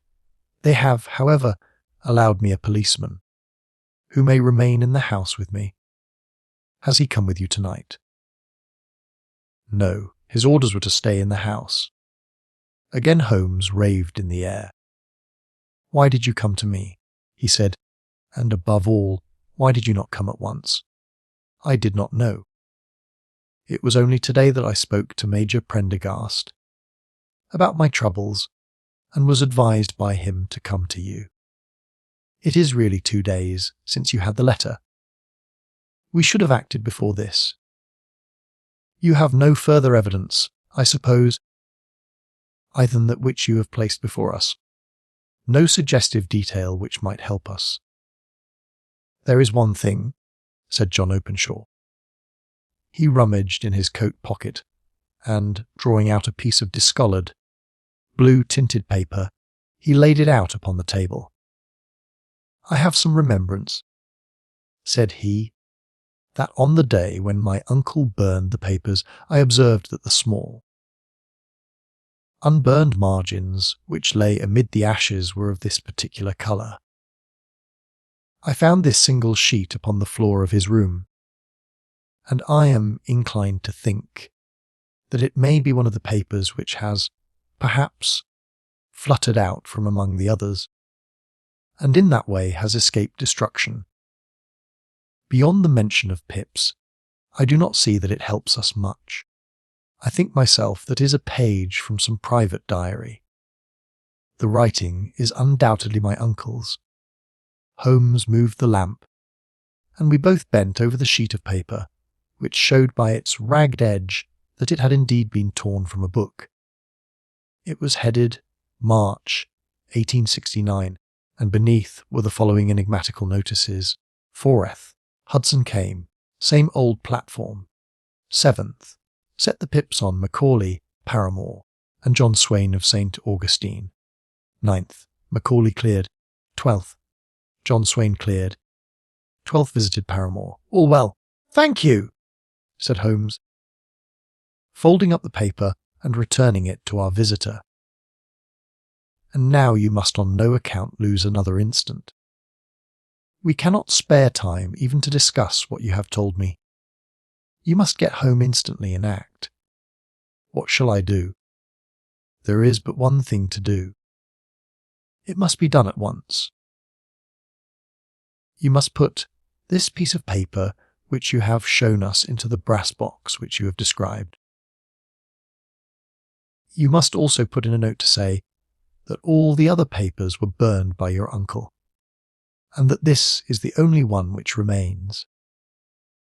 You must assert that in such words as will carry conviction with them. Having done this, you must at once put the box out upon the sundial, as directed. Do you understand? Entirely. Do not think of revenge or anything of the sort at present. I think that we may gain that by means of the law. But we have our web to weave, while theirs is already woven. The first consideration is to remove the pressing danger which threatens you. The second is to clear up the mystery and to punish the guilty parties.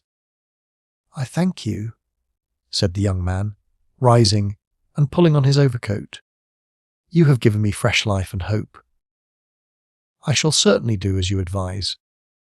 Do not lose an instant, and, above all, take care of yourself in the meanwhile. For I do not think there can be a doubt that you are threatened by a very real and imminent danger. How do you go back? By train from Waterloo. It is not yet 9. The streets will be crowded, so I trust that you may be in safety. And yet you cannot guard yourself too closely. I am armed. That is well. Tomorrow I shall set to work upon your case. I shall see you at Horsham, then. No, your secret lies in London. It is there that I shall seek it. Then I shall call upon you in a day, or in 2 days, with news as to the box and the papers. I shall take your advice in every particular." He shook hands with us and took his leave. Outside the wind still screamed, and the rain splashed and pattered against the windows. This strange, wild story seemed to have come to us from amid the mad elements, blown in upon us like a sheet of sea weed in a gale, and now to have been reabsorbed by them once more. Sherlock Holmes sat for some time in silence, with his head sunk forward and his eyes bent upon the red glow of the fire. Then he lit his pipe, and leaning back in his chair, he watched the blue smoke rings as they chased each other up to the ceiling. "I think, Watson," he remarked at last, "that of all our cases we had none more fantastic than this. Save, perhaps, the sign of 4. Well, yes. Save, perhaps, that. And yet this John Openshaw seems to me to be walking amid even greater perils than did the Sholtos. But have you," I asked, "formed any definite conception as to what these perils are?" "There can be no question as to their nature," he answered. "Then what are they? Who is this K? K. And why does he pursue this unhappy family?" Sherlock Holmes closed his eyes and placed his elbows upon the arms of his chair, with his fingertips together. "The ideal reasoner," he remarked, "would, when he had once been shown a single fact in all its bearings, deduce from it not only all the chain of events which led up to it, but also all the results which would follow from it, as Cuvier could correctly describe a whole animal by the contemplation of a single bone. So the observer who has thoroughly understood one link in a series of incidents should be able to accurately state all the other ones, both before and after. We have not yet grasped the results which the reason alone can attain to. Problems may be solved in the study which have baffled all those who have sought a solution by the aid of their senses.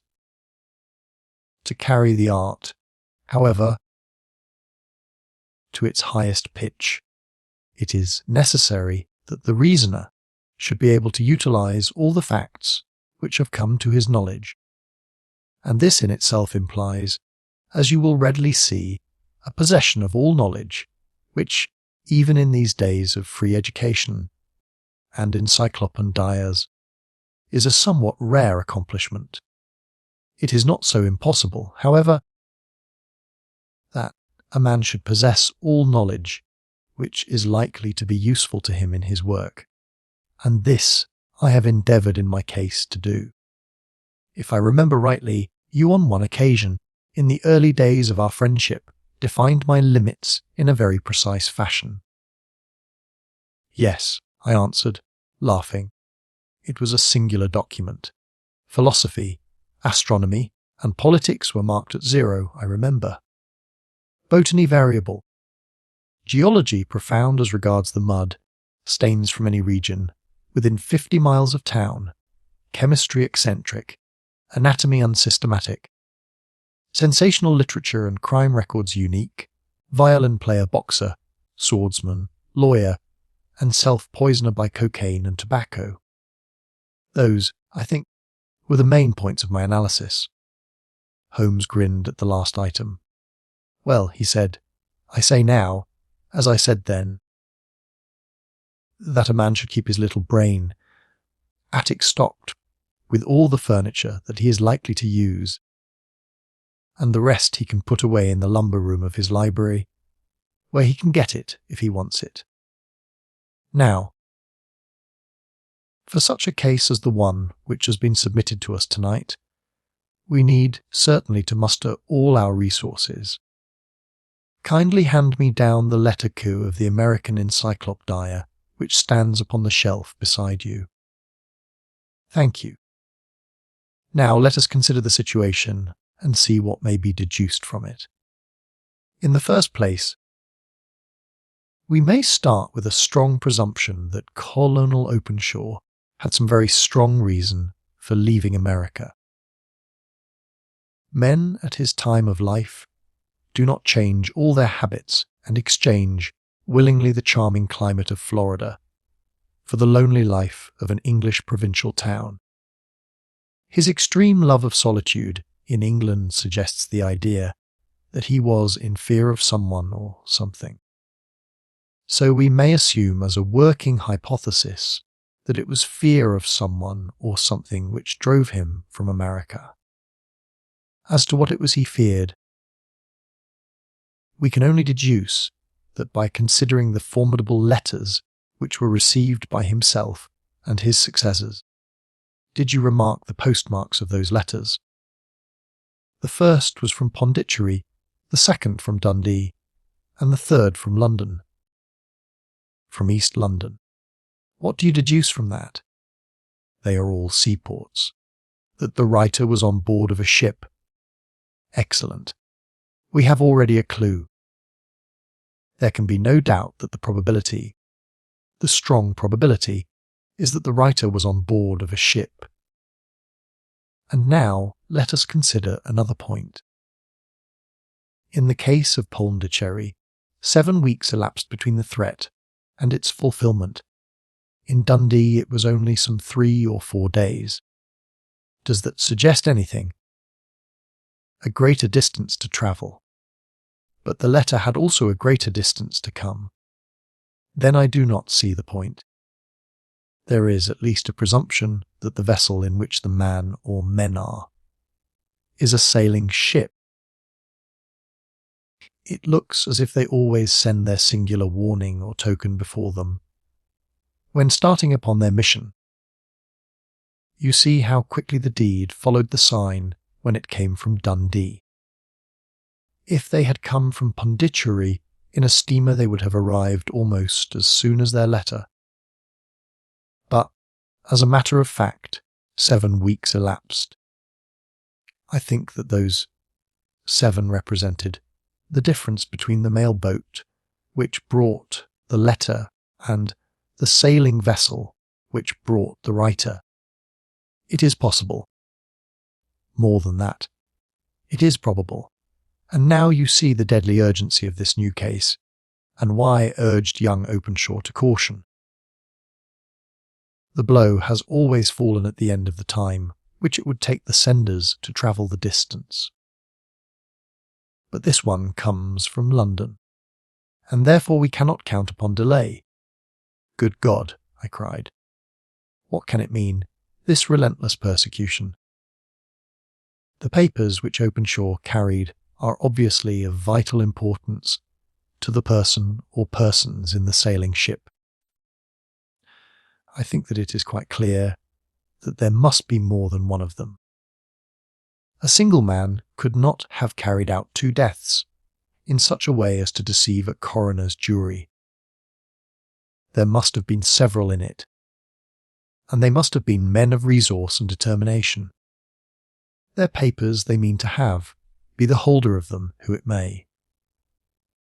In this way you see K, OK, ceases to be the initials of an individual and becomes the badge of a society.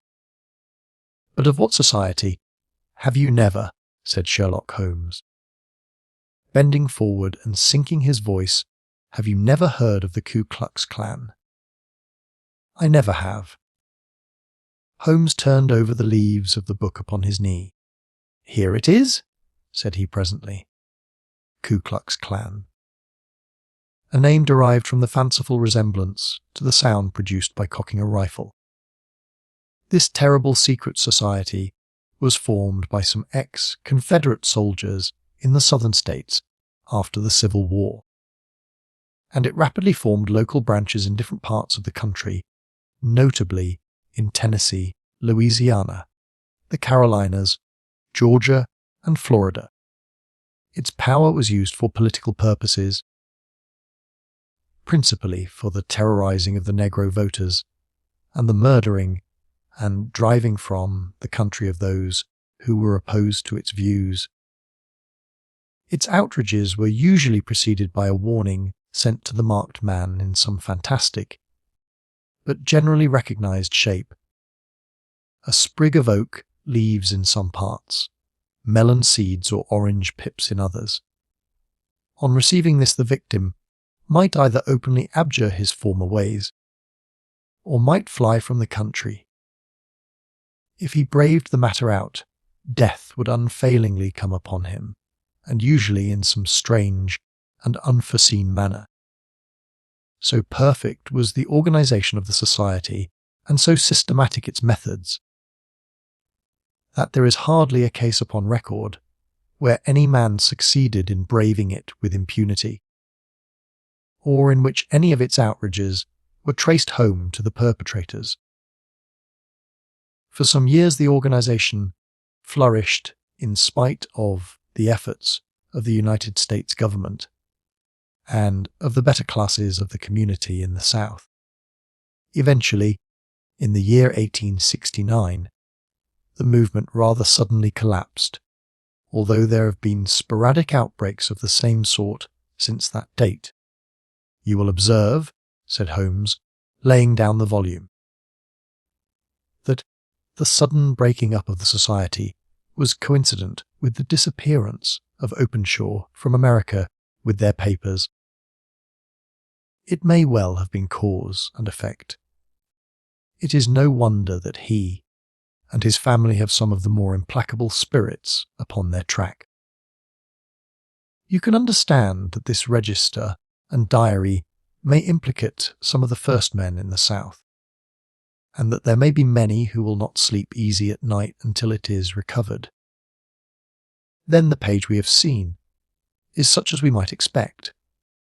It ran, if I remember right, sent the pips to a B and C, that is, sent the society's warning to them.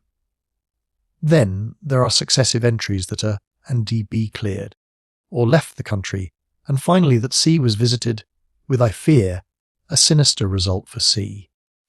Well, I think, Doctor, that we may let some light into this dark place, and I believe that the only chance young Openshaw has in the meantime is to do what I have told him. There is nothing more to be said or to be done tonight. So hand me over my violin, and let us try to forget for half an hour the miserable weather, and the still more miserable ways of our fellow men."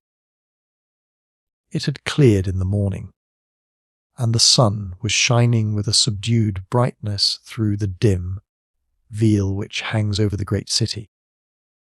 Sherlock Holmes was already at breakfast when I came down. "You will excuse me for not waiting for you," said he. I foresee a very busy day before me in looking into this case of young Openshaw's." "What steps will you take?" I asked. "It will very much depend upon the results of my first inquiries. I may have to go down to Horsham, after all." "You will not go there first?" "No. I shall commence with the city. Just ring the bell and the maid will bring up your coffee." As I waited, I lifted the unopened newspaper from the table and glanced my eye over it. It rested upon a heading which sent a chill to my heart. "Holmes," I cried, "you are too late." "Ah," said he, laying down his cup. "I feared as much. How was it done?" He spoke calmly, but I could see that he was deeply moved. My eye caught the name of Openshaw, and the heading, "Tragedy near Waterloo Bridge." Here is the account. "Between 9 and 10 last night, police, Constable Cook, of the H Division, on duty near Waterloo Bridge, heard a cry for help and a splash in the water.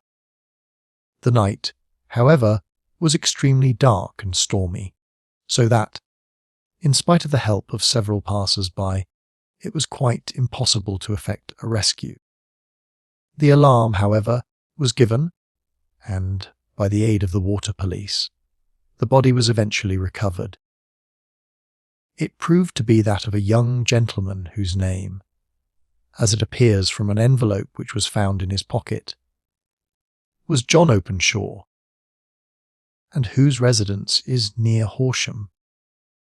It is conjectured that he may have been hurrying down to catch the last train from Waterloo Station, and that, in his haste and the extreme darkness, he missed his path and walked over the edge of one of the small landing places for river steamboats.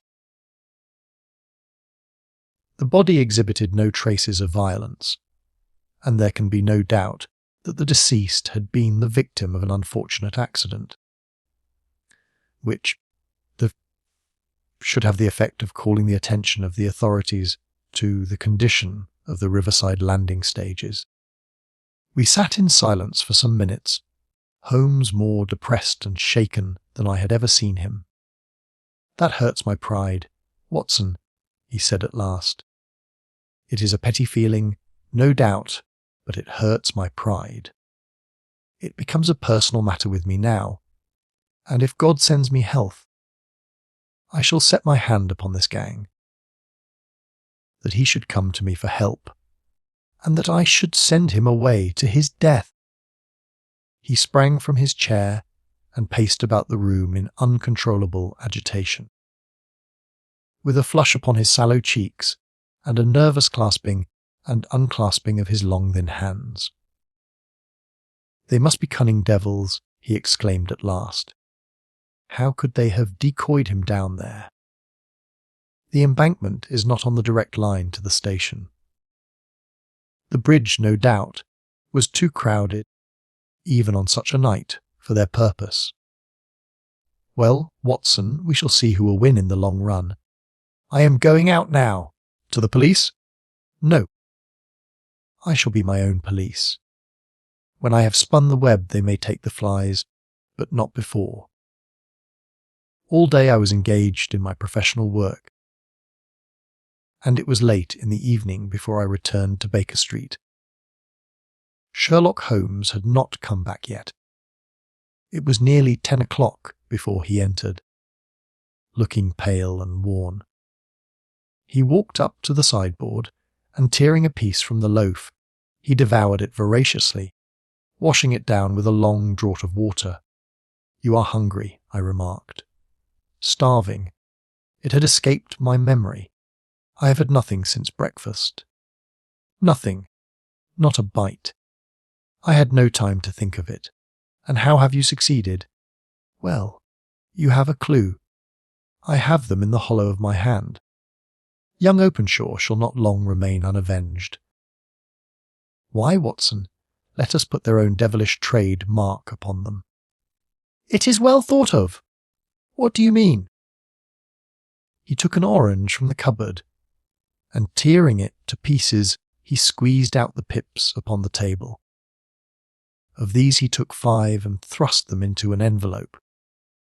On the inside of the flap he wrote, "S.H. for J.O."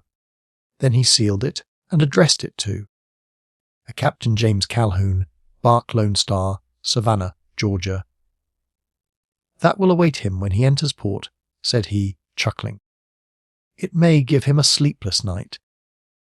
He will find it as sure a precursor of his fate as Openshaw did before him." "And who is this Captain Calhoun?" "The leader of the gang. I shall have the others, but he first." "How did you trace it, then?" He took a large sheet of paper from his pocket, all covered with dates and names. "I have spent the whole day," said he, "over Lloyd's registers and files of the old papers, following the future career of every vessel which touched at Pondicherry in January and February in '83. There were 36 ships of fair tonnage which were reported there during those months. Of these, one, the Lone Star, instantly attracted my attention, since, although it was reported as having cleared from London, the name is that which is given to one of the states of the Union. Texas, I think. I was not and am not sure which, but I knew that the ship must have an American origin. What then? I searched the Dundee records, and when I found that the bark Lone Star was there in January, 85, my suspicion became a certainty. I then inquired as to the vessels which lay at present in the port of London. Yes, the Lone Star had arrived here last week. I went down to the Albert dock and found that she had been taken down the river by the early tide this morning, homeward bound to Savannah.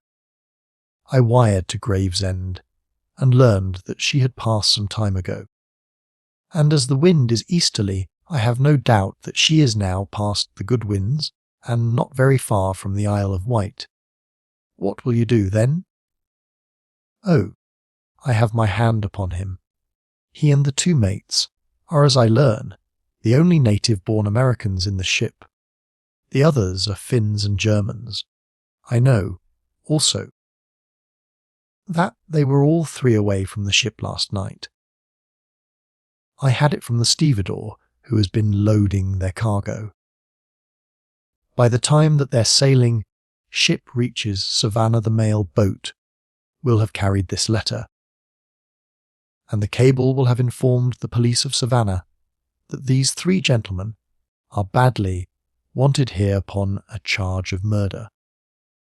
There is ever a flaw, however, in the best laid of human plans, and the murderers of John Openshaw were never to receive the orange pips, which would show them that another, as cunning and as resolute as themselves, was upon their track. Very long and very severe were the equinoctial gales that year. We waited long for news of the Lone Star of Savannah, but none ever reached us. We did at last hear that somewhere, far out in the Atlantic, a shattered stern post of a boat was seen swinging in the trough of a wave, with the letters LS carved upon it, and that is all which we shall ever know of the fate of the Lone Star. Investigation 9. The Norwood Builder. From the point of view of the criminal expert, said Mr. Sherlock Holmes, London has become a singularly uninteresting city since the death of the late lamented Professor Moriarty. I can hardly think that you would find many decent citizens to agree with you, I answered. Well, I must not be selfish, said he, with a smile, as he pushed back his chair from the breakfast table. The community is certainly the gainer, and no one the loser, save the poor out-of-work specialist, whose occupation has gone. With that man in the field, one's morning paper presented infinite possibilities. Often it was only the smallest trace, Watson, the faintest indication, and yet it was enough to tell me that the great malignant brain was there. As the gentlest tremors of the edges of the web remind one of the foul spider which lurks in the centre. Petty thefts, wanton assaults, a purposeless outrage, to the man who held the clue, all could be worked into one connected whole. To the scientific student of the higher criminal world, no capital in Europe offered the advantages which London then possessed. But now, he shrugged his shoulders in humorous deprecation of the state of things which he had himself done so much to produce. At the time of which I speak, Holmes had been back for some months, and I, at his request, had sold my practice and returned to share the old quarters in Baker Street. A young doctor, named Werner, had purchased my small Kensington practice and given, with astonishingly little demur, the highest price that I ventured to ask. An incident which only explained itself some years later, when I found that Werner was a distant relation of Holmes, and that it was my friend who had really found the money.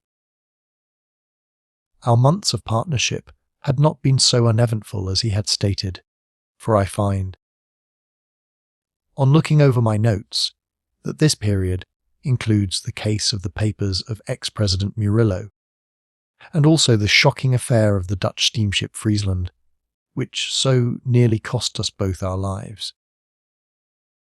His cold and proud nature was always averse, however, from anything in the shape of public applause, and he bound me in the most stringent terms to say no further word of himself, his methods, or his successes, a prohibition which, as I have explained, has only now been removed. Mr. Sherlock Holmes was leaning back in his chair after his whimsical protest, and was unfolding his morning paper in a leisurely fashion, when our attention was arrested by a tremendous ring at the bell, followed immediately by a hollow drumming sound, as if someone were beating on the outer door with his fist. As it opened, there came a tumultuous rush into the hall, rapid feet clattered up the stair, and an instant later a wild-eyed and frantic young man, pale, dishevelled, and palpitating, burst into the room. He looked from one to the other of us, and under our gaze of inquiry, he became conscious that some apology was needed for this unceremonious entry. "I'm sorry, Mr. Holmes," he cried. "You mustn't blame me. I am nearly mad. Mr. Holmes, I am the unhappy John Hector Macfarlane." He made the announcement as if the name alone would explain both his visit and its manner, but I could see, by my companion's unresponsive face, that it meant no more to him than to me. "Have a cigarette, Mr. Macfarlane," said he, pushing his case across. "I am sure that, with your symptoms, my friend Dr. Watson here would prescribe a sedative. The weather has been so very warm these last few days. Now, if you feel a little more composed, I should be glad if you would sit down in that chair and tell us very slowly and quietly who you are, and what it is that you want. You mentioned your name, as if I should recognize it, but I assure you that, beyond the obvious facts that you are a bachelor, a solicitor, a Freemason, and an asthmatic, I know nothing whatever about you." Familiar as I was with my friend's methods, it was not difficult for me to follow his deductions, and to observe the untiness of attire, the sheaf of legal papers, the watch charm, and the breathing which had prompted them. Our client, however, stared in amazement. "Yes, I am all that, Mr. Holmes, and in addition, I am the most unfortunate man at this moment in London. For heaven's sake, don't abandon me, Mr. Holmes. If they come to arrest me before I have finished my story, make them give me time, so that I may tell you the whole truth. I could go to jail happy if I knew that you were working for me outside." "Arrest you," said Holmes. "This is really most gratty, most interesting. On what charge do you expect to be arrested?" "Upon the charge of murdering Mr. Jonas Oldacre, of Lower Norwood." My companion's expressive face showed a sympathy which was not, I am afraid, entirely unmixed with satisfaction. "Dear me," said he. It was only this moment at breakfast that I was saying to my friend, Dr. Watson, that sensational cases had disappeared out of our papers. Our visitor stretched forward a quivering hand and picked up the Daily Telegraph, which still lay upon Holmes's knee. "If you had looked at it, sir, you would have seen at a glance what the errand is on which I have come to you this morning. I feel as if my name and my misfortune must be in every man's mouth." He turned it over to expose the central page. "Here it is, and with your permission I will read it to you.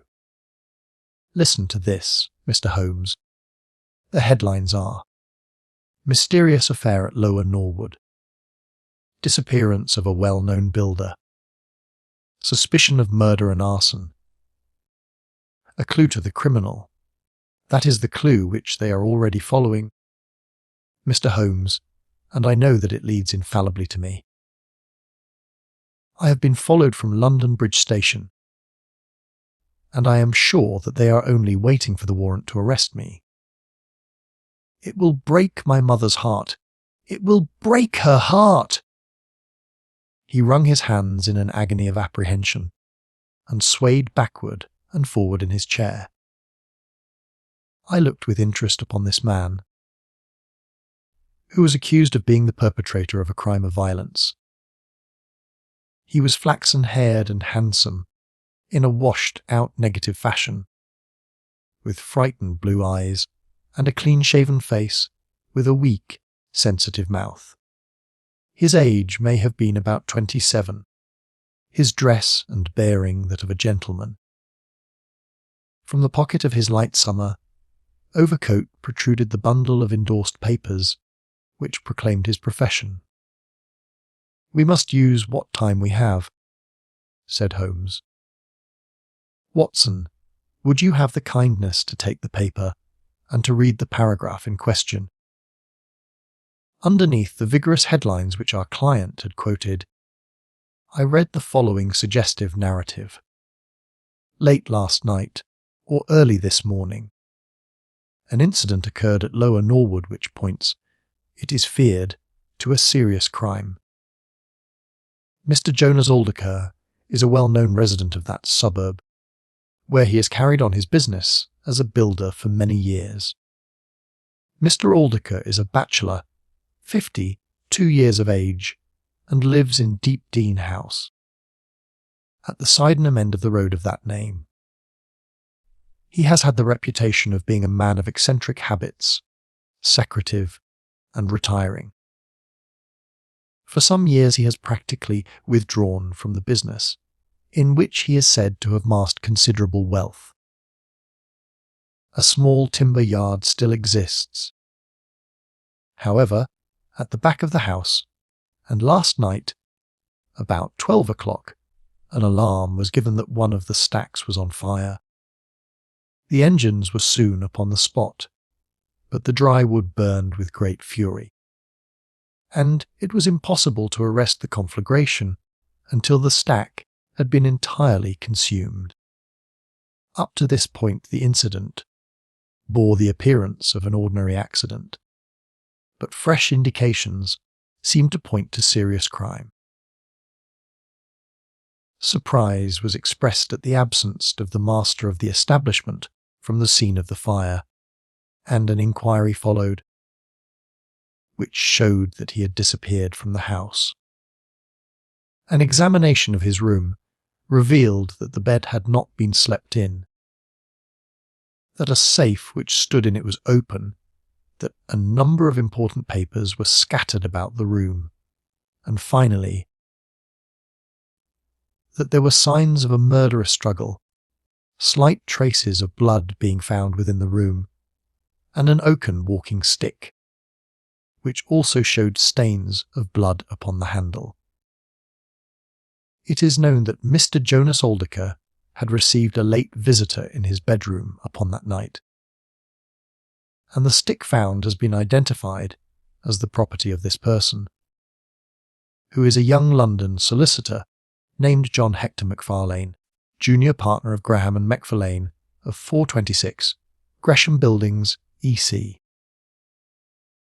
The police believe that they have evidence in their possession which supplies a very convincing motive for the crime. And altogether it cannot be doubted that sensational developments will follow. Later, it is rumoured as we go to press that Mr. John Hector Macfarlane has actually been arrested on the charge of the murder of Mr. Jonas Alderker. It is at least certain that a warrant has been issued. There have been further and sinister developments in the investigation at Norwood.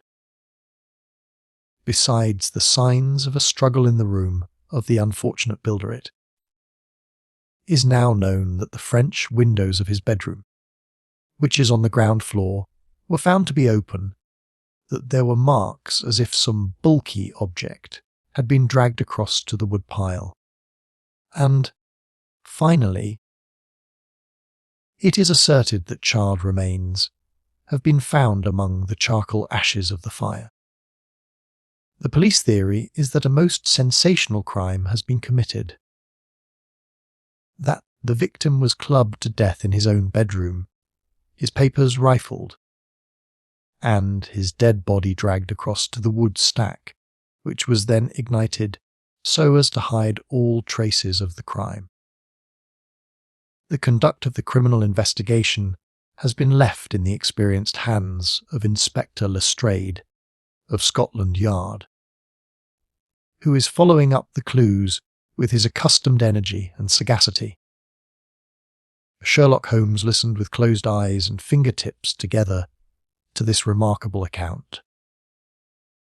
"The case has certainly some points of interest," said he, in his languid fashion.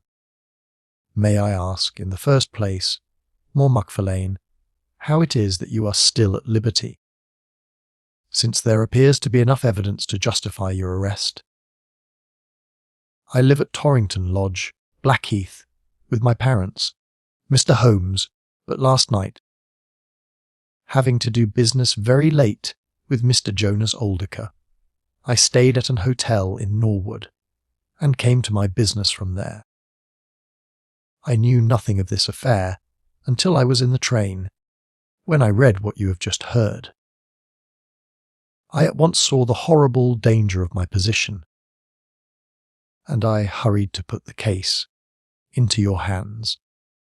I have no doubt that I should have been arrested either at my city office or at my home. A man followed me from London Bridge Station, and I have no doubt, great heaven! What is that?" It was a clang of the bell, followed instantly by heavy steps upon the stair. A moment later, our old friend Lestrade appeared in the doorway. Over his shoulder I caught a glimpse of one or two uniformed policemen outside. "Mr. John Hector Macfarlane," said Lestrade. Our unfortunate client rose with a ghastly face. "I arrest you for the wilful murder of Mr. Jonas Oldecker of Lower Norwood." Macfarlane turned to us with a gesture of despair and sank into his chair once more like one who is crushed. "One moment, Lestrade," said Holmes. "Half an hour more or less can make no difference to you." And the gentleman was about to give us an account of this very interesting affair, which might aid us in clearing it up. "I think there will be no difficulty in clearing it up," said Lestrade grimly. "None the less, with your permission, I should be much interested to hear his account." "Well, Mr. Holmes, it is difficult for me to refuse you anything, for you have been of use to the force or twice in the past, and we owe you a good turn at Scotland Yard," said Lestrade. "At the same time I must remain with my prisoner, and I am bound to warn him that anything he may say will appear in evidence against him." "I wish nothing better," said our client. "All I ask is that you should hear and recognize the absolute truth." Lestrade looked at his watch. "I'll give you half an hour," said he. "I must explain first," said Macfarlane, "that I knew nothing of Mr. Jonas Oldecker. His name was familiar to me. For many years ago my parents were acquainted with him, but they drifted apart. I was very much surprised, therefore, when yesterday, about 3 o'clock in the afternoon, he walked into my office in the city. But I was still more astonished when he told me the object of his visit. He had in his hand several sheets of a notebook, covered with scribbled writing. Here they are, and he laid them on my table. "Here is my will," said he. "I want you, Mr. Macfarlane, to cast it into proper legal shape. I will sit here while you do so." I set myself to copy it, and you can imagine my astonishment when I found that, with some reservations, he had left all his property to me. He was a strange little ferret-like man, with white eyelashes, and when I looked up at him, I found his keen grey eyes fixed upon me with an amused expression. I could hardly believe my own as I read the terms of the will, but he explained that he was a bachelor with hardly any living relation, that he had known my parents in his youth, and that he had always heard of me as a very deserving young man, and was assured that his money would be in worthy hands. Of course, I could only stammer out my thanks. The will was duly finished, signed, and witnessed by my clerk. This is it on the blue paper, and these slips, as I have explained, are the rough draft. Mr. Jonas Oldeker then informed me that there were a number of documents, building leases, title deeds, mortgages, scrip, and so forth, which it was necessary that I should see and understand. He said that his mind would not be easy until the whole thing was settled, and he begged me to come out to his house at Norwood that night, bringing the will with me, and to arrange matters. Remember, my boy, not one word to your parents about the affair until everything is settled. We will keep it as a little surprise for them. He was very insistent upon this point, and made me promise it faithfully.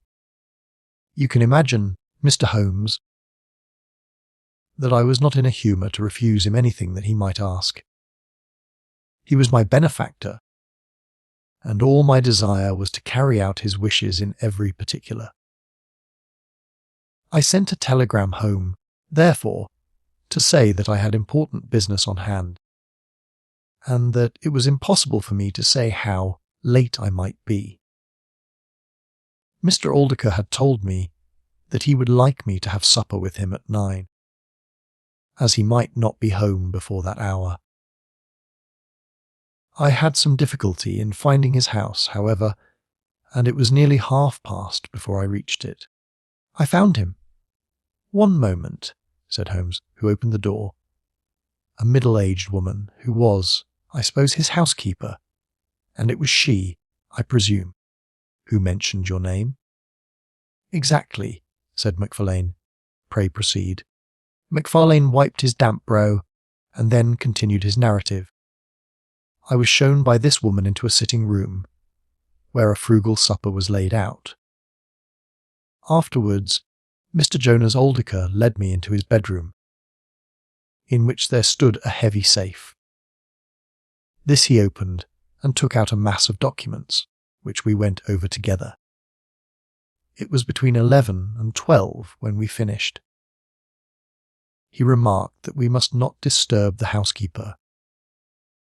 He showed me out through his own French window, which had been open all this time. "Was the blind down?" asked Holmes. "I will not be sure, but I believe that it was only half down." "Yes. I remember how he pulled it up in order to swing open the window. I could not find my stick, and he said, 'Never mind, my boy.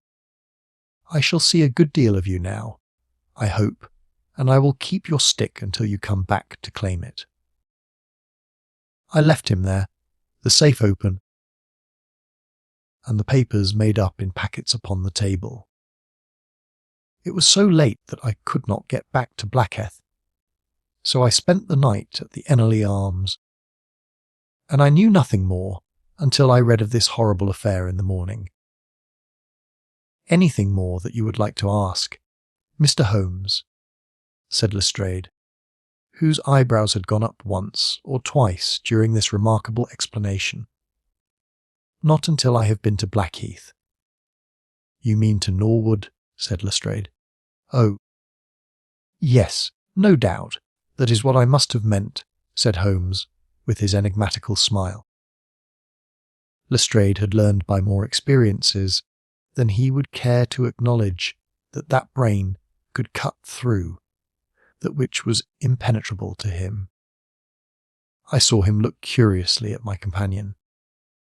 "I think I should like to have a word with you presently, Mr. Sherlock Holmes," said he.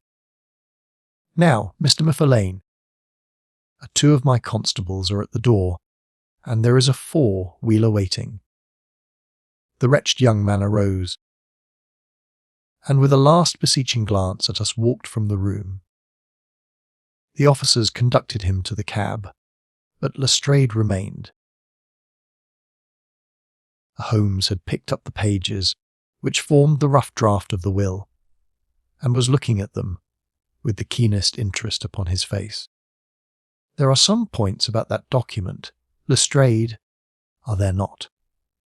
said he, pushing them over. The official looked at them with a puzzled expression. "I can read the first few lines, and these in the middle of the second page, and one or two at the end. Those are as clear as print," said he, "but the writing in between is very bad, and there are 3 places where I cannot read it at all." "What do you make of that?" said Holmes. "Well, what do you make of it?" "That it was written in a train. The good writing represents stations, the bad writing movement, and the very bad writing passing over points. A scientific expert would pronounce at once that this was drawn up on a suburban line, since nowhere save in the immediate vicinity of a great city could there be so quick a succession of points. Granting that his whole journey was occupied in drawing up the will, then the train was an express, only stopping once between Norwood and London Bridge. Lestrade began to laugh. "You are too many for me when you begin to get on your theories, Mr. Holmes," said he. "How does this bear on the case?" "Well, it corroborates the young man's story to the extent that the will was drawn up by Jonas Oldicker in his journey yesterday. It is curious, is it not, that a man should draw up so important a document in so haphazard a fashion. It suggests that he did not think it was going to be of much practical importance. If a man drew up a will which he did not intend ever to be effective, he might do it so. Well, he drew up his own death warrant at the same time," said Lestrade. "Oh, you think so, don't you? Well, it is quite possible. But the case is not clear to me yet." "Not clear. Well, if that isn't clear, what could be clearer? Here is a young man who learns suddenly that, if a certain older man dies, he will succeed to a fortune. What does he do? He says nothing to anyone. But he arranges that he shall go out on some pretext to see his client that night. He waits until the only other person in the house is in bed. And then in the solitude of a man's room he murders him, burns his body in the wood pile, and departs to a neighbouring hotel. The blood stains in the room, and also on the stick are very slight. It is probable that he imagined his crime to be a bloodless one, and hoped that if the body were consumed it would hide all traces of the method of his death, traces which, for some reason, must have pointed to him. Is not all this obvious?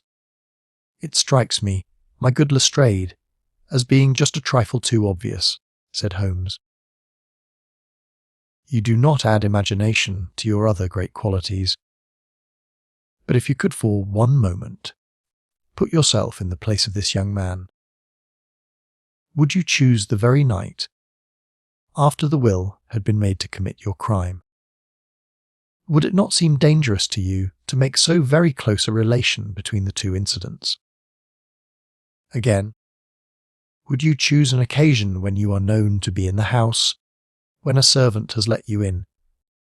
And, finally, would you take the great pains to conceal the body, and yet leave your own stick as a sign that you were the criminal? Confess, Lestrade, that all this is very unlikely. As to the stick, Mr. Holmes, you know as well as I do that a criminal is often flurried, and does such things. which a cool man would avoid. He was very likely afraid to go back to the room. Give me another theory that would fit the facts. I could very easily give you half a dozen, said Holmes. Here, for example, is a very possible and even probable one. I make you a free present of it. The older man is showing documents which are of evident value. A passing tramp sees them through the window, the blind of which is only half down. Exit the solicitor. Enter the tramp. He seizes a stick, which he observes there, kills Alderker, and departs after burning the body. Why should the tramp burn the body? For the matter of that, why should Macfarlane? To hide some evidence. Possibly the tramp wanted to hide that any murder at all had been committed. And why did the tramp take nothing? Because they were papers that he could not negotiate. Lestrade shook his head, though it seemed to me that his manner was less absolutely assured than before. Well, Mr. Sherlock Holmes, you may look for your tramp, and while you are finding him we will hold on to our man. The future will show which is right. Just notice this point, Mr. Holmes. That's so far as we know. None of the papers were removed, and that the prisoner is the one man in the world who had no reason for removing them, since he was here at law, and would come into them in any case. My friend seemed struck by this remark. I don't mean to deny that the evidence is in some ways very strongly in favour of your theory, said he. I only wish to point out that there are other theories possible. As you say, the future will decide. Good morning. I dare say that in the course of the day I shall drop in at Norwood and see how you are getting on. When the detective departed, my friend rose and made his preparations for the day's work with the alert air of a man who has a congenial task before him. My first movement, Watson, said he, as he bustled into his frock-coat, must, as I said, be in the direction of Blackheath. And why not Norwood? Because we have in this case one singular incident coming close to the heels of another singular incident. The police are making the mistake of concentrating their attention upon the second, because it happens to be the one which is actually criminal. But it is evident to me that the logical way to approach the case is to begin by trying to throw some light upon the first incident, the curious will, so suddenly made and to so unexpected and here. It may do something to simplify what followed. No, my dear fellow, I don't think you can help me. There is no prospect of danger, or I should not dream of stirring out without you. I trust that when I see you in the evening, I will be able to report that I have been able to do something for this unfortunate youngster, who has thrown himself upon my protection. It was late when my friend returned, and I could see, by a glance at his haggard and anxious face, that the high hopes with which he had started had not been fulfilled. For an hour he droned away upon his violin, endeavouring to soothe his own ruffled spirits. At last he flung down the instrument and plunged into a detailed account of his misadventures. It's all going wrong, Watson, all as wrong as it can go.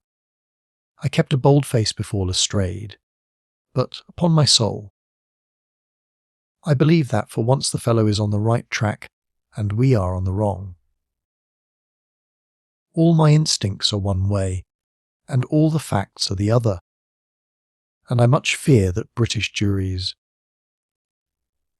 have not yet attained that pitch of intelligence when they will give the preference to my theories over Lestrade's facts. Did you go to Blackheath?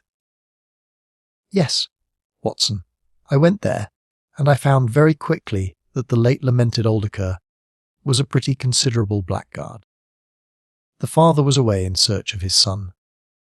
The mother was at home, a little, fluffy, blue-eyed person, in a tremor of fear and indignation. Of course, she would not admit even the possibility of his guilt, but she would not express either surprise or regret over the fate of Oldacre. On the contrary, she spoke of him with such bitterness that she was unconsciously considerably strengthening the case of the police for. Of course, if her son had heard her speak of the man in this fashion, it would predispose him towards hatred and violence. He was more like a malignant and cunning ape than a human being, said she, and he always was, ever since he was a young man. You knew him at that time, said I. Yes, I knew him well. In fact, he was an old suitor of mine. Thank heaven that I had the sense to turn away from him and to marry a better, if poorer, man. I was engaged to him, Mr. Holmes, when I heard a shocking story of how he had turned a cat loose in an aviary. And I was so horrified at his brutal cruelty that I would have nothing more to do with him. She rummaged in a bureau, and presently she produced a photograph of a woman, shamefully defaced and mutilated with a knife. That is my own photograph, she said. He sent it to me in that state, with his curse, upon my wedding morning. Well, said I, at least he has forgiven you now, since he has left all his property to your son. Neither my son nor I want any from Jonas Oldacre, dead or alive. She cried, with a proper spirit. There is a God in heaven, Mr. Holmes, and that same God who has punished that wicked man will show, in his own good time, that my son's hands are guiltless of his blood.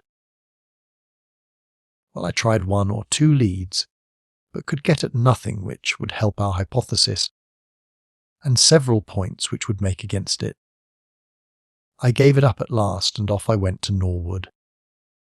This place, Deep Dean House, is a big modern villa of staring brick, standing back in its own grounds, with a laurel-clumped lawn in front of it. To the right, and some distance back from the road, was the timber yard, which had been the scene of the fire. Here's a rough plan on a leaf of my notebook. This window on the left is the one which opens into Oldacre's room. You can look into it from the road, you see. That is about the only bit of consolation I had today. Lestrade was not there, but his head constable did the honours. They had just found a great treasure trove. They had spent the morning raking among the ashes of the burned wood pile. And besides the charred organic remains, they had secured several discoloured metal discs. I examined them with care, and there was no doubt that they were trouser buttons. I even distinguished that one of them was marked with the name of Hyams, who was Oldacre's tailor. I then worked the lawn very carefully for signs and traces, but this draught has made everything as hard as iron. Nothing was to be seen save that some body or bundle had been dragged through a low privet hedge which is in a line with the wood pile. All that, of course, fits in with the official theory. I crawled about the lawn with an August sun on my back, but I got up at the end of an hour no wiser than before. Well, after this fiasco I went into the bedroom and examined that also. The blood stains were very slight, mere smears and discolorations, but undoubtedly fresh. The stick had been removed, but there also the marks were slight. There is no doubt about the stick belonging to our client. He admits it.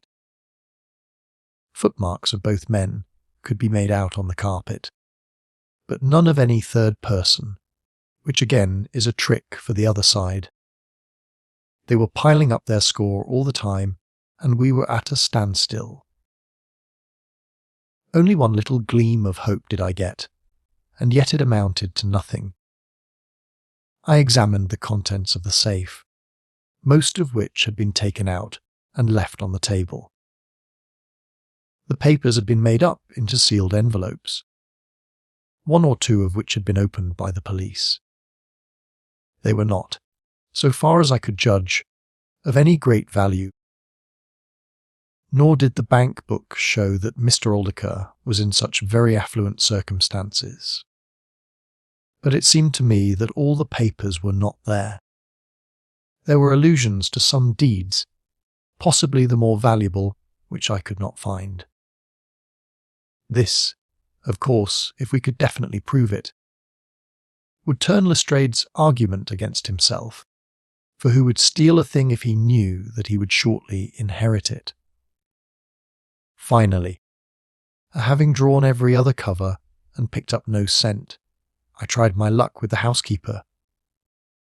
Mrs. Lexington is her name, a little, dark, silent person, with suspicious and sidelong eyes.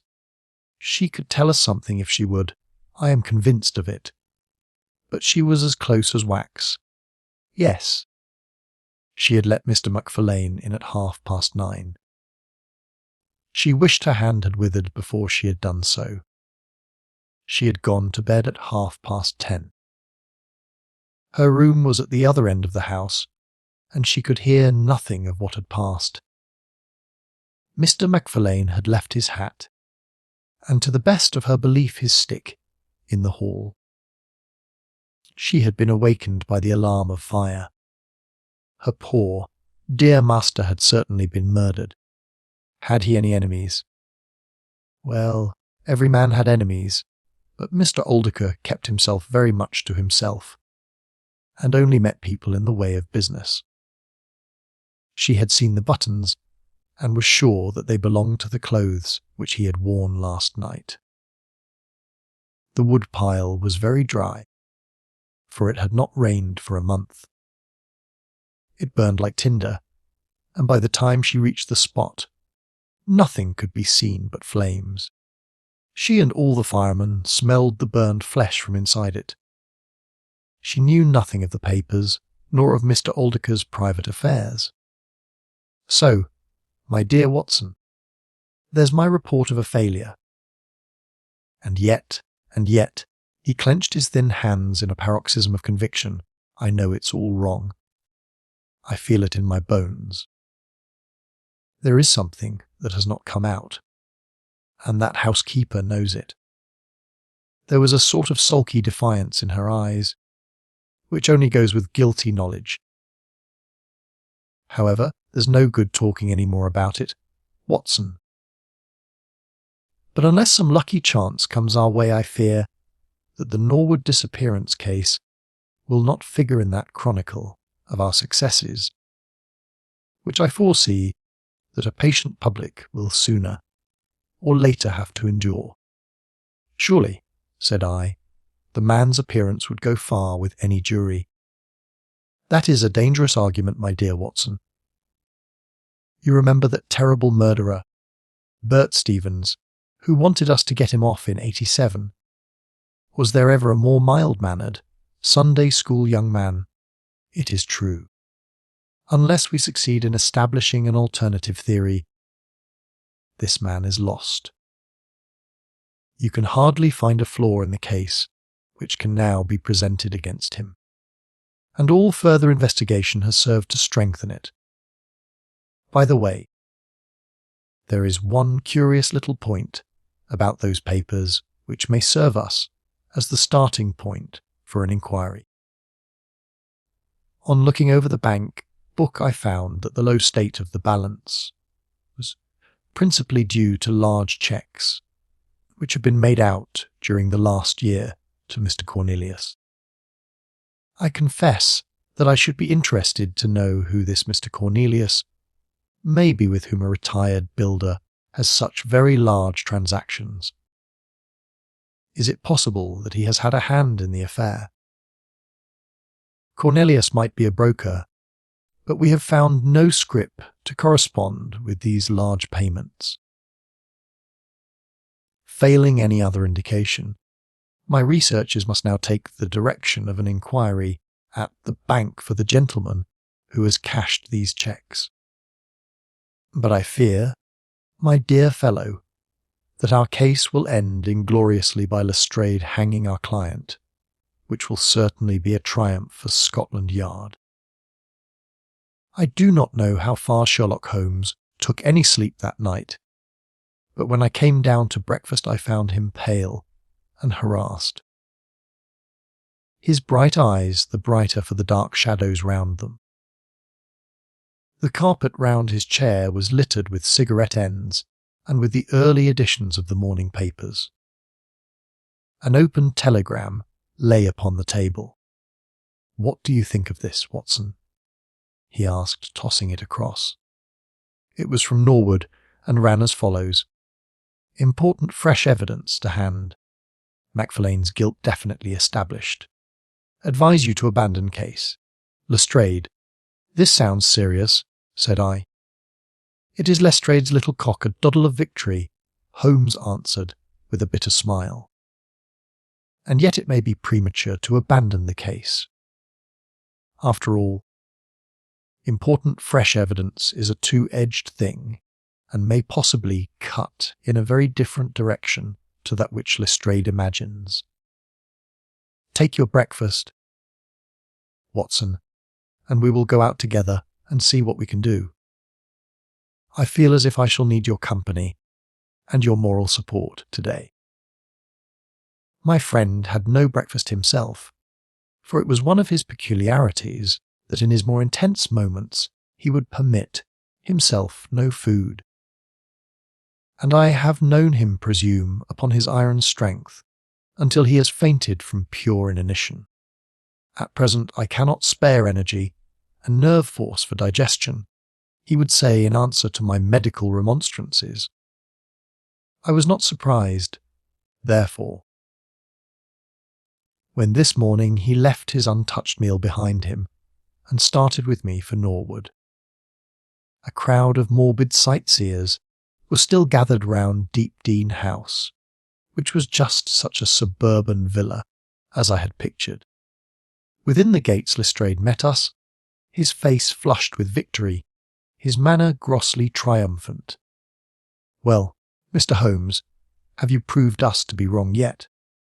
Have you found your tramp?" he cried. "I have formed no conclusion whatever," my companion answered. "But we formed ours yesterday, and now it proves to be correct. So you must acknowledge that we have been a little in front of you this time, Mr. Holmes." "You certainly have the air of something unusual having occurred," said Holmes. Lestrade laughed loudly. "You don't like being beaten any more than the rest of us do," said he.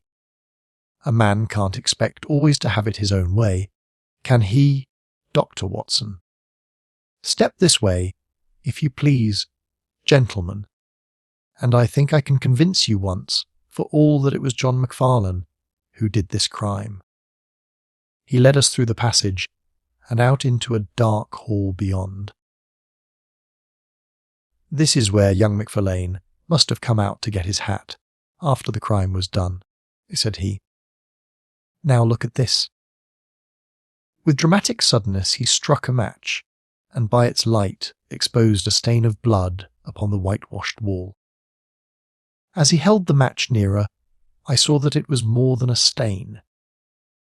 It was the well-marked print of a thumb. "Look at that with your magnifying glass, Mr. Holmes." "Yes, I am doing so. You are aware that no two thumb marks are alike. I have heard something of the kind. Well then, will you please compare that print with this wax impression of young Macfarlane's right thumb, taken by orders this morning?" As he held the waxen print close to the blood stain, it did not take a magnifying glass to see that the two were undoubtedly from the same thumb. It was evident to me that our unfortunate client was lost, "That is final," said Lestrade. "Yes, that is final," I involuntarily echoed. "It is final," said Holmes. Something in his tone caught my ear, and I turned to look at him. An extraordinary change had come over his face.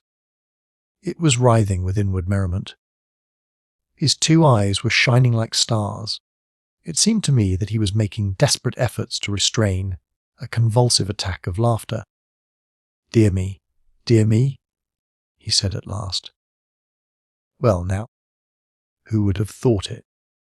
And how deceptive appearances may be, to be sure.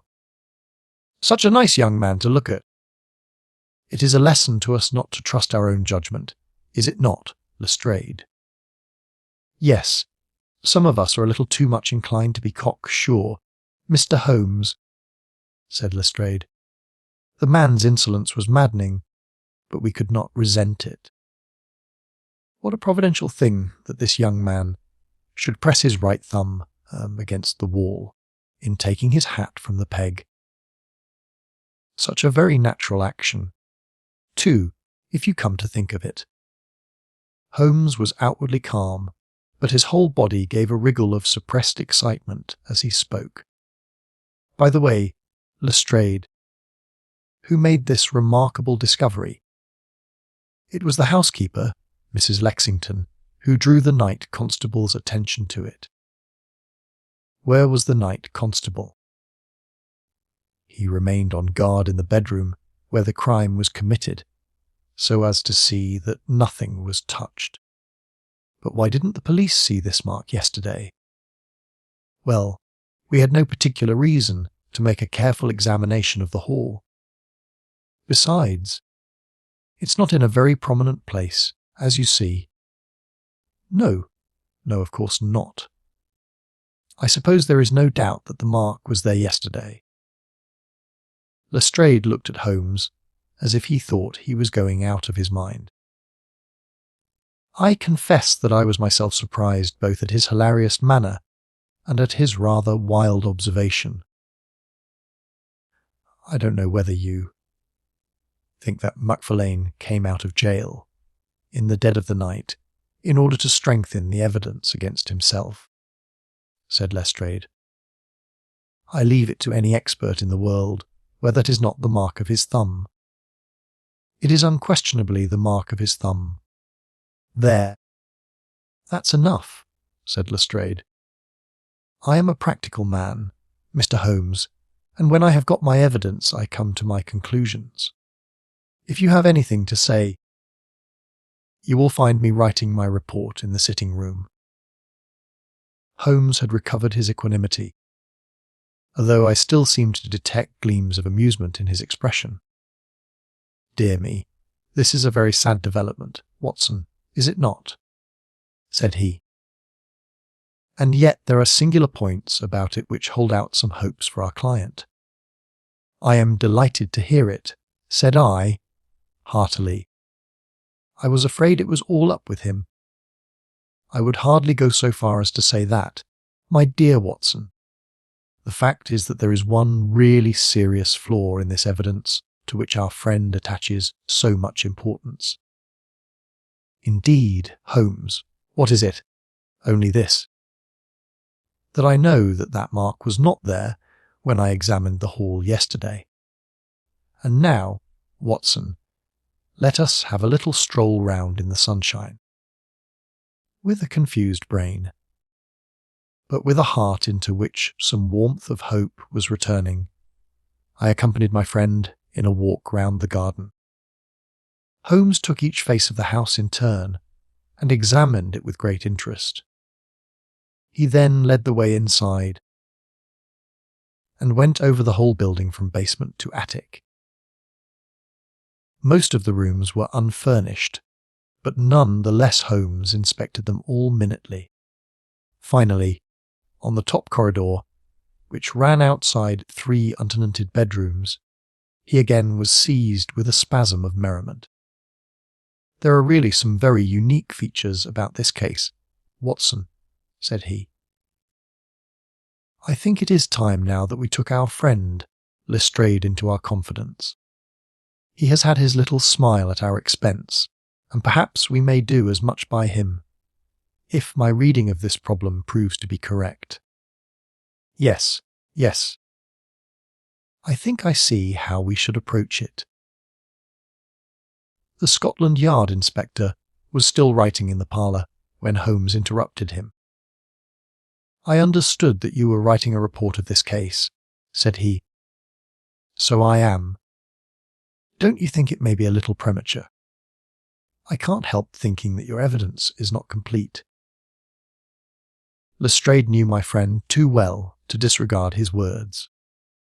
He laid down his pen and looked curiously at him. "What do you mean, Mr. Holmes?" "Only that there is an important witness whom you have not seen. Can you produce him?" "I think I can." "Then do so. I will do my best.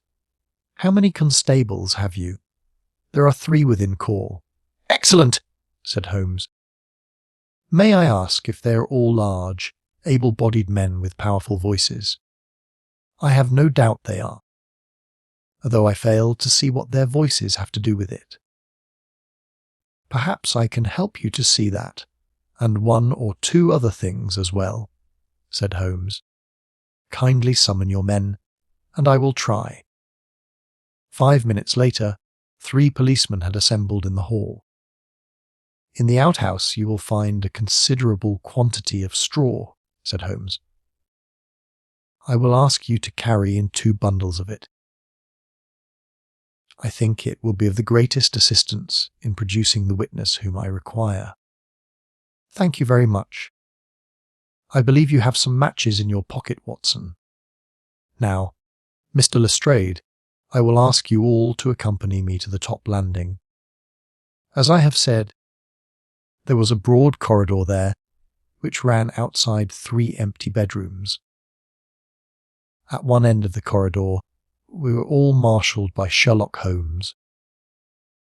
The constables grinning, and Lestrade staring at my friend with amazement, expectation, and derision chasing each other across his features.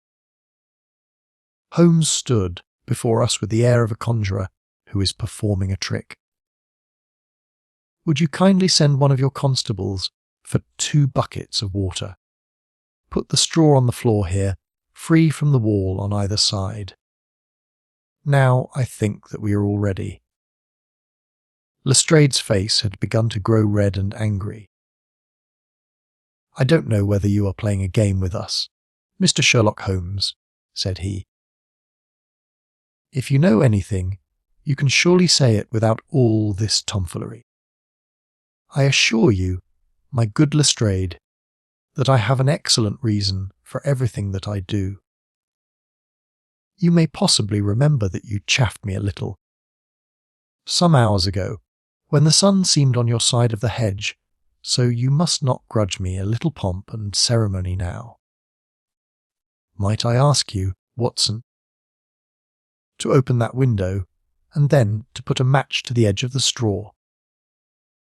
I did so, and driven by the draught a coil of grey smoke, swirled down the corridor, while the dry straw crackled and flamed.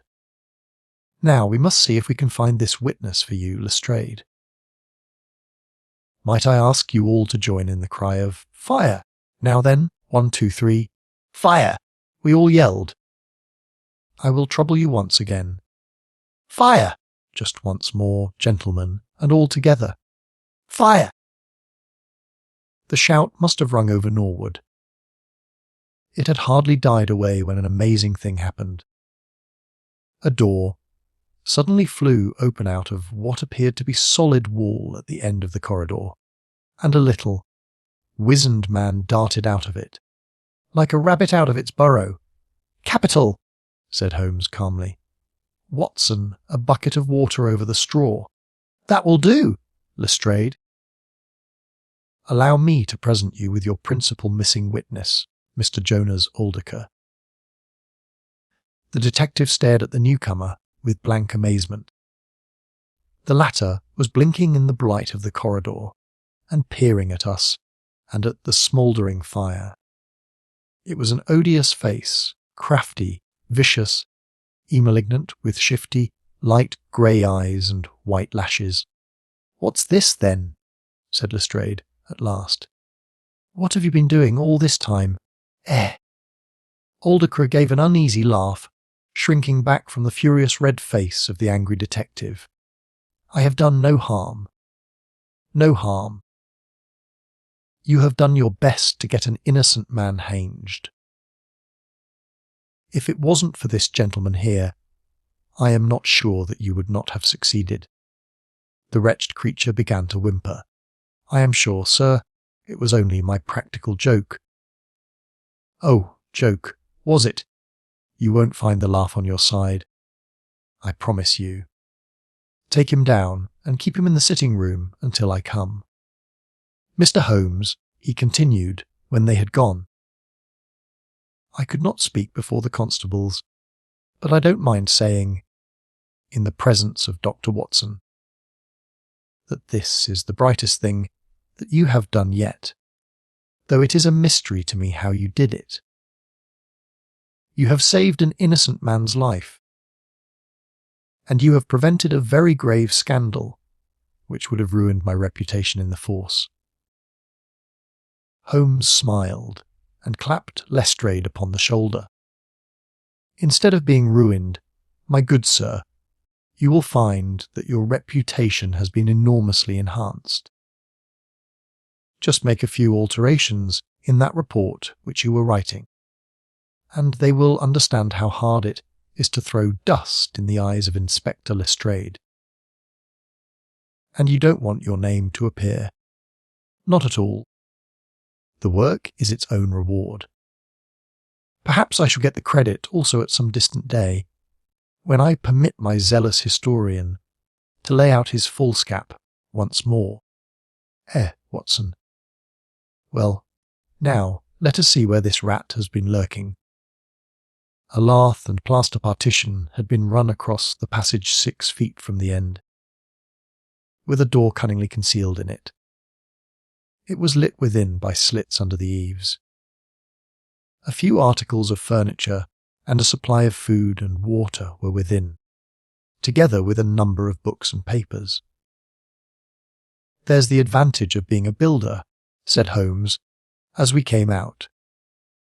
He was able to fix up his own little hiding place without any confederate, save, of course, that precious housekeeper of his, whom I should lose no time in adding to your bag, Lestrade. I'll take your advice. But how did you know of this place, Mr. Holmes?" "I made up my mind that the fellow was in hiding in the house. When I paced one corridor and found it 6 feet shorter than the corresponding one below, it was pretty clear where he was. I thought he had not the nerve to lie quiet before an alarm of fire. We could, of course, have gone in and taken him, but it amused me to make him reveal himself. Besides, I owed you a little mystification, Lestrade, for your chaff in the morning. Well, sir, you certainly got equal with me on that. But how in the world did you know that he was in the house at all? The thumb mark, Lestrade. You said it was final, and so it was, in a very different sense. I knew it had not been there the day before. I pay a good deal of attention to matters of detail, as you may have observed, and I had examined the hall, and was sure that the wall was clear. Therefore, it had been put on during the night. But how? Very simply. When those packets were sealed up, Jonas Aldacra got Macfarlane to secure one of the seals by putting his thumb upon the soft wax. It would be done so quickly, and so naturally, that I dare say the young man himself has no recollection of it. Very likely it just so happened, and Aldacra had himself no notion of the use he would put it to. Browding over the case in that den of his, it suddenly struck him what absolutely damning evidence he could make against Macfarlane by using that thumb mark.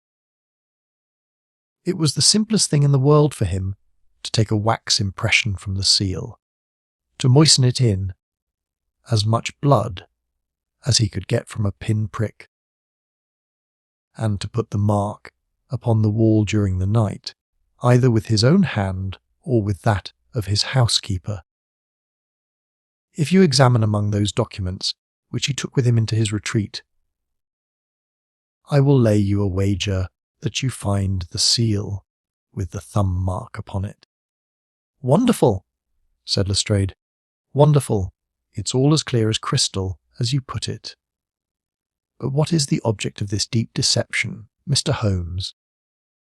It was amusing to me to see how the detective's overbearing manner had changed suddenly to that of a child asking questions of its teacher. "Well, I don't think that is very hard to explain. A very deep, malicious, vindictive person is the gentleman who is now waiting us downstairs. You know that he was once refused by Macfarlane's mother. You don't. I told you that you should go to Blackheath first and Norwood afterwards.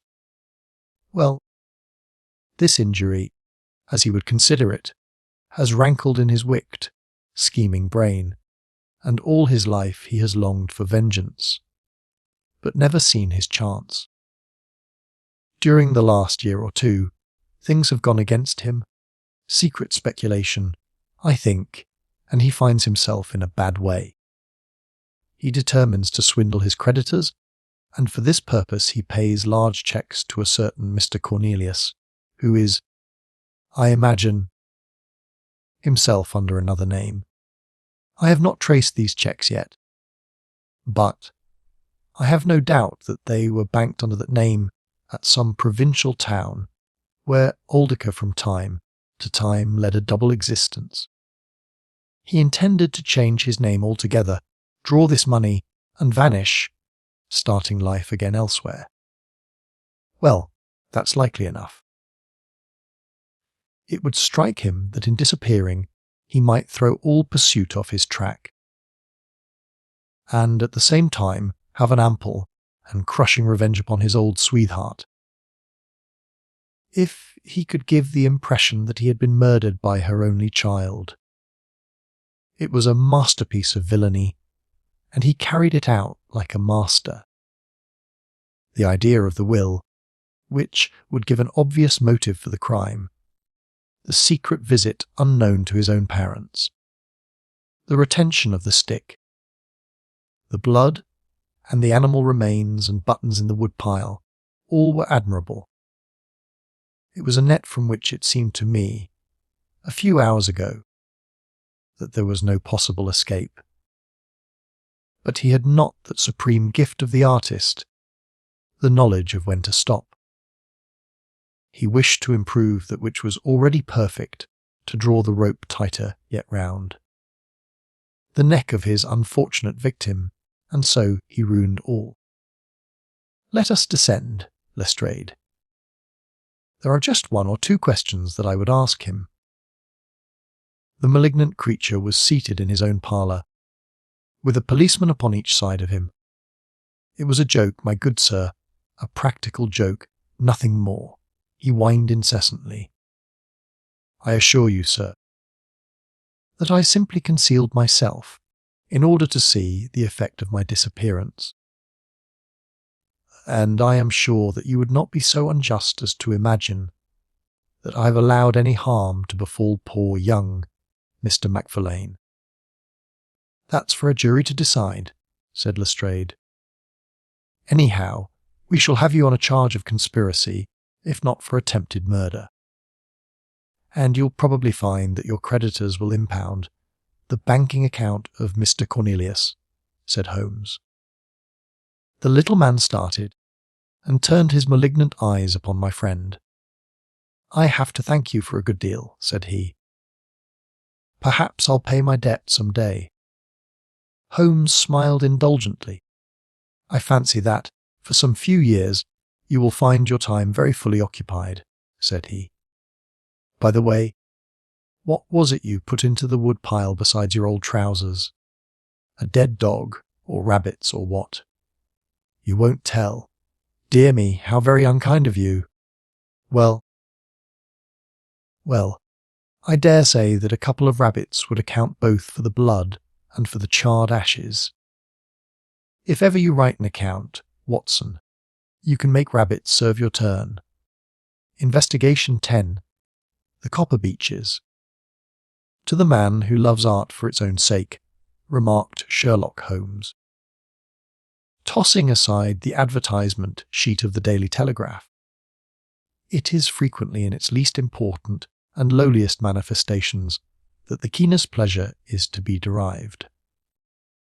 It is pleasant to me to observe, Watson, that you have so far grasped this truth that in these little records of our cases, which you have been good enough to draw up, and, I am bound to say, occasionally to embellish, you have given prominence, not so much to the many causes, clés, brèves and sensational trials in which I have figured, but rather to those incidents which may have been trivial in themselves, but which have given room for those faculties of deduction and of logical synthesis which I have made my special province.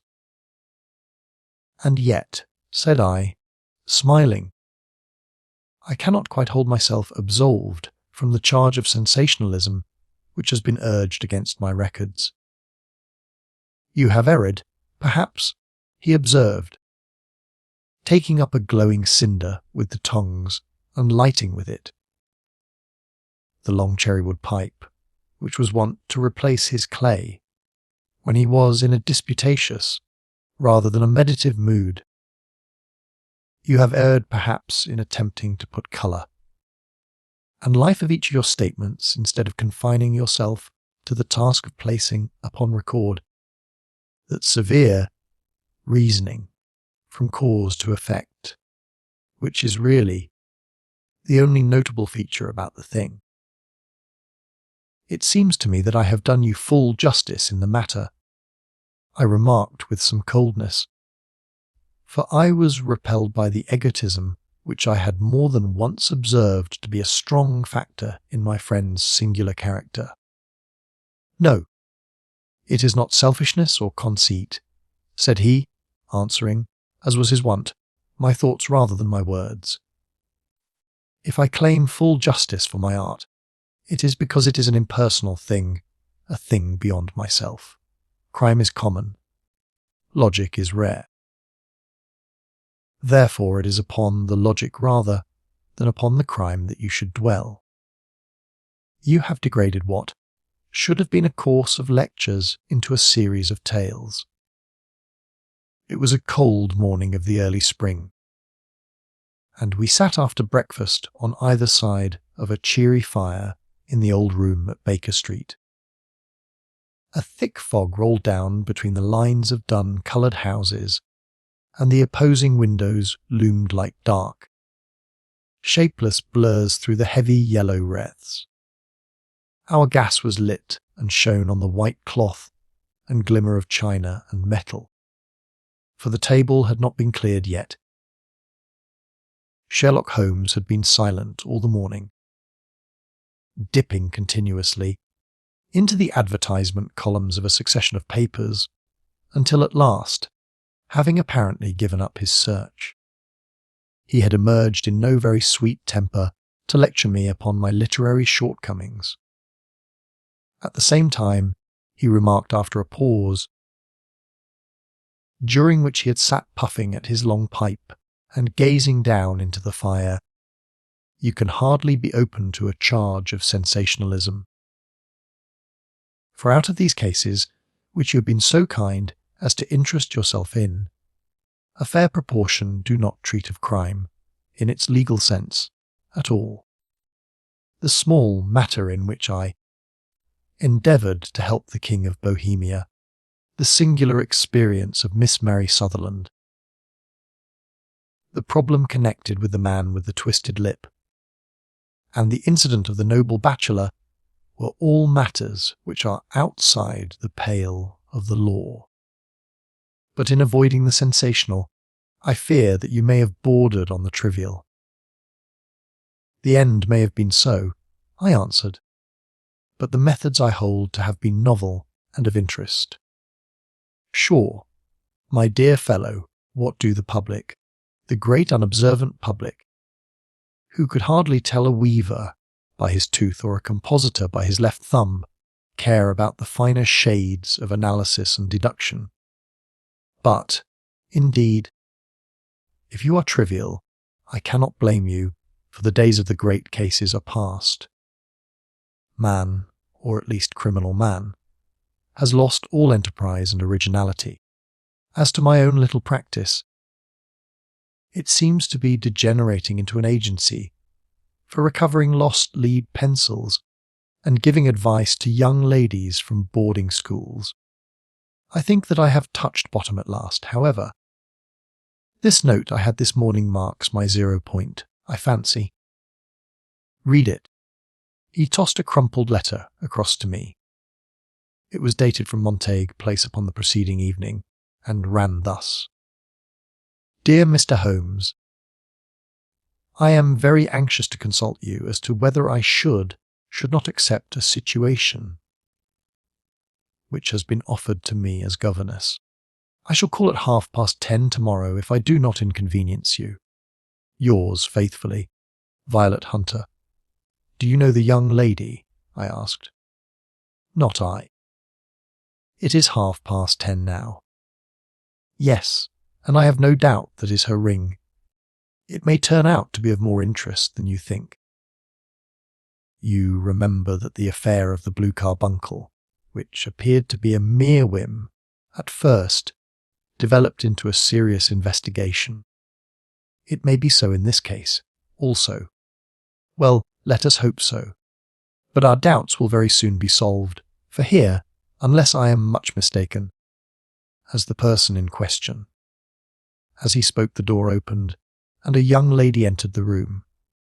She was plainly but neatly dressed, with a bright, quick face, freckled like a plover's egg, and with the brisk manner of a woman who has had her own way to make in the world. You will excuse my troubling you, I am sure, said she, as my companion rose to greet her, but I have had a very strange experience, and as I have no parents or relations of any sort from whom I could ask advice, I thought that perhaps you would be kind enough to tell me what I should do. Pray take a seat, Miss Hunter. I shall be happy to do anything that I can to serve you.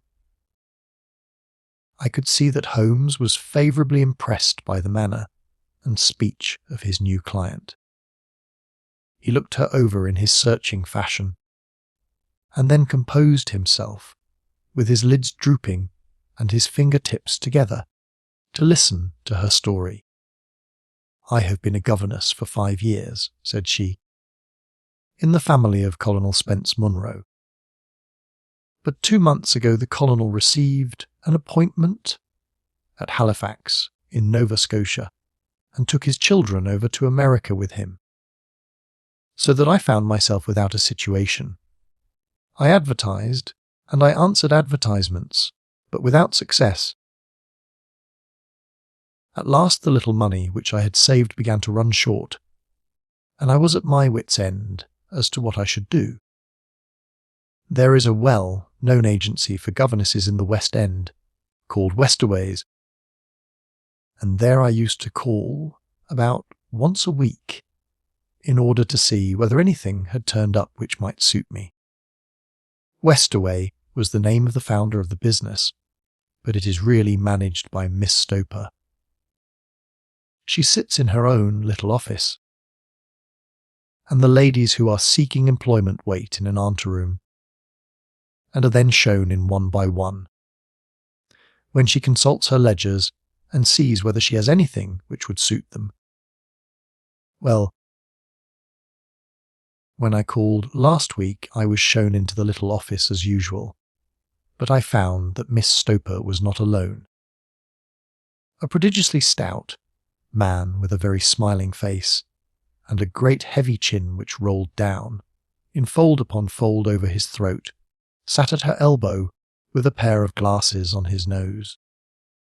looking very earnestly at the ladies who entered. As I came in, he gave quite a jump in his chair and turned quickly to Miss Stoper. "That will do," said he. I could not ask for anything better. "Capital! Capital!" He seemed quite enthusiastic and rubbed his hands together in the most genial fashion. He was such a comfortable-looking man that it was quite a pleasure to look at him. "You are looking for a situation, miss?" he asked. "Yes, sir." "As governess?" "Yes, sir." "And what salary do you ask?" I had £4 a month in my last place with Colonel Spence Munro. "Oh, tut, tut! Sweating." "Rank sweating," he cried, throwing his fat hands out into the air like a man who is in a boiling passion. How could anyone offer so pitiful a sum to a lady with such attractions and accomplishments? "My accomplishments, sir, may be less than you imagine," said I. "A little French, a little German music and drawing." "Tut!" he cried. "This is all quite beside the question. The point is, have you or have you not the bearing and deportment of a lady? There it is in a nutshell. If you have not, you are not fitted for the rearing of a child who may some day play a considerable part in the history of the country. But if you have, why, then, how could any gentleman ask you to condescend to accept anything under the 3 figures? Your salary with me, madam, would commence at £100 a year. You may imagine, Mr. Holmes, that to me, destitute as I was, such an offer seemed almost too good to be true. The gentleman, however, seeing perhaps the look of incredulity upon my face, opened a pocket-book and took out a note. "It is also my custom," said he, smiling in the most pleasant fashion, until his eyes were just 2 little shining slits amid the white creases of his face, "to advance to my young ladies half their salary beforehand, so that they may meet any little expenses of their journey and their wardrobe." It seemed to me that I had never met so fascinating and so thoughtful a man. As I was already in debt to my tradesmen, the advance was a great convenience. And yet there was something unnatural about the whole transaction which made me wish to know a little more before. I quite committed myself. "May I ask where you live, sir?" said I. "Hampshire, charming rural place. The copper beeches, 5 miles on the far side of Winchester. It is the most lovely country, my dear young lady, and the dearest old country house. And my duties, sir, I should be glad to know what they would be. 1 child, 1 dear little romper just 6 years old. Oh, if you could see him killing cockroaches with a slipper! Smack!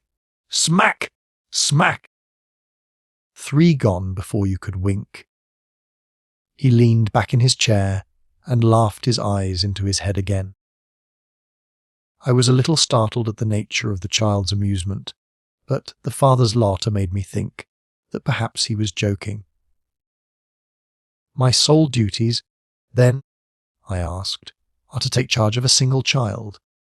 "No, no, not the sole, not the sole, my dear young lady," he cried. "Your duty would be, as I am sure your good sense would suggest, to obey any little commands my wife might give, provided always that they were such commands as a lady might with propriety obey. You see no difficulty, I should be happy to make myself useful." "Quite so. In dress now, for example. We are faddy people, you know, faddy but kind-hearted. If you were asked to wear any dress which we might give you, you would not object to our little whim." "No," said I, considerably astonished at his words. "Or to sit here, or sit there. That would not be offensive to you." "Oh, no. Or to cut your hair quite short before you come to us." I could hardly believe my ears. As you may observe, Mr. Holmes, my hair is somewhat luxuriant and of a rather peculiar tint of chestnut. It has been considered artistic. I could not dream of sacrificing it in this offhand fashion. I am afraid that is quite impossible, said I. He had been watching me eagerly out of his small eyes, and I could see a shadow pass over his face as I spoke. I am afraid that it is quite essential, said he. It is a little fancy of my wife's, and ladies' fancies, you know, madam, ladies' fancies must be consulted. And so you won't cut your hair? No, sir, I really could not, I answered firmly. Ah, very well, then that quite settles the matter. It is a pity, because in other respects you would really have done very nicely. In that case, Miss Stoper, I had best inspect a few more of your young ladies. The manageress had sat all this while busy with her papers without a word to either of us. But she glanced at me now with so much annoyance upon her face that I could not help suspecting that she had lost a handsome commission through my refusal. Do you desire your name to be kept upon the books? She asked. If you please, Miss Stoper. Well, really, it seems rather useless. Since you refuse the most excellent offers in this fashion, said she sharply, you can hardly expect us to exert ourselves to find another such opening for you. Good day to you, Miss Hunter. She struck a gong upon the table, and I was shown out by the page. Well, Mr. Holmes, when I got back to my lodgings and found little enough in the cupboard, and 2 or 3 bills upon the table, I began to ask myself whether I had not done a very foolish thing. After all, if these people had strange fads and expected obedience on the most extraordinary matters, they were at least ready to pay for their eccentricity. Very few governesses in England are getting British pounds on 100 a year. Besides, what use was my hair to me? Many people are improved by wearing it short, and perhaps I should be among the number. Next day, I was inclined to think that I had made a mistake, and by the day after I was sure of it, I had almost overcome my pride so far as to go back to the agency and inquire whether the place was still open when I received this letter from the gentleman himself. I have it here, and I will read it to you. The Copper Beeches, near Winchester. Dear Miss Hunter, Miss Stoper has very kindly given me your address, and I write from here to ask you whether you have reconsidered your decision. My wife is very anxious that you should come, for she has been much attracted by my description of you. We are willing to give British pounds 30 a quarter, or British pounds 120 a year, so as to recompense you for any little inconvenience which our fads may cause you.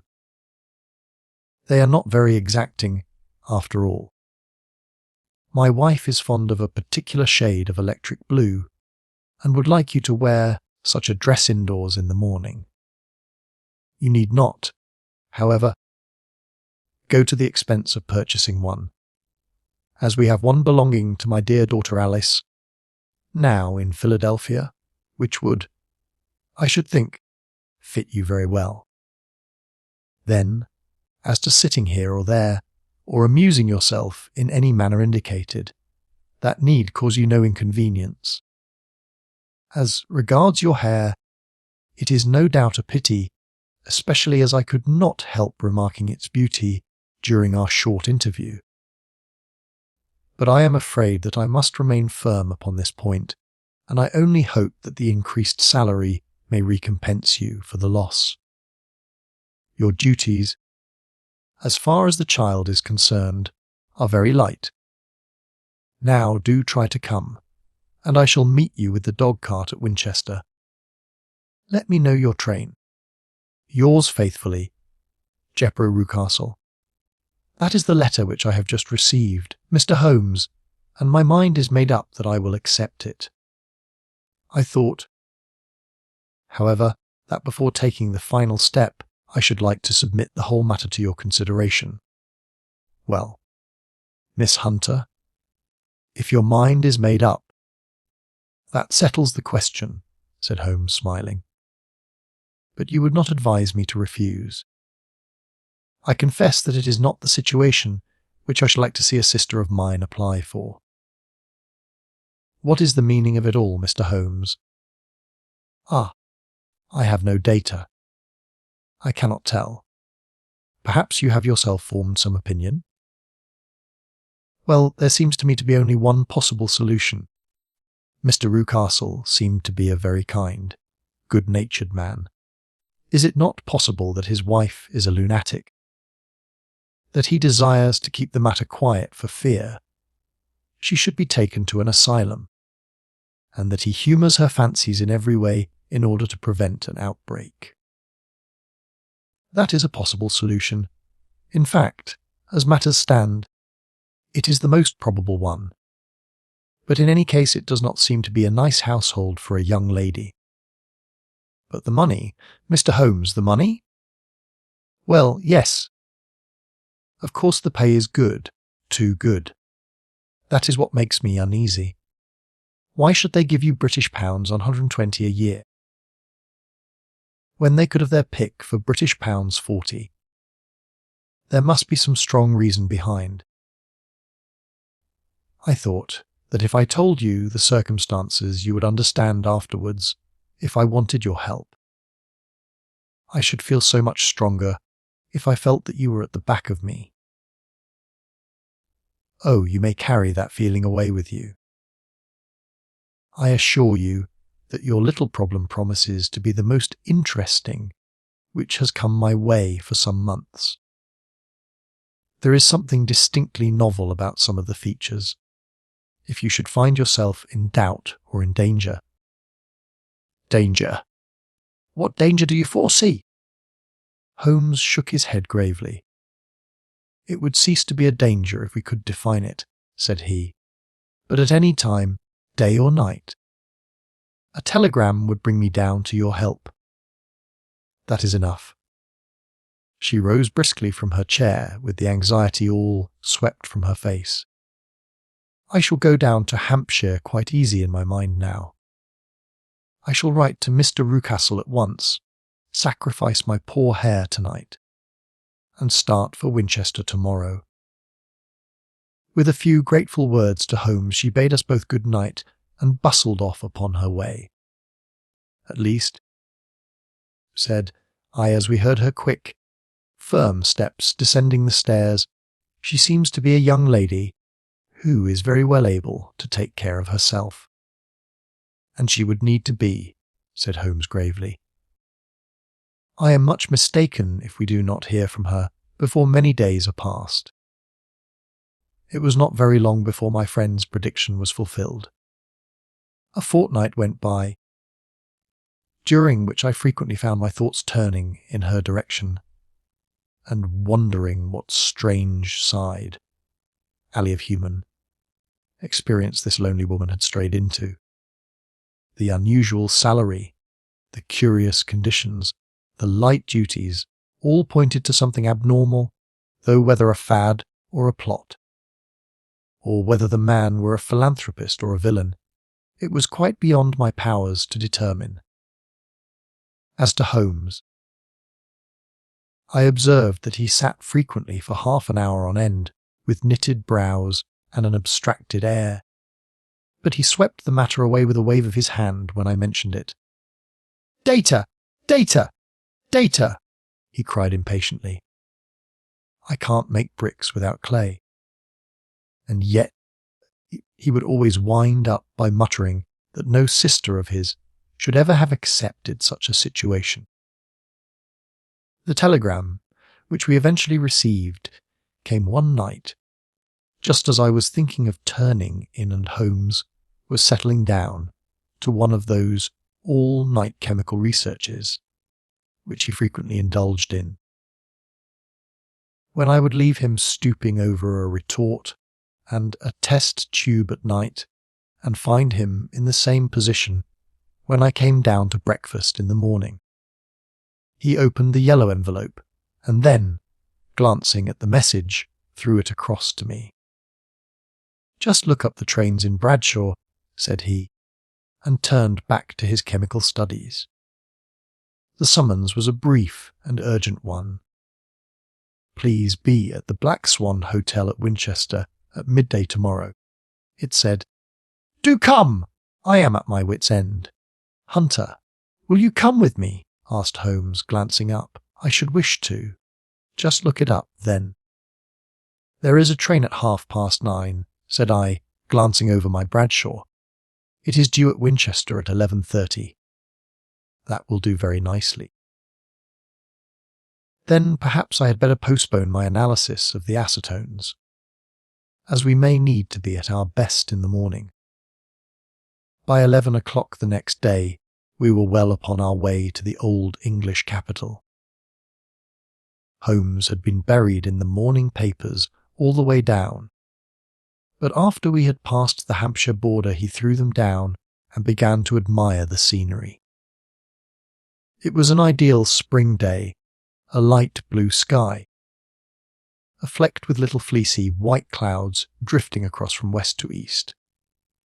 The sun was shining very brightly, and yet there was an exhilarating nip in the air, which set an edge to a man's energy. All over the countryside, away to the rolling hills around Aldershot, the little red and grey roofs of the farm, steadings peeped out from amid the light green of the new foliage. "Are they not fresh and beautiful?" I cried with all the enthusiasm of a man fresh from the fogs of Baker Street. But Holmes shook his head gravely. "Do you know, Watson," said he, "that it is one of the curses of a mind, with a turn like mine, that I must look at everything with reference to my own special subject. You look at these scattered houses, and you are impressed by their beauty. I look at them, and the only thought which comes to me is a feeling of their isolation and of the impunity with which crime may be committed there." "Good heavens!" I cried. Who would associate crime with these dear old homesteads? They always fill me with a certain horror. It is my belief, Watson, founded upon my experience, that the lowest and vilest allies in London do not present a more dreadful record of sin than does the smiling and beautiful countryside. "You horrify me!" But the reason is very obvious. The pressure of public opinion can do in the town what the law cannot accomplish. There is no lane so vile that the scream of a tortured child or the thud of a drunkard's blow does not beget sympathy and indignation among the neighbours, and then the whole machinery of justice is ever so close that a word of complaint can set it going, and there's but a step between the crime and the dock. But look at these lonely houses, each in its own fields, filled for the most part with poor ignorant folk who know little of the law. Think of the deeds of hellish cruelty, the hidden wickedness which may go on, year in, year out, in such places, and none the wiser. Had this lady who appeals to us for help gone to live in Winchester, I should never have had a fear for her. It is the 5 miles of country which makes the danger. Still, it is clear that she is not personally threatened. No, if she can come to Winchester to meet us, she can get away. Quite so, she has her freedom. What can be the matter, then? Can you suggest no explanation? I have devised 7 separate explanations, each of which would cover the facts as far as we know them. But which of these is correct can only be determined by the fresh information which we shall no doubt find waiting for us. Well, there is the tower of the cathedral, and we shall soon learn all that Miss Hunter has to tell. The Black Swan is an inn of repute in the High Street, at no distance from the station, and there we found the young lady waiting for us. She had engaged a sitting room, and our lunch awaited us upon the table. "I am so delighted that you have come," she said earnestly. "It is so very kind of you both. But indeed I do not know what I should do. Your advice will be altogether invaluable to me. Pray tell us what has happened to you." "I will do so. And I must be quick, for I have promised Mr. Rucastle to be back before 3. I got his leave to come into town this morning, though he little knew for what purpose. Let us have everything in its due order." Holmes thrust his long thin legs out towards the fire and composed himself to listen. "In the first place, I may say that I have met, on the whole, with no actual ill treatment from Mr. and Miss Rucastle. It is only fair to them to say that. But I cannot understand them, and I am not easy in my mind about them." "What can you not understand?" "Their reasons for their conduct. But you shall have it all just as it occurred. When I came down, Mr. Rucastle met me here and drove me in his dog-cart to the copper Beeches. It is, as he said, beautifully situated. But it is not beautiful in itself, for it is a large square block of a house, whitewashed, but all stained and streaked with damp and bad weather. There are grounds round it, woods on 3 sides, and on the fourth a field which slopes down to the Southampton High Road, which curves past about 100 yards from the front door. This ground in front belongs to the house, but the woods all round are part of Lord Southerton's preserves. A clump of copper beeches immediately in front of the hall door has given its name to the place. I was driven over by my employer, who was as amiable as ever, and was introduced by him that evening to his wife and the child.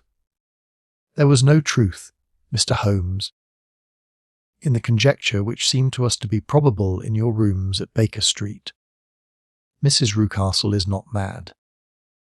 I found her to be a silent, pale-faced woman, much younger than her husband, not more than 30, I should think, while he can hardly be less than 45. From their conversation I have gathered that they have been married about 7 years, that he was a widower, and that his only child by the first wife was the daughter who has gone to Philadelphia. Mr. Rucastle told me in private that the reason why she had left them was that she had an unreasoning aversion to her stepmother. As the daughter could not have been less than 20, I can quite imagine that her position must have been uncomfortable with her father's young wife. Mrs. Rucastle seemed to me to be colourless in mind as well as in feature. She impressed me neither favourably nor the reverse. She was a nonentity. It was easy to see that she was passionately devoted both to her husband and to her little son. Her light grey eyes wandered continually from one to the other, noting every little want, and forestalling it, if possible. He was kind to her also in his bluff, boisterous fashion, and on the whole they seemed to be a happy couple. And yet she had some secret sorrow. This woman. She would often be lost in deep thought, with the saddest look upon her face. More than once I have surprised her in tears. I have thought sometimes that it was the disposition of her child which weighed upon her mind, for I have never met so utterly spoiled and so ill-natured a little creature. He is small for his age, with a head which is quite disproportionately large. His whole life appears to be spent in an alternation between savage fits of passion and gloomy intervals of sulking, giving pain ain to creature weaker than himself seems to be his one idea of amusement, and he shows quite remarkable talent in planning the capture of mice, little birds, and insects. But I would rather not talk about the creature. Mr. Holmes, and indeed, he has little to do with my story. I am glad of all details, remarked my friend, whether they seem to you to be relevant or not. I shall try not to miss anything of importance. The one unpleasant thing about the house, which struck me at once, was the appearance and conduct of the servants. There are only two, a man and his wife. Toller, for that is his name, is a rough, uncouth man, with grizzled hair and whiskers and a perpetual smell of drink. Twice since I have been with them he has been quite drunk, and yet Mr. Rucastle seemed to take no notice of it. His wife is a very tall and strong woman with a sour face, as silent as Miss Rucastle and much less amiable. They are a most unpleasant couple, but fortunately I spend most of my time in the nursery and my own room, which are next to each other in one corner of the building. For 2 days after my arrival at the copper Beeches my life was very quiet. On the third, Mrs. Rucastle came down just after breakfast and whispered something to her husband. "Oh yes," said he, turning to me, "we are very much obliged to you, Miss Hunter, for falling in with our whims so far as to cut your hair. I assure you that it has not detracted in the tiniest iota from your appearance. We shall now see how the electric blue dress will become you. You will find it laid out upon the bed in your room, and if you would be so good as to put it on, we should both be extremely obliged."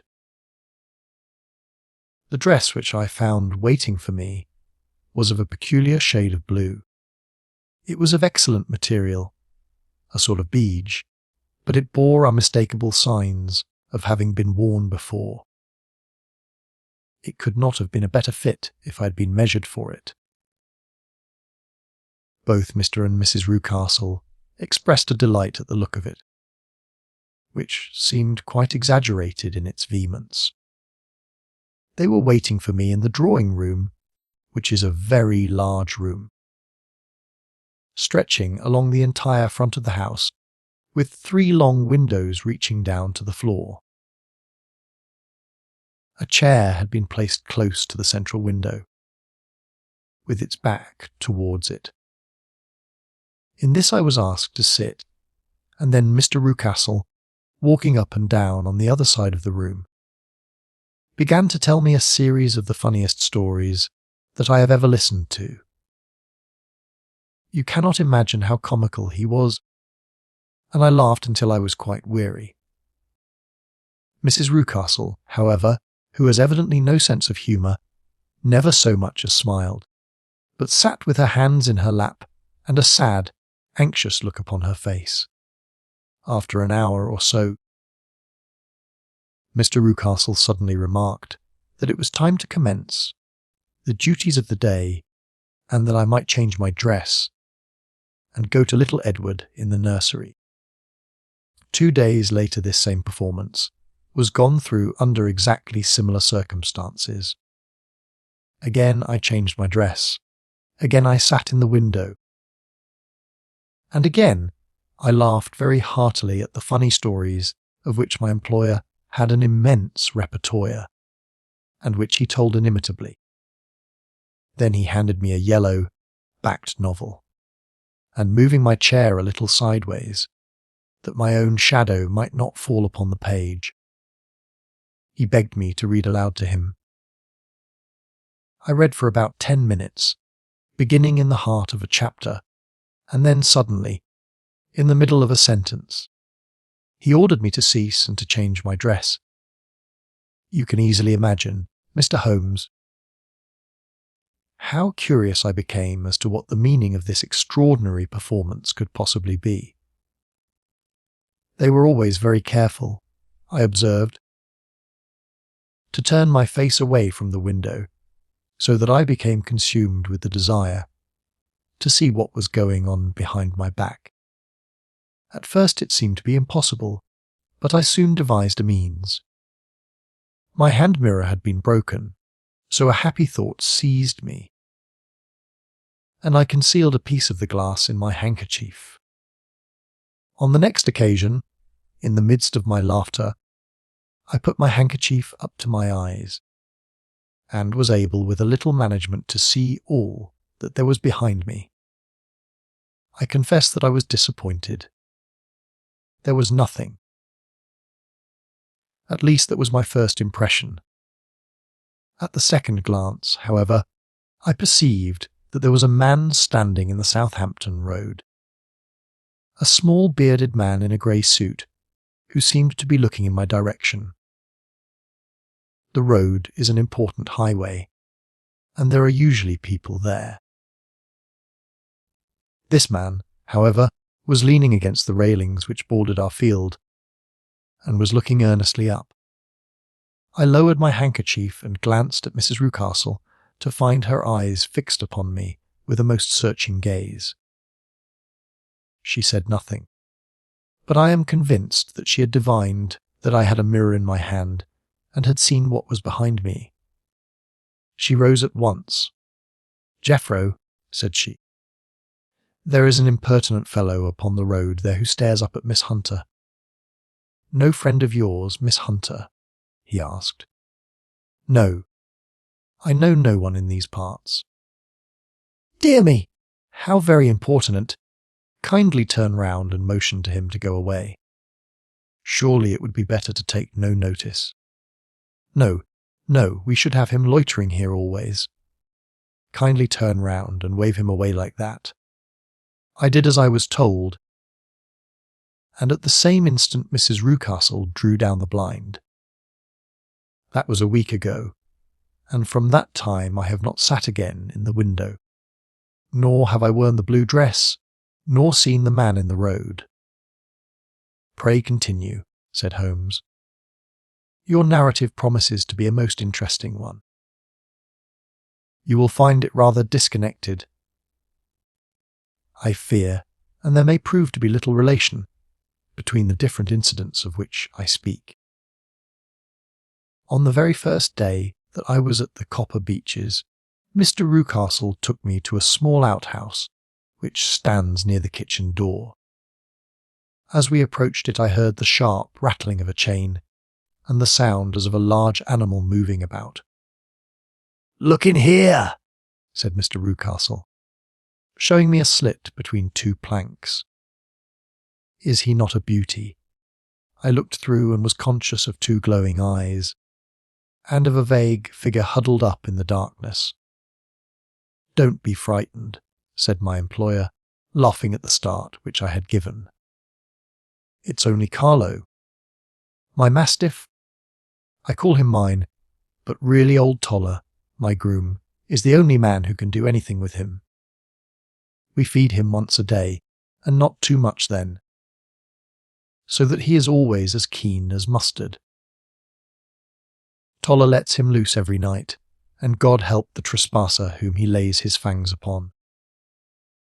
For goodness' sake, don't you ever on any pretext set your foot over the threshold at night, for it's as much as your life is worth." The warning was no idle one, for 2 nights. I happened to look out of my bedroom window about 2 o'clock in the morning. It was a beautiful moonlight night, and the lawn in front of the house was silvered over and almost as bright as day. I was standing, wrapped in the peaceful beauty of the scene, when I was aware that something was moving under the shadow of the Copper Beeches. As it emerged into the moonshine, I saw what it was. It was a giant dog, as large as a calf, tawny tinted, with hanging jowl, black muzzle, and huge projecting bones. It walked slowly across the lawn and vanished into the shadow upon the other side. That dreadful sentinel sent a chill to my heart, which I do not think that any burglar could have done. And now I have a very strange experience to tell you. I had, as you know, cut off my hair in London, and I had placed it in a great coil at the bottom of my trunk. One evening, after the child was in bed, I began to amuse myself by examining the furniture of my room, and by rearranging my own little things. There was an old chest of drawers in the room, the two upper ones empty and open, the lower one locked.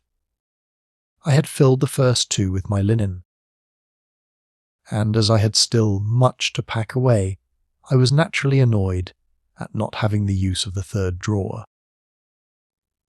It struck me that it might have been fastened by a mere oversight, so I took out my bunch of keys and tried to open it. The very first key fitted to perfection, and I drew the drawer open. There was only one thing in it, but I am sure that you would never guess what it was. It was my coil of hair. I took it up and examined it. It was of the same peculiar tint and the same thickness. But then the impossibility of the thing obtruded itself upon me. How could my hair have been locked in the drawer? With trembling hands I undid my trunk, and turned out the contents and drew from the bottom my own hair. I laid the two tresses together, and I assure you that they were identical. Was it not extraordinary? Puzzle as I would, I could make nothing at all of what it meant. I returned the strange hair to the drawer, and I said nothing of the matter to the Rucastles, as I felt that I had put myself in the wrong by opening a drawer which they had locked. I am naturally observant, as you may have remarked, Mr. Holmes, and I soon had a pretty good plan of the whole house in my head. There was one wing, however, which appeared not to be inhabited at all. A door which led into the quarters of the Tollers opened into this suite, but it was invariably locked. One day, however, as I ascended the stair, I met de Rucastle coming out through this door, his keys in his hand, and a look on his face which made him a very different person to the round, jovial man to whom I was accustomed. His cheeks were red, his brow was all crinkled with anger, and the veins stood out at his temples with passion. He locked the door and hurried past me without a word or a look. This aroused my curiosity, so when I went out for a walk in the grounds with my charge, I strolled round to the side from which I could see the windows of this part of the house.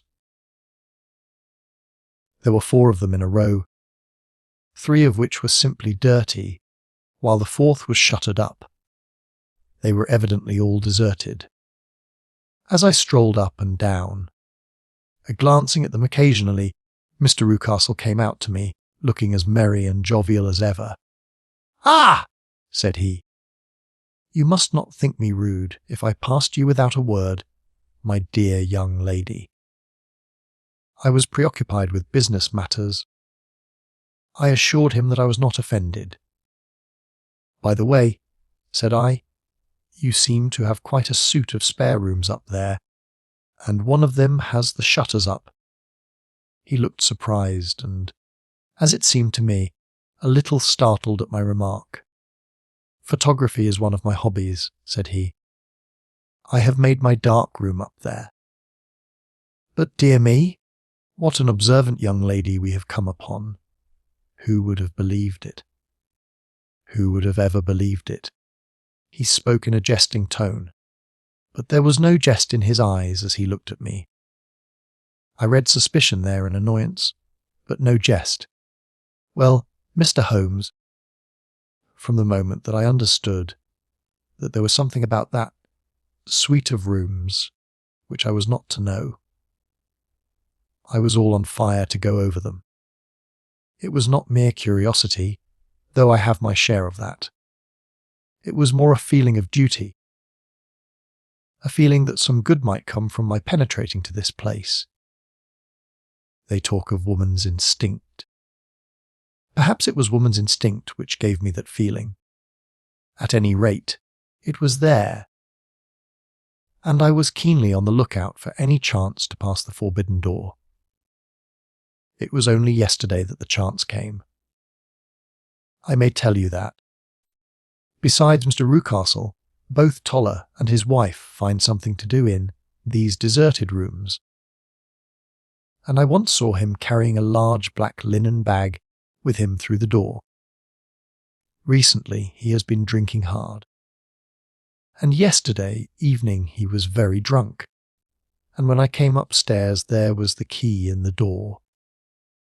I have no doubt at all that he had left it there. Mr. and Mrs. Rucastle were both downstairs, and the child was with them, so that I had an admirable opportunity. I turned the key gently in the lock, opened the door, and slipped through. There was a little passage in front of me, unpapered and uncarpeted, which turned at a right angle at the farther end. Round this corner were 3 doors in a line, the first and third of which were open. They each led into an empty room, dusty and cheerless, with 2 windows in the one and one in the other, so thick with dirt that the evening light glimmered dimly through them. The centre door was closed, and across the outside of it had been fastened one of the broad bars of an iron bed, padlocked at one to a ring in the wall, and fastened at the other with stout cord. The door itself was locked as well, and the key was not there. This barricaded door corresponded clearly with the shuttered window outside, and yet I could see by the glimmer from beneath it the room was not in darkness. Evidently there was a skylight which let in light from above. As I stood in the passage gazing at the sinister door, and wondering what secret it might veil, I suddenly heard the sound of steps within the room and saw a shadow pass backward and forward against the little slit of dim light which shone out from under the door. A mad, unreasoning terror rose up in me at the sight, Mr. Holmes. My overstrong nerves failed me suddenly, and I turned and ran as though some dreadful hand were behind me clutching at the skirt of my dress. I rushed down the passage, through the door, and straight into the arms of Mr. Rucastle, who was waiting outside. "So," said he, smiling, "it was you, then? I thought that it must be when I saw the door open." "Oh, I am so frightened," I panted. "My dear young lady! My dear young lady!" You cannot think how caressing and soothing his manner was, and what has frightened you. My dear young lady. But his voice was just a little too coaxing. He overdid it. I was keenly on my guard against him. "I was foolish enough to go into the empty wing," I answered. "But it is so lonely and airy in this dim light that I was frightened and ran out again."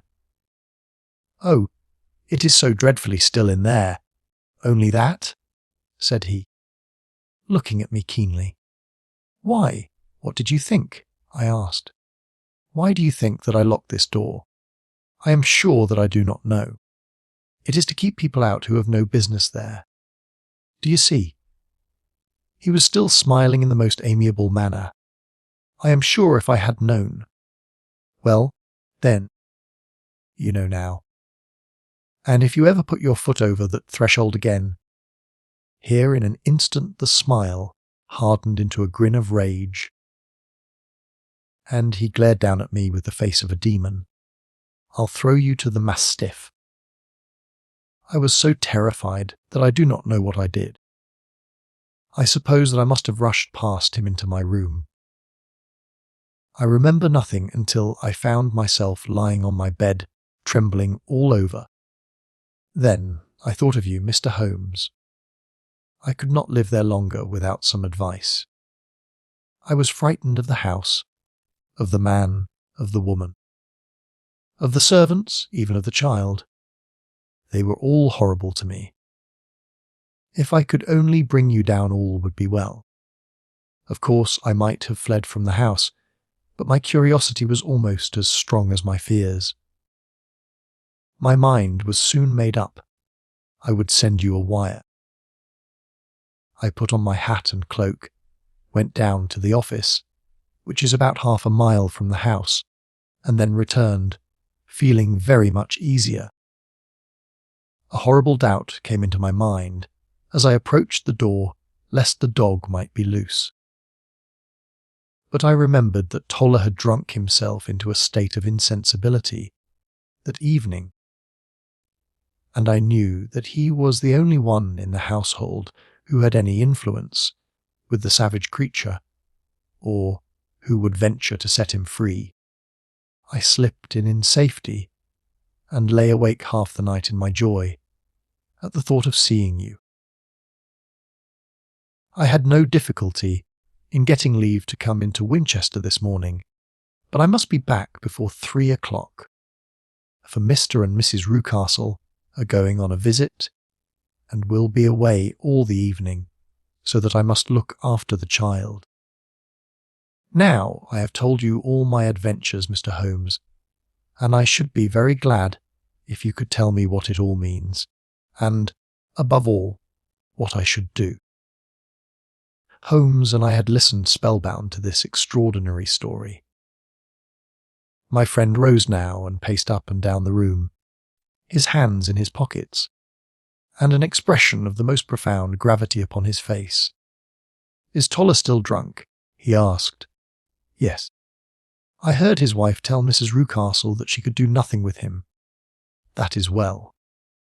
"And the Rucastles go out tonight?" "Yes." "Is there a cellar with a good strong lock?"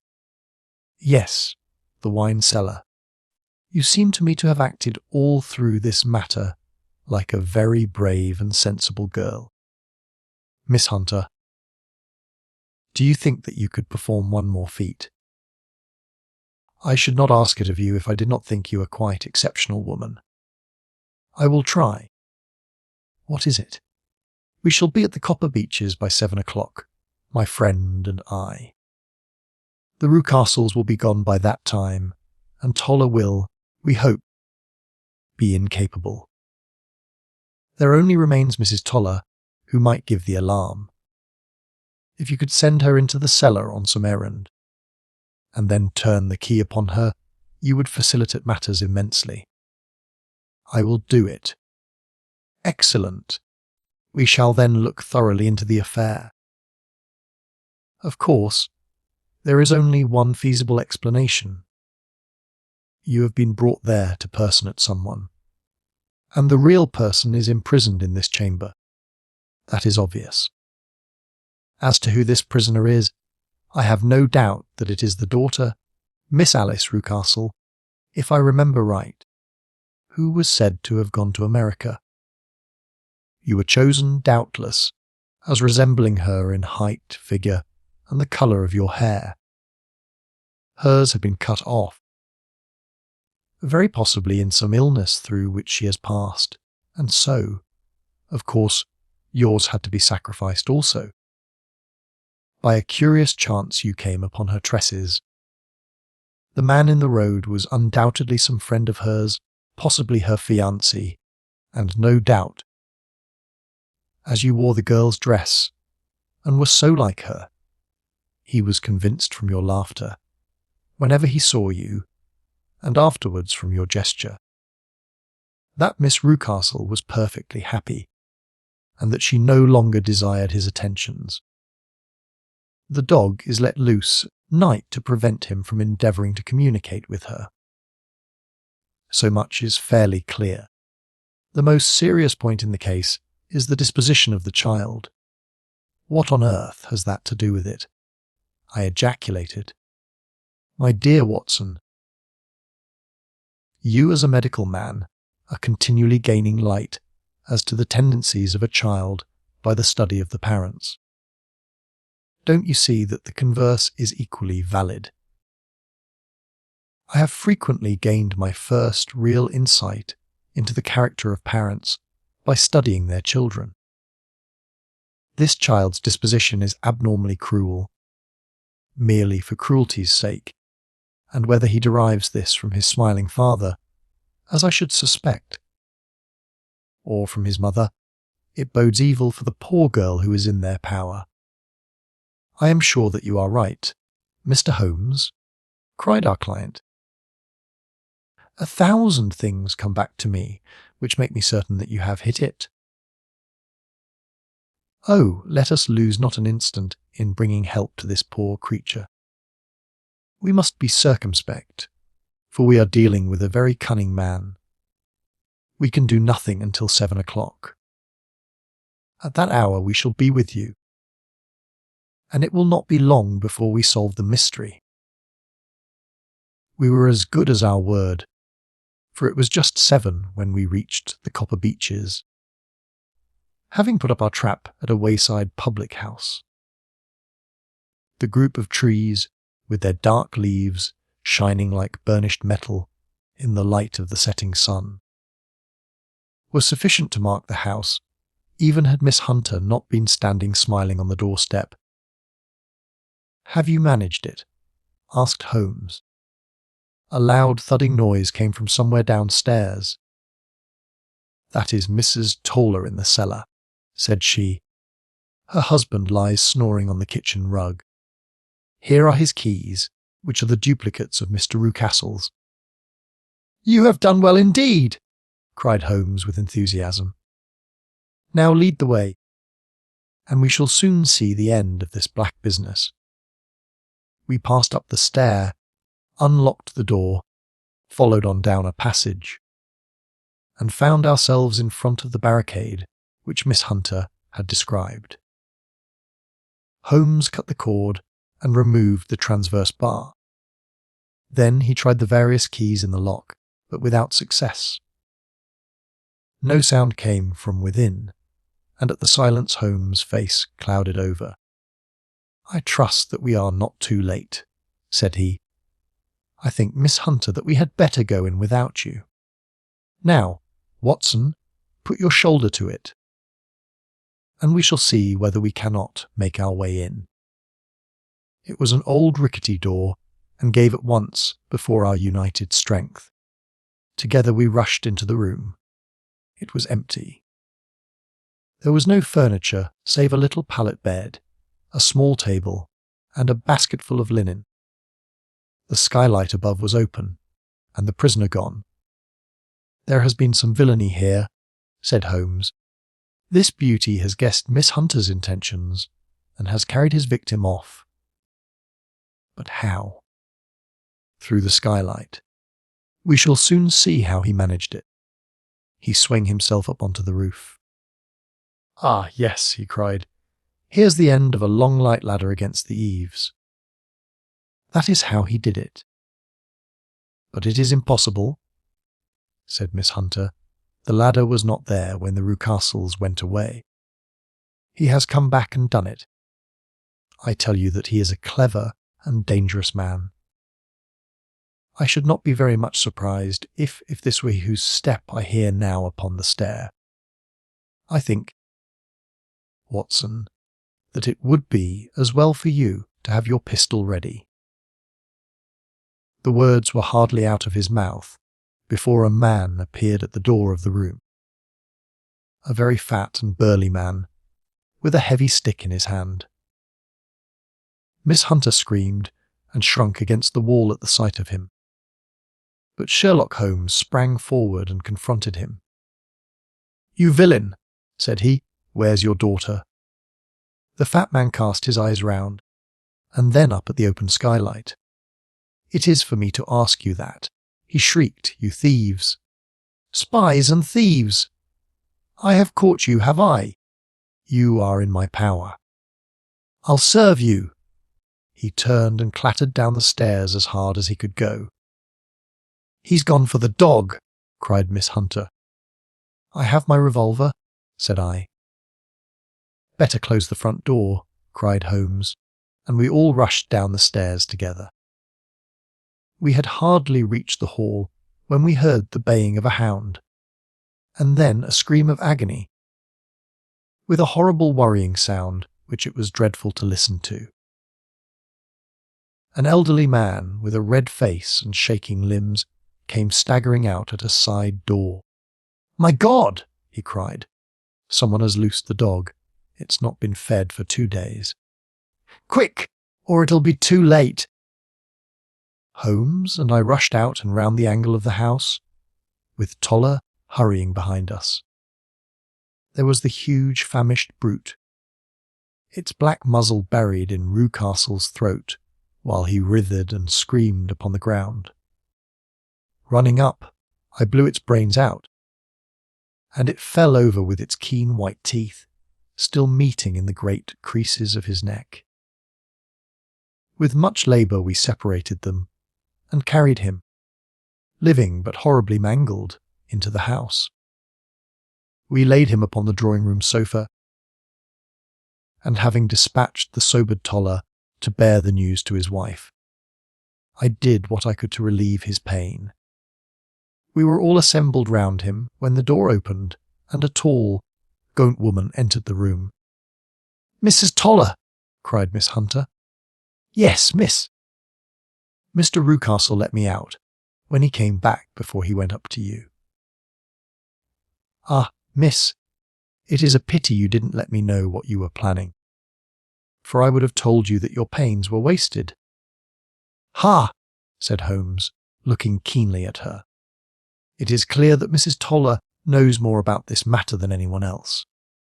"Yes, sir, I do, and I am ready enough to tell what I know." "Then, pray, sit down, and let us hear it, for there are several points on which I must confess that I am still in the dark." "I will soon make it clear to you," said she, "and I'd have done so before now, if I could have got out from the cellar. If there's police court business over this, you'll remember that I was the one that stood your friend, and that I was Miss Alice's friend too. She was never happy at home. Miss Alice wasn't, from the time that her father married again. She was slighted like, and had no say in anything. But it never really became bad for her until after she met Mr. Fowler at a friend's house. As well as I could learn, Miss Alice had rights of her own by will, but she was so quiet and patient, that she never said a word about them, but just left everything in Mr. Rucastle's hands. He knew he was safe with her. But when there was a chance of a husband coming forward, who would ask for all that the law would give him, then her father thought it time to put a stop on it. He wanted her to sign a paper, so that whether she married or not, he could use her money. When she wouldn't do it, he kept on worrying her until she got brain fever, and for 6 weeks was at death's door. Then she got better at last, all worn to a shadow, and with her beautiful hair cut off, but that didn't make no change in her young man, and he stuck to her as true as man could be. "Ah," said Holmes, "I think that what you have been good enough to tell us makes the matter fairly clear, and that I can deduce all that remains. Mr. Rucastle, then, I presume, took to this system of imprisonment." "Yes, sir." "And brought Miss Hunter down from London in order to get rid of the disagreeable persistence of Mr. Fowler." "That was it, sir. But Mr. Fowler, being a persevering man, as a good seaman should be, blockaded the house, and having met you succeeded by certain arguments, metallic or otherwise, in convincing you that your interests were the same as his. Mr. Fowler was a very kind-spoken, free-handed gentleman," said Mrs. Toller serenely. and in this way he managed that your good man should have no want of drink, and that a ladder should be ready at the moment when your master had gone out. You have it, sir, just as it happened. I am sure we owe you an apology. Mrs. Toller, said Holmes, for you have certainly cleared up everything which puzzled us. And here comes the country surgeon and Mrs. Rucastle, so I think, Watson, that we had best escort Miss Hunter back to Winchester, as it seems to me that our locus standi now is rather a questionable one. And thus was solved the mystery of the sinister house with the copper beeches in front of the door. Mr. Rucastle survived, but was always a broken man, kept alive solely through the care of his devoted wife. They still live with their old servants, who probably know so much of Rucastle's past life that he finds it difficult to part from them. Mr. Fowler and Miss Rucastle were married by special licence in Southampton the day after their flight, and he is now the holder of a government appointment in the island of Mauritius. As to Miss Violet Hunter, my friend Holmes, rather to my disappointment, manifested no further interest in her when once she had ceased to be the centre of one of his problems, and she is now the head of a private school at Walsall, where I believe that she has met with considerable success. Investigation 11. The Yellow Face. In publishing these short sketches based upon the numerous cases in which my companion's singular gifts singular made us, the listeners, to, and eventually the actors in, some strange drama, it is only natural that I should dwell rather upon his successes than upon his failures. And this not so much for the sake of his reputation, for, indeed, it was when he was at his wits' end that his energy and his versatility were most admirable, but because where he failed it happened too often that no one else succeeded, and that the tale was left forever without a conclusion. Now and again, however, it chanced that even when he erred, the truth was still discovered. I have noted of some half-dozen cases of the kind, of which the affair of the second stain and that which I am now about to recount are the two which present the strongest features of interest. Sherlock Holmes was a man who seldom took exercise for exercise's sake. Few men were capable of greater muscular effort, and he was undoubtedly one of the finest boxers of his weight that I have ever seen. But he looked upon aimless bodily exertion as a waste of energy, and he seldom bestirred himself save when there was some professional object to be served. Then he was absolutely untiring and indefatigable.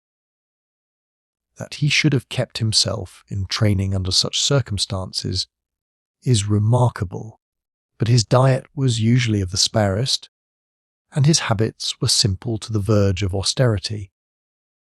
Save for the occasional use of cocaine, he had no vices, and he only turned to the drug as a protest against the monotony of existence when cases were scanty and the papers uninteresting. One day in early spring he had so far relaxed as to go for a walk with me in the park, where the first faint shoots of green were breaking out upon the elms, and the sticky spear heads of the chestnuts were just beginning to burst into their five-fold leaves. For 2 hours we rambled about together, in silence for the most part, as befits two men who know each other intimately. It was nearly 5 before we were back in Baker Street once more. "Beg pardon, sir," said our page boy as he opened the door. "There's been a gentleman here asking for you, sir." Holmes glanced reproachfully at me. "So much for afternoon walks," said he. "Has this gentleman gone, then?" Yes, sir. Didn't you ask him in? Yes, sir. He came in. How long did he wait? Half an hour, sir. He was a very restless gentleman, sir, a walk-in, and a stampin' all the time he was here. I was waitin' outside the door, sir, and I could hear him. At last he outs into the passage, and he cries, 'Is that man never going to come?' Those were his very words, sir. 'You'll only need to wait a little longer,' says I. 'Then I'll wait in the open air, for I feel half choked,' says he. 'I'll be back before long.' And with it he ups and he outs, and all I could say wouldn't hold him back. 'Well, you did your best,' said Holmes, as we walked into our room. 'It's very annoying, though, Watson. I was badly in need of a case, and this looks, from the man's impatience, as if it were of importance. Hello! That's not your pipe on the table. He must have left his behind him. A nice old briar with a good long stem of what the tobacconists call amber. I wonder how many real amber mouthpieces there are in London. Some people think that a fly in it is a sign. Well, he must have been disturbed in his mind to leave a pipe behind him, which he evidently values highly. How do you know that he values it highly? I asked. Well, I should put the original cost of the pipe at 7 and 6 pence. Now it has, you see, been twice mended, once in the wooden stem and once in the amber. Each of these mends done, as you observe, with silver bands, must have cost more than the pipe did originally. The man must value the pipe highly when he prefers to patch it up rather than buy a new one with the same money. Anything else? I asked. For Holmes was turning the pipe about in his hand and staring it in his peculiar pensive way. He held it up and tapped on it with his long, thin forefinger, as a professor might who was lecturing on a bone. Pipes are occasionally of extraordinary interest, said he. Nothing has more individuality, save perhaps watches and bootlaces. The indications here, however, are neither very marked nor very important. The owner is obviously a muscular man, left-handed, with an excellent set of teeth, careless in his habits, and with no need to practice economy. My friend threw out the information in a very offhand way, but I saw that he cocked his eye at me, to see if I had followed his reasoning. You think a man must be well to know if he smokes a 7-shilling pipe, said I. This is Grosvenor mixture at 8 pence an ounce, Holmes answered, knocking a little out on his palm. As he might get an excellent smoke for half the price, he has no need to practise economy. And the other points. He has been in the habit of lighting his pipe at lamps and gas jets. You can see that it is quite charred all down one side. Of course, a match could not have done that. Why should a man hold a match to the side of his pipe? But you cannot light it at a lamp without getting the bowl charred. And it is all on the right side of the pipe. From that I gather that he is a left-handed man. You hold your own pipe to the lamp, and see how naturally you, being right-handed, hold the left side to the flame. You might do it once the other way, but not as a constancy. This has always been held so. Then he has bitten through his amber. It takes a muscular, energetic fellow, and one with a good set of teeth, to do that. But if I am not mistaken, I hear him upon the stair, so we shall have something more interesting than his pipe to study. An instant later our door opened, and a tall young man entered the room. He was well but quietly dressed in a dark grey suit, and carried a brown wide awake in his hand. I should have put him at about 30, though he was really some years older. "I beg your pardon," said he, with some embarrassment. "I suppose I should have knocked." "Yes, of course I should have knocked. The fact is that I am a little upset, and you must put it all down to that." He passed his hand over his forehead like a man who is half dazed, and then fell rather than sat down upon a chair. "I can see that you have not slept for a night or two," said Holmes, in his easy, genial way. "That tries a man's nerves more than work, and more even than pleasure. May I ask how I can help you?" "I wanted your advice, sir. I don't know what to do, and my whole life seems to have gone to pieces." "You wish to employ me as a consulting detective." "Not that only. I want your opinion as a judicious man, as a man of the world. I want to know what I ought to do next. I hope to God you'll be able to tell me." He spoke in little, sharp, jerky outbursts, and it seemed to me that to speak at all was very painful to him, and that his will all through was overriding his inclinations. "It's a very delicate thing," said he. "One does not like to speak of one's domestic affairs to strangers. It seems dreadful to discuss the conduct of one's wife with two men whom I have never seen before. It's horrible to have to do it, but I've got to the end of my tether, and I must have advice." "My dear Mr. Grant Munro," began Holmes. Our visitor sprang from his chair. "What?" he cried. "You know my name." "If you wish to preserve your incognito," said Holmes, smiling, "I would suggest that you cease to write your name upon the lining of your hat, or else that you turn the crown towards the person whom you are addressing. I was about to say that my friend and I have listened to a good many strange secrets in this room, and that we have had the good fortune to bring peace to many troubled souls. I trust that we may do as much for you. Might I beg you, as time may prove to be of importance, to furnish me with the facts of your case without further delay?"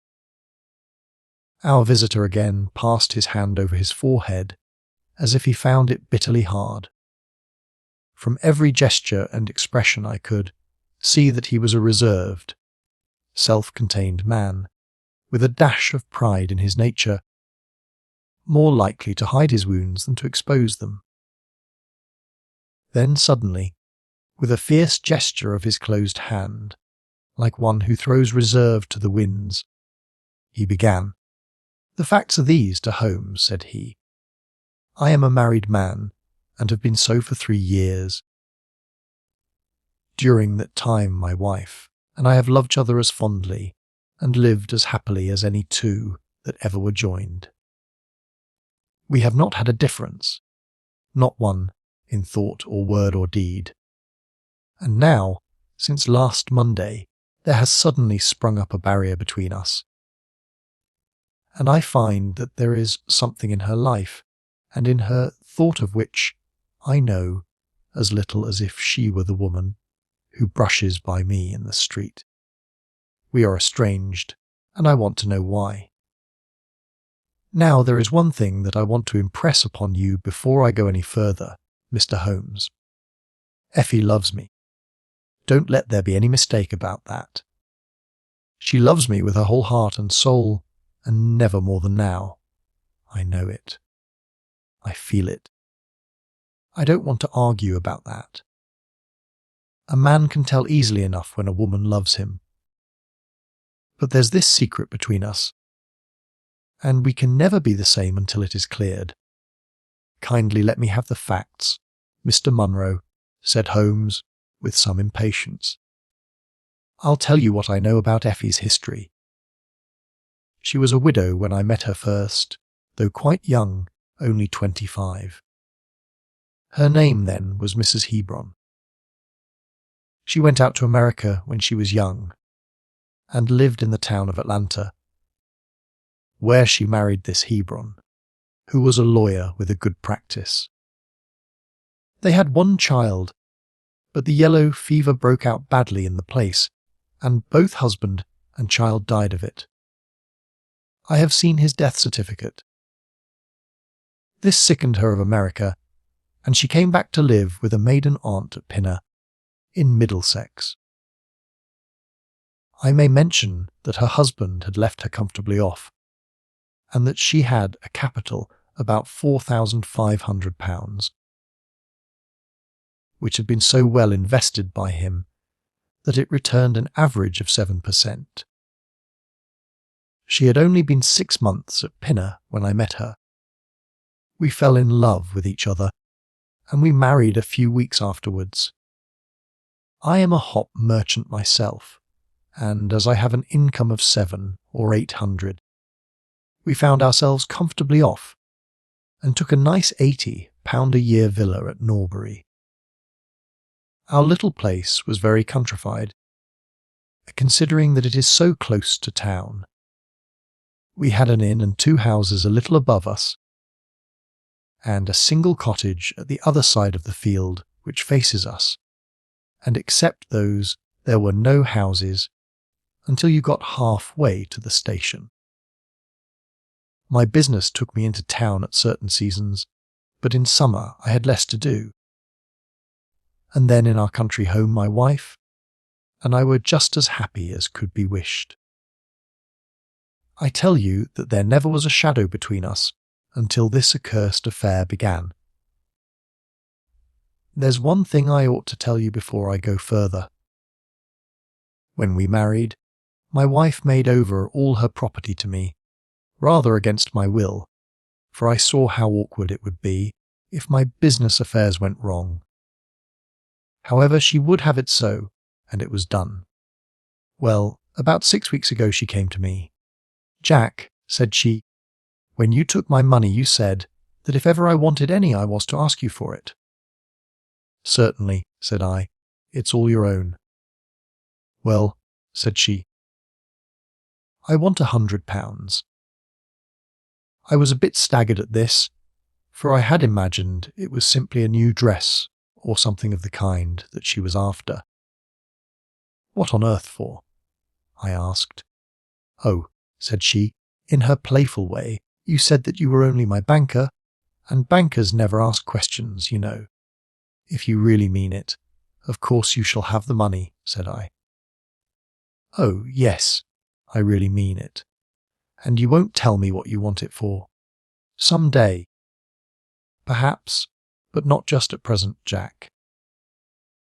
So I had to be content with that, though it was the first time that there had ever been any secret between us. I gave her a cheque, and I never thought any more of the matter. It may have nothing to do with what came afterwards, but I thought it only right to mention it. Well, I told you just now that there is a cottage not far from our house. There is just a field between us. But to reach it you have to go along the road and then turn down a lane. Just beyond, it is a nice little grove of Scotch firs. And I used to be very fond of strolling down there, for trees are always a neighbourly kind of things. The cottage had been standing empty this 8 months, and it was a pity, for it was a pretty 2-storied place, with an old-fashioned porch and honeysuckle about it. I have stood many a time and thought what a neat little homestead it would make. Well, last Monday evening I was taking a stroll down that way, when I met an empty van coming up the lane, and saw a pile of carpets and things lying about on the grass plot beside the porch. It was clear that the cottage had at last been let. I walked past it, and wondered what sort of folk they were who had come to live so near us. And as I looked I suddenly became aware that a face was watching me out of one of the upper windows. I don't know what there was about that face. Mr. Holmes, but it seemed to send a chill right down my back.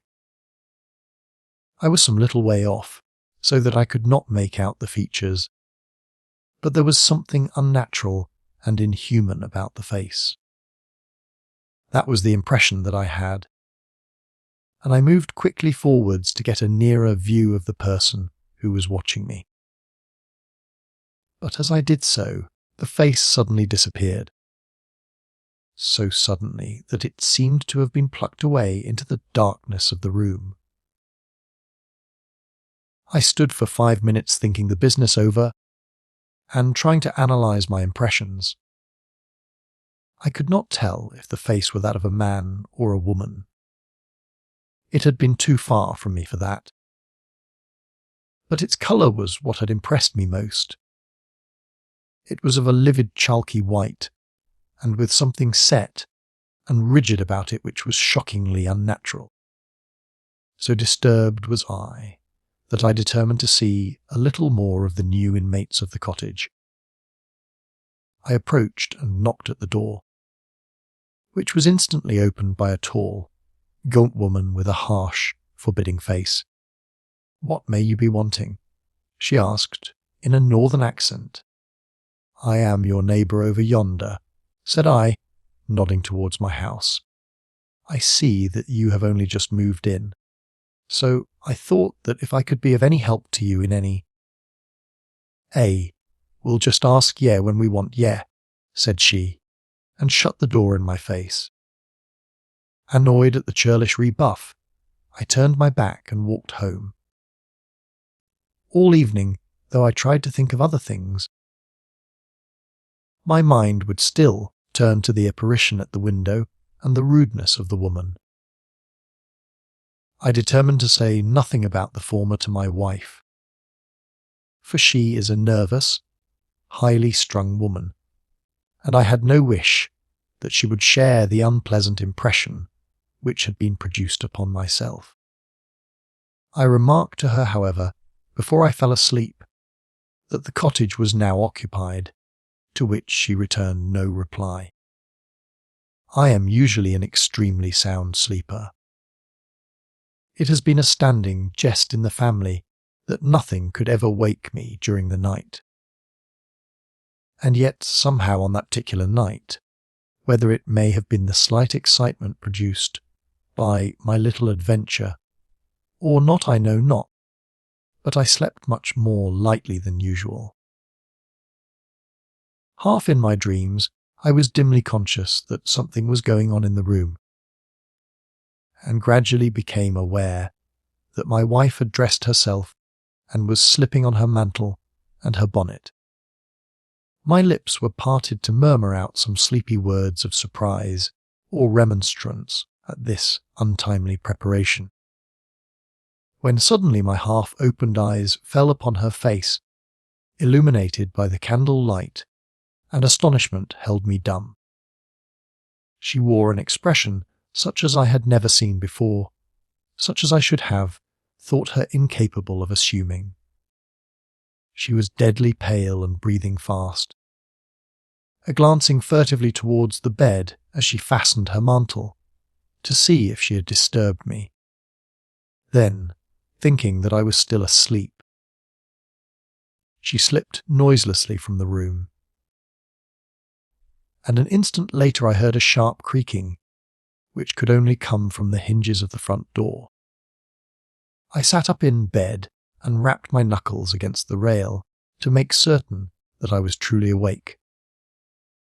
Then I took my watch from under the pillow. It was 3 in the morning. What on this earth could my wife be doing out on the country road at 3 in the morning? I had sat for about 20 minutes turning the thing over in my mind and trying to find some possible explanation. The more I thought, the more extraordinary and inexplicable did it appear.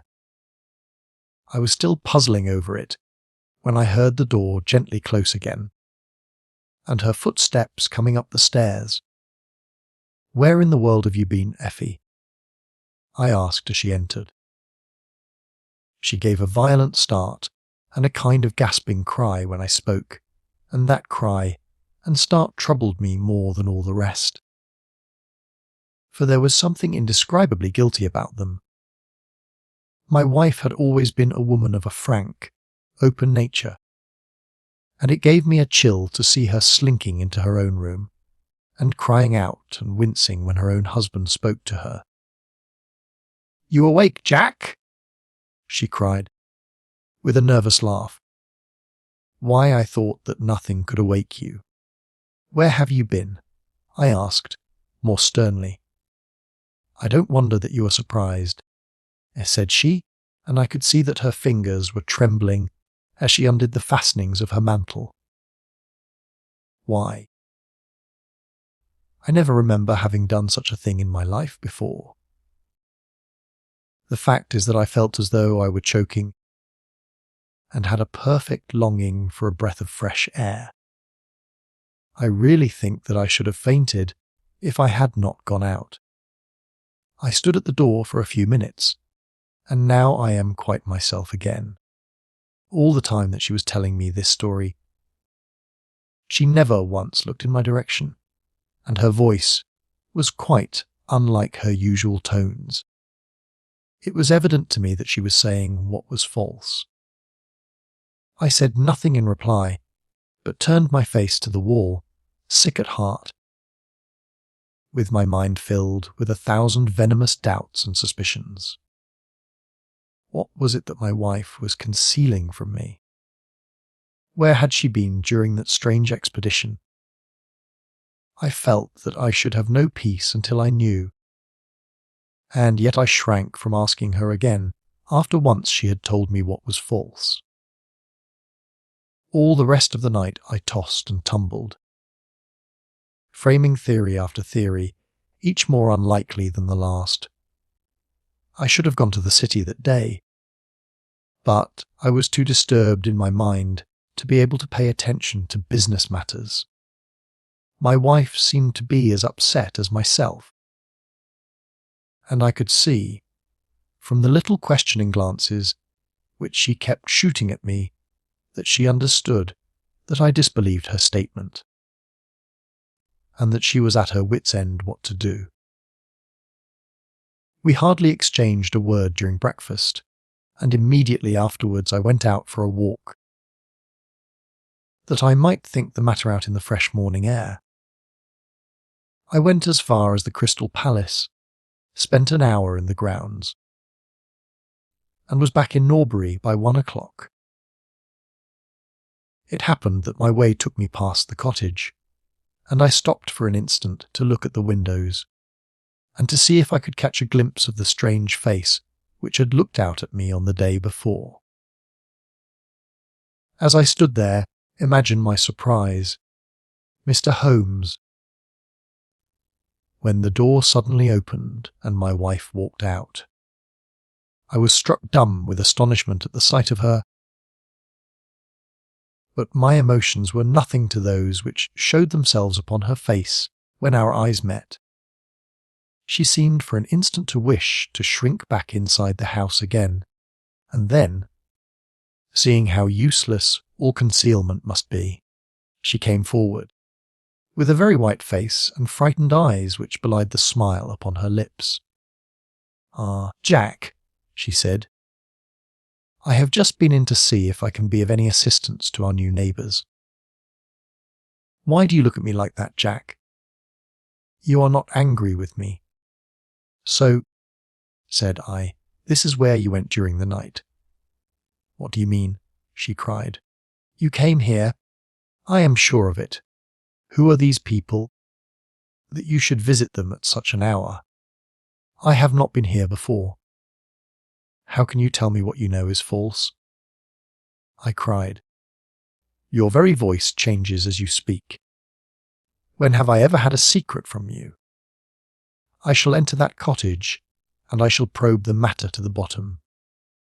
"No, no, Jack, for God's sake!" she gasped in uncontrollable emotion. Then, as I approached the door, she seized my sleeve and pulled me back with convulsive strength. "I implore you not to do this, Jack," she cried. I swear that I will tell you everything some day, but nothing but misery can come of it if you enter that cottage." Then, as I tried to shake her off, she clung to me in a frenzy of entreaty. "Trust me, Jack," she cried. "Trust me only this once. You will never have cause to regret it. You know that I would not have a secret from you if it were not for your own sake. Our whole lives are at stake in this. If you come home with me, all will be well. If you force your way into that cottage, all is over between us." There was such earnestness, such despair in her manner that her words arrested me, and I stood irresolute before the door. "I will trust you on one condition, and on one condition only," said I at last. "It is that this mystery comes to an end from now. You are at liberty to preserve your secret. But you must promise me that there shall be no more nightly visits, no more doings which are kept from my knowledge. I am willing to forget those which are past, if you will promise that there shall be no more in the future." "I was sure that you would trust me," she cried with a great sigh of relief. "It shall be just as you wish. Come away, oh, come away up to the house." Still pulling at my sleeve, she led me away from the cottage. As we went, I glanced back, and there was that yellow livid face watching us out of the upper window. What link could there be between that creature and my wife? Or how could the coarse, rough woman whom I had seen the day before be connected with her? It was a strange puzzle, and yet I knew that my mind could never know ease again until I had solved it. For 2 days after this I stayed at home, and my wife appeared to abide loyally by our engagement, for, as far as I know, she never stirred out of the house. On the 3rd day, however, I had ample evidence that her solemn promise was not enough to hold her back from this secret influence, which drew her away from her husband and her duty.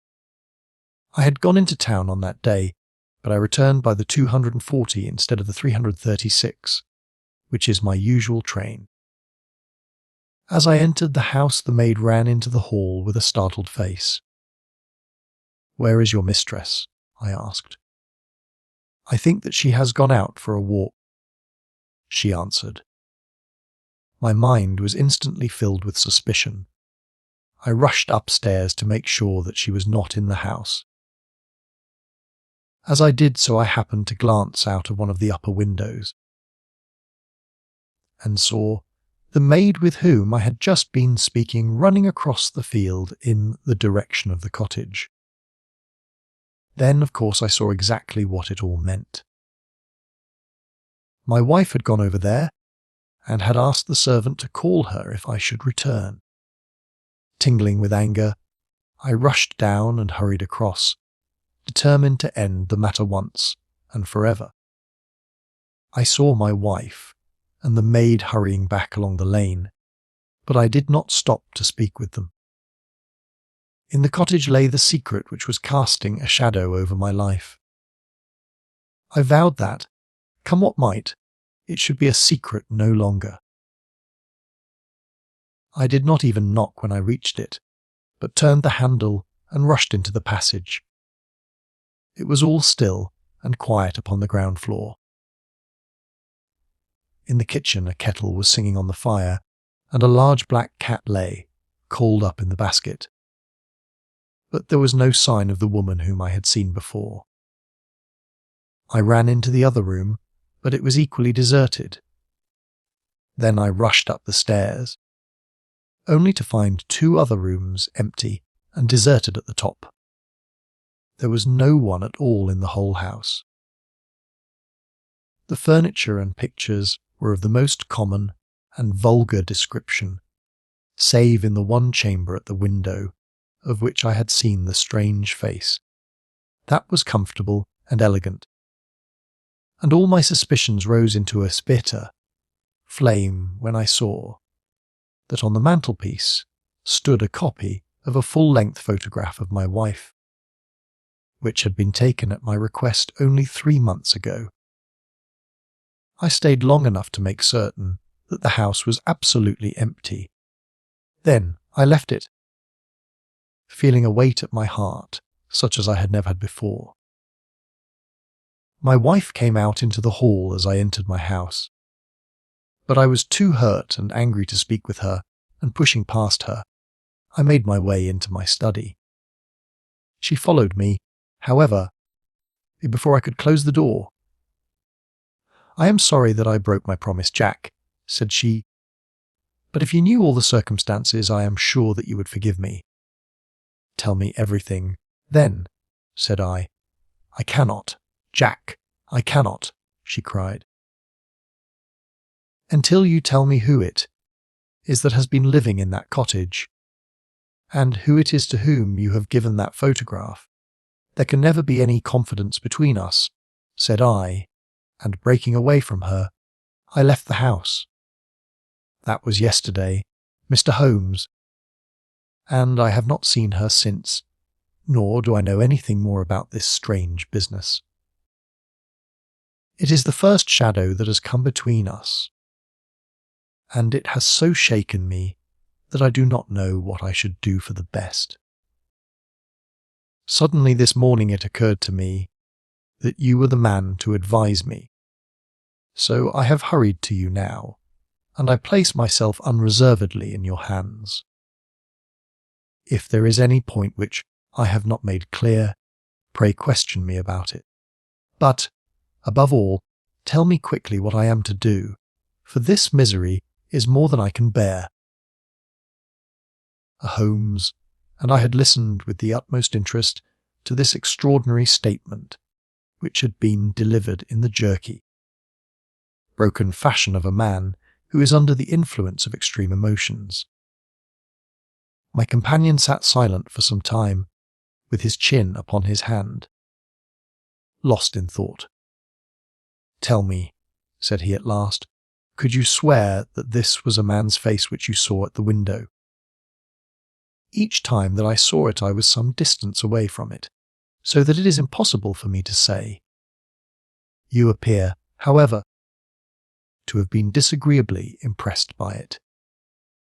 It seemed to be of an unnatural colour, and to have a strange rigidity about the features. When I approached, it vanished with a jerk. How long is it since your wife asked you for £100? "Nearly 2 months. Have you ever seen a photograph of her first husband?" "No.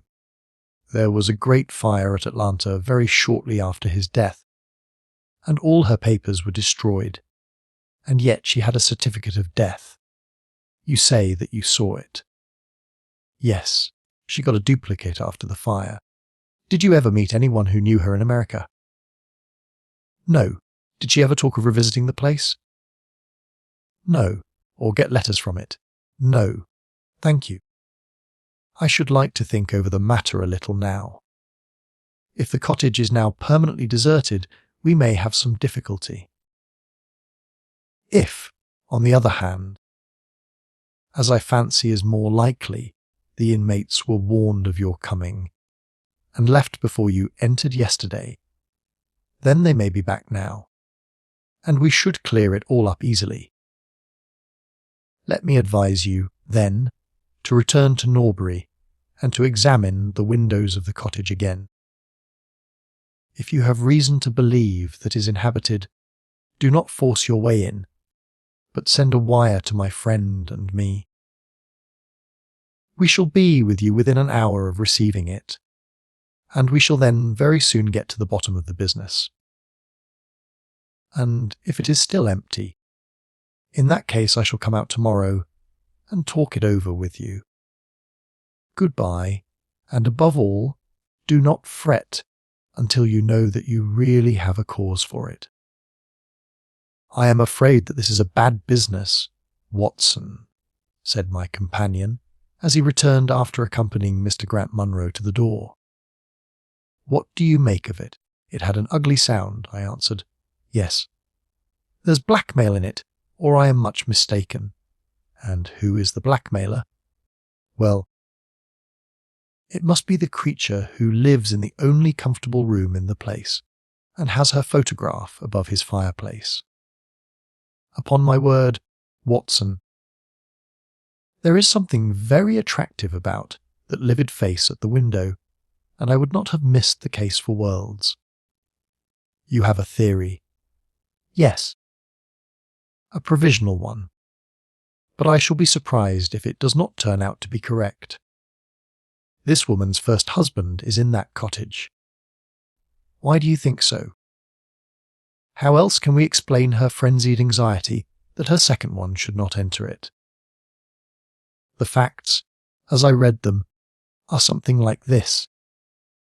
This woman was married in America. Her husband developed some hateful qualities, or shall we say that he contracted some loathsome disease, and became a leaper or an imbecile. She flies from him at last, returns to England, changes her name, and starts her life, as she thinks, afresh. She has been married 3 years, and believes that her position is quite secure.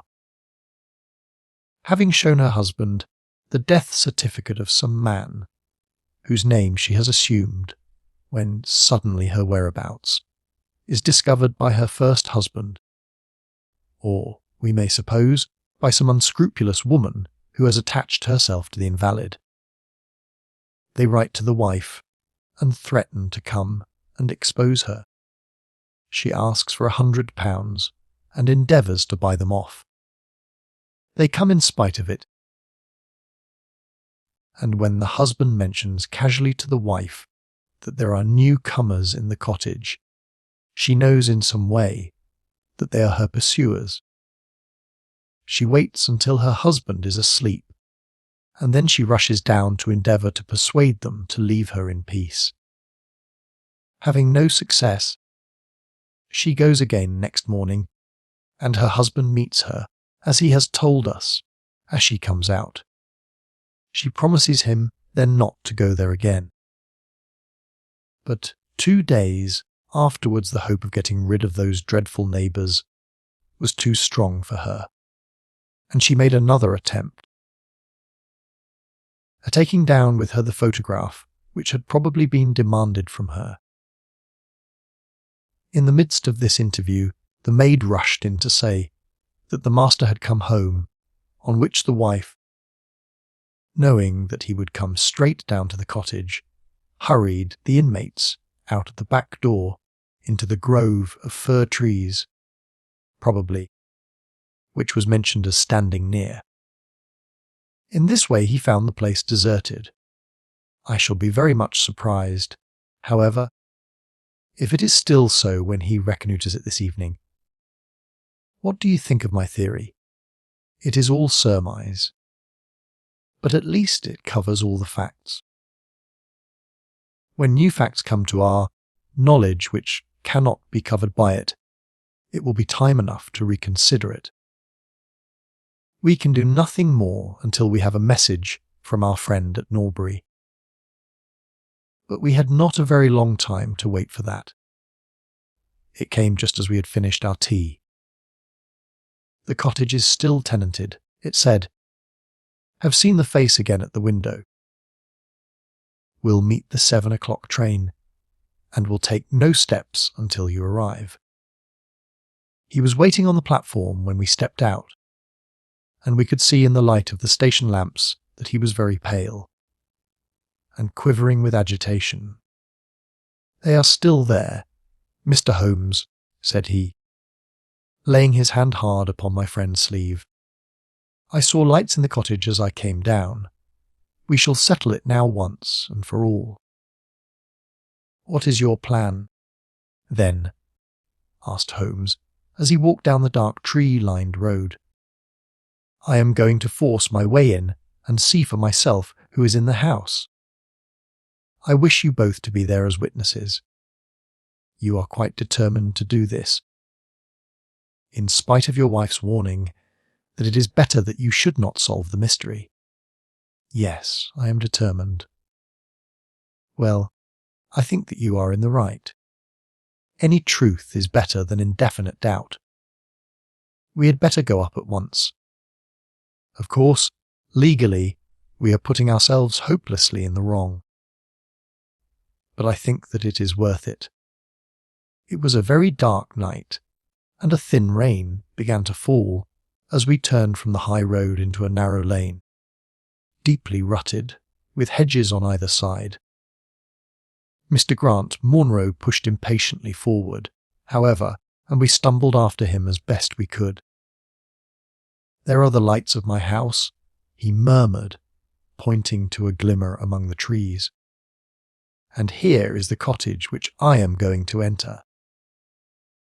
We turned a corner in the lane as he spoke, and there was the building close beside us. A yellow bar falling across the black foreground showed that the door was not quite closed, and one window in the upper story was brightly illuminated. As we looked, we saw a dark blur moving across the blind. "There is that creature!" cried Grant Munro.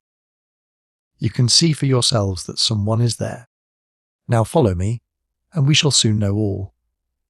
We approached the door. But suddenly, a woman appeared out of the shadow and stood in the golden track of the lamplight. I could not see her face in the darkness, but her arms were thrown out in an attitude of entreaty.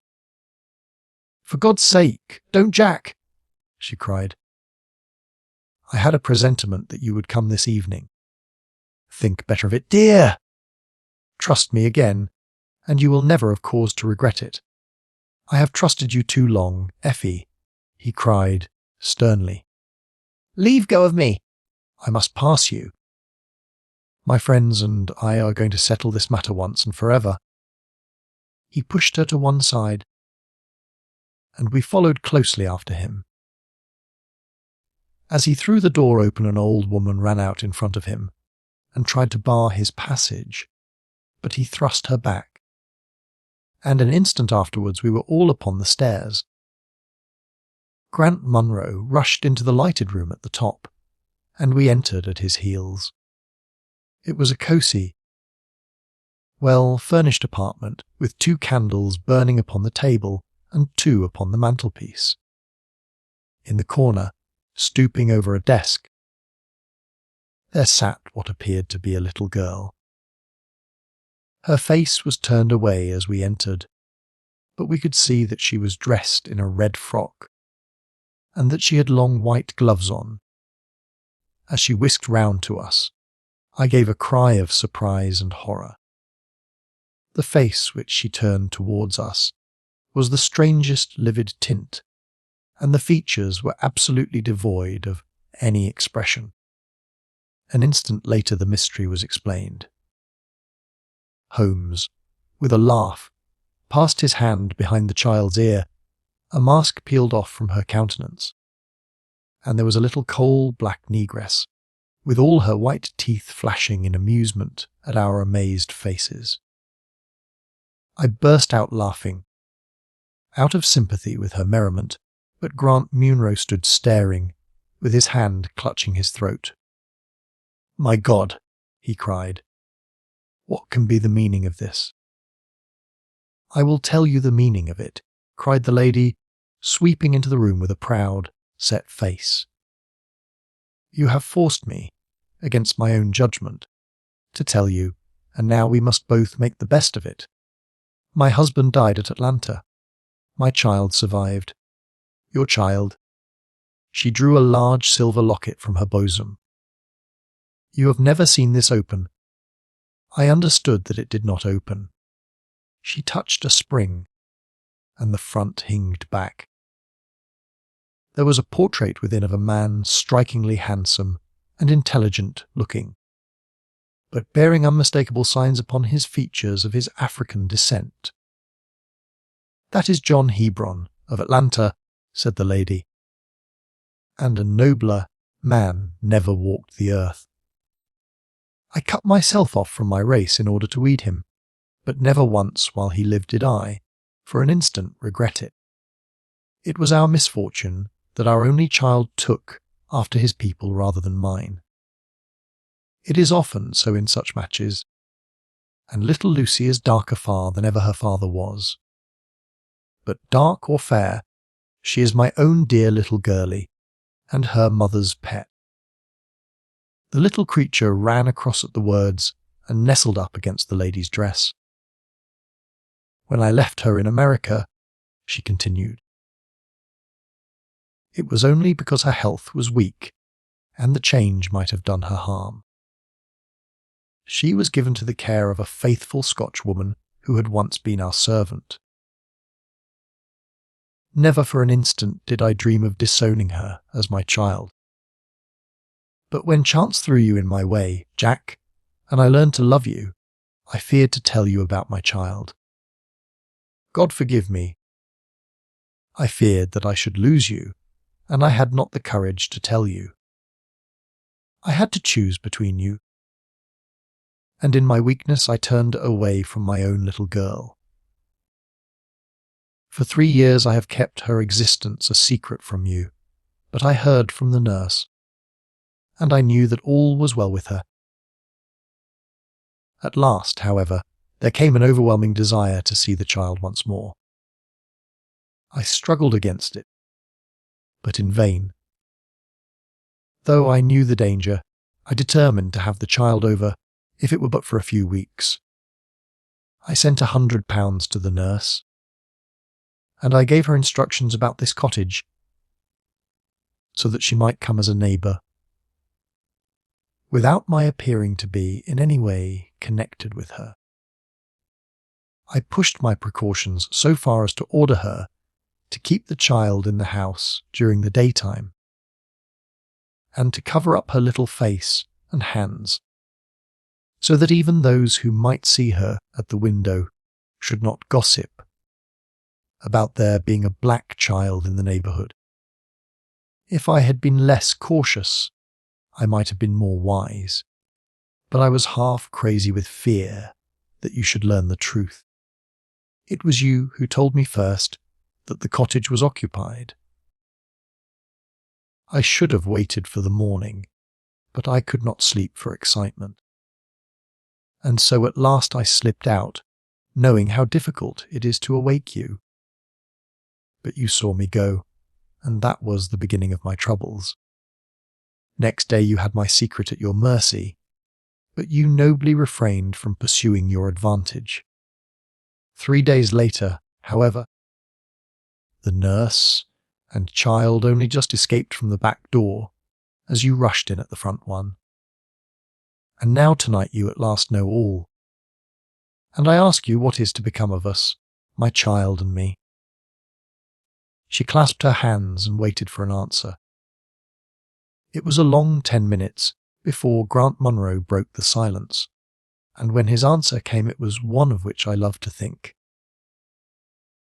He lifted the little child, kissed her, and then, still carrying her, he held his other hand out to his wife and turned towards the door.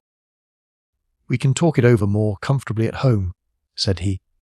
"I am not a very good man, Effie, but I think that I am a better one than you have given me credit for being." Holmes and I followed them down the lane, and my friend plucked at my sleeve as we came out. "I think," said he, "that we shall be of more use in London than in Norbury." Not another word did he say of the case until late that night, when he was turning away, with his lighted candle for his bedroom. "Watson," said he, "if it should ever strike you that I am getting a little overconfident in my powers, or giving less pains to a case than it deserves, kindly whisper Norbury in my ear, and I shall be infinitely obliged to you. Investigation 12. The Six Napoleons. It was no very unusual thing for Mr. Lestrade, of Scotland Yard, to look in upon us of an evening, and his visits were welcome to Sherlock Holmes, for they enabled him to keep in touch with all that was going on at the police headquarters. in return for the news which Lestrade would bring. Holmes was always ready to listen with attention to the details of any case, upon which the detective was engaged, and was able occasionally, without any active interference, to give some hint or suggestion drawn from his own vast knowledge and experience. On this particular evening, Lestrade had spoken of the weather and the newspapers. Then he had fallen silent, puffing thoughtfully at his cigar. Holmes looked keenly at him. "Anything remarkable on hand?" he asked. "Oh, no, Mr. Holmes, nothing very particular." "Then tell me about it." Lestrade laughed. "Well, Mr. Holmes, there is no use denying that there is something on my mind. And yet is such an absurd business that I hesitated to bother you about it. On the other hand, although it is trivial, it is undoubtedly queer, and I know that you have a taste for all that is out of the common. But, in my opinion, it comes more in Dr. Watson's line than ours." "Disease," said I. "Madness, anyhow. And a queer madness, too. You wouldn't think there was anyone living at this time of day who had such a hatred of Napoleon I that he would break any image of him that he could see." Holmes sank back in his chair.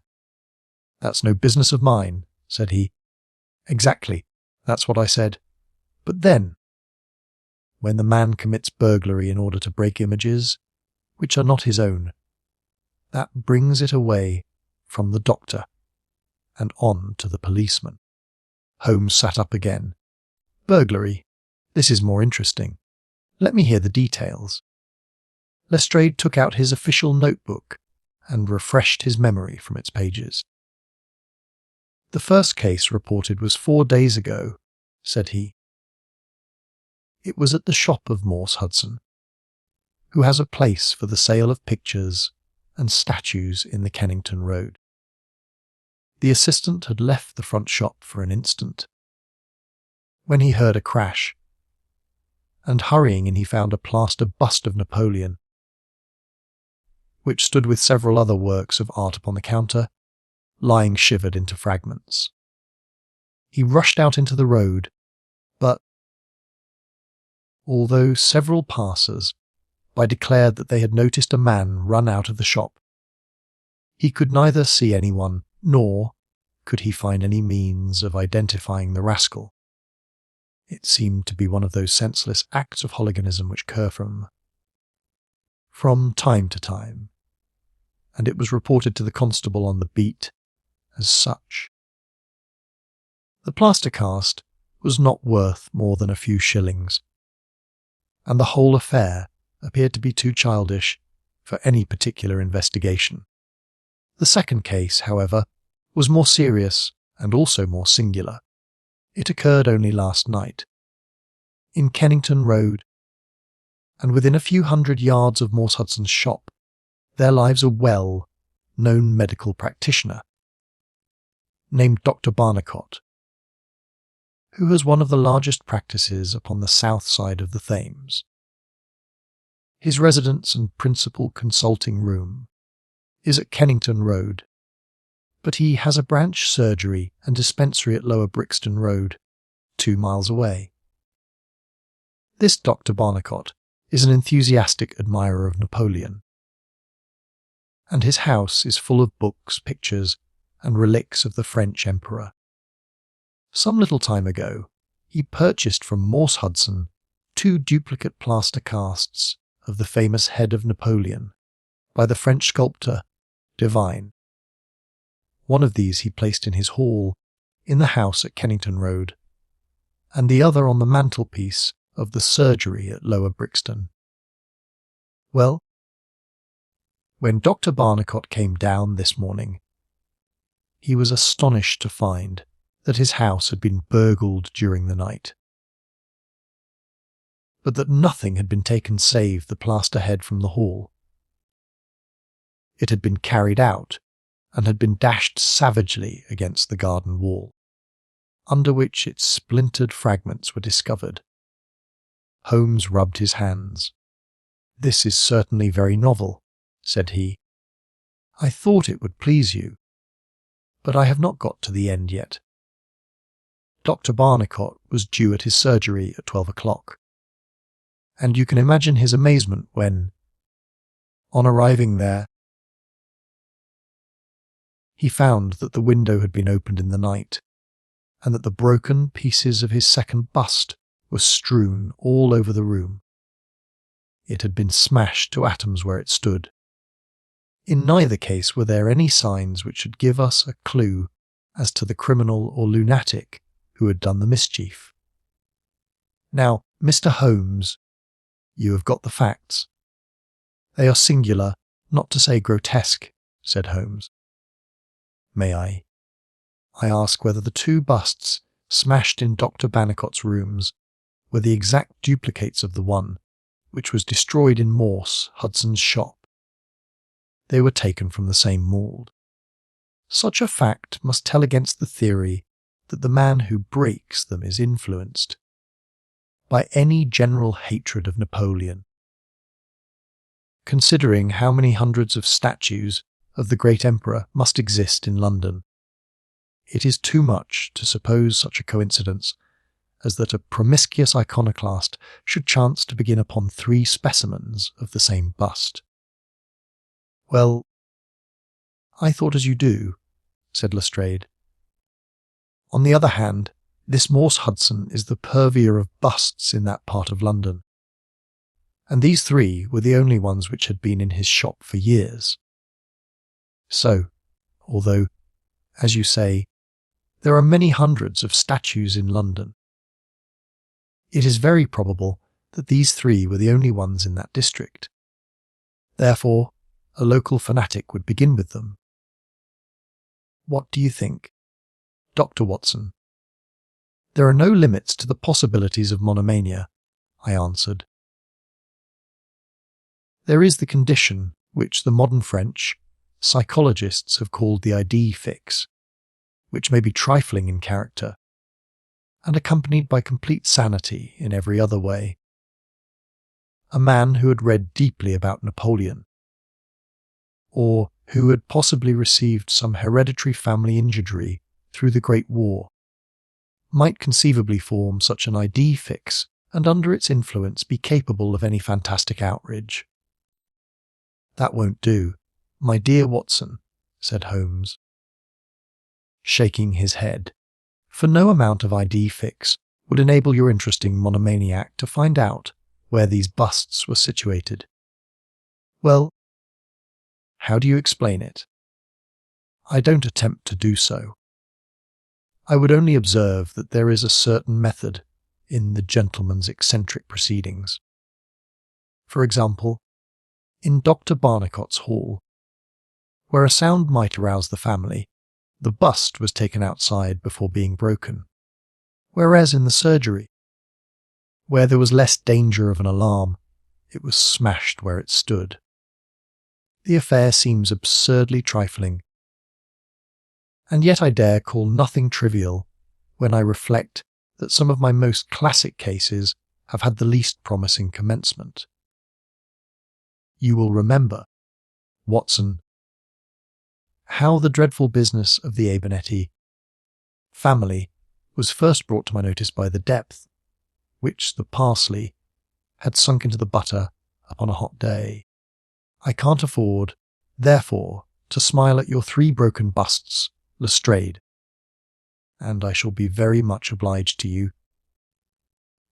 if you will let me hear of any fresh development of so singular a chain of events. The development for which my friend had asked came, in a quicker and an infinitely more tragic form than he could have imagined.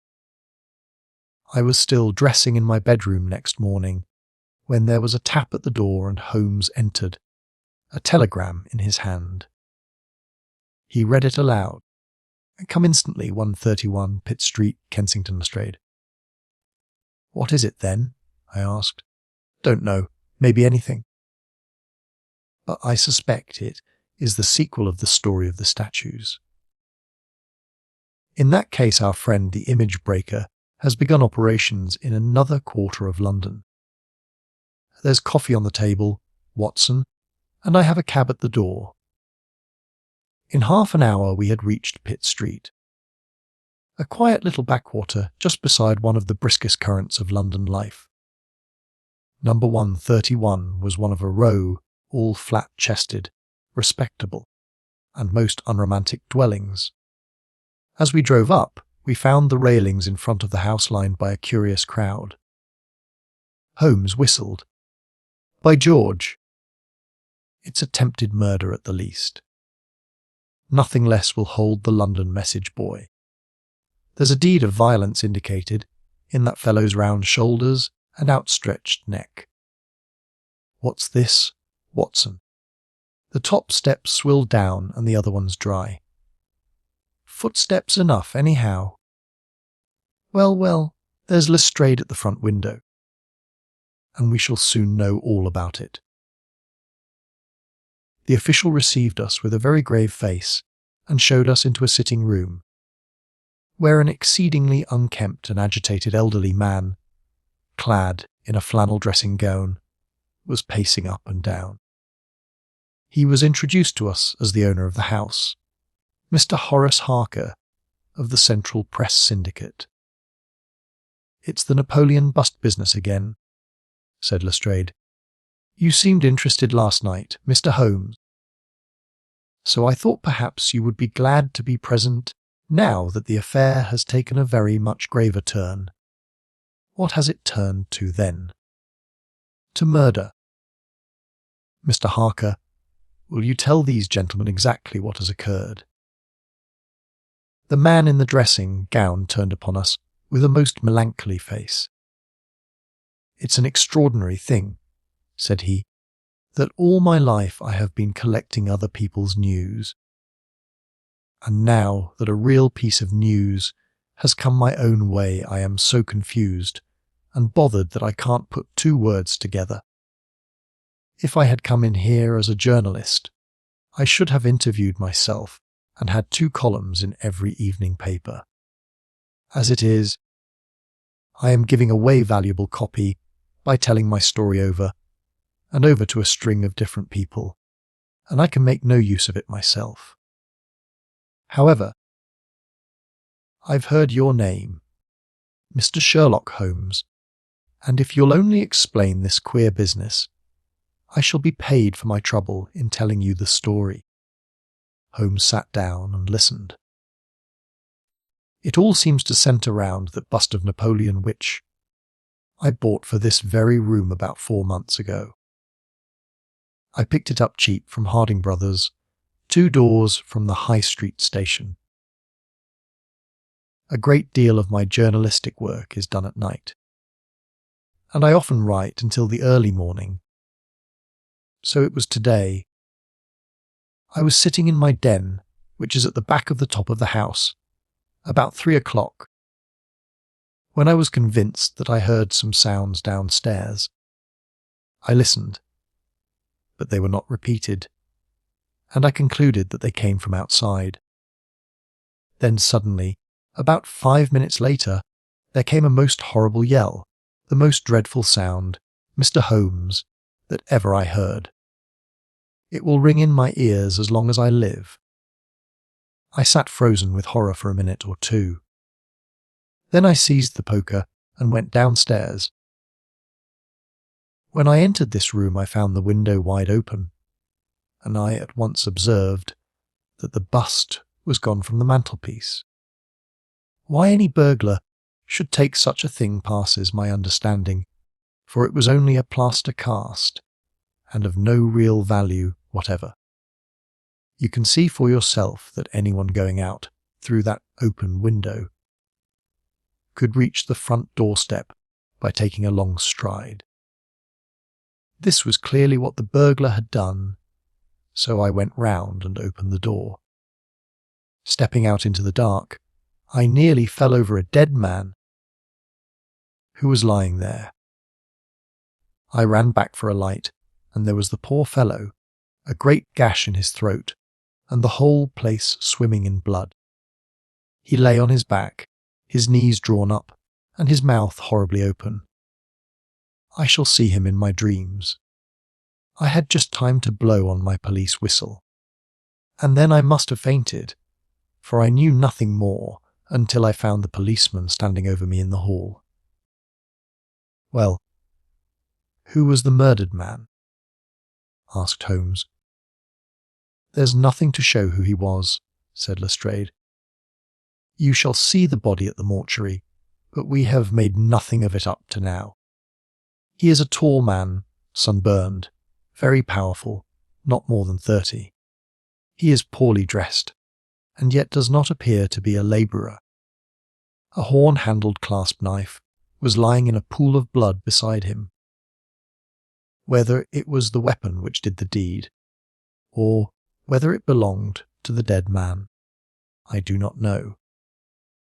There was no name on his clothing, and nothing in his pocket save an apple, some string, a shilling map of London, and a photograph. Here it is. It was evidently taken by a snap from a small camera. It represented an alert, sharp-featured simian man, with thick eyebrows and a very peculiar projection of the lower part of the face, like the muzzle of a boon. And what became of the bust? Asked Holmes. After a careful study of this picture, we had news of it just before you came. It has been found in the front garden of an empty house in Campden House Road. It was broken into fragments. I am going round now to see it. Will you come? Certainly. I must just take one look round. He examined the carpet and the window. The fellow had either very long legs or was a most active man, said he, with an area beneath. It was no mean feat to reach that window ledge and open that window. Getting back was comparatively simple. Are you coming with us to see the remains of your bust, Mr. Harker? The disconsolate journalist had seated himself at a writing table. I must try and make something of it, said he, though I have no doubt that the first editions of the evening papers are out already with full details. It's like my luck! You remember when the stand fell at Doncaster? Well, I was the only journalist in the stand, and my journal the only one that had no account of it, for I was too shaken to write it. And now I'll be too late with a murder done on my own doorstep. As we left the room, we heard his pen travelling shrilly over the foolscap. The spot where the fragments of the bust had been found was only a few 100 yards away. For the first time our eyes rested upon this presentment of the great emperor, which seemed to raise such frantic and destructive hatred in the mind of the unknown. It lay scattered in splintered shards upon the grass. Holmes picked up several of them and examined them carefully. I was convinced, from his intent face and his purposeful manner, that at last he was upon a clue. Well, asked Lestrade. Holmes shrugged his shoulders. We have a long way to go yet, said he. And yet, well, we have some suggestive facts to act upon. The possession of this trifling bust was worth more, in the eyes of this strange criminal, than a human life. That is one point. Then there is the singular fact that he did not break it in the house, or immediately outside the house. If to break it was his sole object, he was rattled and bustled by meeting this other fellow. He hardly knew what he was doing. Well, that's likely enough. But I wish to call your attention very particularly to the position of this house, in the garden of which the bust was destroyed. Lestrade looked about him. It was an empty house, and so he knew that he would not be disturbed in the garden. Yes. But there is another empty house farther up the street, which he must have passed before he came to this one. Why did he not break it there? Since it is evident that every yard that he carried it increased the risk of someone meeting him. I give it up, said Lestrade. Holmes pointed to the street lamp above our heads. He could see what he was doing here, and he could not there. That was his reason. By Jove, that's true, said the detective. Now that I come to think of it, Dr. Barnicot's bust was broken not far from his red lamp. Well, Mr. Holmes, what are we to do with that fact? To remember it, to docket it. We may come on something later which will bear upon it. What steps do you propose to take now, Lestrade?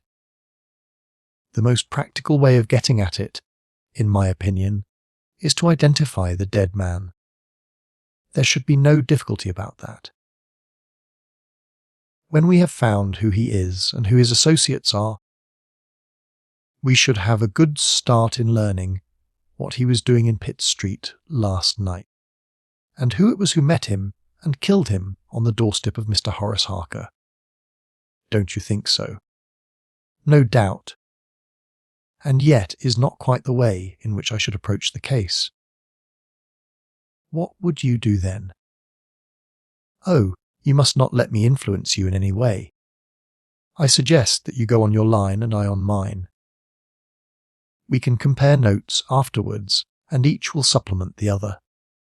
Very good, said Lestrade.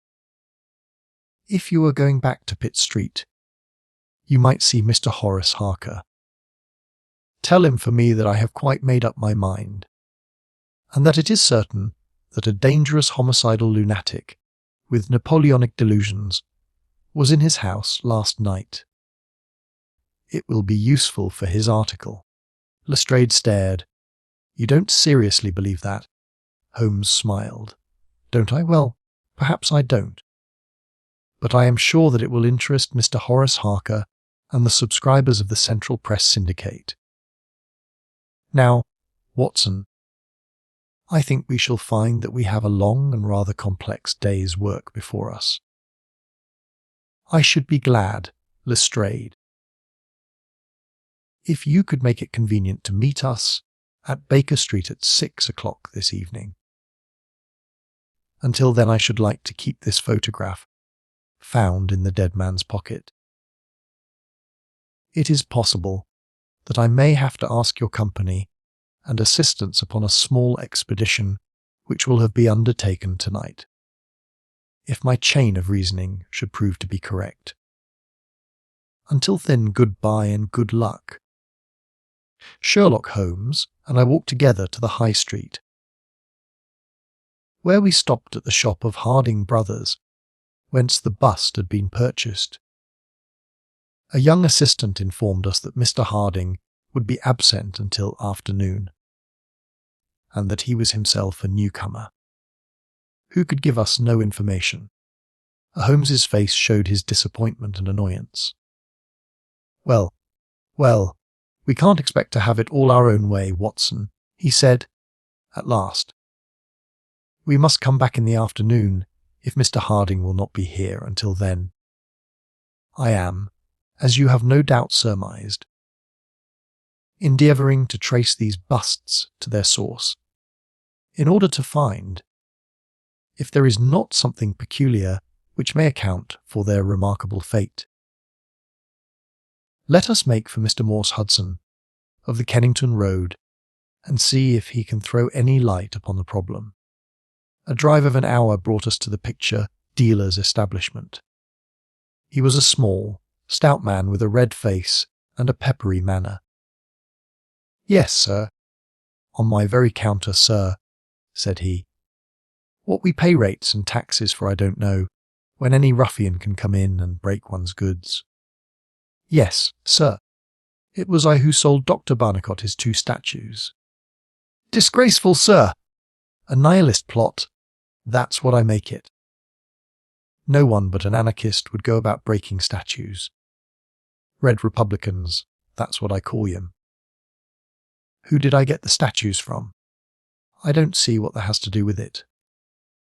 Well, if you really want to know, I got them from Gelder and Company, in Church Street, Stepney. They are a well-known house in the trade, and have been this 20 years. How many had I?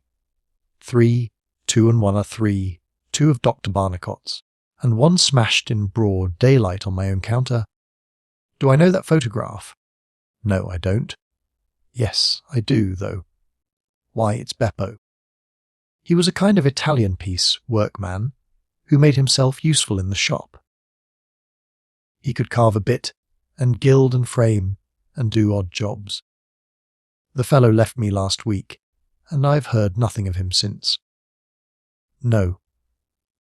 I don't know where he came from nor where he went to. I had nothing against him while he was here. He was gone 2 days before the bust was smashed. Well, that's all we could reasonably expect from Morse Hudson, said Holmes, as we emerged from the shop. We have this Beppo as a common factor, both in Kennington and in Kensington, so that is worth a 10-mile drive. Now, Watson, let us make for Gelder and Company, of Stepney. The source and origin of the busts. I shall be surprised if we don't get some help down there. In rapid succession, we pass through the fringe of fashionable London, hotel London, theatrical London, literary London, commercial London, and, finally, maritime London, till we came to a riverside city of 100,000 souls, where the tenement houses swelter and reek with the outcasts of Europe. Here, in a broad thoroughfare, once the abode of wealthy city merchants, we found the sculpture works for which we searched. Outside was a considerable yard full of monumental masonry.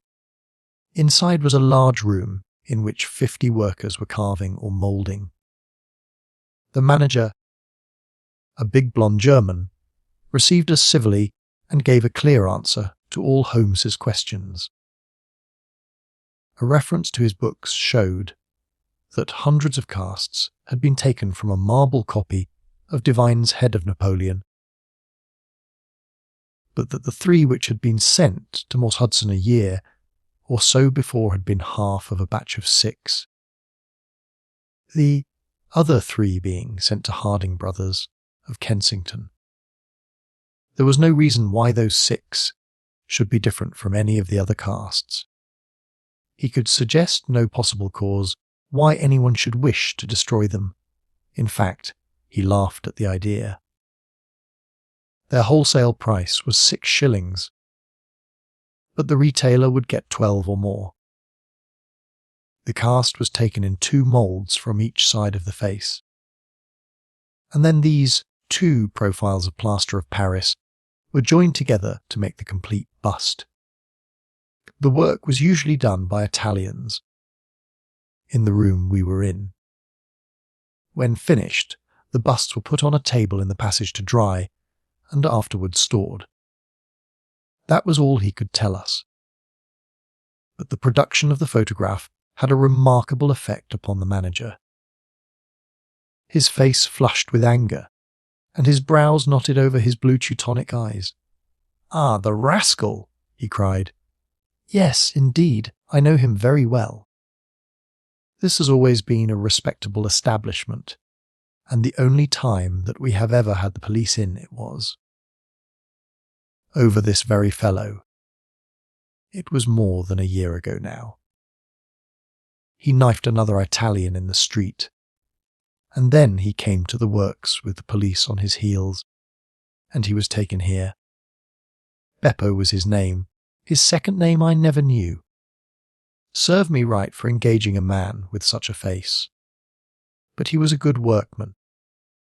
One of the best. What did he get? The man lived, and he got off with a year.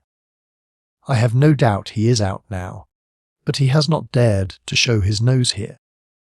We have a cousin of his here, and I dare say he could tell you where he is." "No, no," cried Holmes. "Not a word to the cousin. Not a word, I beg of you. The matter is very important, and the farther I go with it, the more important it seems to grow. When you referred in your ledger to the sale of those casts, I observed that the date was June 3rd of last year. Could you give me the date when Beppo was arrested? I could tell you roughly by the pay list, the manager answered. Yes, he continued. After some turning over of pages, he was paid last on May 20th. Thank you, said Holmes. I don't think that I need intrude upon your time and patience any more. With a last word of caution that he should say nothing as to our researches, we turned our faces westward once more. The afternoon was far advanced before we were able to snatch a hasty luncheon at a restaurant.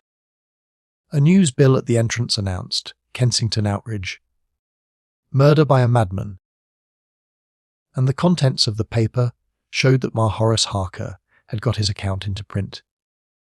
After all, 2 columns were occupied with a highly sensational and flowery rendering of the whole incident. Holmes propped it against the croute stand and read it while he ate. Once or twice he chuckled. "This is all right, Watson," said he. "Listen to this. It is satisfactory to know that there can be no difference of opinion upon this case, since Mr. Lestrade, one of the most experienced members of the official force, and Mr. Sherlock Holmes, the well-known consulting expert, have each come to the conclusion that the grotesque series of incidents, which have ended in so tragic a fashion, arise from lunacy rather than from deliberate crime. No explanation save mental aberration can cover the facts. The press, Watson, is a most valuable institution if you only know how to use it. And now, if you have quite finished, we will hark back to Kensington and see what the manager of Harding Brothers has to say on the matter. The founder of that great emporium proved to be a brisk, crisp little person, very dapper and quick, with a clear head and a ready tongue. Yes, sir. I have already read the account in the evening papers. Mr. Horace Harker is a customer of ours. We supplied him with the busts some months ago. We ordered 3 busts of that sort from Gilder and Company, of Stepney. They are all sold now. To whom? Oh, I dare say by consulting our sales book we could very easily tell you. Yes, we have the entries here. 1 to Mr. Harker, you see, and 1 to Mr. Josiah Brown, of Labenham Lodge, Labenham Vale, Chiswick, and 1 to Mr. Sanderford, of Lower Grove Road, Reading. No. I have never seen this face, which you show me in the photograph. You would hardly forget it. Would you, sir? For I've seldom seen an uglier. Have we any Italians on the staff? Yes, sir. We have several among our workpeople and cleaners. I dare say they might get a peep at that sales book if they wanted to. There is no particular reason for keeping a watch upon that book. Well, it's a very strange business, and I hope that you will let me know if anything comes of your inquiries. Holmes had taken several notes during Mr. Harding's evidence, and I could see that he was thoroughly satisfied by the turn which affairs were taking. He made no remark, however, save that, unless we hurried, we should be late for our appointment with Lestrade.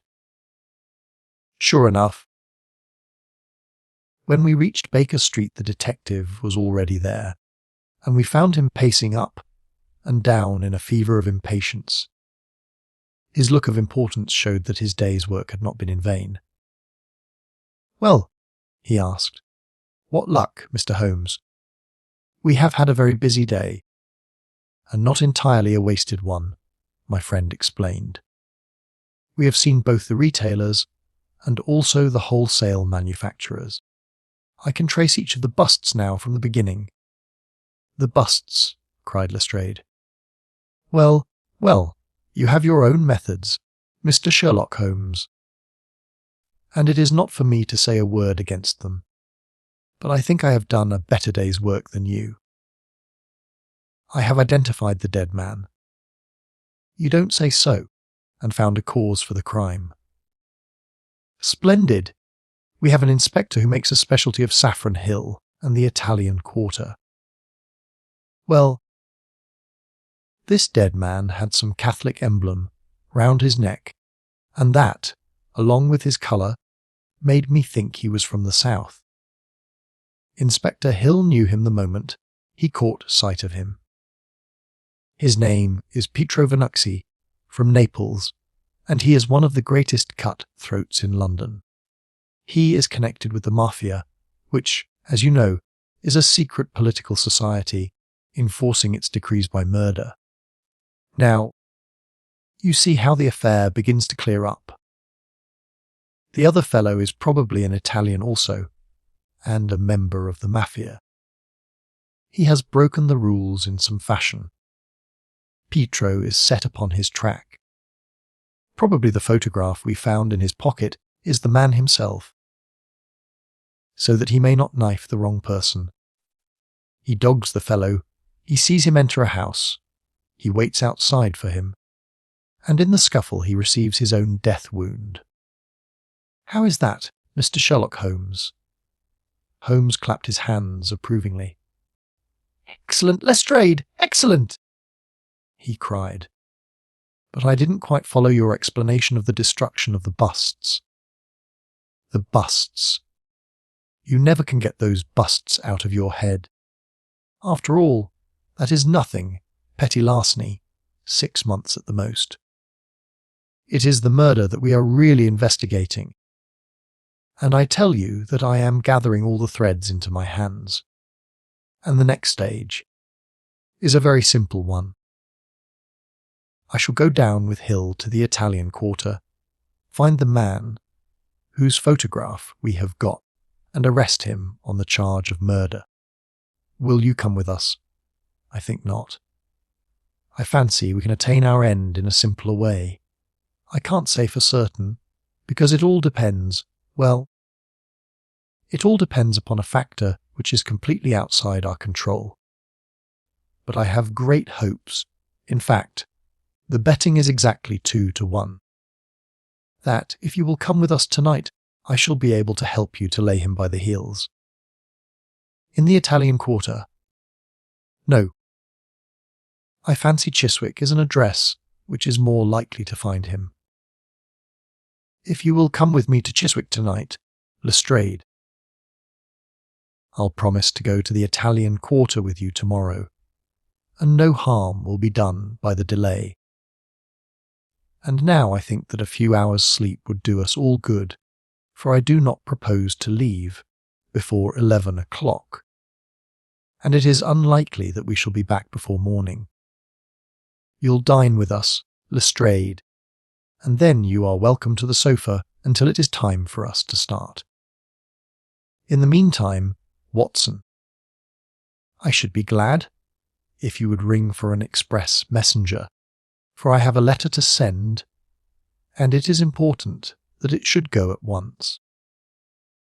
Holmes spent the evening in rummaging among the files of the old daily papers with which one of our lumber rooms was packed. When at last he descended, it was with triumph in his eyes, but he said nothing to either of us as to the result of his researches. For my own part, I had followed step by step the methods by which he had traced the various windings of this complex case, and, though I could not yet perceive the goal which we would reach, I understood clearly that Holmes expected this grotesque criminal to make an attempt upon the 2 remaining busts, one of which, I remembered, was at Chiswick. No doubt the object of our journey was to catch him in the very act, and I could not but admire the cunning with which my friend had inserted a wrong clue in the evening paper, so as to give the fellow the idea that he could continue his scheme with impunity. I was not surprised when Holmes suggested that I should take my revolver with me. He had himself picked up the loaded hunting crop, which was his favourite weapon. A four-wheeler was at the door at 11, and in it we drove to a spot at the other side of Hammersmith Bridge. Here the cabman was directed to wait. A short walk brought us to a secluded road, fringed with pleasant houses, each standing in its own grounds. In the light of a street lamp we read, "Labenham Villa upon the gate," post of one of them. The occupants had evidently retired to rest, for all was dark save for a fanlight over the hall door, which shed a single blurred circle onto the garden path. The wooden fence which separated the grounds from the road threw a dense black shadow upon the inner side, and here it was that we crouched. "I fear that you'll have a long wait," Holmes whispered. "We may thank our stars that it is not raining. I don't think we can even venture to smoke to pass the time. However, it's a 2-to-1 chance that we get something to pay us for our trouble." It proved, however, that our vigil was not to be so long as Holmes had led us to fear, and it ended in a very sudden and singular fashion. In an instant, without the least sound to warn us of his coming, the garden gate swung open, and a lithe, dark figure, as swift and active as an ape, rushed up the garden path. We saw it whisk past the light thrown from over the door and disappear against the black shadow of the house. There was a long pause, during which we held our breath, and then a very gentle, creaking sound came to our ears. The window was being opened. The noise ceased, and again there was a long silence. The fellow was making his way into the house. We saw the sudden flash of a dark lantern inside the room. What he sought was evidently not there, for again we saw the flash through another blind, and then through another. "Let us get to the open window. We will nab him as he climbs out," Lestrade whispered. But before we could move, the man had emerged again. As he came out into the glimmering patch of light, we saw that he carried something white under his arm. He looked stealthy all round him. The silence of the deserted street reassured him. Turning his back upon us, he laid down his burden. And the next instant, there was the sound of a sharp tap, followed by a clatter and rattle. The man was so intent upon what he was doing that he never heard our steps as we stole across the grass plot. With the bound of a tiger, Holmes was on his back, and an instant later Lestrade, and I had him by either wrist, and the handcuffs had been fastened. As we turned him over, I saw a hideous, sallow face with writhing, furious features glaring up at us, and I knew that it was indeed the man of the photograph whom we had secured. But it was not our prisoner to whom Holmes was giving his attention. Squatted on the doorstep, he was engaged in most carefully examining that which the man had brought from the house. It was a bust of Napoleon, like the one which we had seen that morning, and it had been broken into similar fragments. Carefully Holmes held each separate shard to the light, but in no way did it differ from any other shattered piece of plaster. He had just completed his examination when the hall lights flew up, the door opened, and the owner of the house, a jovial, rotund figure in shirt and trousers, presented himself. "Mr. Josiah Brown, I suppose," said Holmes. "Yes, sir, and you, no doubt, are Mr. Sherlock Holmes. I had the note which you sent by the express messenger, and I did exactly what you told me." We locked every door on the inside and awaited developments. Well, I'm very glad to see that you have got the rascal. I hope, gentlemen, that you will come in and have some refreshment. However, Lestrade was anxious to get his man into safe quarters. So within a few minutes our cab had been summoned, and we were all four upon our way to London. Not a word would our captive say, but he glared at us from the shadow of his matted hair, and once, when my hand seemed within his reach, he snapped at it like a hungry wolf. We stayed long enough at the police, stationed to learn that a search of his clothing revealed nothing save a few shillings and a long sheath knife, the handle of which bore copious traces of recent blood. "That's all right," said Lestrade, as we parted. "Hill knows all these gentry, and he will give a name to him. You'll find that my theory of the mafia will work out all right. But I'm sure I am exceedingly obliged to you, Mr. Holmes, for the workmanlike way in which you laid hands upon him. I don't quite understand it all yet. I fear it is rather too late an hour for explanations," said Holmes. "Besides, there are one or two details which are not finished off, and it is one of those cases which are worth working out to the very end. If you will come round once more to my rooms at 6 o'clock tomorrow, I think I shall be able to show you that even now you have not grasped the entire meaning of this business, which presents some features which make it absolutely original in the history of crime. If ever I permit you to chronicle any more of my little problems, Watson, I foresee that you will enliven your pages by an account of the singular adventure of the Napoleonic busts." When we met again next evening, Lestrade was furnished with much information concerning our prisoner. His name, it appeared, was Beppo, second name unknown.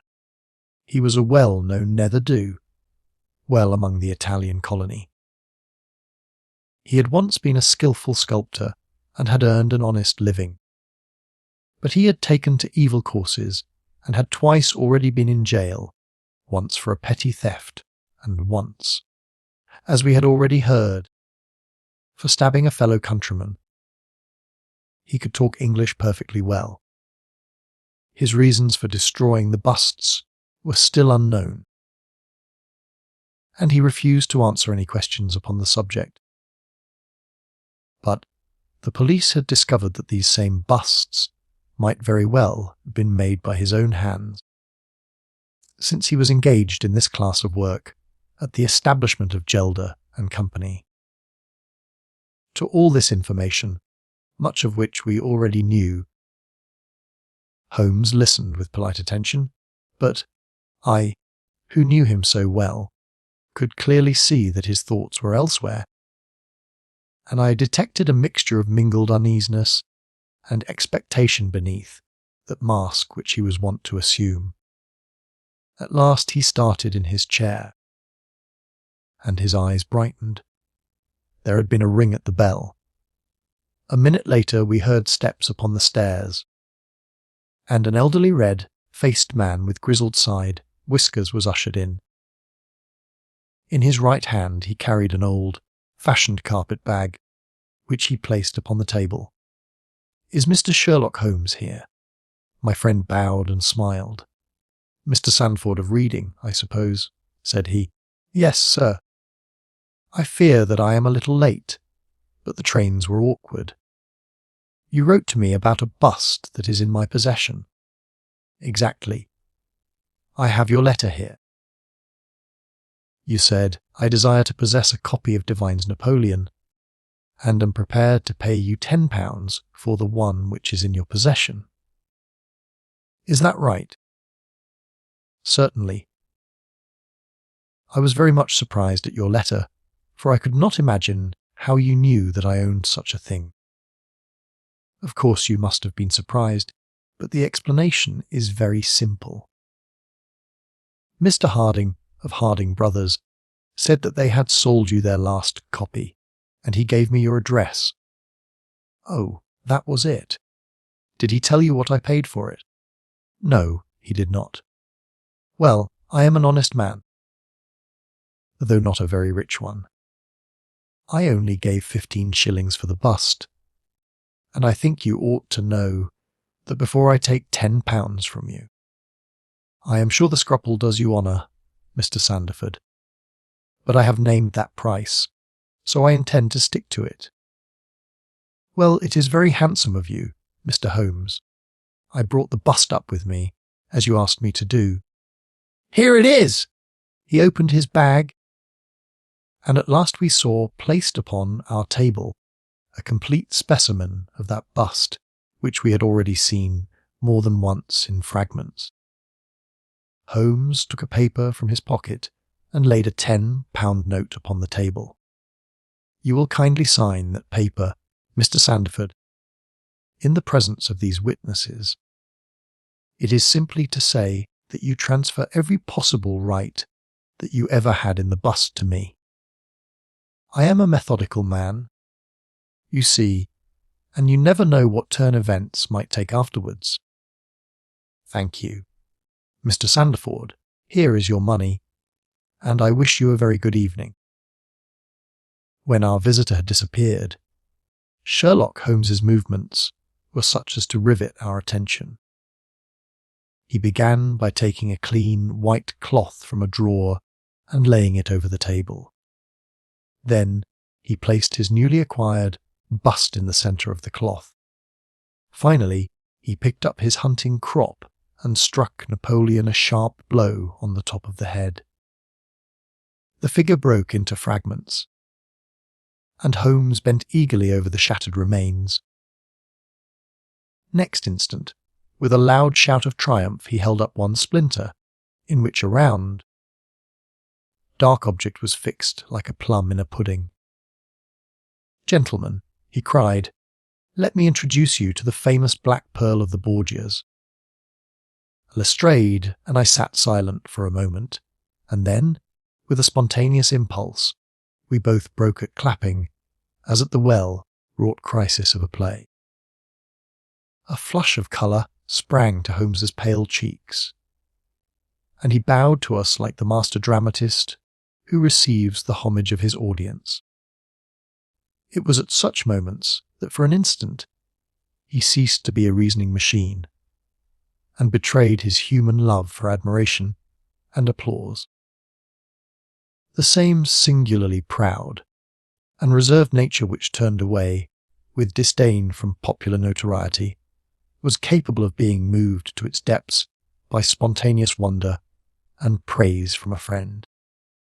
Yes, gentlemen, said he, it is the most famous pearl now existing in the world, and it has been my good fortune, by a connected chain of inductive reasoning, to trace it from the Prince of Colonna's bedroom at the Dacre Hotel, where it was lost, to the interior of this, the last of the 6 busts of Napoleon which were manufactured by Gelder and Company.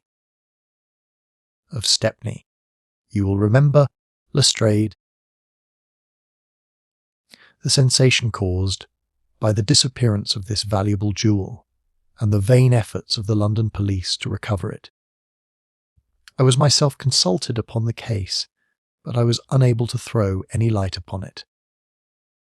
Suspicion fell upon the maid of the princess, who was an Italian, and it was proved that she had a brother in London, but we failed to trace any connection between them.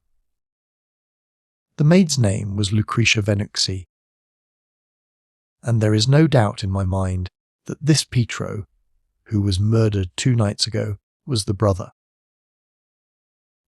I have been looking up the dates in the old files of the paper, and I find that the disappearance of the pearl was exactly 2 days before the arrest of Beppo for some crime of violence,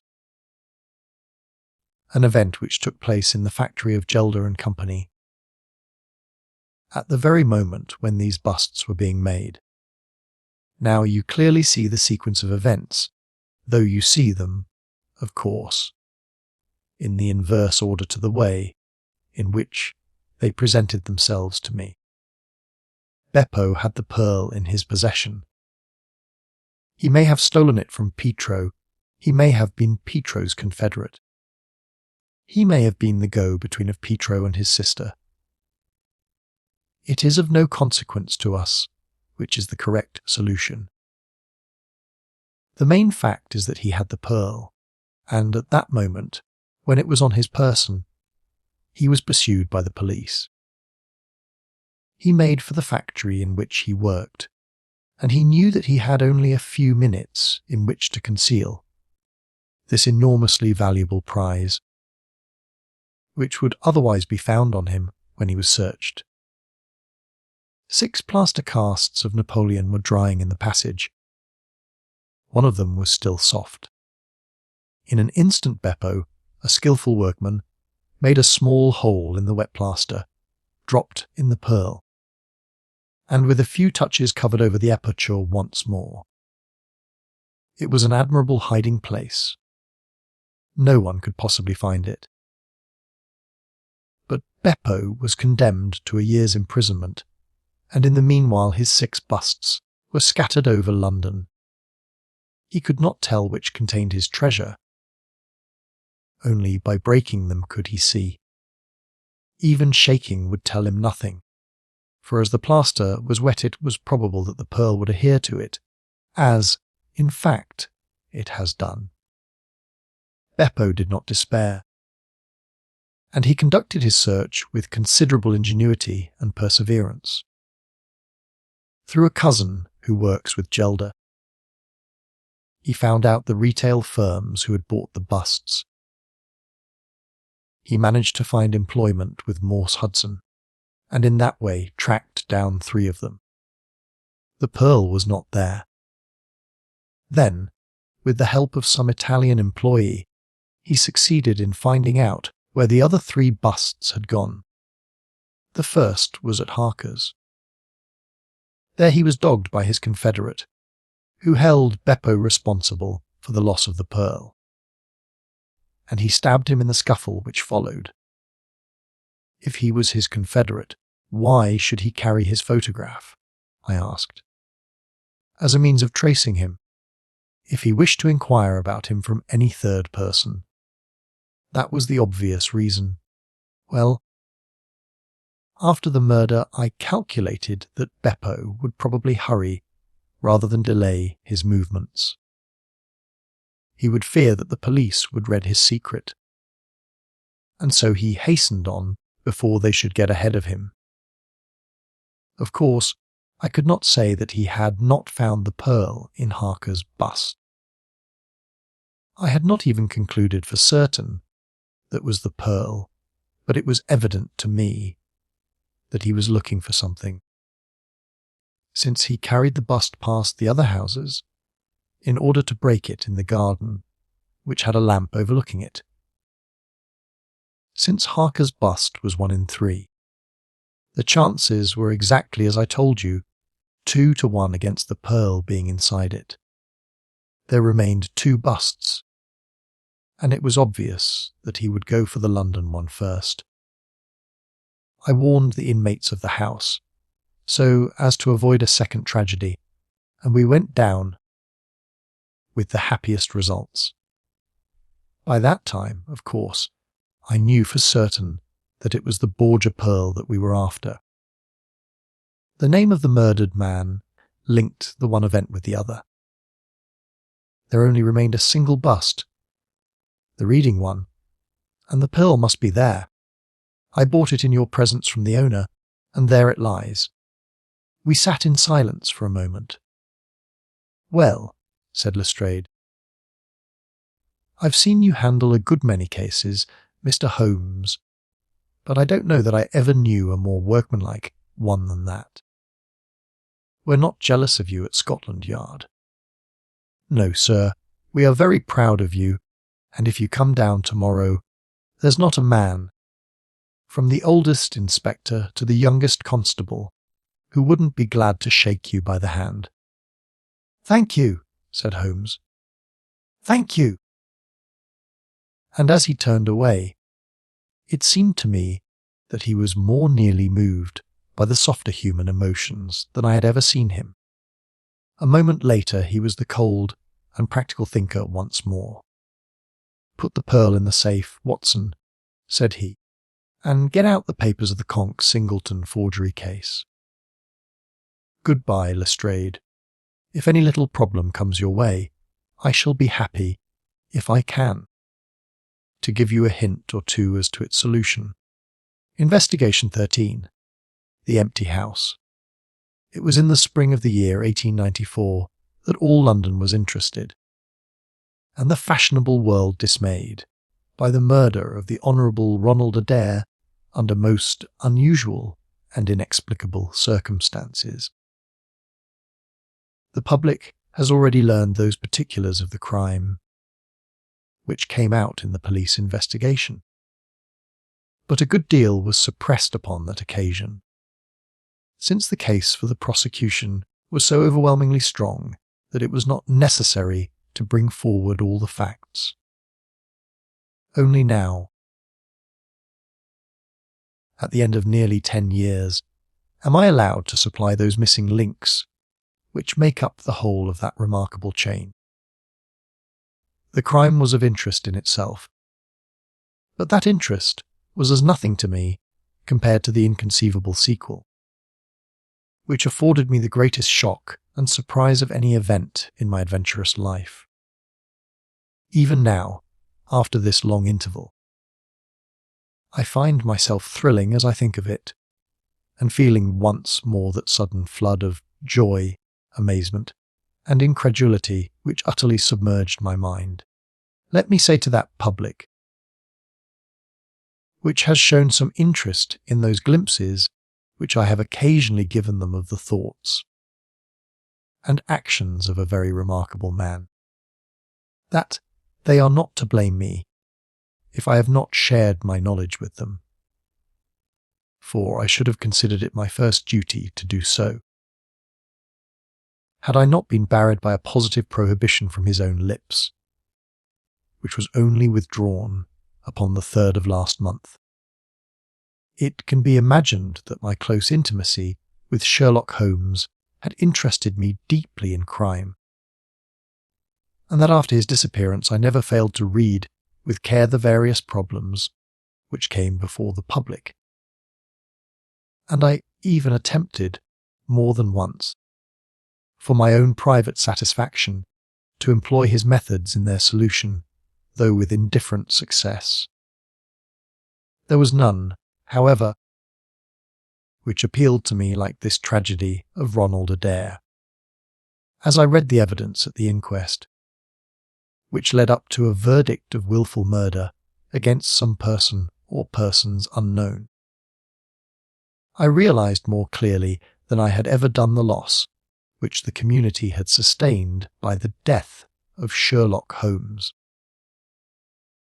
There were points about this strange business which would, I was sure, have specially appealed to him, and the efforts of the police would have been supplemented, or more probably anticipated, by the trained observation and the alert mind of the first criminal agent in Europe. All day, as I drove upon my round, I turned over the case in my mind and found no explanation which appeared to me to be adequate. At the risk of telling a twice-told tale, I will recapitulate the facts as they were known to the public at the conclusion of the inquest. The Honourable Ronald Adair was the second son of the Earl of Maynooth, at that time governor of one of the Australian colonies. Adair's mother had returned from Australia to undergo the operation for cataract, and she, her son Ronald, and her daughter Hilda were living together at 427 Park Lane. The youth moved in the best society had, so far as was known, no enemies and no particular vices. He had been engaged to Miss Edith Woodley of Carstairs, but the engagement had been broken off by mutual consent some months before, and there was no sign that it had left any very profound feeling behind it. For the rest, the man's life moved in a narrow and conventional circle, for his habits were quiet and his nature unemotional. Yet it was upon this easy-going young aristocrat that death came in most strange and unexpected form, between the hours of 10 and 11:20 on the night of March 30, 1894. Ronald Adair was fond of cards, playing continually, but never for such stakes as would hurt him. He was a member of the Baldwin, the Cavendish, and the Bagatelle card clubs. It was shown that, after dinner on the day of his death, he had played a rubber of whist at the latter club. He had also played there in the afternoon. The evidence of those who had played with him, Mr. Murray, Sir John, Hardy, and Colonel Moran, showed that the game was whist, and that there was a fairly equal fall of the cards. Adair might have lost £5, but not more. His fortune was a considerable one, and such a loss could not in any way affect him. He had played nearly every day at one club or other, but he was a cautious player, and usually rose a winner. It came out in evidence that, in partnership with Colonel Moran, he had actually won as much as £420 in a sitting, some weeks before, from Godfrey Milner and Lord Balmoral. So much for his recent history as it came out at the inquest. On the evening of the crime, he returned from the club exactly at 10. His mother and sister were out spending the evening with a relation. The servant deposed that she heard him enter the front room on the second floor, generally used as his sitting room. She had lit a fire there, and as it smoked she had opened the window. No sound was heard from the room until 11:20, the hour of the return of Lady Maynooth and her daughter. Desiring to say good night, she attempted to enter her son's room. The door was locked on the inside, and no answer could be got to their cries and knocking. Help was obtained, and the door forced. The unfortunate young man was found lying near the table. His head had been horribly mutilated by an expanding revolver bullet, but no weapon of any sort was to be found in the room. On the table lay 2 banknotes for £10 each and £17.10 in silver and gold. The money arranged in little piles of varying amount. There were some figures also upon a sheet of paper, with the names of some club friends opposite to them, from which it was conjectured that before his death he was endeavouring to make out his losses or winnings at cards. A minute examination of the circumstances served only to make the case more complex. In the first place, no reason could be given why the young man should have fastened the door upon the inside. There was the possibility that the murderer had done this, and had afterwards escaped by the window. The drop was at least 20 feet, however, and a bed of crocuses in full bloom lay beneath. Neither the flowers nor the earth showed any sign of having been disturbed, nor were there any marks upon the narrow strip of grass which separated the house from the road. Apparently, therefore, it was the young man himself who had fastened the door. But how did he come by his death? No one could have climbed up to the window without leaving traces. Suppose a man had fired through the window. He would indeed be a remarkable shot who could a revolver inflict so deadly a wound. Again, Park Lane is a frequented thoroughfare. There is a cab stand within 100 yards of the house. No one had heard a shot, and yet there was the dead man, and there the revolver bullet, which had mushroomed out, as soft-nosed bullets will, and so inflicted a wound which must have caused instantaneous death.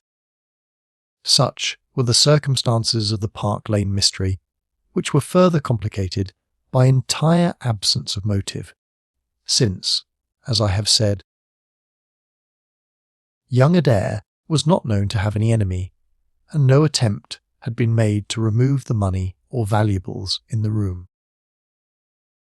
All day I turned these facts over in my mind, endeavouring to hit upon some theory which could reconcile them all, and to find that line of least resistance which my poor friend had declared to be the starting point of every investigation. I confess that I made little progress. In the evening I strolled across the park, and found myself about 6 o'clock at the Oxford Street end of Park Lane. A group of loafers upon the pavements, all staring up at a particular window, directed me to the house which I had come to see. A tall, thin man with coloured glasses, whom I strongly suspected of being a plain-clothes detective, was pointing out some theory of his own, while the others crowded round to listen to what he said. I got as near him as I could, but his observations seemed to me to be absurd, so I withdrew again in some disgust. As I did so I struck against an elderly, deformed man who had been behind me, and I knocked down several books which he was carrying. I remember that as I picked them up, I observed the title of one of them, The Origin of Tree Worship, and it struck me that the fellow must be some poor bibliophile, who, either as a trade or as a hobby, was a collector of obscure volumes. I endeavoured to apologise for the accident, but it was evident that these books, which had so unfortunately maltreated, were very precious objects in the eyes of their owner. With a snarl of contempt he turned upon his heel, and I saw his curved back and white side whiskers disappear among the throng. My observations of number 427, Park Lane did little to clear up the problem in which I was interested. The house was separated from the street by a low wall and railing, the whole not more than 5 feet high. It was perfectly easy, therefore, for anyone to get into the garden, but the window was entirely inaccessible, since there was no water pipe or anything which could help the most active man to climb it. More puzzled than ever, I retraced my steps to Kensington. I had not been in my study 5 minutes, when the maid entered to say that a person desired to see me. To my astonishment, it was none other than my strange old book collector, his sharp, wizened face peering out from a frame of white hair, and his precious volumes, a dozen of them at least, wedged under his right arm. "You're surprised to see me, sir," said he, in a strange, croaking voice. I acknowledged that I was. "Well, I've a conscience, sir, and when I chanced to see you go into this house, as I came hobbling after you, I thought to myself, I'll just step in and see that kind gentleman, and tell him that if I was a bit gruff in my manner, there was not any harm meant, and that I am much obliged him for picking up my books." "You make too much of a trifle," said I. "May I ask how you knew who I was?" "Well, sir, if it isn't too great a liberty, I am a neighbour of yours, for you'll find my little bookshop at the corner of Church Street, and very happy to see you, I am sure. Maybe you collect yourself, sir. Here's British Birds, and Catullus, and the Holy War, a bargain, every one of them. With 5 volumes you could just fill that gap on that second shelf. It looks untiddy, does it not, sir?" I moved my head to look at the cabinet behind me. When I turned again, Sherlock Holmes was standing smiling at me across my study table. I rose to my feet. I stared at him for some seconds in utter amazement. And then it appears that I must have fainted for the first and the last time in my life. Certainly a grey mist swirled before my eyes, and when it cleared I found my collar ends undone, and the tingling aftertaste of brandy upon my lips. Holmes bending over my chair, his flask in his hand. "My dear Watson," said the well-remembered voice, "I owe you 1,000 apologies. I had no idea that you would be so affected." I gripped him by the arms. "Holmes," I cried, "is it really you? Can it indeed be that you are alive? Is it possible that you succeeded in climbing out of that awful abyss?" "Wait a moment," said he. "Are you sure that you are really fit to discuss things? I have given you a serious shock by my unnecessarily dramatic appearance." "I am all right, but indeed, Holmes, I can hardly believe my eyes. Good heavens! To think that you of all men, should be standing in my study." Again I gripped him by the sleeve and felt the thin, sinewy arm beneath it. "Well, you're not a spirit anyhow," said I. "My dear chap, I'm overjoyed to see you. Sit down and tell me how you came alive out of that dreadful chasm." He sat opposite to me and lit a cigarette in his old, nonchalant manner. He was dressed in the seedy frock-coat of the book merchant, but the rest of that individual lay in a pile of white hair and old books upon the table. Holmes looked even thinner and keener than of old, but there was a dead-white tinge in his aquiline face, which told me that his life recently had not been a healthy one. "I am glad to stretch myself. Watson," said he, "it is no joke when a tall man has to take a foot off his stature for several hours on end. Now, my dear fellow, in the matter of these explanations, we have, if I may ask for your cooperation, a hard and dangerous night's work in front of us. Perhaps it would be better if I gave you an account of the whole situation when that work is finished. I am full of curiosity. I should much prefer to hear now. You'll come with me tonight, when you like and where you like. This is, indeed, like the old days. We shall have time for a mouthful of dinner before we need go. Well then, about that chasm. I had no serious difficulty in getting out of it, for the very simple reason that I never was in it." "You never were in it?" "No, Watson, I never was in it. My note to you was absolutely genuine. I had little doubt that I had come to the end of my career when I perceived the somewhat sinister figure of the late Professor Moriarty standing upon the narrow pathway which led to safety. I read an inexorable purpose in his grey eyes.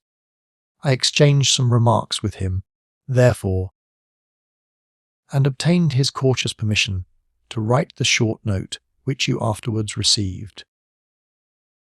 I left it with my cigarette box and my stick, and I walked along the pathway, Moriarty still at my heels. When I reached the end, I stood at bay.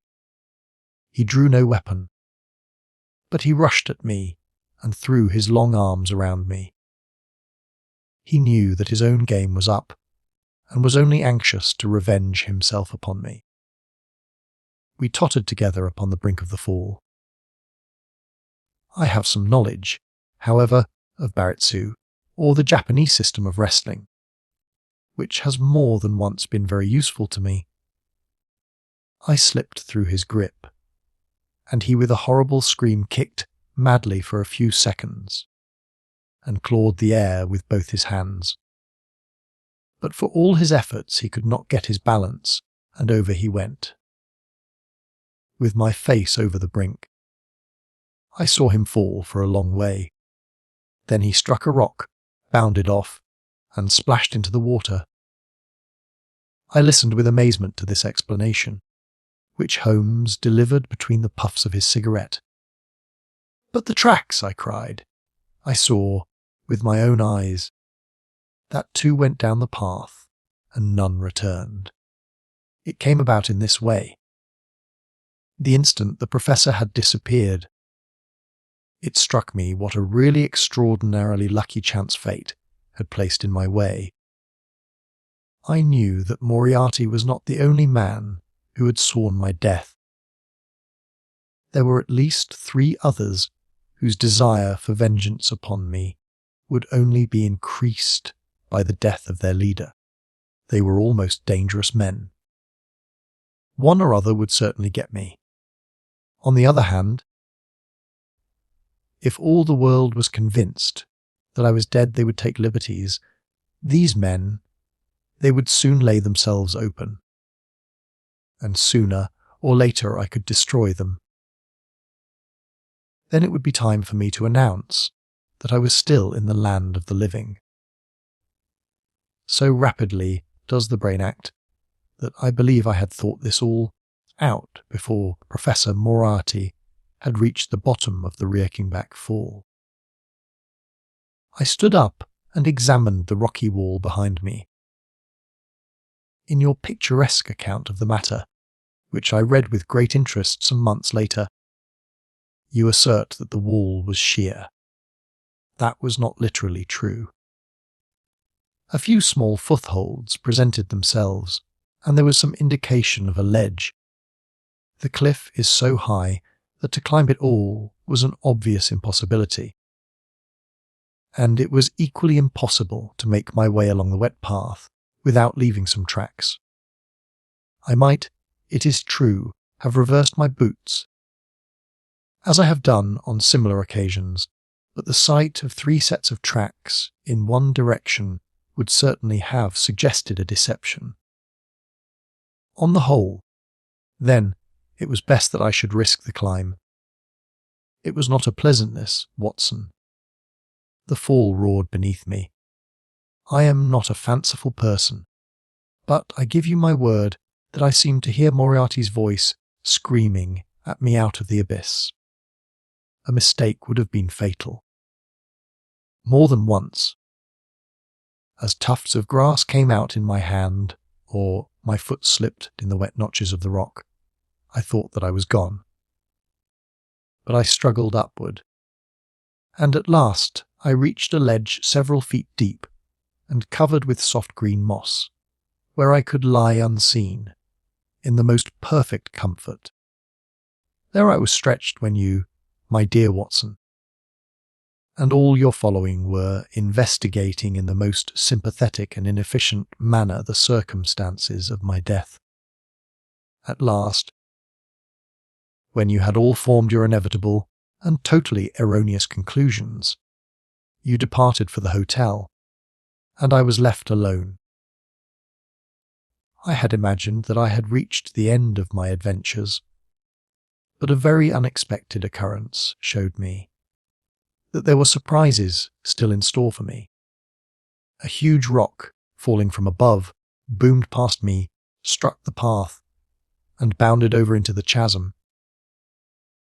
For an instant I thought that it was an accident, but a moment later, looking up, I saw a man's head against the darkening sky, and another stone struck the very ledge upon which I was stretched, within a foot of my head.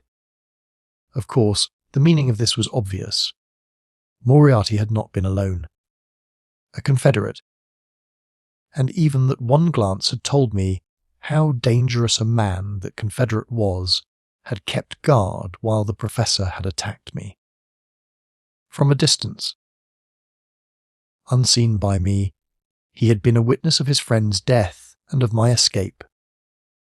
He had waited, and then, making his way round to the top of the cliff, he had endeavoured to succeed where his comrade had failed.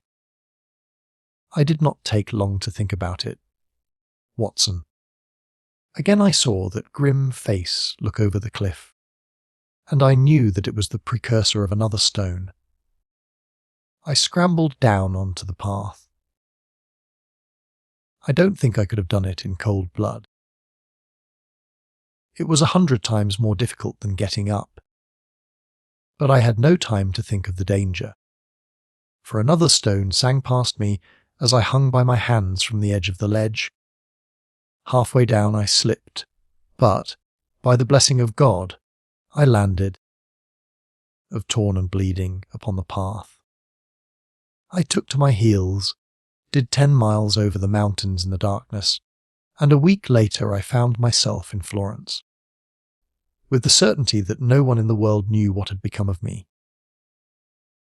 I had only one confidant, my brother Mycroft. I owe you many apologies, my dear Watson, but it was all important that it should be thought I was dead. And it is. Certain you would not have written so convincing an account of my unhappy end, had you not yourself thought that it was true. Several times during the last 3 years I have taken up my pen to write to you. But always I feared lest your affectionate regard for me should tempt you to some indiscretion which would betray my secret. For that reason I turned away from you this evening when you upset my books, for I was in danger at the time, and any show of surprise and emotion upon your part might have drawn attention to my identity and led to the most deplorable and irreparable results. As to Mycroft, I had to confide in him in order to obtain the money which I needed. The course of events in London did not run so well as I had hoped. For the trial of the Moriarty gang left 2 of its most dangerous members, my own most vindictive enemies, at liberty. I travelled for 2 years in Tibet, therefore, and amused myself by visiting Hosa and spending some days with the head lama. You may have read of the remarkable explorations of a Norwegian named Sigerson, but I am sure that it never occurred to you that you were receiving news of your friend. I then passed through Persia, looked in at Mecca, and paid a short but interesting visit to the Caliphate at Khartoum, the results of which I've communicated to the Foreign Office. Returning to France.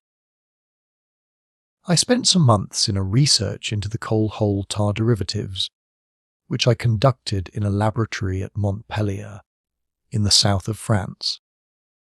Having concluded this to my satisfaction, and learning that only one of my enemies was now left in London, I was about to return when my movements were hastened by the news of this very remarkable Park Lane mystery, which not only appealed to me by its own merits, but which seemed to offer some most peculiar personal opportunities. I came over at once to London. I called in my own person at Baker Street, threw Mrs. Hudson into violent hysterics, and found that Mycroft had preserved my rooms and my papers exactly as they had always been. So it was, my dear Watson, that at 2 o'clock today I found myself in my old armchair in my own old room, and only wishing that I could have seen my old friend Watson in the other chair which he has so often adorned. Such was the remarkable narrative to which I listened on that April evening. A narrative which would have been utterly incredible to me had it not been confirmed by the actual sight of the tall, spare figure and the keen, eager face which I had never thought to see again. In some manner he had learned of my own sad bereavement, and his sympathy was shown in his manner rather than in his words. "Work is the best antidote to sorrow, my dear Watson," said he, "and I have a piece of work for us both tonight which, if we can bring it to a successful conclusion, will in itself justify a man's life on this planet. In vain I begged him to tell me more. "You will hear and see enough before morning," he answered. "We have 3 years of the past to discuss. Let that suffice until 9:30, when we start upon the notable adventure of the empty house." It was indeed like old times when, at that hour, I found myself seated beside him in a hansom, my revolver in my pocket, and the thrill of adventure in my heart. Holmes was cold and stern and silent. As the gleam of the street lamps flashed upon his austere features, I saw that his brows were drawn down in thought, and his thin lips compressed. I knew not what wild beast we were about to hunt down in the dark jungle of criminal London, but I was well assured, from the bearing of this master huntsman, that the adventure was a most grave one, while the sardonic smile which occasionally broke through his ascetic gloom boded little good for the object of our quest. I had imagined that we were bound for Baker Street, but Holmes stopped the cab at the corner of Cavendish Square. I observed that, as he stepped out, he gave a most searching glance to right and left, and at every subsequent street corner he took the utmost pains to assure that he was not followed. Our route was certainly a singular one. Holmes's knowledge of the byways of London was extraordinary, and on this occasion he passed rapidly and with an assured step through a network of mews and stables, the very existence of which I had never known. We emerged at last into a small road, lined with old, gloomy houses, which led us into Manchester Street, and so to Blandford Street. Here he turned swiftly down a narrow passage, passed through a wooden gate into a deserted yard, and then opened with a key the back door of a house. We entered together, and he closed it behind us. The place was pitch dark, but it was evident to me that it was an empty house. Our feet creaked and crackled over the bare planking, and my outstretched hand touched a wall from which the paper was hanging in ribbons. Holmes's cold, thin fingers closed round my wrist and led me forward down a long hall, until I dimly saw the murky fanlight over the door. Here Holmes turned suddenly to the right, and we found ourselves in a large, square, empty room, heavily shadowed in the corners, but faintly lit in the centre from the lights of the street beyond. There was no lamp near, and the window was thick with dust, so that we could only just discern each other's figures within. My companion put his hand upon my shoulder, and his lips close to my ear. "Do you know where we are?" he whispered. "Surely that is Baker Street," I answered, staring through the dim window. "Exactly. We are in Camden House, which stands opposite to our own old quarters. But why are we here?" "Because it commands so excellent a view of that picturesque pile. Might I trouble you?" "My dear Watson, to draw a little nearer to the window, taking every precaution not to show yourself, and then to look up at our old rooms, the starting point of so many of your little fairy tales. We will see if my 3 years of absence have entirely taken away my power to surprise you." I crept forward and looked across at the familiar window. As my eyes fell upon it, I gave a gasp and a cry of amazement. The blind was down, and a strong light was burning in the room. The shadow of a man who was seated in a chair within was thrown in hard, a black outline upon the luminous screen of the window. There was no mistaking the poise of the head, the squareness of the shoulders, the sharpness of the features. The face was turned half round, and the effect was that of one of those black silhouettes which our grandparents loved to frame. It was a perfect reproduction of Holmes. So amazed was I that I threw out my hand to make sure that the man himself was standing beside me. He was quivering with silent laughter. "Well," said he. "Good heavens," I cried. "It is marvellous. I trust that age doth not wither nor custom stale my infinite variety," said he.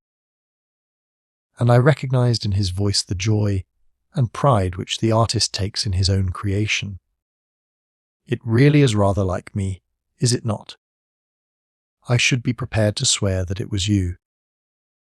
The credit of the execution is due to Monsieur Oscar Munier of Grenoble, who spent some days in doing the moulding.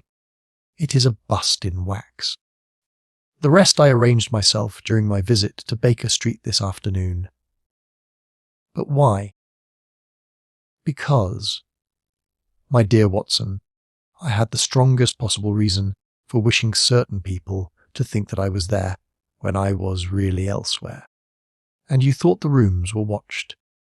I knew that they were watched. By whom? By my old enemies, Watson. By the charming society whose leader lies in the Reichenbach Fall. You must remember that they knew, and only they knew, that I was still alive. Sooner or later they believed that I should come back to my rooms. They watched them continuously, and this morning they saw me arrive. How do you know? Because I recognized their sentinel when I glanced out of my window. He is a harmless enough fellow, Parker by name, a garroter by trade, and a remarkable performer upon the Jew's harp. I cared nothing for him.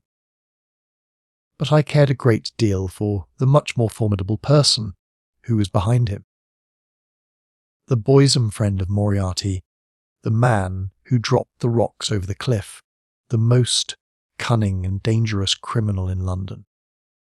That is the man who is after me tonight, Watson. And that is the man who is quite unaware that we are after him. My friend's plans were gradually revealing themselves. From this convenient retreat, the watchers were being watched and the trackers tracked. That angular shadow up yonder was the bait, and we were the hunters. In silence we stood together in the darkness and watched the hurrying figures who passed and repassed in front of us. Holmes was silent and motionless, but I could tell that he was keenly alert, and that his eyes were fixed intently upon the stream of passers-by. It was a bleak and boisterous night, and the wind whistled shrilly down the long street. Many people were moving to and fro, most of them muffled in their coats and cravats. Once or twice it seemed to me that I had seen the same figure before, and I especially noticed two men who appeared to be sheltering themselves from the wind in the doorway of a house, some distance up the street. I tried to draw my companion's attention to them, but he gave a little ejaculation of impatience and continued to stare into the street. More than once he fidgeted with his feet and tapped rapidly with his fingers upon the wall. It was evident to me that he was becoming uneasy, and that his plans were not working out altogether as he had hoped. At last, as midnight approached and the street gradually cleared, he paced up and down the room in uncontrollable agitation. I was about to make some remark to him when I raised my eyes to the lighted window, and again experienced almost as great a surprise as before.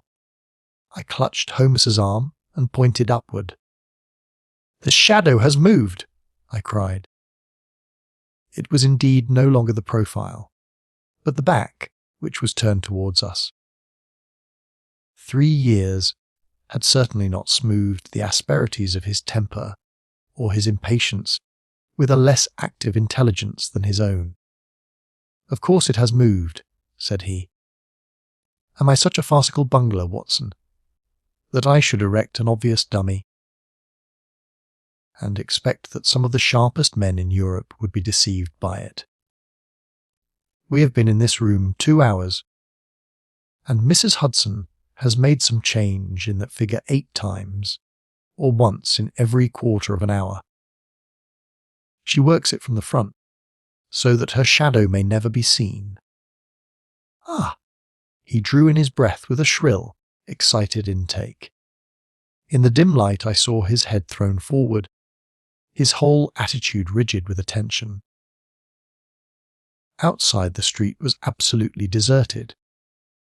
Those 2 men might still be crouching in the doorway, but I could no longer see them. All was still and dark, save only that brilliant yellow screen in front of us with the black figure outlined upon its centre.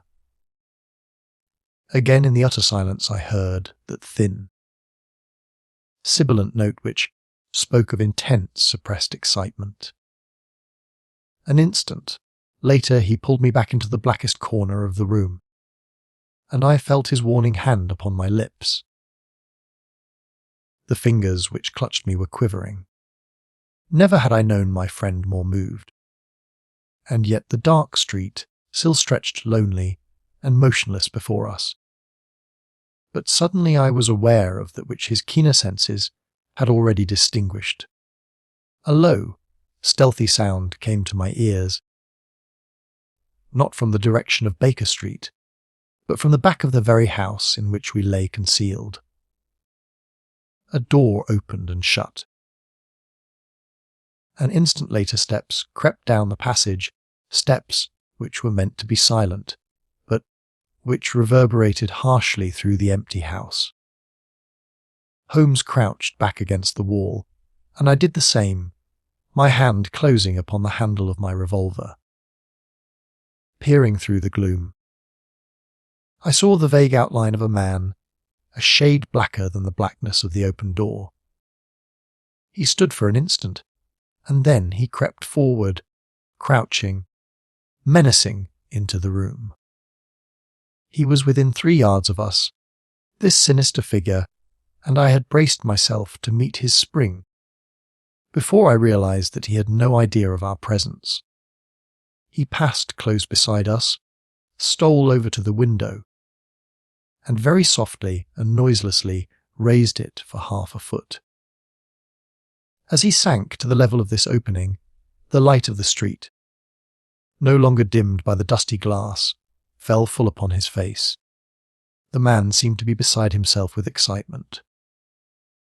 His 2 eyes shone like stars, and his features were working convulsively. He was an elderly man, with a thin, projecting nose, a high, bald forehead, and a huge grizzled moustache. An opera hat was pushed to the back of his head, and an evening dress shirt front gleamed out through his open overcoat. His face was gaunt and swarthy, scored with deep, savage lines. In his hand he carried what appeared to be a stick, but as he laid it down upon the floor it gave a metallic clang. Then, from the pocket of his overcoat, he drew a bulky object, and he busied himself in some task which ended with a loud, sharp click, as if a spring or bolt had fallen into its place. Still kneeling upon the floor, he bent forward and threw all his weight and strength upon some lever, with the result that there came a long, whirling, grinding noise, ending once more in a powerful click. He straightened himself then, and I saw that what he held in his hand was a sort of gun with a curiously misshapen butt. He opened it at the breech, put something in, and snapped the breech lock. Then, crouching down, he rested the end of the barrel upon the ledge of the open window, and I saw his long moustache droop over the stock and his eye gleam as it peered along the sights. I heard a little sigh of satisfaction as he cuddled the butt into his shoulder and saw that amazing target, the black man on the yellow ground, standing clear at the end of his foresight. For an instant he was rigid and motionless. Then his finger tightened on the trigger.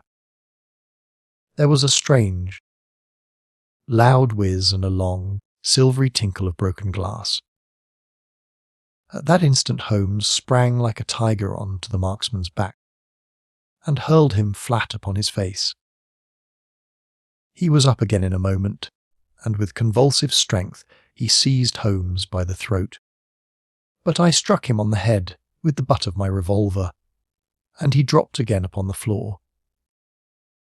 I fell upon him, and as I held him my comrade blew a shrill call upon a whistle. There was the clatter of running feet upon the pavement, and 2 policemen in uniform, with one plain-clothes detective, rushed through the front entrance and into the room. "That you, Lestrade?" said Holmes.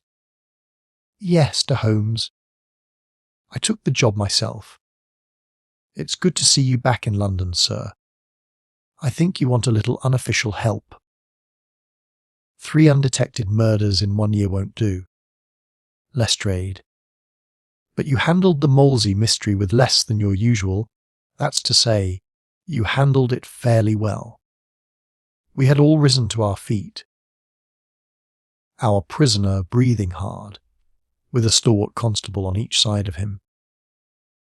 Already a few loiterers had begun to collect in the street. Holmes stepped up to the window, closed it, and dropped the blinds.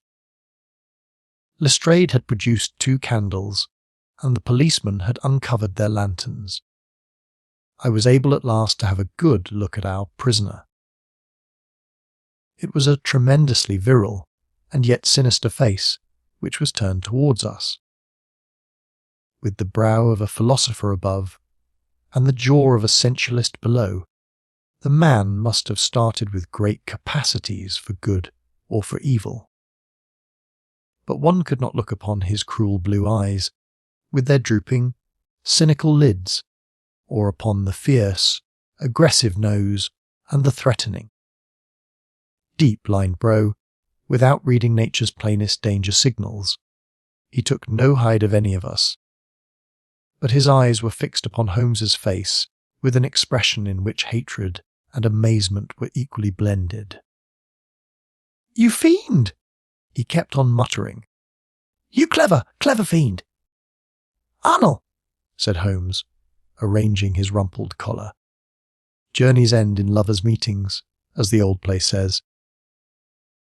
I don't think I had the pleasure of seeing you since you favoured me with those attentions as I lay on the ledge above the Reichenbach fall."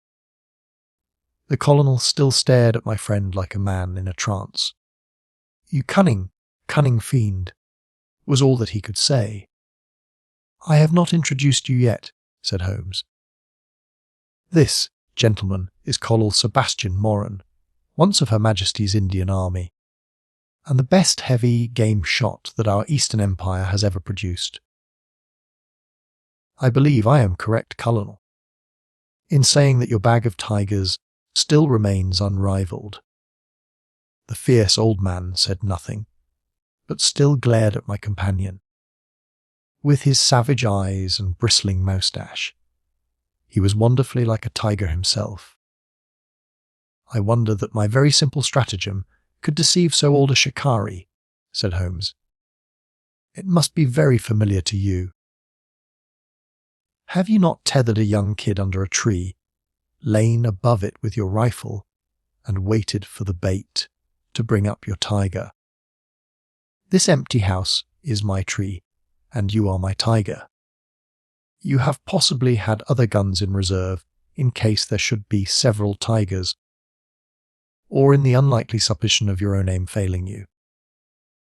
These," he pointed around, "are my other guns. The parallel is exact."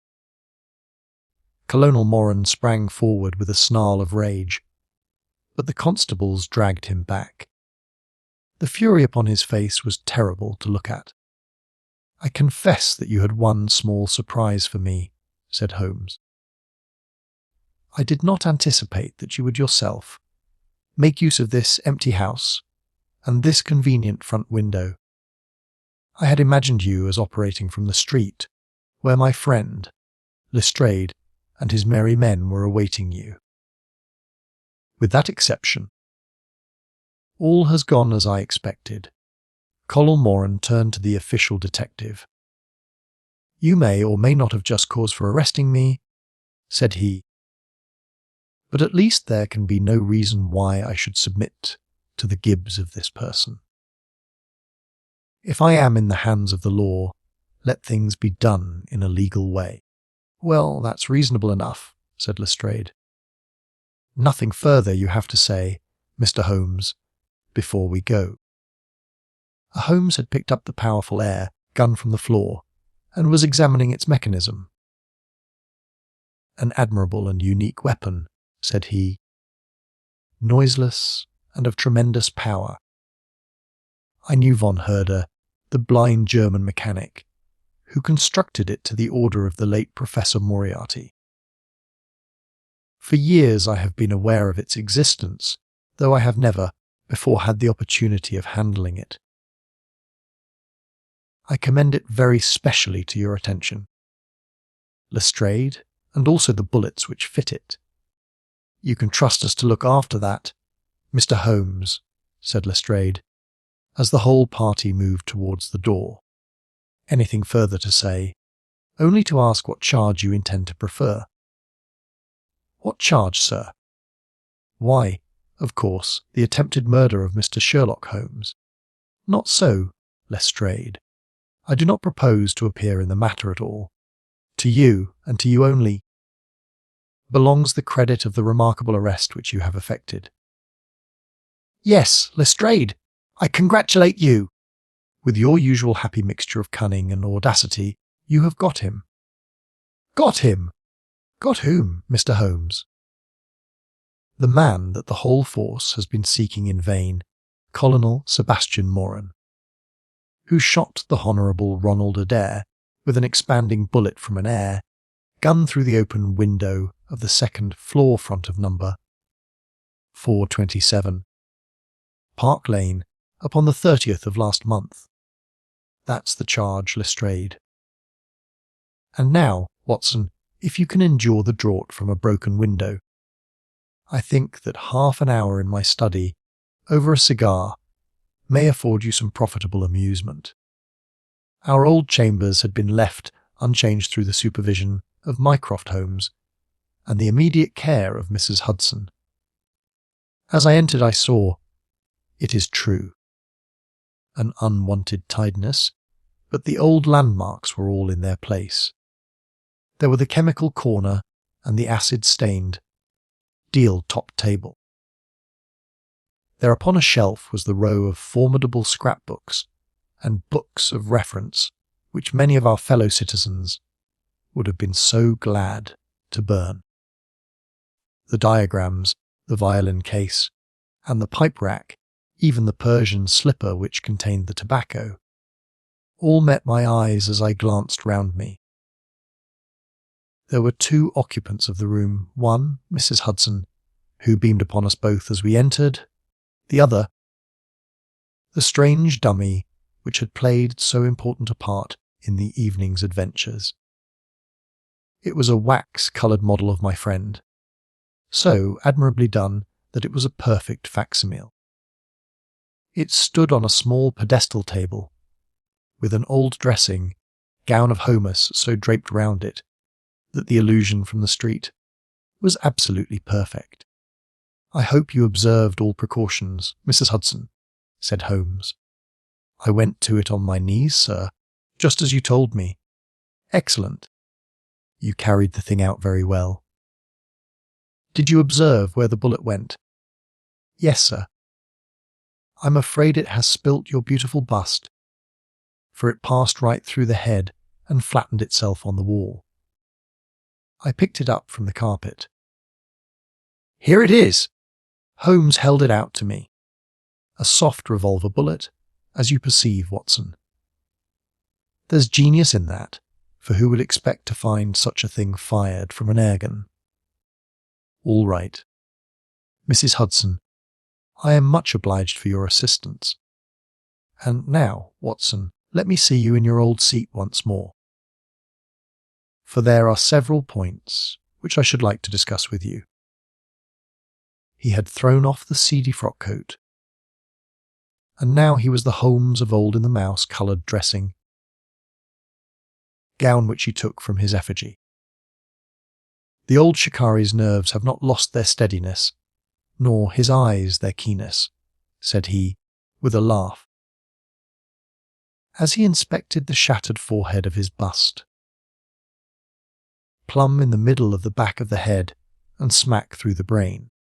He was the best shot in India, and I expect that there are few better in London. Have you heard the name? No, I have not. Well, such is fame. But then, if I remember right, you had not heard the name of Professor James Moriarty, who had one of the great brains of the century. Just give me down my index of biographies from the shelf." He turned over the pages lazily, leaning back in his chair and blowing great clouds from his cigar. "My collection of M's is a fine one," said he. "Moriarty himself is enough to make any letter illustrious, and here is Morgan the poisoner, and Meridew of abominable memory, and Matthews, who knocked out my left canine in the waiting-room at Charing Cross, and, finally, here is our friend of tonight."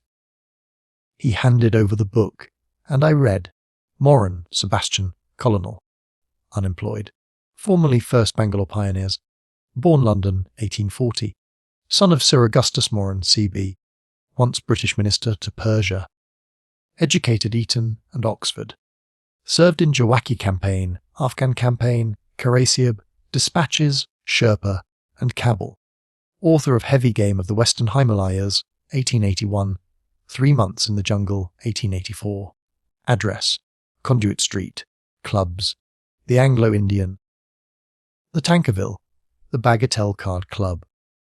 On the margin was written, in Holmes's precise hand, "The second most dangerous man in London." "This is astonishing," said I, as I handed back the volume. "The man's career is that of an honourable soldier." "It is true," Holmes answered. "Up to a certain point he did well. He was always a man of iron nerve, and the story is still told in India how he crawled down a drain after a wounded man-eating tiger. There are some trees, Watson, which grow to a certain height and then suddenly develop some unsightly eccentricity. You will see it often in humans. I have a theory that the individual represents in his development the whole procession of his ancestors, and that such a sudden turn to good or evil stands for some strong influence which came into the line of his pedigree. The person becomes, as it were, the epitome of the history of his own family. It is surely rather fanciful. Well, I don't insist upon it. Whatever the cause, O'Connell Moran began to go wrong. Without any open scandal, he still made India too hot to hold him. He retired, came to London, and again acquired an evil name. It was at this time that he was sought out by Professor Moriarty, to whom for a time he was chief of the staff. Moriarty supplied him liberally with money, and used him only in 1 or 2 very high-class jobs, which no ordinary criminal could have undertaken. You may have some recollection of the death of Mrs. Stewart, of Lauder, in 1887. Not. Well, I am sure Moran was at the bottom of it. But nothing could be proved. So cleverly was the Colonel concealed that, even when the Moriarty gang was broken up, we could not incriminate him. You remember at that date, when I called upon you in your rooms, how I put up the shutters for fear of air guns. No doubt you thought me fanciful. I knew exactly what I was doing, for I knew of the existence of this remarkable gun, and I knew also that one of the best shots in the world would be behind it. When we were in Switzerland, he followed us with Moriarty, and it was undoubtedly who gave me that evil 5 minutes on the Reichenbach ledge. You may think that I read the papers with some attention during my sojourn in France, on the lookout for any chance of laying him by the heels. So long as he was free in London, my life would really not have been worth living. Night and day the shadow would have been over me, and sooner or later his chance must have come. What could I do? I could not shoot him at sight, or I should myself be in the dock. There was no use appealing to a magistrate. They cannot interfere on the strength of what would appear to them to be a wild suspicion. So I could do nothing. But I watched the criminal news, knowing that sooner or later I should get him. Then came the death of this Ronald Adair. My chance had come at last. Knowing what I did, was it not certain that Colonel Moran had done it? He had played cards with the lad. He had followed him home from the club. He had shot him through the open window. There was not a doubt of it. The bullets alone are enough to put his head in a noose. I came over at once. I was seen by the sentinel, who would, I knew, direct the colonel's attention to my presence. He could not fail to connect my sudden return with his crime, and to be terribly alarmed. I was sure that he would make an attempt to get me out of the way at once, and would bring round his murderous weapon for that purpose. I left him an excellent mark in the window, and, having warned the police that they might be needed, by the way, Watson, you spotted their presence in that doorway with unerring accuracy. I took up what seemed to me to be a judicious post for observation, never dreaming that he would choose the same spot for his attack. Now, my dear Watson, does anything remain for me to explain? Yes, said I. You have not made it clear what was Colonel Moran's motive in murdering the Honourable Ronald Adair. Ah, my dear Watson, there we come into those realms of conjecture where the most logical mind may be at fault. Each may form his own hypothesis upon the present evidence, and yours is as likely to be correct as mine. You have formed one, then. I think that it is not difficult to explain the facts. It came out in evidence that Colonel Moran and young Adair had, between them, won a considerable amount of money. Now, Moran undoubtedly played fool. Of that I have long been aware. I believe that on the day of the murder Adair had discovered that Moran was cheating. Very likely he had spoken to him privately, and had threatened to expose him unless he voluntarily resigned his membership of the club, and promised not to play cards again. It is unlikely that a youngster like Adair would at once make a hideous scandal by exposing a well-known man so much older than himself. Probably he acted as I suggest. The exclusion from his clubs would mean ruin to Moran, who lived by his ill-gotten card gains. He therefore murdered Adair, who at the time was endeavouring to work out how much money he should himself return, since he could not profit by his partner's full play. He locked the door lest the ladies should surprise him and insist upon knowing what he was doing with these names and coins. Will it pass? I have no doubt that you have hit upon the truth. It will be verified or disproved at the trial. Meanwhile, come what may, Colonel Moran will trouble us no more.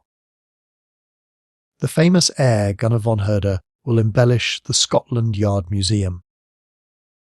And once again Mr. Sherlock Holmes is free to devote his life to examining those interesting little problems which the complex life of London so plentifully presents. Investigation 14. The Musgrave Ritual. An anomaly which often struck me in the character of my friend Sherlock Holmes was that, although in his methods of thought he was the neatest and most methodical of mankind, and although also he affected a certain quiet primness of dress, he was none the less in his personal habits one of the most untiddy men that ever drove a fellow lodger to distraction. Not that I am in the least conventional in that respect myself. The rough and tumble work in Afghanistan, coming on the top of a natural bohemianism of disposition, has made me rather more lax than befits a medical man. But with me there is a limit. And when I find a man who keeps his cigars in the coal scuttle, his tobacco in the toe end of a Persian slipper, and his unanswered correspondence transfixed by a jack knife into the very centre of his wooden mantelpiece, then I begin to give myself virtuous airs. I have always held, too, that pistol practice be distinctly and open-air pastime, and when Holmes, in one of his queer humours, would sit in an armchair with his hair trigger and 100 boxer cartridges, and proceed to adorn the opposite wall with a patriotic VR, done in bullet pox, I felt strongly that neither the atmosphere nor the appearance of our room was improved by it. Our chambers were always full of chemicals and of criminal relics which had a way of wandering into unlikely positions, and of turning up in the butter dish or in even less desirable places. But his papers were my great crux.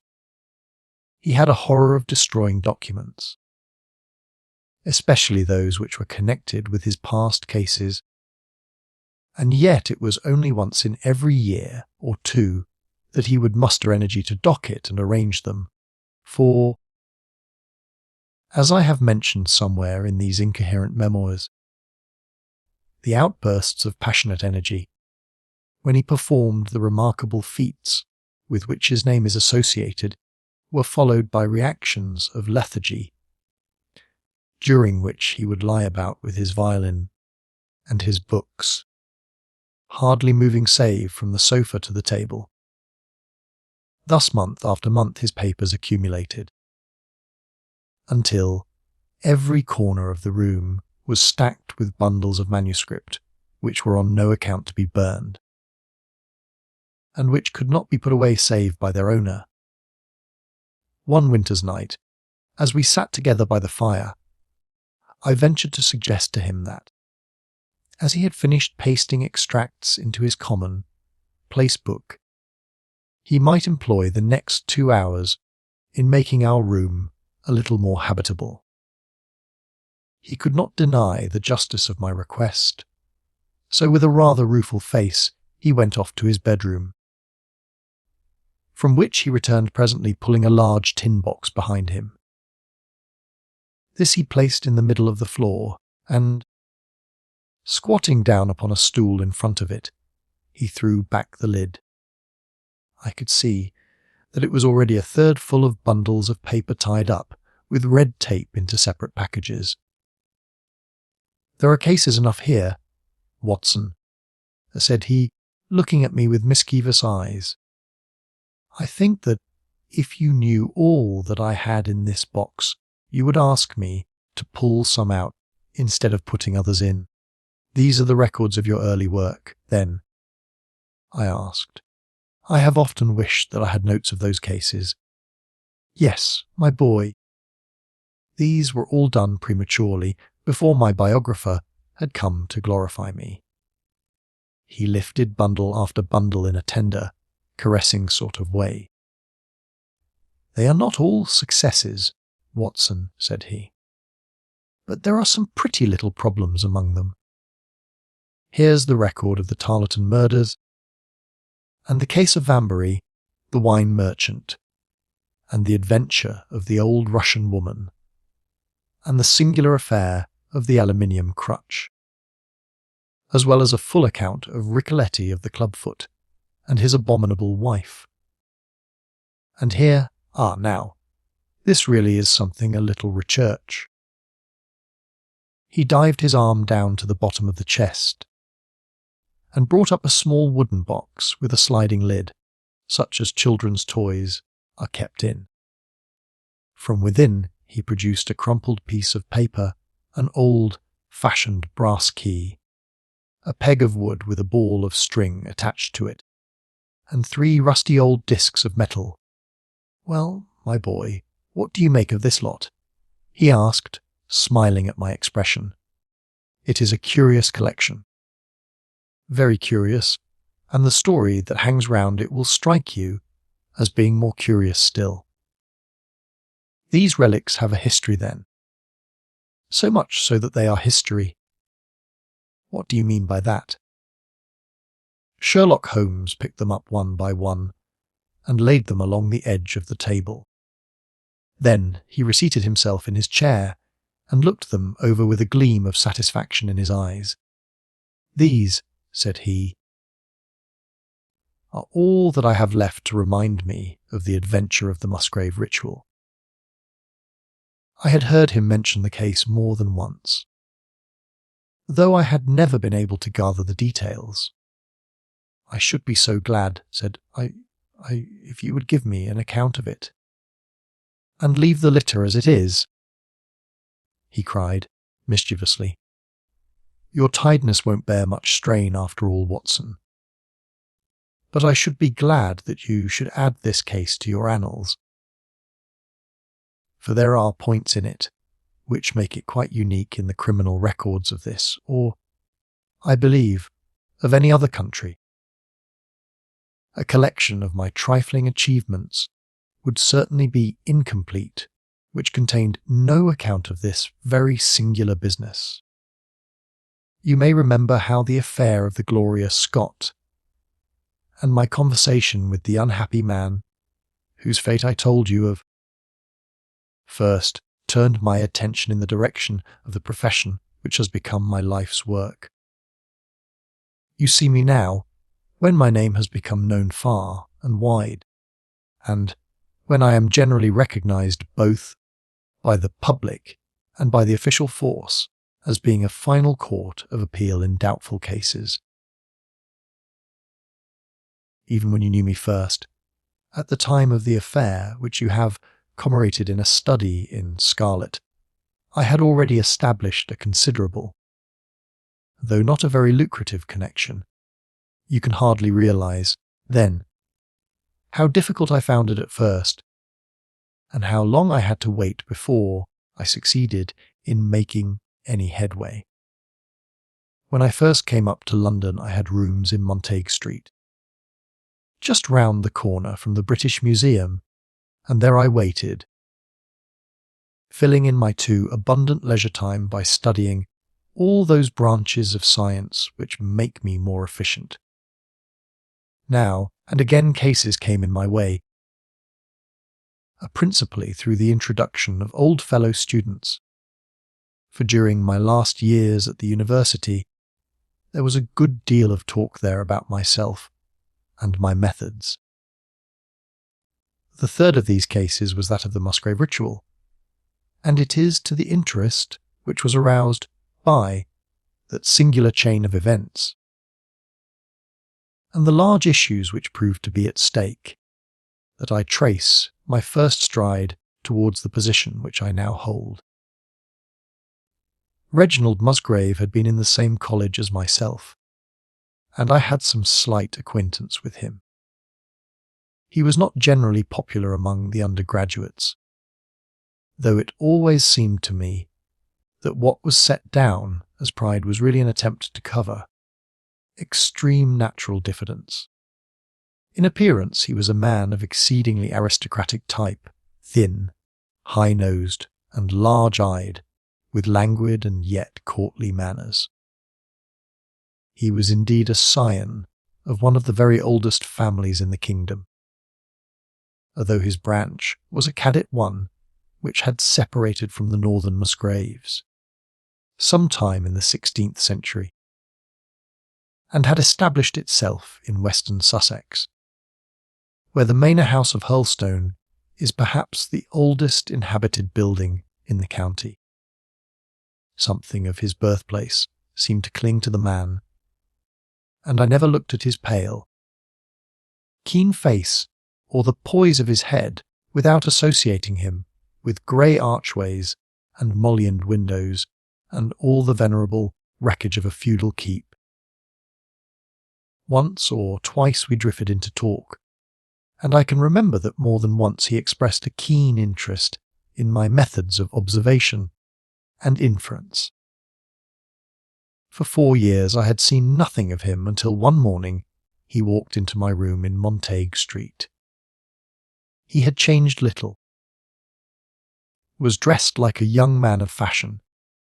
He was always a bit of a dandy, and preserved the same quiet, suave manner which had formerly distinguished him. "How has all gone with you, Musgrave?" I asked, after we had cordially shaken hands. "You probably heard of my poor father's death," said he.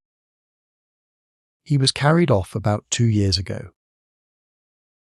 Since then I have, of course, had the Hurlstone estates to manage, and as I am member for my district as well, my life has been a busy one.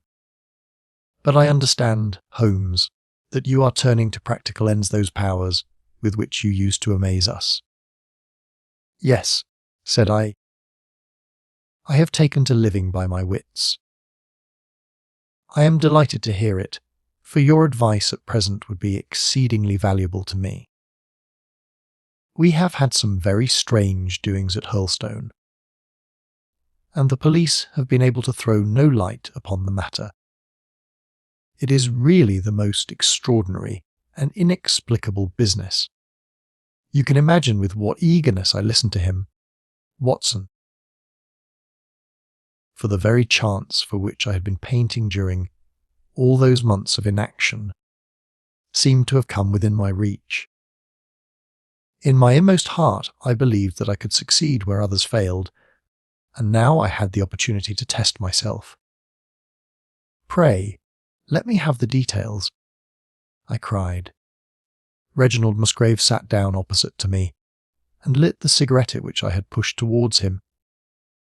"You must know," said he, "that though I am a bachelor, I have to keep up a considerable staff of servants at Hurlstone, for it is a rambling old place, and takes a good deal of looking after. I preserve, too, and in the pheasant months I usually have a house party, so that it would not do to be short-handed. Altogether there are 8 maids, the cook, the butler, 2 footmen, and a boy. The garden and the stables, of course, have a separate staff. Of these servants the one who had been longest in our service was Brunton the butler. He was a young schoolmaster out of place when he was first taken up by my father, but he was a man of great energy and character, and he soon became quite invaluable in the household. He was a well-grown, handsome man, with a splendid forehead, and though he has been with us for 20 years, he cannot be more than 40 now. With his personal advantages and his extraordinary gifts, for he can speak several languages and play nearly every musical instrument, it is wonderful that he should have been satisfied so long in such a position, but I suppose that he was comfortable and lacked energy to make any change. The butler of Hurlstone is always a thing that is remembered by all who visit us. But this paragon has one fault. He is a bit of a Don Juan, and you can imagine that for a man like him, it is not a very difficult part to play in a quiet country district. When he was married it was all right, but since he has been a widower we have had no end of trouble with him. A few months ago we were in hopes that he was about to settle down again, for he became engaged to Rachel Howells, our second housemaid. But he has thrown her over since then and taken up with Janet Treglis, the daughter of the head gamekeeper. Rachel, who is a very good girl, but of an excitable Welsh temperament, had a sharp touch of brain fever and goes about the house now, or did until yesterday, like a black-eyed shadow of her former self. That was our first drama at Holstone, but a second one came to drive it from our minds, and it was prefaced by the disgrace and dismissal of Butler Brunton. This was how it came about. I have said that the man was intelligent, and this very intelligence has caused his ruin, for it seems to have led to an insatiable curiosity about things, which did not in the least concern him. I had no idea of the lengths to which this would carry him until the merest accident opened my eyes to it. I have said that the house is a rambling one. One day last week, on Thursday night, to be more exact, I found that I could not sleep, having foolishly taken a cup of strong café noir after my dinner. After struggling against it until 2 in the morning, I felt that it was quite hopeless. So I rose and lit the candle with the intention of continuing a novel which I was reading. The book, however, had been left in the billiard room. So I pulled on my dressing gown and started off to get it. In order to reach the billiard room, I had to descend a flight of stairs, and then to cross the head of a passage which led to the library and the gun room. You can imagine my surprise when, as I looked down this corridor, I saw a glimmer of light coming from the open door of the library. I had myself extinguished the lamp and closed the door before coming to bed. Naturally, my first thought was of burglars. The corridors at Hurlstone have their walls largely decorated with trophies of old weapons. From one of these I picked a battle axe, and then, leaving my candle behind me, I crept on tiptoe down the passage and peeped in at the open door. Brunton, the butler, was in the library. He was sitting, fully dressed, in an easy chair, with a slip of paper which looked like a map upon his knee, and his forehead sunk forward upon his hand in deep thought. I stood dumb with astonishment, watching him from the darkness. A small taper on the edge of the table shed a feeble light which sufficed to show me that he was fully dressed. Suddenly, as I looked, he rose from his chair and, walking over to a bureau at the side, he unlocked it and drew out one of the drawers.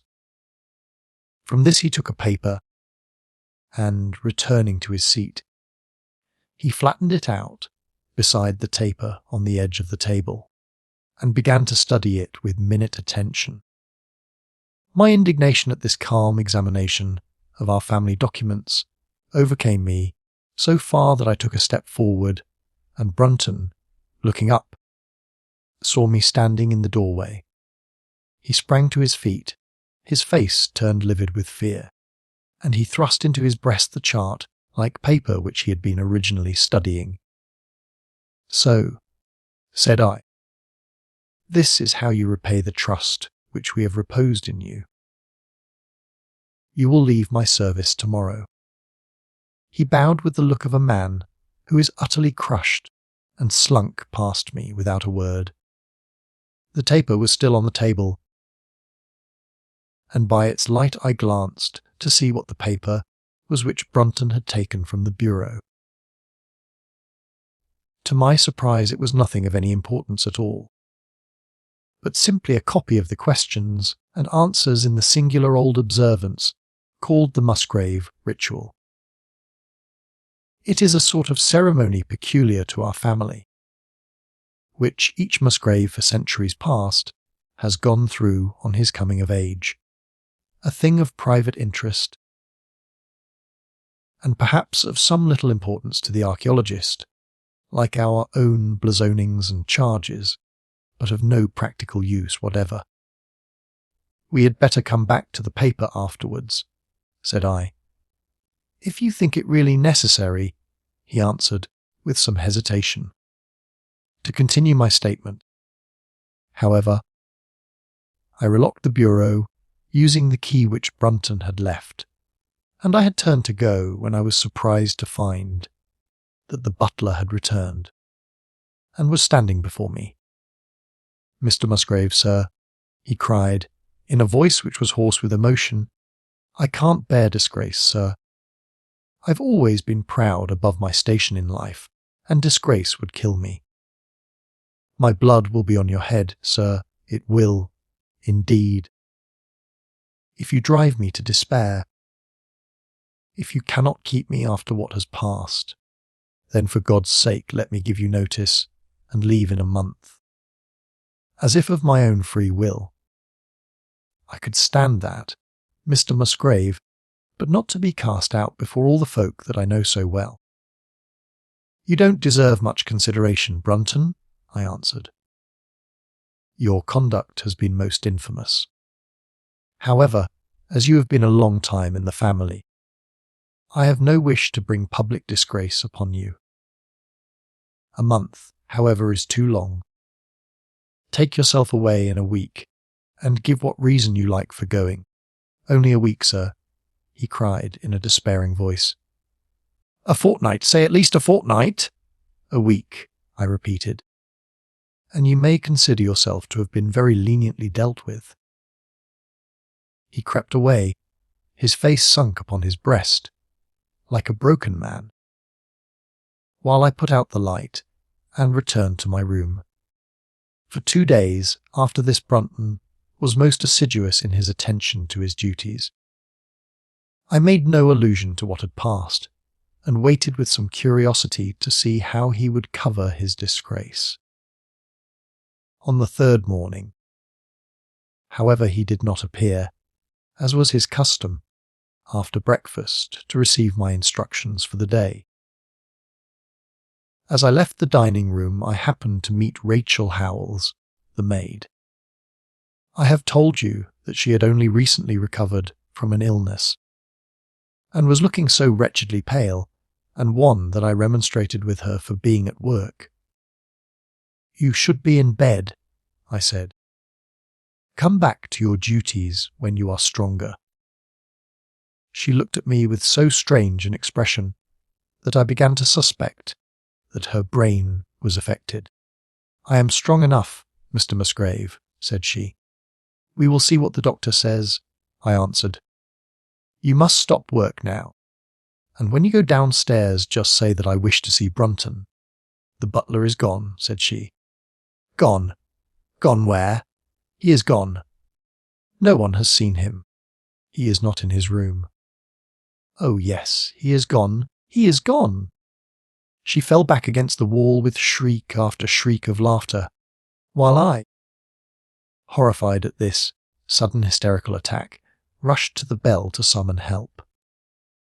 The girl was taken to her room, still screaming and sobbing, while I made inquiries about Brunton. There was no doubt about it that he had disappeared. His bed had not been slept in. He had been seen by no one since he had retired to his room the night before, and yet it was difficult to see how he could have left the house, as both windows and doors were found to be fastened in the morning. His clothes, his watch, and even his money were in his room, but the black suit which he usually wore was missing. His slippers, too, were gone, but his boots were left behind. Where then could Butler Brunton have gone in the night, and what could have become of him now? Of course we searched the house from cellar to garret, but there was no trace of him. It is, as I have said, a labyrinth of an old house, especially the original wing, which is now practically uninhabited. but we ransacked every room and cellar without discovering the least sign of the missing man. It was incredible to me that he could have gone away, leaving all his property behind him, and yet where could he be? I called in the local police, but without success. Rain had fallen on the night before, and we examined the lawn and the paths all round the house, but in vain. Matters were in this state when a new development quite drew our attention away from the original mystery. For 2 days Rachel Howells had been so ill, sometimes delirious, sometimes hysterical, that a nurse had been employed to sit up with her at night. On the 3rd night after Brunton's disappearance, the nurse, finding her patient sleeping nicely, had dropped into a nap in the armchair. When she woke in the early morning to find the bed empty, the window open, and no signs of the invalid, I was instantly aroused and, with the 2 footmen, started off at once in search of the missing girl. It was not difficult to tell the direction which she had taken, for, starting from under her window, we could follow her footmarks easily across the lawn to the edge of the mere, where they vanished close to the gravel path which leads out of the grounds. The lake there is 8 feet deep, and you can imagine our feelings when we saw that the trail of the poor demented girl came to an end at the edge of it. Of course, we had the drags at once and set to work to recover the remains, but no trace of the body could we find. On the other hand, we brought to the surface an object of a most unexpected kind. It was a linen bag which contained within it a mass of old rusted and discoloured metal and several dull, coloured pieces of pebble or glass. This strange find was all that we could get from the mere, and, although we made every possible search and inquiry yesterday, we know nothing of the fate either of Rachel Howells or of Richard Brunton. The county police are at their wits' end, and I have come up to you as a last resource. You can imagine, Watson, with what eagerness I listened to this extraordinary sequence of events, and endeavoured to piece them together and to devise some common thread upon which they might all hang. The butler was gone. The maid was gone. The maid had loved the butler, but had afterwards had cause to hate him. She was of Welsh blood, fiery and passionate. She had been terribly excited immediately after his disappearance. She had flung into the lake a bag containing some curious contents. These were all factors which had to be taken into consideration, and yet none of them got quite to the heart of the matter. What was the starting point of this chain of events? There lay the end of this tangled line. "I must see that paper, Musgrave," said I, which this butler of yours thought it worth his while to consult, even at the risk of the loss of his place. "It is rather an absurd business, this ritual of ours," he answered, "but it has at least the saving grace of antiquity to excuse it. I have a copy of the questions and answers here, if you care to run your eye over them." He handed me the very paper which I have here, Watson, and this is the strange catechism to which each Musgrave had to submit when he came to man's estate. I will read you the questions and answers as they stand. Whose was it? His who is gone. Who shall have it? He who will come. Where was the sun? Over the oak. Where was the shadow? Under the elm. How was it stepped? North by 10 and by 10, east by 5 and by 5, south by 2 and by 2, west by 1 and by 1, and so under. What shall we give for it? All that is ours. Why should we give it? For the sake of the trust. The original has no date, but is in the spelling of the middle of the 17th century, remarked Musgrave. I am afraid, however, that it can be of little help to you in solving this mystery. At least, said I, it gives us another mystery, and one which is even more interesting than the first. It may be that the solution of the one may prove to be the solution of the other. You will excuse me, Musgrave, if I say that your butler appears, to me, to have been a very clever man, and to have had a clearer insight than 10 generations of his masters. I hardly follow you, said Musgrave. The paper seems to me to be of no practical importance. But to me it seems immensely practical, and I fancy that Brunton took the same view. He had probably seen it before that night on which you caught him. It is very possible. We took no pains to hide it. He simply wished, I should imagine, to refresh his memory upon that last occasion.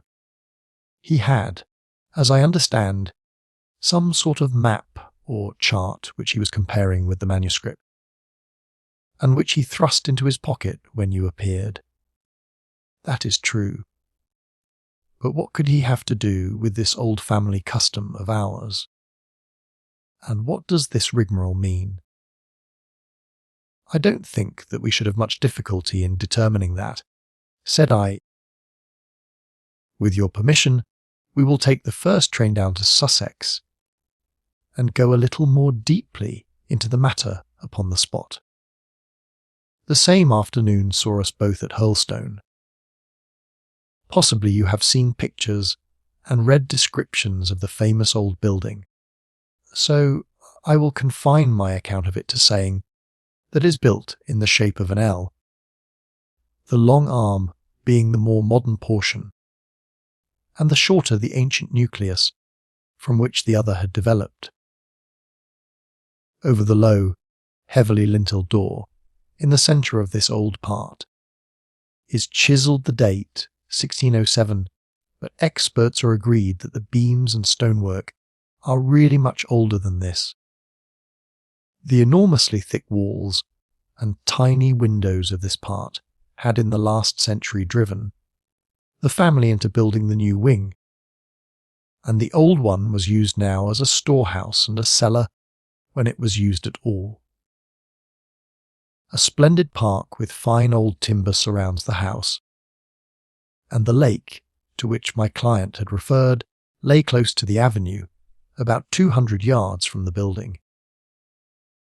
I was already firmly convinced, Watson, that there were not 3 separate mysteries here, but one only, and that if I could read the Musgrave ritual aright, I should hold in my hand the clue, which would lead me to the truth concerning both the butler Brunton and the maid Howells.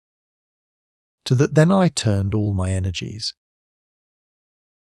Why should this servant be so anxious to master this old formula? Evidently because he saw something in it which had escaped all those generations of country squires, and from which he expected some personal advantage. What was it then, and how had it affected his fate? It was perfectly obvious to me, on reading the ritual, that the measurements must refer to some to which the rest of the document alluded, and that, if we could find that spot, we should be in a fair way towards finding what the secret was which the old Musgraves had thought it necessary to embalm in so curious a fashion. There were 2 guides given us to start with, an oak and an elm. As to the oak there could be no question at all. Right in front of the house, upon the left-hand side of the drive, there stood a patriarch among oaks, one of the most magnificent trees that I have ever seen. That was there when your ritual was drawn up, said I, as we drove past it. It was there at the Norman conquest in all probability, he answered. It has a girth of 23 feet. Have you any old elms? I asked. There used to be a very old one over yonder, but it was struck by lightning 10 years ago, and we cut down the stump. You can see where it used to be. Oh, yes. There are no other elms. No old ones, but plenty of beeches. I should like to see where it grew. We had driven up in a dog cart.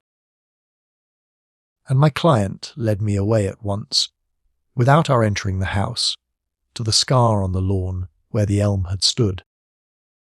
It was nearly midway between the oak and the house.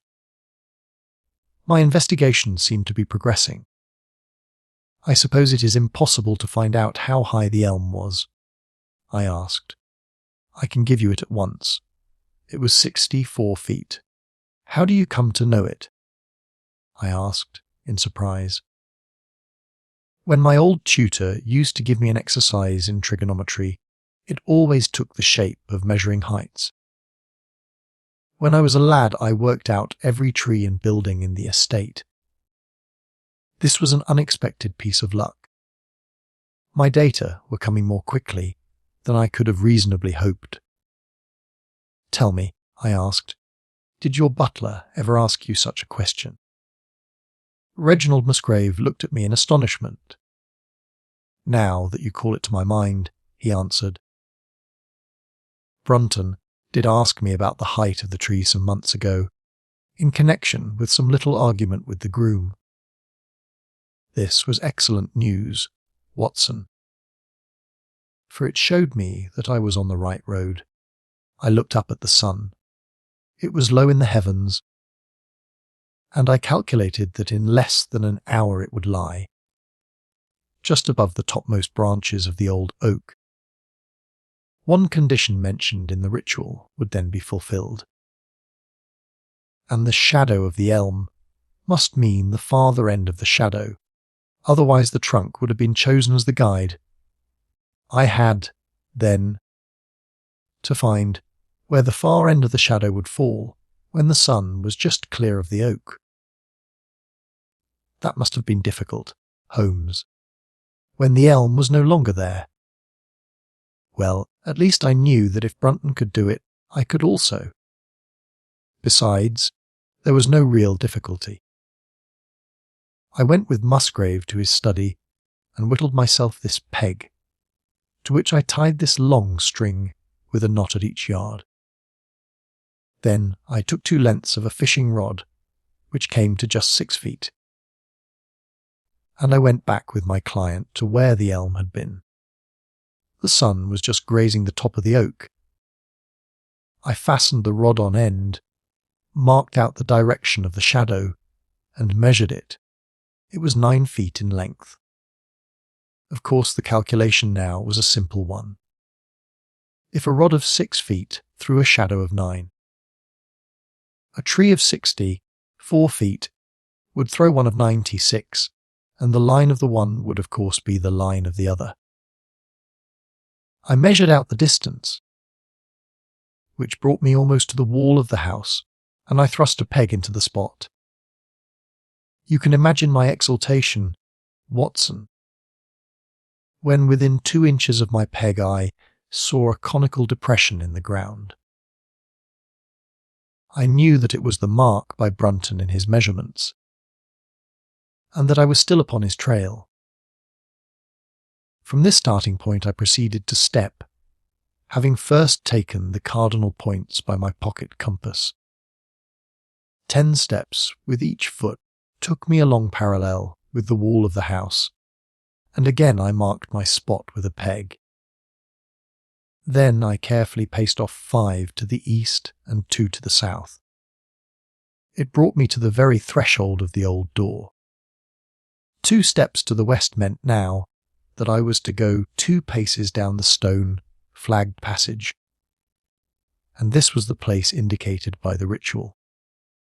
Never have I felt such a cold chill of disappointment, Watson. For a moment it seemed to me that there must be some radical mistake in my calculations. The setting sun shone full upon the passage floor, and I could see that the old foot Worn grey stones with which it was paved were firmly cemented together and had certainly not been moved for many a long year. Brunton had not been at work here. I tapped upon the floor, but it sounded the same all over, and there was no sign of any crack or crevice. But, fortunately, Musgrave, who had begun to appreciate the meaning of my proceedings, and who was now as excited as myself, took out his manuscript to check my calculation. "And under," he cried. "You have omitted the and under." I had thought that it meant that we were to dig, but now, of course, I saw at once that I was wrong. "There is a cellar under this, then?" I cried. "Yes, and as old as the house. Down here, through this door." We went down a winding stone stair, and my companion, striking a match, lit a large lantern which stood on a barrel in the corner. In an instant, it was obvious that we had at last come upon the true place, and that we had not been the only people to visit the spot recently. It had been used for the storage of wood, but the billets, which had evidently been littered over the floor, were now piled at the sides, so as to leave a clear space in the middle. In this space lay a large and heavy flagstone with a rusted iron ring in the centre, to which a thick shepherd's check muffler was attached. "By Jove!" cried my client. "That's Brunton's muffler. I have seen it on him, and could swear to it. What has the villain been doing here?" At my suggestion, a couple of the county police were summoned to be present, and I then endeavoured to raise the stone by pulling on the cravat. I could only move it slightly, and it was with the aid of one of the constables that I succeeded at last in carrying it to one side. A black hole yawned beneath, into which we all peered, while Musgrave, kneeling at the side, pushed down the lantern. A small chamber about 7 feet deep and 4 feet square lay open to us. At one side of this was a squat, brass-bound wooden box, the lid of which was hinged upwards, with this curious old-fashioned key projecting from the lock. It was furred outside by a thick layer of dust, and damp and worms had eaten through the wood, so that a crop of livid fungi was growing on the inside of it. Several discs of metal, old coins apparently, such as I hold here, were scattered over the bottom of the box, but it contained nothing else. At the moment, however, we had no thought for the old chest, for our eyes were riveted upon that which crouched beside it. It was the figure of a man, clad in a suit of black, who squatted down upon his hams with his forehead sunk upon the edge of the box, and his 2 arms thrown out on each side of it. The attitude had drawn all the stagnant blood to the face, and no man could have recognised that distorted liver, coloured countenance. But his height, his dress, and his hair were all sufficient to show my client, when we had drawn the body up, that it was indeed his missing butler. He had been dead some days, but there was no wound or bruise upon his person to show how he had met his dreadful end. When his body had been carried from the cellar, we found ourselves still confronted with a problem which was almost as formidable as that with which we had started. I confess that so far, Watson, I had been disappointed in my investigation. I had reckoned upon solving the matter, when once I had found the place referred to in the ritual, but now I was there, and was apparently as far as ever from knowing what it was which the family had concealed with such elaborate precautions. It is true that I had thrown a light upon the fate of Brunton, but now I had to ascertain how that fate had come upon him. and what part had been played in the matter by the woman who had disappeared. I sat down upon a keg in the corner and thought the whole matter carefully over. You know my methods in such cases, Watson. I put myself in the man's place, and, having first gauged his intelligence, I try to imagine how I should myself have proceeded under the same circumstances. In this case the matter was simplified by Brunton's intelligence being quite first-rate, so that it was unnecessary to make any allowance for the personal equation, as the astronomers have dubbed it. He knew that something valuable was concealed. He had spotted the place. He found that the stone which covered it was just too heavy for a man to move unaided. What would he do next? He could not get help from outside, even if he had someone whom he could trust, without the unbarring of doors and considerable risk of detection. It was better, if he could, to have his helpmate inside the house. But whom could he ask? This girl had been devoted to him. A man always finds it hard to realize that he may have finally lost a woman's love, however badly he may have treated her. He would try by a few attentions to make his peace with the girl Howells, and then would engage her as his accomplice. Together they would come at night to the cellar, and their united force would suffice to raise the stone. So far I could follow their actions as if I had actually seen them. But for two of them, and one a woman, it must have been heavy work the raising of that stone. A burly Sussex policeman, and I had found it no light job. What would they do to assist them? Probably what I should have done myself. I rose and examined carefully the different billets of wood which were scattered round the floor. Almost at once I came upon what I expected. One piece, about 3 feet in length, had a very marked indentation at one end, while several were flattened at the sides as if they had been compressed by some considerable weight. Evidently, as they had dragged the stone up, they had thrust the chunks of wood into the chink, until at last, when the opening was large enough to crawl through, they would hold it open by a billet placed lengthwise, which might very well become indented at the lower end, since the whole weight of the stone would press it down on to the edge of this other slab. So far I was still on safe ground. And now how was I to proceed to reconstruct this midnight drama? Clearly, only one could fit into the hole, and that one was Brunton. The girl must have waited above. Brunton then unlocked the box, handed up the contents presumably, since they were not to be found, and then what happened? What smouldering fire of vengeance had suddenly sprung into flame in this passionate Celtic woman's soul when she saw the man who had wronged her perhaps far more than we suspected in her power? Was it a chance that the wood had slipped, and that the stone had shut Brunton into what had become his sepulchre?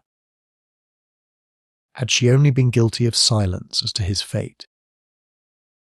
Or had some sudden blow from her hand dashed the support away and sent the slab crashing down into its place?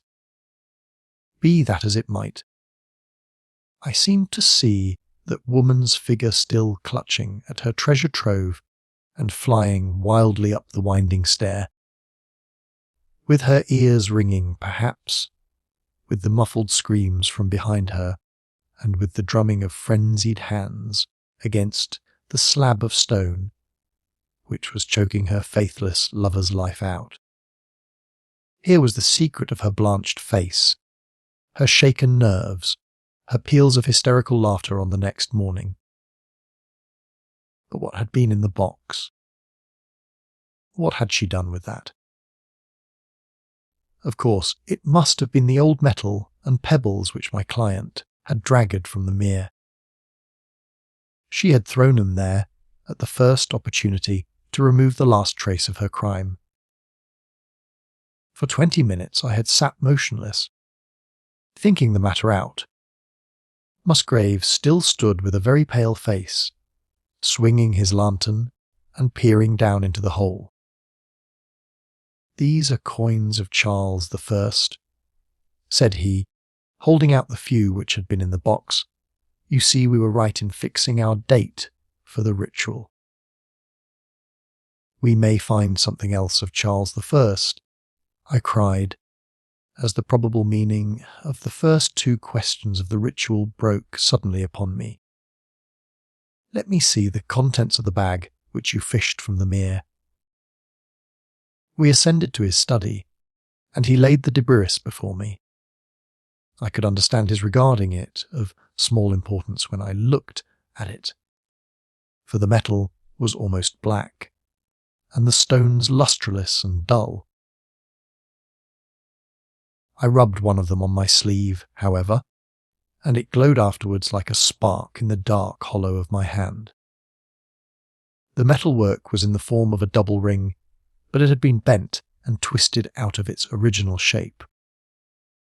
"You must bear in mind," said I, "that the royal party made head in England, even after the death of the king, and that when they at last fled, they probably left many of their most precious possessions buried behind them, with the intention of returning for them in more peaceful times.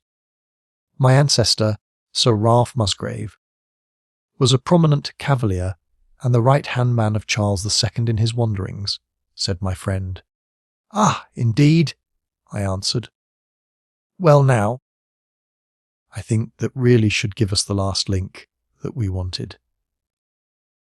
I must congratulate you on coming into the possession, though in rather a tragic manner, of a relic which is of great intrinsic value, but of even greater importance as an historical curiosity." "What is it?" "Then," he gasped in astonishment, "it is nothing less than the ancient crown of the kings of England." "The crown?" "Precisely. Consider what the ritual says. How does it run? Whose was it? His who is gone. That was after the execution of Charles. Then, who shall have it? He who will come. That was Charles II, whose advent was already foreseen. There can, I think, be no doubt that this battered and shapeless diadem once encircled the brows of the royal storts. And how came it in the pond? Ah, that is a question that will take some time to answer." And with that I sketched out to him the whole long chain of surmise and of proof which I had constructed. The twilight had closed in, and the moon was shining brightly in the sky before my narrative was finished. "And how was it then that Charles did not get his crown when he returned?" asked Musgrave, pushing back the relic into its linen bag. "Ah, there, you lay your finger upon the one point which we shall probably never be able to clear up. It is likely that the Musgrave who held the secret died in the interval,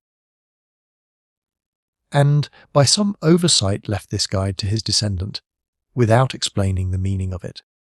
From that day to this, it has been handed down from father to son, until at last it came within reach of a man who tore its secret out of it and lost his life in the venture. And that's the story of the Musgrave ritual. Watson, they have the crown down at Hurlstone, though they had some legal bother and a considerable sum to pay before they were allowed to retain it. I am sure that if you mentioned my name, they would be happy to show it to you.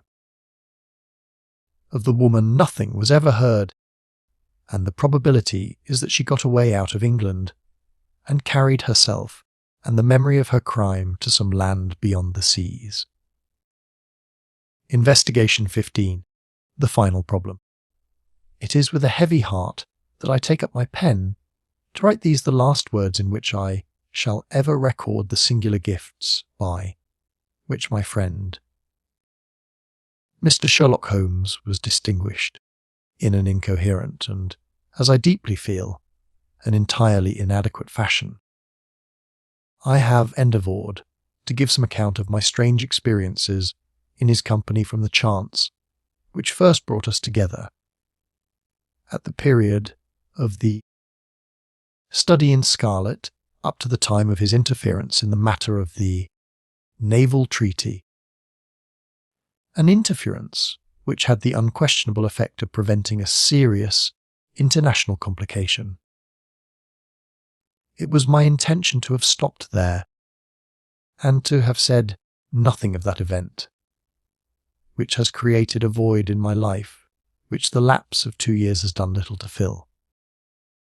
My hand has been forced, however, by the recent letters in which Colonel James Moriarty defends the memory of his brother, and I have no choice but to lay the facts before the public exactly as they occurred. I alone know the absolute truth of the matter, and I am satisfied that the time has come when no good purpose is to be served by its suppression. As far as I know, there have been only 3 accounts in the public press. That in the Journal de Genevie on May 6th, 1891, the Reader's Dispatch in the English papers on May 7th, and finally the recent letter to which I have alluded. Of these the first and second were extremely condensed, while the last is, as I shall now show, an absolute perversion of the facts. It lies with me to tell for the first time what really took place between Professor Moriarty and Mr. Sherlock Holmes. It may be remembered that after my marriage and my subsequent start in private practice, the very intimate relations which had existed between Holmes and myself became to some extent modified. He still came to me from time to time when he desired a companion in his investigation, but these occasions grew more and more seldom, until I find that in the year 1890 there were only 3 cases of which I retain any record, during the winter of that year and the early spring of 1891. I saw in the papers that he had been engaged by the French government upon a matter of supreme importance, and I received 2 notes from Holmes, dated from Narbonne and from Nimes, from which I gathered that his stay in France was likely to be a long one. It was with some surprise, therefore, that I saw him walk into my consulting room upon the evening of the 24th of April. It struck me that he was looking even paler and thinner than usual.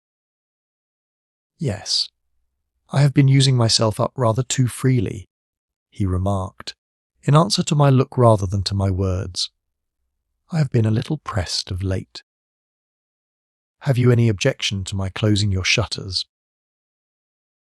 The only light in the room came from the lamp upon the table at which I had been reading. Holmes edged his way round the wall, and flinging the shutters together, he bolted them securely. "You are afraid of something?" I asked. "Well, I am." "Of what?" "Of air guns." "My dear Holmes, what do you mean?" "I think that you know me well enough, Watson, to understand that I am by no means a nervous man. At the same time, it is stupidity rather than courage to refuse to recognize danger when it is close upon you. Might I trouble you for a match?" He drew in the smoke of his cigarette as if the soothing influence was grateful to him. "I must apologize for calling so late," said he, "and I must further beg you to be so unconventional as to allow me to leave your house presently by scrambling over your back garden wall." "But what does it all mean?" I asked. He held out his hand, and I saw in the light of the lamp that 2 of his knuckles were burst and bleeding. "It is not an airy nothing. You see," said he, smiling. "On the contrary, it is solid enough for a man to break his hand over. Mrs. Watson in. She is away upon a visit. Indeed, you are alone. Quite. Then it makes it the easier for me to propose that you should come away with me for a week to the continent." "Where?" "Oh, anywhere. It's all the same to me." There was something very strange in all this. It was not Holmes's nature to take an aimless holiday, and something about his pale, worn face told me that his nerves were at their highest tension. He saw the question in my eyes, and, putting his fingertips together and his elbows upon his knees, he explained the situation. "You have probably never heard of Professor Moriarty," said he. "Never." "Aye, there's the genius and the wonder of the thing," he cried. "The man pervades London, and no one has heard of him. That's what puts him on a pinnacle in the records of crime. I tell you, Watson, in all seriousness, that if I could beat that man, if I could free society of him, I should feel that my own career had reached its summit, and I should be prepared to turn to some more placid line in life. Between ourselves, the recent cases in which I have been of assistance to the royal family of Scandinavia and to the French Republic have left me in such a position that I could continue to live in the quiet fashion which is most congenial to me, and to concentrate my attention upon my chemical researches. But I could not rest, Watson, I could not sit quiet in my chair, if I thought that such a man as Professor Moriarty were walking the streets of London unchallenged. What has he done, then? His career has been an extraordinary one. He is a man of good birth and excellent education, endowed by nature with a phenomenal mathematical faculty. At the age of 21, he wrote a treatise upon the binomial theorem, which has had a European vogue. On the strength of it, he won the mathematical chair at one of our smaller universities, and had, to all appearances, a most brilliant career before him. But the man had hereditary tendencies of the most diabolical kind. A criminal strain ran in his blood, which, instead of being modified, was increased and rendered infinitely more dangerous by his extraordinary mental powers. Dark rumours gathered round him in the university town, and eventually he was compelled to resign his chair and to come down to London, where he set up as an army coach.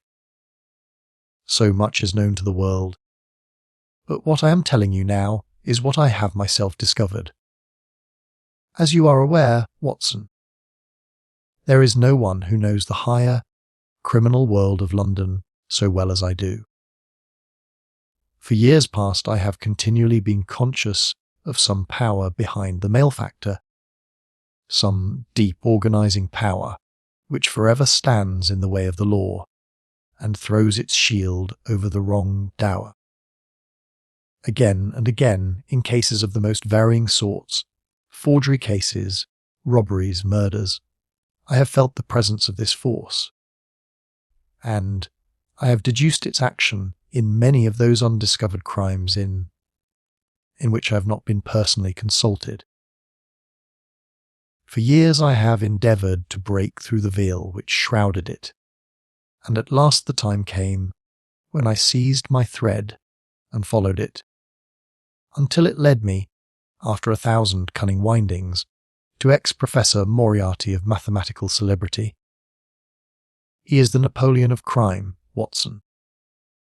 He is the organiser of half that is evil and of nearly all that is undetected in this great city.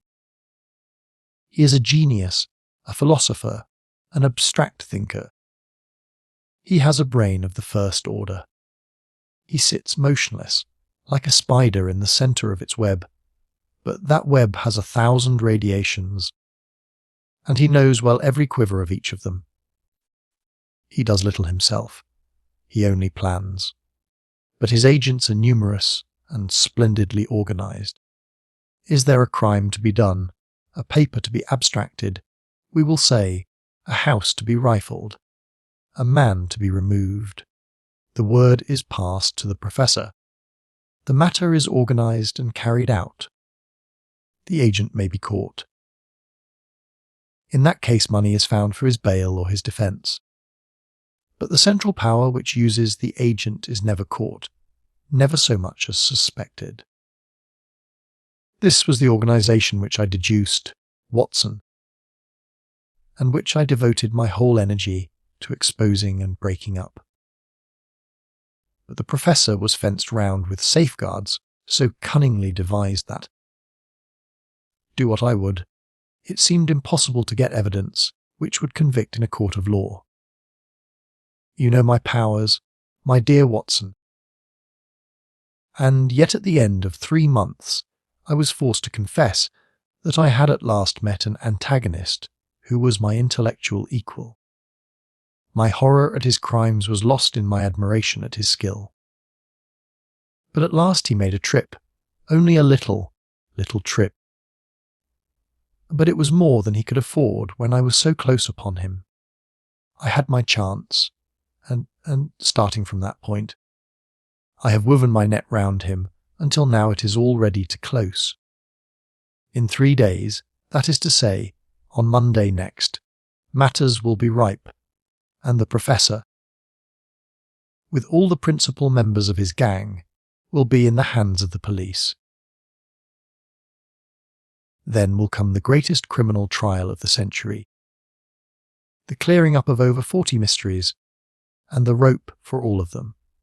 But if we move at all prematurely, you understand, they may slip out of our hands even at the last moment. Now, if I could have done this without the knowledge of Professor Moriarty, all would have been well. But he was too wily for that. He saw every step which I took to draw my toils round him. Again and again he strove to break away, but I as often headed him off. I tell you, my friend, that if a detailed account of that silent contest could be written, it would take its place as the most brilliant bit of thrust and parry work in the history of detection. Never have I risen to such a height, and never have I been so hard pressed by an opponent. He cut deep, and yet I just undercut him.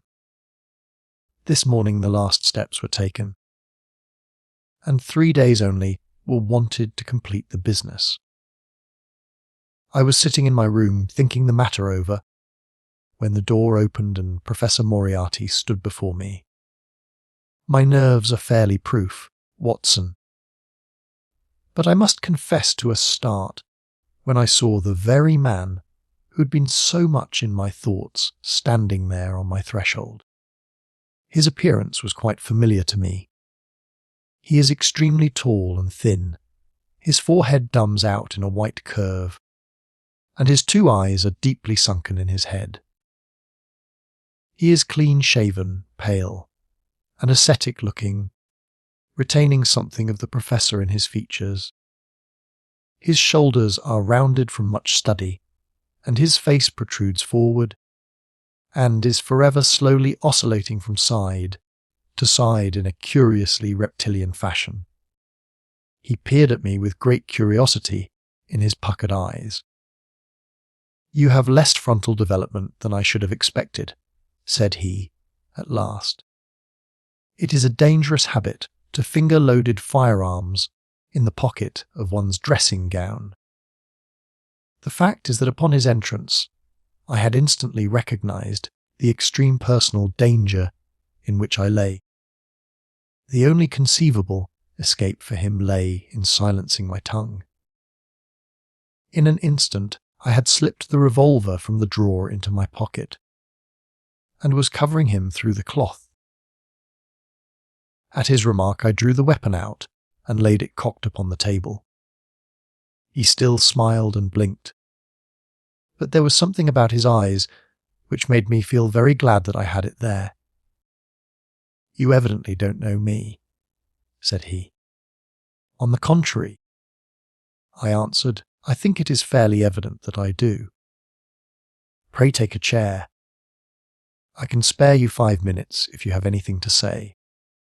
"All that I have to say has already crossed your mind," said he. "Then possibly my answer has crossed yours," I replied. "You stand fast." "Absolutely." He clapped his hand into his pocket, and I raised the pistol from the table. But he merely drew out a memorandum book in which he had scribbled some dates. "You crossed my path on the 4th of January, said he. "On the 23rd you incommoded me. By the middle of February, I was seriously inconvenienced by you. At the end of March, I was absolutely hampered in my plans. And now, at the close of April, I find myself placed in such a position, through your continual persecution, that I am in positive danger of losing my liberty. The situation is becoming an impossible one. Have you any suggestion to make?" I asked. "You must drop it, Mr. Holmes," said he, swaying his face about. "You really must, you know." "After Monday," said I. "Tut, tut," said he. "I am quite sure that a man of your intelligence will see that there can be but one outcome to this affair. It is necessary that you should withdraw. You have worked things in such a fashion that we have only one resource left. It has been an intellectual treat to me to see the way in which you have grappled with this affair, and I say, unaffectedly, that it would be a grief to me to be forced to take any extreme measure.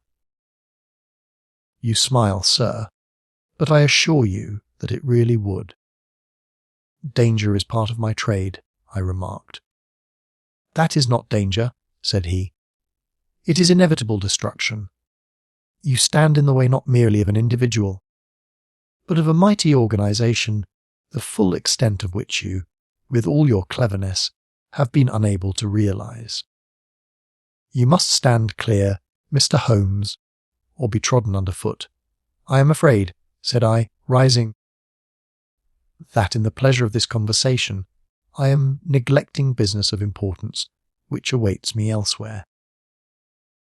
He rose also and looked at me in silence, shaking his head sadly. "Well, well," said he at last, "it seems a pity, but I have done what I could. I know every move of your game. You can do nothing before Monday. It has been a duel between you and me, Mr. Holmes. You hope to place me in the dock. I tell you that I will never stand in the dock. You hope to beat me. I tell you that you will never beat me. If you are clever enough to bring destruction upon me, rest assured that I shall do as much to you. You have paid me several compliments, Mr. Moriarty," said I. "Let me pay you one in return when I say that if I were assured of the former eventuality I would, in the interests of the public, cheerfully accept the latter. I can promise you the one, but not the other," he snarled, and so turned his rounded back upon me, and went peering and blinking out of the room. That was my singular interview with Professor Moriarty. I confess that it left an unpleasant effect upon my mind. His soft, a precise fashion of speech leaves a conviction of sincerity which a mere bully could not produce. Of course you will say, why not take police precautions against him? The reason is that I am well convinced that it is from his agents the blow will fall. I have the best proofs that it would be so. You have already been assaulted. My dear Watson, a Professor Moriarty is not a man who lets the grass grow under his feet. I went out about midday to transact some business in Oxford Street. As I passed the corner which leads from Bentink Street on to the Welbeck Street, crossing a two-horse. Van furiously driven whizzed round and was on me like a flash.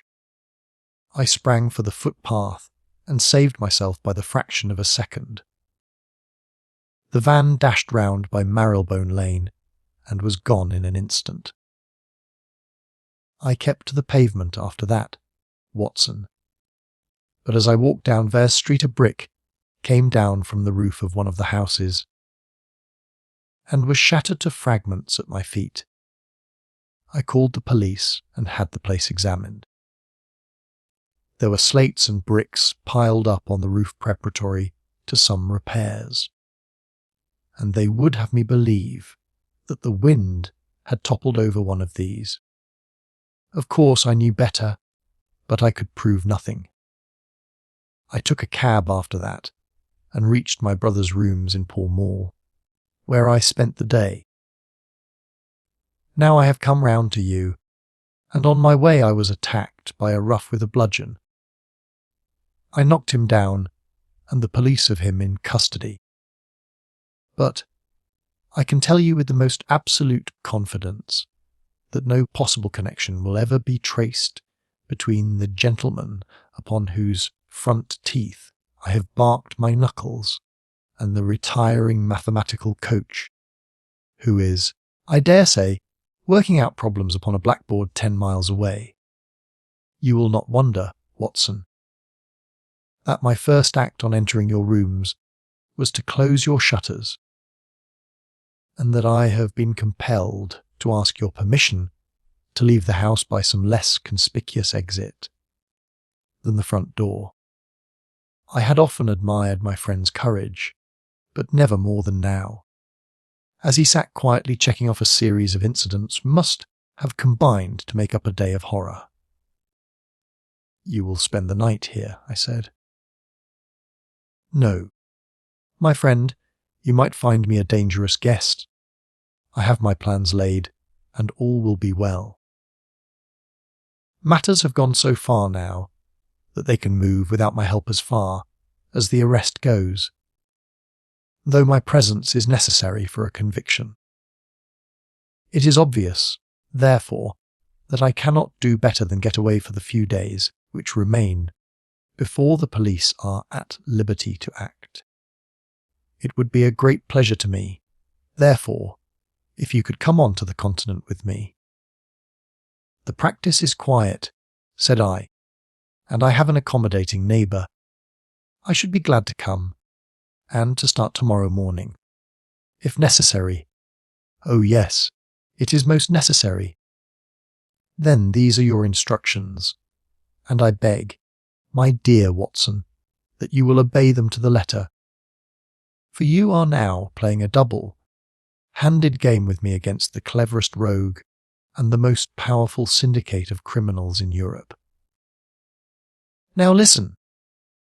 You will dispatch whatever luggage you intend to take by a trusty messenger unaddressed to Victoria tonight. In the morning you will send for a hansom, desiring your man to take neither the first nor the second which may present itself.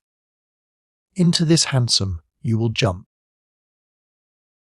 and you will drive to the Strand end of the Lowther Arcade, handing the address to the cabman upon a slip of paper, with a request that he will not throw it away. Have your fare ready, and the instant that your cab stops, dash through the arcade, timing yourself to reach the other side at 9:15. You will find a small brougham waiting close to the curb, driven by a fellow with a heavy black cloak tipped at the collar with red. Into this you will step, and you will reach Victoria in time for the Continental Express. Where shall I meet you? At the station. The second first-class carriage from the front will be reserved for us. The carriage is our end of us, then. Yes. It was in vain that I asked Holmes to remain for the evening. It was evident to me that he thought he might bring trouble to the roof. He was under. and that was the motive which impelled him to go. With a few hurried words as to our plans for the morrow, he rose and came out with me into the garden. Clambering over the wall which leads into Mortimer Street, and immediately whistling for a hansom, in which I heard him drive away. In the morning I obeyed Holmes's injunctions to the letter. A hansom was procured with such precaution as would prevent its being one which was placed ready for us. And I drove immediately after breakfast to the Lowther Arcade, through which I hurried at the top of my speed. A brougham was waiting with a very massive driver wrapped in a dark cloak, who, the instant that I had stepped in, whipped up the horse and rattled off to Victoria Station. On my alighting there, he turned the carriage and dashed away again without so much as a look in my direction. So far all had gone admirably.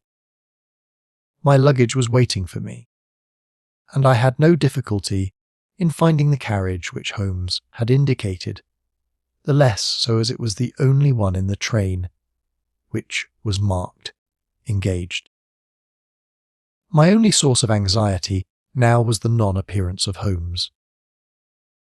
The station clock marked only 7 minutes from the time when we were due to start. In vain I searched among the groups of travellers and leave-takers for the lithe figure of my friend. There was no sign of him. I spent a few minutes in assisting a venerable Italian priest, who was endeavouring to make a porter understand, in his broken English, that his luggage was to be booked through to Paris. Then, having taken another look round, I returned to my carriage, where I found that the porter, in spite of the ticket, had given me my decrepit Italian friend as a travelling companion. It was useless for me to explain to him that his presence was an intrusion, for my Italian was even more limited than his English. So I shrugged my shoulders resignedly and continued to look out anxiously for my friend.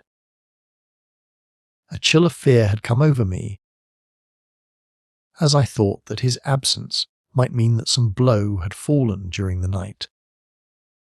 Already the doors had all been shut and the whistle blown, when, "My dear Watson," said a voice, "you have not even condescended to say good morning." I turned in uncontrollable astonishment. The aged ecclesiastic had turned his face towards me. For an instant the wrinkles were smoothed away, the nose drew away from the chin. The lower lip ceased to protrude, and the mouth to mumble. The dull eyes regained their fire, the drooping figure expanded. The next the whole frame collapsed again, and Holmes had gone as quickly as he had come. "Good heavens!" I cried. "How you startled me!" "Every precaution is still necessary," he whispered. "I have reason to think that they are hot upon our trail. Ah, there is Moriarty himself." The train had already begun to move as Holmes spoke. Glancing back, I saw a tall man pushing his way furiously through the crowd, and waving his hand as if he desired to have the train stopped. It was too late, however, for we were rapidly gathering momentum, and an instant later had shot clear of the station. "With all our precautions, you see that we have cut it rather fine," said Holmes, laughing. He rose, and throwing off the black cassock and hat which had formed his disguise, he packed them away in a hand-bag. "Have you seen the morning paper, Watson?" "No. You haven't seen about Baker Street, then?" "Baker Street. They set fire to our rooms last night. No great harm was done." "Good heavens, Holmes!" "This is intolerable. They must have lost my track completely after their bludgeon man was arrested. Otherwise they could not have imagined that I had returned to my rooms." They have evidently taken the precaution of watching you. However, and that is what has brought Moriarty to Victoria, you could not have made any slip in coming. I did exactly what you advised. Did you find your brougham? Yes, it was waiting. Did you recognize your coachman? No, it was my brother Mycroft. It is an advantage to get about in such a case without taking a mercenary into your confidence. But we must plan what we are to do about Moriarty now. As this is an express, and as the boat runs in connection with it, I should think we have shaken him off very effectively. My dear Watson, you evidently did not realize my meaning when I said that this man may be taken as being quite on the same intellectual plane as myself. You do not imagine that if I were the pursuer, I should allow myself to be baffled by so slight an obstacle. Why, then, should you think so meanly of him? What will he do? What I should do? What would you then? Engage a special. But it must be late. By no means. This train stops at Canterbury, and there is always at least a quarter of an hour's delay at the boat. He will catch us there. One would think that we were the criminals. Let us have him arrested on his arrival. It would be to ruin the work of 3 months. We should get the big fish, but the smaller would dart right and left out of the net. On Monday we should have them all. No, an arrest is inadmissible. What then? We shall get out at Canterbury. And then? Well, then we must make a cross-country journey to Newhaven, and so over to Deep. Moriarty will again do what I should do. He will get on to Paris, mark down our luggage, and wait for 2 days at the depot. In the meantime, we shall treat ourselves to a couple of carpet bags, encourage the manufactures of the countries through which we travel, and make our way at our leisure into Switzerland via Luxembourg and Basel. At Canterbury, therefore, we alighted, only to find that we should have to wait an hour before we could get a train to Newhaven. I was still looking rather ruefully after the rapidly disappearing luggage, van which contained my wardrobe, when Holmes pulled my sleeve and pointed up the line.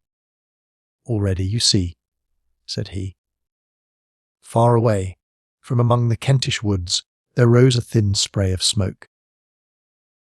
A minute later a carriage and engine could be seen flying along the open curve which leads to the station. We had hardly time to take our place behind a pile of luggage when it passed with a rattle and a roar, beating a blast of hot air into our faces. "There he goes," said Holmes, as we watched the carriage swing and rock over the points.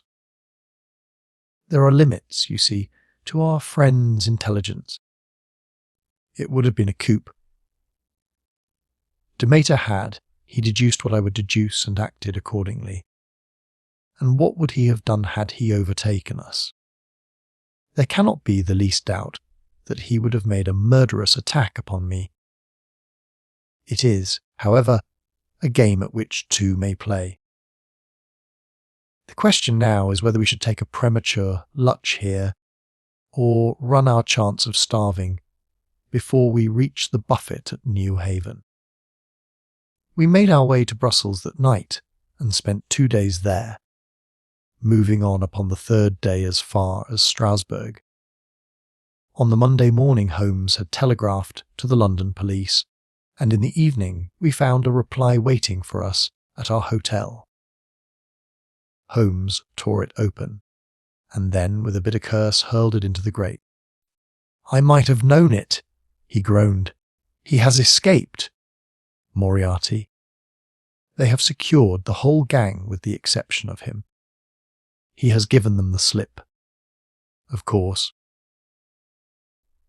When I had left the country, there was no one to cope with him. But I did think that I had put the game in their hands. I think that you had better return to England, Watson. Why? Because you will find me a dangerous companion now. This man's occupation is gone. He is lost if he returns to London. If I read his character right, he will devote his whole energies to revenging himself upon me. He said as much in our short interview, and I fancy that he meant it. I should certainly recommend you to return to your practice. It was hardly an appeal to be successful with one who was an old campaigner as well as an old friend. We sat in the Strasbourg saal, a manager arguing the question for half an hour.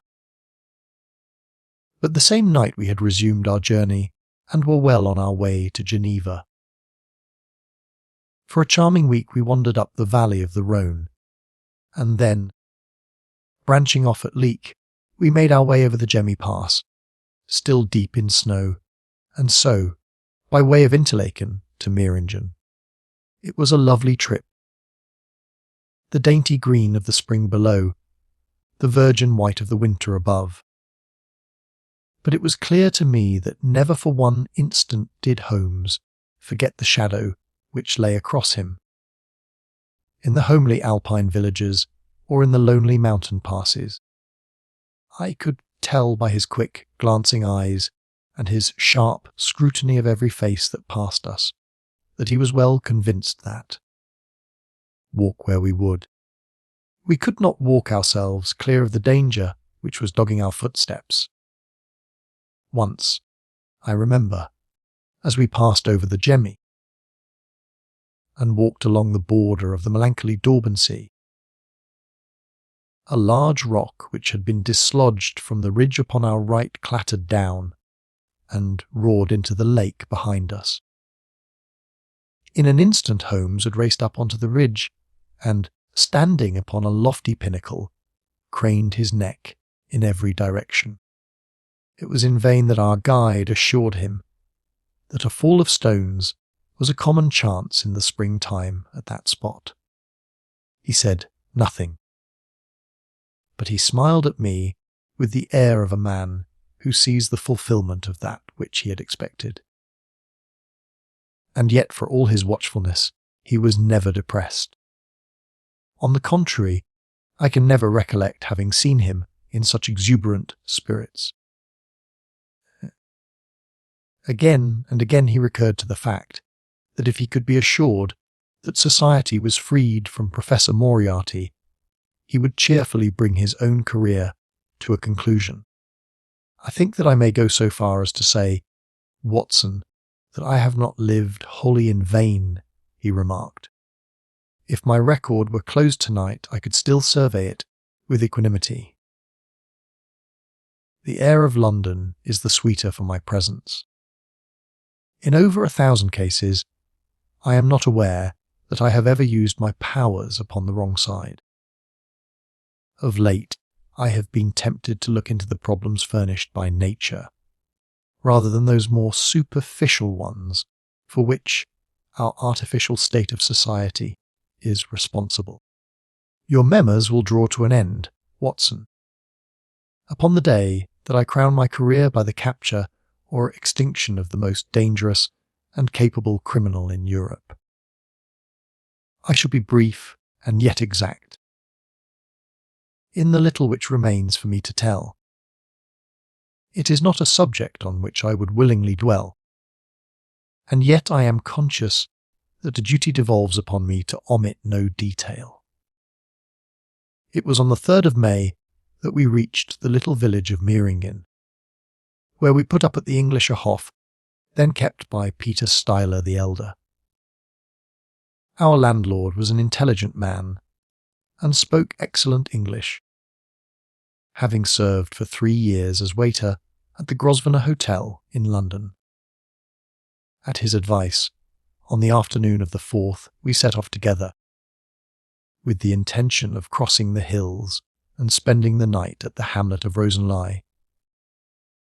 We had strict injunctions, however, on no account to pass the falls of Reichenbach which are about halfway up the hill, without making a small detour to see them.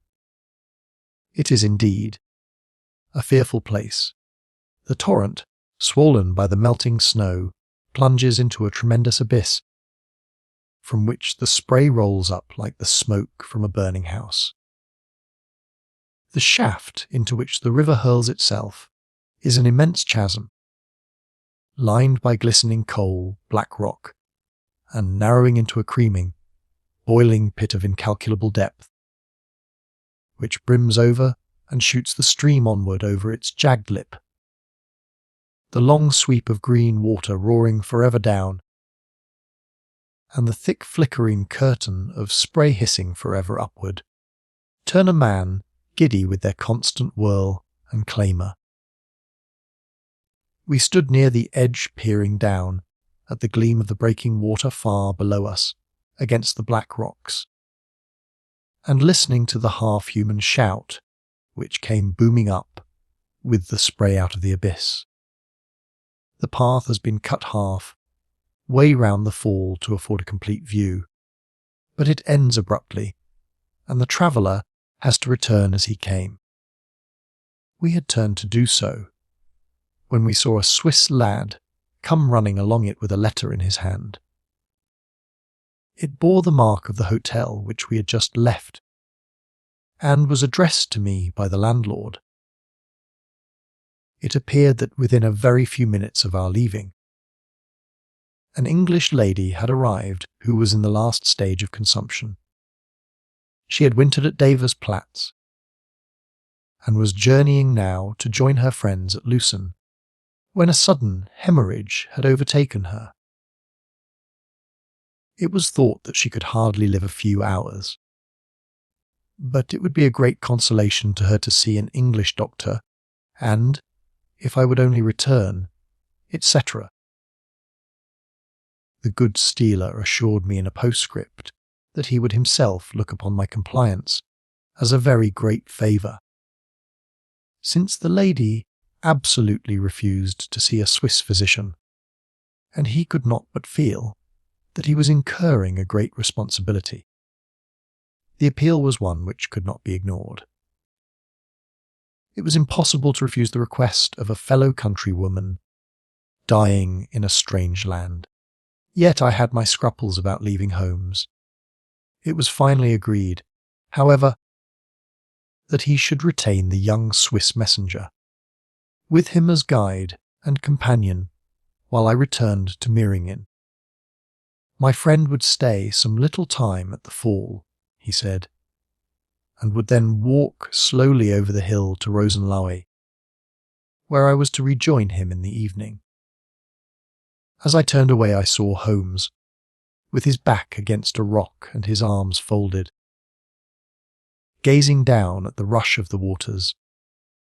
It was the last that I was ever destined to see of him in this world.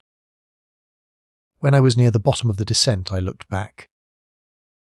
It was impossible, from that position, to see the fall, but I could see the curving path which winds over the shoulder of the hill and leads to it. Along this a man was, I remember, walking very rapidly. I could see his black figure clearly outlined against the green behind him. I noted him and the energy with which he walked, but he passed from my mind again as I hurried on upon my errand. It may have been a little over an hour before I reached Meiringen. Old Steeler was standing at the porch of his hotel. "Well," said I, as I came hurrying up, "I trust that she is no worse." A look of surprise passed over his face, and at the first quiver of his eyebrows my heart turned to lead in my breast. "You did not write this," I said, pulling the letter from my pocket. "There is no sick Englishwoman in the hotel." "Certainly not," he cried, "but it has the hotel mark upon it." "Ha!" "It must have been written by that tall Englishman who came in after you had gone," he said. But I waited for none of the landlord's explanations. In a tingle of fear, I was already running down the village street, and making for the path which I had so lately descended. It had taken me an hour to come down. For all my efforts, 2 more had passed before I found myself at the fall of Reichenbach once more. There was Holmes's Alpine, stock still leaning against the rock by which I had left him. But there was no sign of him, and it was in vain that I shouted. My only answer was my own voice reverberating in a rolling echo from the cliffs around me. It was the sight of that Alpine stock which turned me cold and sick. He had not gone to Rosenlaui then. He had remained on that 3-foot path, with sheer wall on one side and sheer drop on the other, until his enemy had overtaken him. The young Swiss had gone too. He had probably been in the pay of Moriarty, and had left the 2 men together. And then what had happened? Who was to tell us what had happened then? I stood for a minute or 2 to collect myself, for I was dazed with the horror of the thing. Then I began to think of Holmes's own methods, and to try to practice them in reading this tragedy. It was, alas, only too easy to do. During our conversation we had not gone to the end of the path, and the Alpine stock marked the place where we had stood. The blackish soil is kept forever soft by the incessant drift of spray, and a bird would leave its tread upon it. 2 lines of footmarks were clearly marked along the farther end of the path, both leading away from me. There were none returning. A few yards from the end the soil was all ploughed up into a patch of mud, and the branches and ferns which fringed the chasm were torn and bedraggled. I lay upon my face and peered over with the spray spouting up all around me. It had darkened since I left, and now I could only see here and there the glistening of moisture upon the black walls, and far away down at the end of the shaft the gleam of the broken water. I shouted, but only the same half-human cry of the fall was borne back to my ears. But it was destined that I should after all have a last word of greeting from my friend and comrade. I have said that his Alpine stock had been left leaning against a rock which jutted on to the path. From the top of this boulder the gleam of something bright caught my eye, and, raising my hand, I found that it came from the silver cigarette case which he used to carry. As I took it up, a small square of paper upon which it had lain fluttered down onto the ground. Unfolding it, I found that it consisted of 3 pages torn from his notebook and addressed to me. It was characteristic of the man that the direction was precise, and the writing as firm and clear as though it had been written in his study. "My dear Watson," he said, "I write these few lines through the courtesy of Mr. Moriarty, who awaits my convenience for the final discussion of those questions which lie between us. He has been giving me a sketch of the methods by which he avoided the English police and kept himself informed of our movements. They certainly confirm the very high opinion which I had formed of his abilities. I am pleased to think that I shall be able to free society from any further effects of his presence, though I fear that is at a cost which will give pain to my friends, and especially, my dear Watson, to you. I have already explained to you, however, that my career had in any case reached its crisis, and that no possible conclusion to it could be more congenial to me than this. Indeed, if I may make a full confession to you, I was quite convinced that the letter from Meiringen was a hoax, and I allowed you to depart on that errand under the persuasion that some development of this sort would follow. Tell Inspector Patterson that the papers which he needs to convict the gang are in Pigeonhole M. Done up in a blue envelope and inscribed Moriarty. I made every disposition of my property before leaving England and handed it to my brother Mycroft. Pray give my greetings to Mrs. Watson, and believe me to be, my dear fellow, very sincerely yours, Sherlock Holmes. A few words may suffice to tell the little that remains. An examination by experts leaves little doubt that a personal contest between the two men ended, as it could hardly fail to end in such a situation, in their reeling over, locked in each other's arms. Any attempt at recovering the bodies was absolutely hopeless, and there, deep down in that dreadful cauldron of swirling water and seething foam, will lie for all time the most dangerous criminal and the foremost champion of the law of their generation. The Swiss youth was never found again, and there can be no doubt that he was one of the numerous agents whom Moriarty kept in his employ. As to the gang, it will be within the memory of the public how completely the evidence which Holmes had accumulated exposed their organisation, and how heavily the hand of the dead man weighed upon them.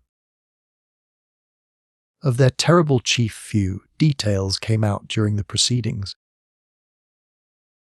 and if I have now been compelled to make a clear statement of his career, it is due to those injudicious champions who have endeavoured to clear his memory by attacks upon him, whom I shall ever regard as the best and the wisest man whom I have ever known. The end of this wonderful story, and so our journey through this timeless fiction comes to an end. If you enjoyed this audiobook, please consider liking the video and subscribing to our channel. For more golden tales like this one, feel free to explore the playlists on our channel.